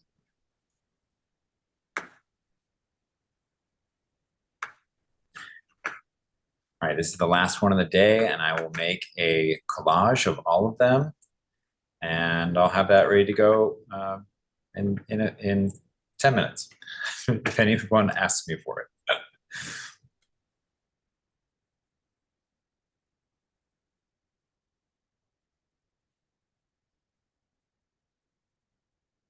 You back? Oh, we're back. Later. Robin is back. I have a good memory sometimes for certain things. Robin is back. Amber is back. Noel is back. It's like a committee. And let's see. This is getting smaller. Obviously, from Smiley to everyone, it's in Algeria. Oh, Smiley, where are you? You're in Algeria now. Okay, bonjour. Well, it's 2 a.m. Okay. This is getting obviously smaller. It's been we've been going for I can't believe 9 hours, but it was totally worth it. I said earlier that I know that some of you have said that you got something out of this today. I think I got the most of all, and my colleagues here as well. I think being with you, hearing from you, seeing you, confirming. It's funny. I know that each of you knows that you're alive and you exist. I think for us to confirm that you're out there and that the theory that you all exist in different places is true has been hugely encouraging, I think, for us. So thank you all for just, being with us today, joining us, however randomly it happened. I know that some people, I don't know if some people may have joined us now or not. I think I want to have to do a presentation one more time, but that's okay. It's more of a thing of, I mean, if no one has joined us, that's new. Actually, it'd be cool to know. It is 9:06 now. We said hour and sickles.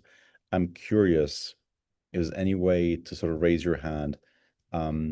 If you have not heard me do my presentation, do you know that? Have you sort of, I mean, I can all see of you. The problem is that the people who are not on video, I can't see. And I don't know how I can ask them if they have seen this or not. Marilyn, you saw the presentation, you saw me do it. It's also on the site, honestly. I might get lazy on you, and I might say that basically everything's on the site right now. If you go to idealist.org, if you go to, there's a link at the bottom that's called Learn More. And there are two things there. There's a presentation that is basically a presentation you can read. That is actually much more detailed than what I did today, but it only takes about 10 minutes to read instead of me talking. And there's a longer video of me giving a presentation at a place called Creative Mornings. That's sort of a 25-minute talk that goes into this whole story much better than I can do now. So in theory, if I could just send that to a bunch of people, that'd be useful. But anyway, here we are. I'm just blabbering at this point. Does anyone now want to sort of share?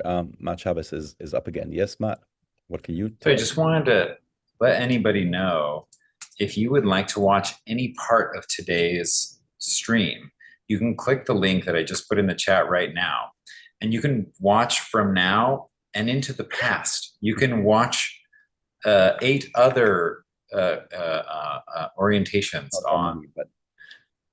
Yeah, I think so. 8. Nah, I think what 7? happened. I think maybe 7.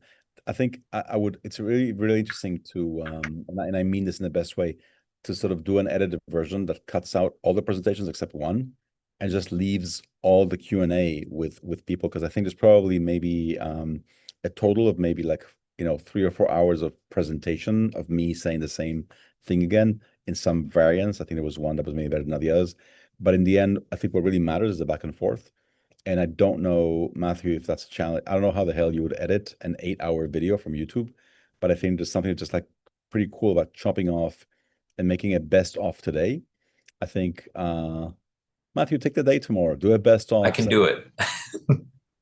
Do a best of 7/7. I think, honestly, you could end up with, I think, a 20-minute thing that would just be astonishing. I mean, I'm looking at people's faces today, it was a way of basically taking, 20 minutes or 30 minutes of the most wonderful things we heard today. You would end up with something actually truly fantastic. Not to minimize anything else that we heard, but I think that there were moments today that were really completely wonderful. And I just want to thank you all. But again, I don't know.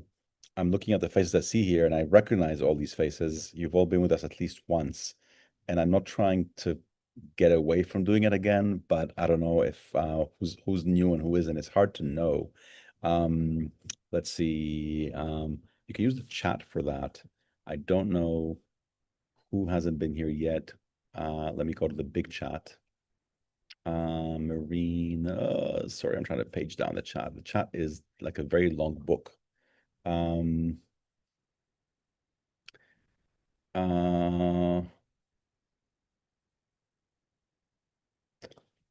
Yeah, of course. Of course, Matt will do it.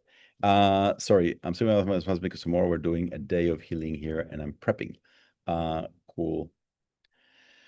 Somebody's asking how many people are in our organization. Renee, do you mean people who work here? I'm looking at the chat for some of the first time. There is a total of about 35, depending how you count, full-time consultants, etc. Over 35 people doing both the tech stuff, tech support. We get back to everyone who emails us or calls us or writes us anywhere in the world, and about 100,000 people use the sites every day. And so we try to get back to every single person who emails us or writes us about anything, never leave anything unanswered. The sites also work simultaneously in English, Spanish, and Portuguese. So there's a team doing Spanish and Portuguese in addition to English. So that's why it's about 30 something people trying to be efficient if we can. And we would love to be more, but it costs money. And so people are weird. They insist on getting paid and you have to sort of go raise money to pay them. So anyway, the people that work, for a living insist on getting paid. And yeah, anyway, I'm half joking, but yes, I'd love to be able to, do much more, but yeah, we'll have to sort of find some money for that. Let's see. It is, like I said, it is 9/11. I don't know. It's hard to know.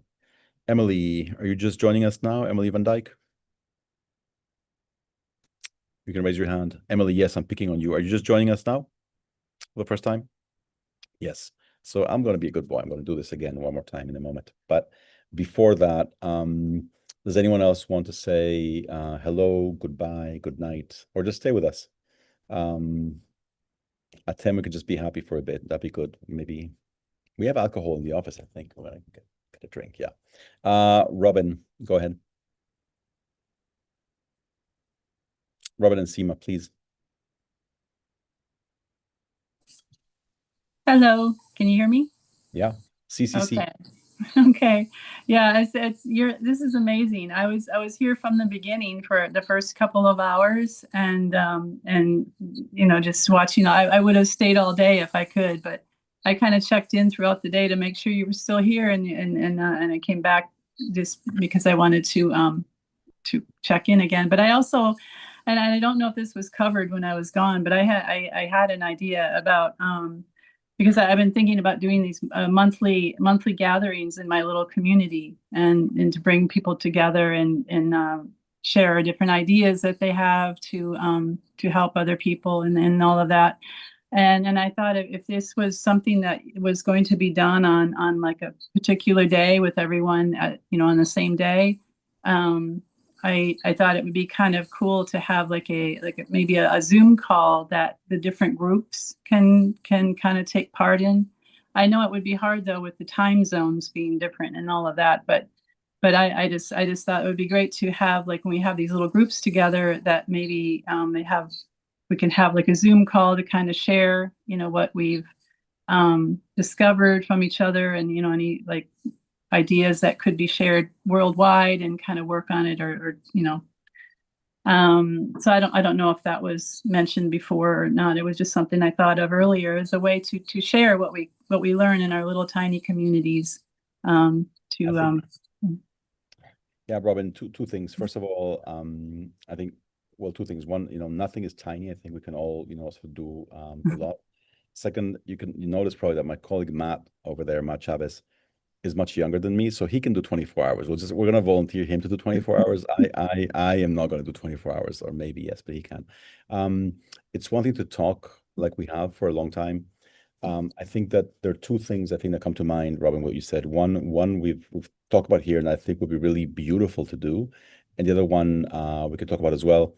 So one is, I think, both in prep of a day like this and or after, like as a debrief, this idea of being able to learn and share and what happened. It can be, either a Zoom call or it can be a series of, uploads of photos or things that you did or things you learned or things that you saw. I think that there's something, imagine for a moment that this was, for example, 8/8 or 9/9, and you are hosting your dinner or your gathering where you are. What is the name of your little town in Costa Rica? Puerto Viejo. Puerto Viejo. Okay, Old Port. So in Puerto Viejo, you're doing your gathering, and Noelle is doing hers maybe in Chicago, and other places are doing hers.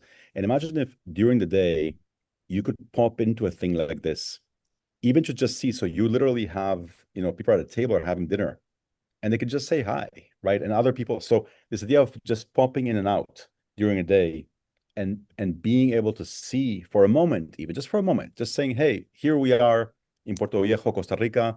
Here we are in Nigeria. Here we are and as the day progresses, it would just be very cool to, at any given point, see just a few minutes of people together in different levels of just showing up and being together, So that's one thing. Yeah, yeah. This issue of, I think, sharing, debriefing, encouraging can be also constant, and also like, at certain dates for certain people about certain things that we're doing. So yes to both in whatever format we can work out. Now you're never gonna get rid of us again. I mean, we're here, and now you're stuck with us. So yes, and I'd love to one day visit sort of where you are. So that'll be nice. Seema, you've been offering to talk to me forever, and I've never actually heard your voice. Go for it. You unmute. Oh, okay. Well, I'm from New York, so you can hear my accent. I'm originally from the Bronx, but I don't live there anymore. And I just want to say, I'm so happy to meet you almost in person. I just want to introduce myself. I'm Sima Lieberman, and I live in Berkeley, California right now. And I really love when you came up with this idea. I mean, when I first heard it, I thought it was so brilliant because, first of all, I'm older than a whole lot of people here. I'm 75 years old. I'm still working. I wasn't that, people go, oh, we don't need money. Yeah, right. Okay, that sounds good. When you come, we come from money, you don't need money. Okay, that's great. But a lot of the rest of us, like, we need money. And I wasn't as smart as some people because I was an organizer for a long time, and I've been doing diversity and inclusion work for the last 30 years. And but on January 20th, everything, all of a sudden, all my federal clients called, hey, we can't do it anymore because of the executive order. But we still have to go on. I mean, everybody has their strengths. My strength, I can get anybody to talk to me about almost anything. And if there's any way that I could use my strength for our group, everything that I could do, my podcast, my talents, anything, I'm down. And one thing I want to say too, that I really loved about today, about the times that I was here, when it was really about not being cancel culture, not being just one dimensional, because I really believe in a way, it's just like a war for love, and we need everybody. We can't afford to lose people. Like, I think if we were like a slave running away from the plantation, or a Jewish person running away from the concentration camp, and we met people on the street, would we want to insult them because they say a wrong word so they turn us in? Would we want to at least be neutral so they don't turn us in? Or would we want to show love and relate to them as a human being so that then they hide us out? And at some point, for all of us, I know for me, somebody has talked to us. Somebody has schooled us in different areas. We're all grow up being perfect life, world changers. So we need to share that with other people. And I just want to say that, anything that I can do, I mean, I still have to do my work, but anything that I can do, any of my skills and talents, I'm there. I'm so, even though I don't know you, I'm so happy to know you, because I have told so many people about you. All the people in my synagogue, and everybody, oh, you got to listen to this guy. Oh, he has so much to say. So anyway, toda rabah. You're so welcome. Thank you, Seema. And I think that, yes, this idea of basically, the way I think about this is this idea of at least inviting everyone once, right? So everyone deserves to be invited at least once to sort of do things, again, in the spirit that we're talking about. They can decide if they want to do it in that spirit or not. But one way that I think about this is that I would go down a block and I would knock on every door and invite people once to come and join something good. And I don't care what stickers they have on their door, right? So I can knock on the door and I can say, look, we're gathering downtown to maybe tomorrow build a playground, have a picnic, do a bike ride, do something cool with the kids. And you can come and pick one of those things and do whichever one you want. And I'm going to invite you regardless of the stickers on your door. And you can come. Yes, we have some rules, no violence, respect for everyone. You know who you are. Come and be with us if you can be that. But I think everyone can be invited and should be invited. I don't really care about your past. I care about your future. I care who you're going to be from now on, basically, as you move forward as a person in general. I also want to emphasize one thing, which is that this business of being invited once or twice, sometimes we talk about, sort of human rights. And I think there's a basic human right, I think, but this might sound ironic coming after everything we said today. There's a basic human right, which is to not be engaged. So basically, if you pay your taxes and if you, follow law and not bother anyone, and you want to be all day at home, reading a good book and going fishing, that is your business. And I think that respecting that we can invite people to get involved if they want, and not wanting to is fine too. And there's nothing wrong with that, morally wrong. It's okay. Especially, by the way, sorry, there's a especially crazy with me with people who have extremely busy lives helping other people, right? So you work 50 hours a week as a nurse in a hospital or as a cancer researcher, and then someone, berates you for not volunteering or something like, hello, I'm a nurse, leave me alone. So I want to rest a little bit on the weekends. And so I think there's something about also just respecting people's right to not know their neighbors, right? There's something about, sometimes people in New York talk about, knowing and not knowing your neighbors. My wife, who I mentioned earlier, who some of you got to meet here earlier, she grew up in a town in Spain with 800 people.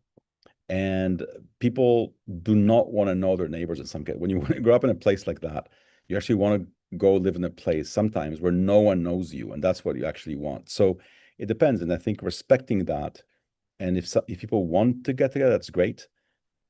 So I think in both directions, inviting people once or twice, right? You're welcome, but I'm also not going to badger you. I think badgering is annoying, and I think people should not be badgered. But anyway, that's just me. I don't like being badgered. So, okay, let's see. It is 9:20. I think that some people may have joined us for the first time. I think I do want to. Oh, someone just said in the comments. Someone I think told me that I glowed when my wife said hello. Yes, I did. Well, that's what What is the point of being married if you don't glow when they say hello, right? But anyway, so let's see. I know that I want to respect Emily. I know that you joined us now. I don't know if anybody else did. I think what I'm going to do, Emily, is I'm going to make a compromise with myself. I'm not going to go through the whole presentation again. I'm going to tell you in a few words what this whole idea is about, what we're trying to basically do here.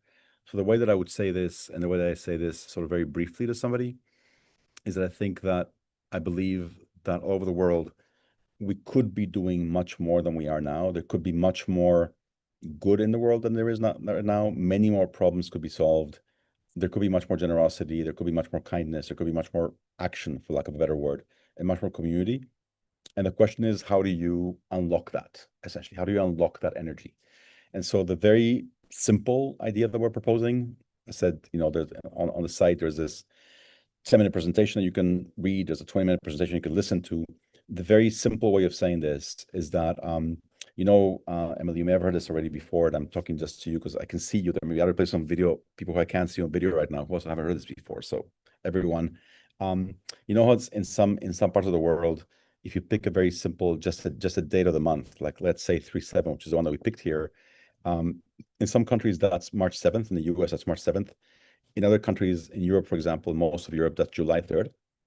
And the only dates where that's not the case are like 3/3, 4/4, 5/5, 6/6. Those 12 dates, right? Those 12 dates, actually, if you say them, everyone knows what you mean. 7/7 today is 7/7 everywhere. And so we want to arbitrarily basically grab those 12 dates from 1/1 to 12/12. We're going to say those days around the world once a month. We're going to call them Idealist Days, but people can sort of just call them 7/7/8/8. We're going to say on those days, we're all going to encourage each other and give each other permission to do good things and propose good things, and just go to your neighbor and say, hey, it is 9/9, and therefore here's a cookie, and I want to say hello for a while and come over for dinner. Or a school can say to all the parents, come on over and let's talk to the kids about what we do at work. Or a mayor can say, I want to close the streets so all the kids can play outside, and also I'm giving a prize to the best nonprofit in town, etc. Companies can say to nonprofits, come and speak to our employees about what it is that you do, and that it just becomes easier to sort of release energy and promote everything we're doing. If we decide together that once a month, we're just going to emphasize that again. So, and then that's built on some basic values that I think all of us here share around building a world where more people can live a free and dignified life, and to do it with generosity and kindness and respect, not through violence or by yelling at each other. And the last component is that it'd be wonderful to basically see each other wherever we are and recognize that we're here. And so people spoke, and so the idea of having, sort of a symbol. So someone said, I think, where are you, Noel, that you'd like to go, on the subway or in a bar and see somebody. One other interesting place is a cell phone, right? So if if I'm using this in the subway and you can see this, that's another good way of saying, hey, I'm here. You can talk to me. And it's been fascinating to talk with the staff about the various uses of that, right? So I know that I again, not to harp on this, but some of you met my wife earlier, and with my wife, with the same wife, I have a 21-year-old daughter and a 5-year-old daughter. We have a 5-year-old daughter, and this 5-year-old daughter has gotten me to sort of know the playground culture of New York City. Hi, Janine. And it's interesting to go to the playground. I don't know how it is in other cities. I have no idea. But you go to playground here, and the parents sort of like look at each other, ignore each other. The kids start playing, and then you talk to the parents through the kid, right? Oh, how old is yours? Oh, what's her name? And you very seldom cross over to like, what's your name? What do you do? Right. And so even having something that would enable to say, I'm open to being talked to. You can actually talk to me. It's okay. I'm here. You can actually talk to me. So all the way from that to signaling sort of bigger things around common values, around commonalities will be useful. So I don't know, Emily, if that was a good enough summary or not. It's all on our homepage. It's all on Idealist right now. If you go to idealist.org now, it's all tries to sort of speak for itself there. It's not as good as presenting. It's just words on the page, but there are videos there, there are presentations there. And now we also have, beginning today, if you click on the page, there's a Facebook group and there's a LinkedIn group.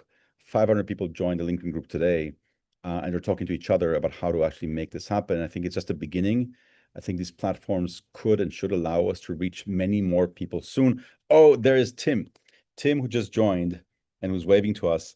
Tim has quietly been on LinkedIn and Facebook all day long, watching the conversations there. Timothy, thank you, in Cleveland. Thanks so much. And yeah, so that's what we're trying to do today. If anyone else has sort of any, I think we have a couple of champagne bottles in the office, but we're not going to be able to share them with you. Amber, go for it.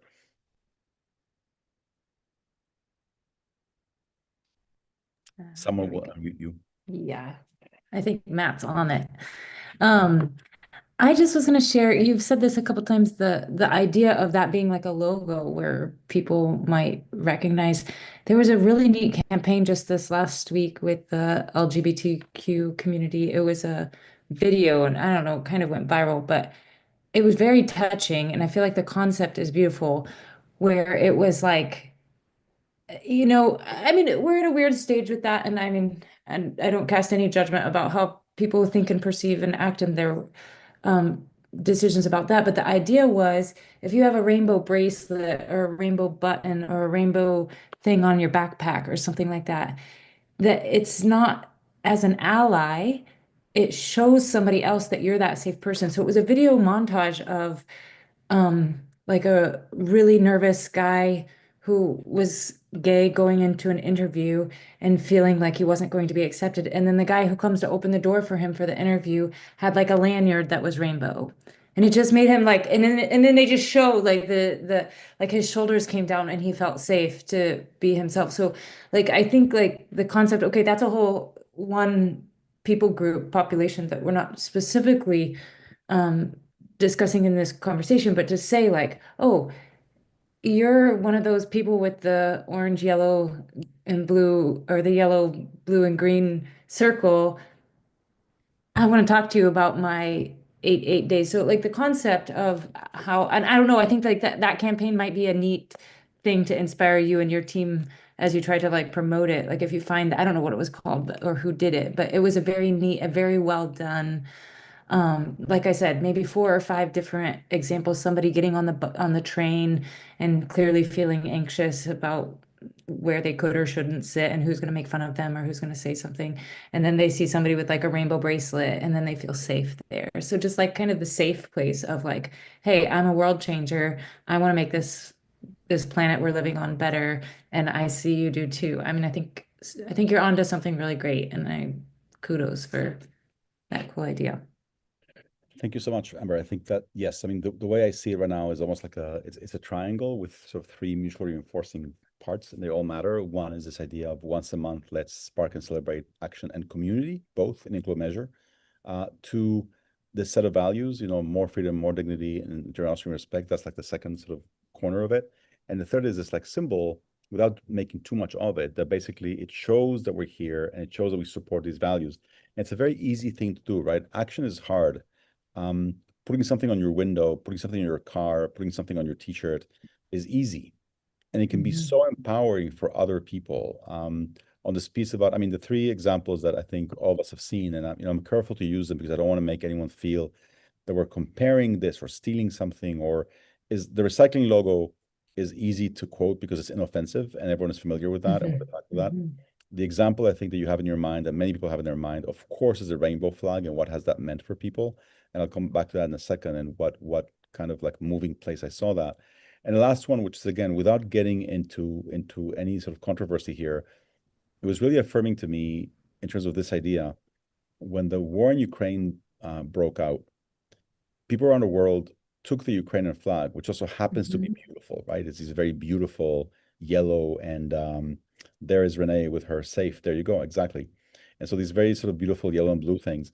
And what was, I think, really interesting to me about the Ukrainian flag was that we live in a time now, this was 2022, I think it was, where people know what to do, in quotes. And what I mean by that is that the Ukrainian government didn't have to set up a special website with like, take our flag and here are downloading instructions of how to make a pin.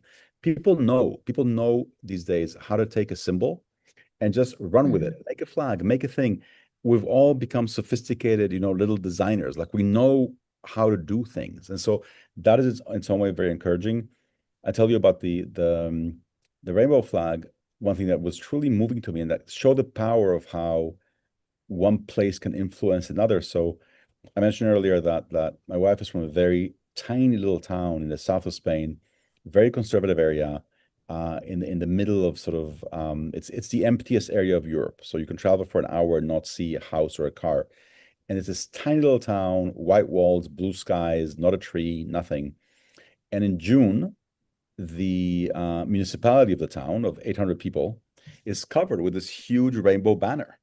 And so basically, because that's what you do in June around the world, and we are part of the world. And so we put this thing on the municipality.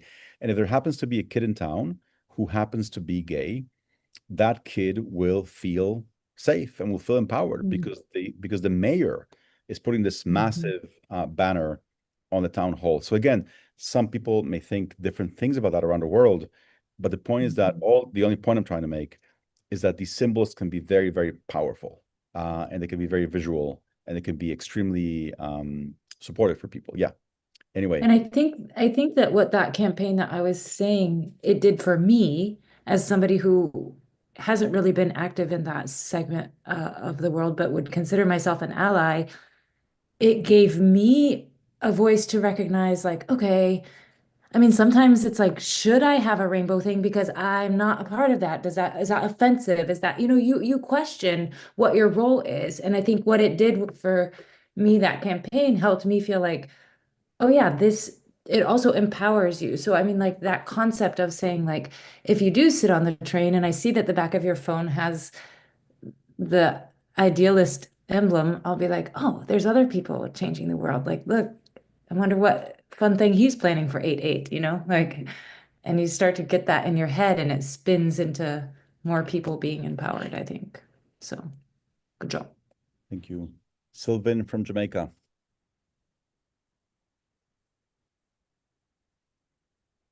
Yes, yes, as I just heard about feeling comfortable when you see the symbol, another thing really comes to mind, which is not only just feeling comfortable or feeling supported, but it also encourages action. Since I remember the example that you used when there's an apartment building and there's something to be fixed in the center of that street. And there are numerous people that may want to fix that issue or find a solution. However, none of them are aware of the other person that also has the same desire. So by using the idealist symbol, that's another way to quickly initiate action. Because I may see you on the street, I have an idea to make a difference. You also have an idea.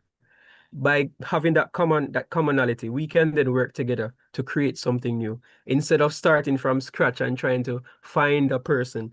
By seeing that symbol, yes, a conversation is started, a relationship is formed. No matter of fact, a community is also formed, not just from feeling safe initially, but also communities can now be formed in various countries. You know, I'm in Jamaica. Probably there's another idealist person that's interested in Jamaica.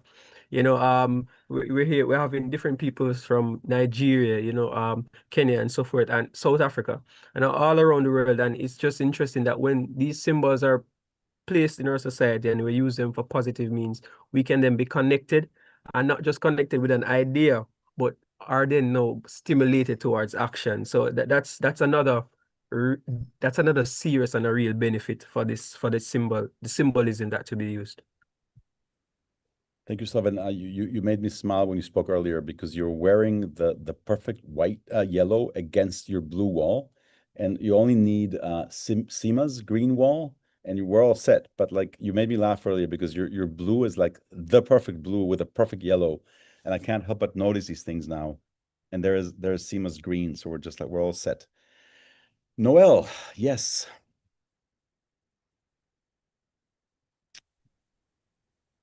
Hi there. So this conversation is reminding me of a flag I designed a few years ago that I finally sent off to the company to be printed this year so that I could march with it on Flag Day. And it's actually kind of similar. It has similar colors to the Idealist logo, so I'll put it in the chat. But I'm currently taking in design research feedback on it because it's important not to quote unquote lead the witness when you're doing research feedback, because if you're trying to find out if something actually communicates what you hope it will, you can't put thoughts into other people's head. But I can say that the goal of the design is to come up with a visual symbol that doesn't require words so that it could potentially communicate across countries and cultures and be recognizable anywhere. And so I think that is the power of the Idealist logo as well, is that once someone has joined one of these, I mean, probably most people that join these sessions will speak English, so they would be able to understand words that were printed in English. But the goal is to create a visual symbol because it's recognizable instantly. It communicates instantly. This whole concept of people coming together to share their talents and their skills to work toward a better world is something that just took me like 5 to 8 seconds to say, and would take even more in terms of text. But if you have the Idealist logo, the little circle with the colors, it's instant. So if we're in a bar, on a bus, in the grocery store, and we see that symbol, that entire concept is instantly communicated and can help us to connect and strike up conversations. So I love any sort of powerful symbols that we can come up with that will communicate without relying on language. Yeah. Renee and a redhead. Renee, who just joined you? Hello. You don't have to hide. It's okay. We're here. We're good. Renee gets a mic. Okay. This is my husband, Chris. He works at the Tuck School of Business in Dartmouth College out in New Hampshire, but works from home since COVID. Well, before that, but this is everything I've been talking about with a group of people. I don't know if you know Toby Kane. She's actually who gave me the information about today's Zoom. She worked with rural organizing nationally. But we have in our town these "You Are Safe Here" stickers, and we have them for the doors in our town. We started this like 5 years ago, and this is our courthouse in town. But with the group of women that I've been working with for the Summer Solidarity, our whole idea, and my husband will help share these links, but is the idea of SOS, a sunflower, with the Right, the same. So my friend Michelle, I called her several hours ago. I was like, you have to get on this Zoom because they're saying everything we've been saying for 10 weeks, and I can't believe everybody's connecting. And we had this whole text thread of like these four women who we've been saying the same thing. Even if you work in the government and you can't protest, or you like, it's a silent stand of solidarity, or knowing that when you see whoever was talking about the video. Oh, Amber, my husband shared that video with me a couple weeks ago, and I wept when I saw it, but it's same, and it's same, same, and same. And I'm just very, very thankful. My friend Michelle actually brought it up, the white rose during World War II. And then I know Ukraine has been using the sunflowers, again, not to, it was just one that worked for us. And yeah, it's, thank you. Thank you, and same. Thank you. I know we're getting there's just a little while left. It's funny that I could sort of, I'm not sure I want to present again, but I could sit with you and have a conversation for a long time, but we don't have to. So it's been, you know, a little while to go that we're still here, and people can also stay longer if you want. But Seema, go ahead. Am I unmuted now? Now, Okay, yeah. I just want to say, my belief is, and science is, and every sociologist or whatever, everybody wants to feel part of something. Everybody wants to feel part of something greater than themselves. And that's being part of a community. And having a logo like that, having the idealist, what is it, a pin, whatever, that makes people feel like a connection. And right now, people are feeling very disconnected. I know for me, I love that idea. And I think that it would be great that we do that, because you know those little red hats that people have been wearing all over the place around, that's what that's about. That's about creating a community. Well, we have to create our own community. So definitely we got to do that.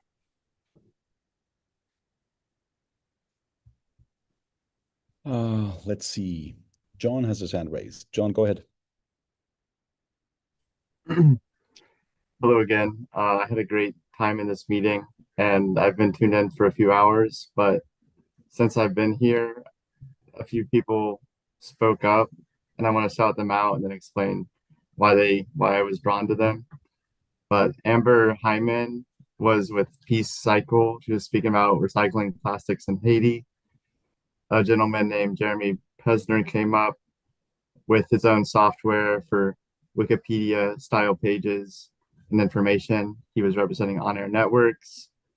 Tosh Serafini was a builder, community architect, and more.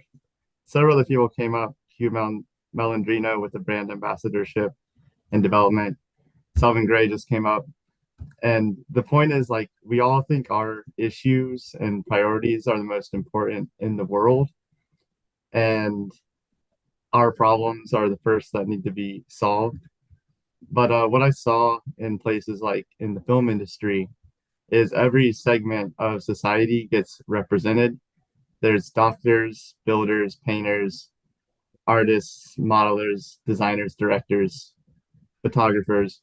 And so in a similar way, we all have our segment in the world that we're trying to build towards, and making housing work for people, building environments people want to live in is something society participates in fully.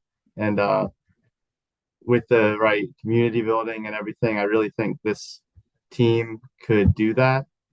We spoke briefly on vibe coding and how AI helps people be more productive than they could have known how to. And I want to say, like, I'm totally open to speaking more about that, having some experience in it and supporting people's projects. But mainly, I'm hoping to get into a place where really taking the most wasted things in society, like every farm has stalks and stems that usually get burned.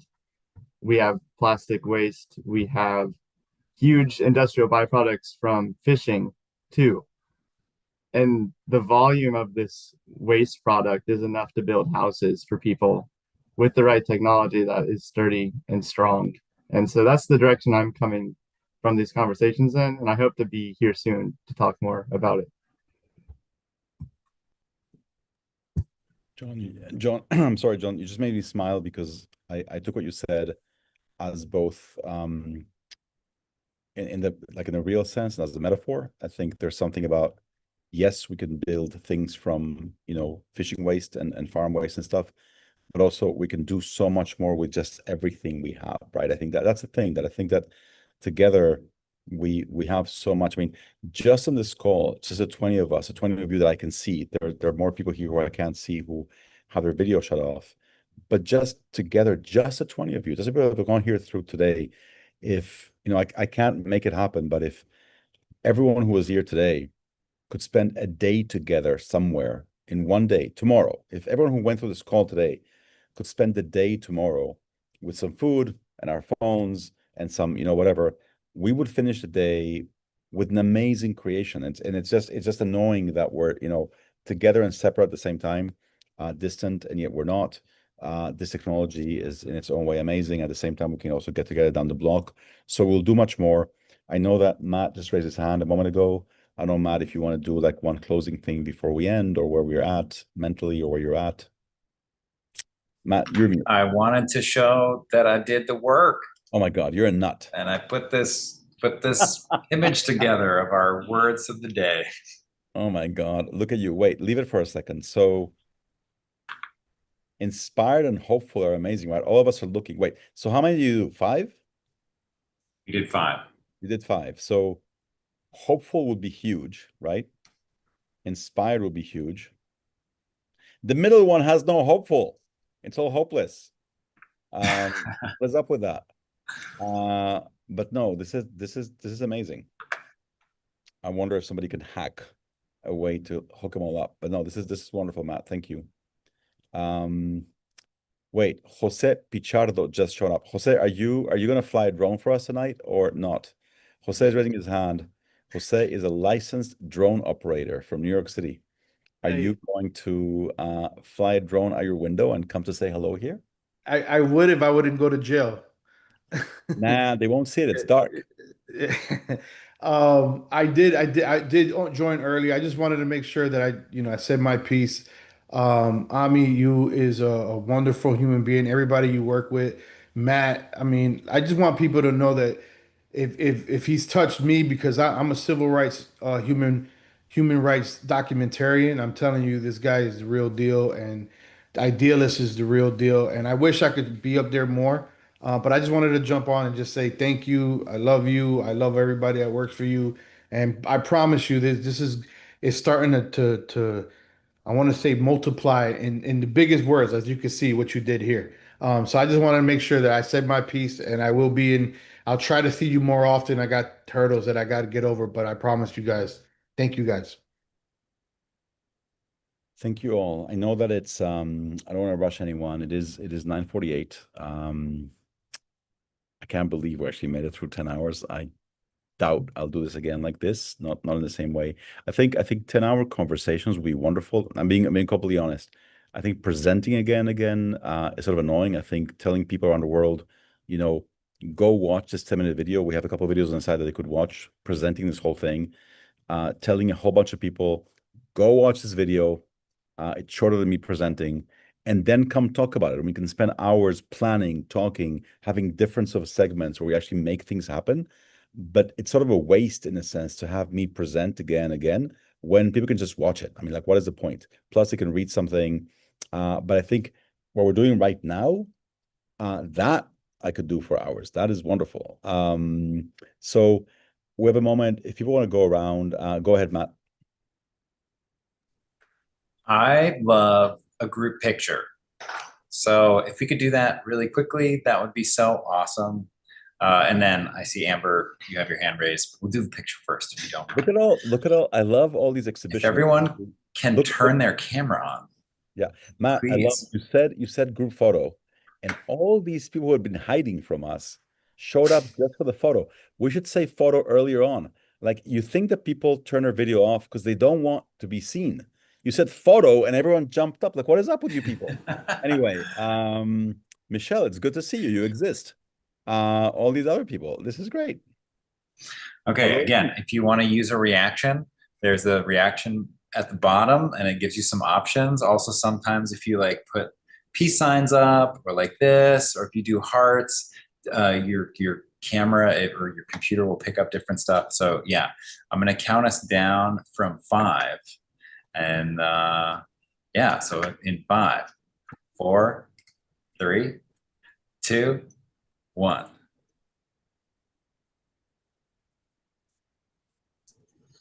Awesome. Oh, Matt, thank you. Thank you all. I will never forget this day. Thank you all for being here today in various guises and ways. Oh my God, the screen is full again. Where were you people? This is awesome. There is a Donald out there in the world. Hi, Sally. Don't hide again. Hi, Ulin and hi, Mimi. Thanks for being here. Thank you all, Letitia. Thank you all for being here. I'm unmuting Amber. Oh, sorry. Sorry, Amber, go ahead. Well, time is up, but I just want to give one tiny shout out, and that is having been here at 12, I kind of dedicated myself that I was going to try to come in at the very end because I could tell that this was going to be an amazing day and the things that would happen in between I might not be a part of. But I just want to give kudos to everybody who put this together because I think the next time I'll be on the planning team with you, and I'm going to make sure that there's a time frame in between to stop and take a break and get something to drink and something to eat and go to the bathroom because I've been worried about your well-being for all of you. But I think also your idea of having the presentation something that people can watch first, although many people still won't. So I still think that what you did was great, but something I've been trying to grasp recently myself that I struggle with because I want it to be perfect before I do something. But I think the fact that you did it, even if you don't work out all the kinks yet, is exactly what needed to happen. So I just want to congratulate the whole team who put this together and say thank you and keep up the good work, but get some sleep tonight because you guys deserve actually just sleep the rest of the week. You can respond to emails and stuff next week. We'll do that. I want to say one thing there. Thank you, first of all, and hear from Ulin and Wangel. Thanks for that, Amber. I think that it's important sometimes this idea that, you know, perfect is the enemy of the good, and I think we all suffer from that. In this case, I'm so grateful that we had the 7/7 deadline. I really wanted to do it today. So I thought on Tuesday last week, hey, let's just do this thing. And I told Matt Chavez, and he was like, yeah, what the hell, we'll do it. And then I thought for a second, wait a second, Friday's the day off, July 4th. The team won't be here. We have a tradition at Idealist that when we have a holiday, the team actually goes home at 3 the day before. And so on Wednesday, I told the team, you know, we're doing this. I got some looks, and they're like, we're off tomorrow and we're off Friday. And like, what? And so Matt Chavez spent the weekend with me, and we basically made it happen. So Matt, you rock, my man. And I think it's one of those things where all of you, I think, imagine if we had 3 or 4 more days to do this, right, and we could actually get the word out. And all we did is send one email to a portion of our list. That's all we did. One email to part of our list. And so, because that's all we had time for. If we plan this ahead for, 8/8 or whenever, and actually promote it and advertise it, and not advertise it, but, let more people know, and send some stuff in advance and have you know about this in advance, then there's so much more we can do and some cool things that we can do together. So thank you for the encouragement. I do want to shut up and let anyone else who wants to speak before we leave. So Wengel and Ulin hasn't spoken yet. Ulin or Ulin, I don't know how you pronounce your name, so you let us know and then go for it. So it's Yulin. Just as you see it. First of all, massive thanks and gratitude. I made it onto that random short list. And I have started a short letter to you so many times I didn't go through from the last round when you sent out your emails. I just want to say thank you to you and the whole team, because I remember, I think it was maybe about 1.5 years ago, I stumbled across your website and I was like, it exists? Like, you were my dream. This organization is like my heart's dream. And to Julie, who earlier talked about being a Pollyanna, my mom nicknamed me Pollyanna growing up in Trinidad and Tobago, and now I'm a transplanted Canadian. But I'm an idealist at heart. So I'm so thrilled and honored to, in a very small way, it's just about progress. It's about getting started. And even the little things that we do, I am a homeschooling mom of neurodivergent kids and an artist, and I have a longer story, no time for, but we start with just the simplicity of love, teaching how loving ourselves is loving our neighbors and being good to one another and practicing kindness. And what do you practice? You practice what you want, not what you don't want, right? So I think if we just start there, we can make this world a better place, or as much of it as we can. And it's little efforts by each and every one of us, right? Those little ripples make a difference. And love is such a strong power. And it's a bigger story for another time. And so I'll let everyone, I know time is short, but much love and much gratitude to you and to every single person who has shared. I forgot to get on at 12, came in at 6, and I'm just so grateful. I'm so grateful for all of you. Thank you.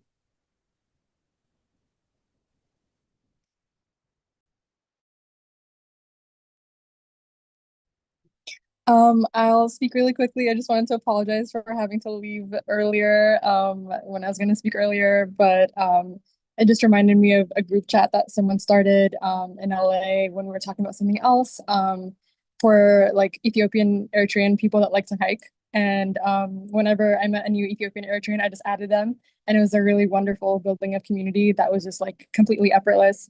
And whenever someone wanted to go, they could just say, "Hey, I want to go this Saturday. Who's free?" And then people would go. And just thank you so much for today. I'm so excited for everything that's to come. And if anyone ever like feels stuck or like needs some encouragement about their idea or anything, feel free to message me. If you're just like having like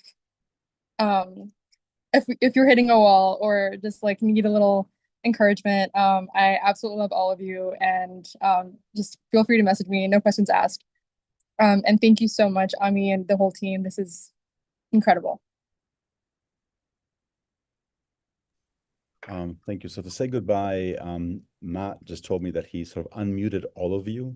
So if everyone wants to unmute, and part of the fear we had was that who knows what would happen, and there are trucks outside and all kinds of people, but you guys all stay here.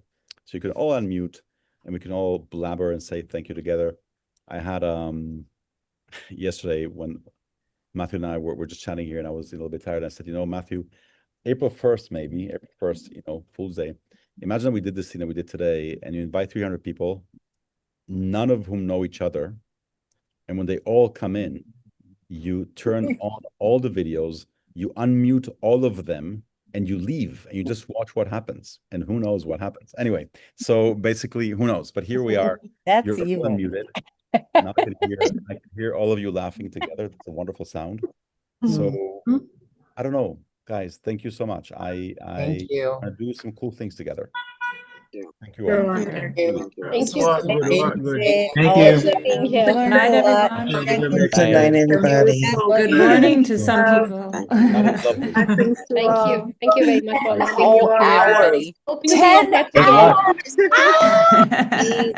Sending love. Bye. Lovely. This was Good fun. rest. Bye. Goodbye. Thank Good Bye. rest you and so peace. much. And love to you all. Bye. Bye. Bye. Thank you. Bye. Bye. Here's Much to love. 8-8. Good night Next and time God I'll bless. sing to you all. 8 is the next one, right? 8. Yeah, well, the next of these, but we can do many things between. We'll be in touch. I sing to my kids the Ho'oponopono prayer, and next time I'll share. Bye-bye. Blessings to everyone. Goodbye. Bye. Bye, Robin. Thank you. Bye. Thank you. Bye. Thank you.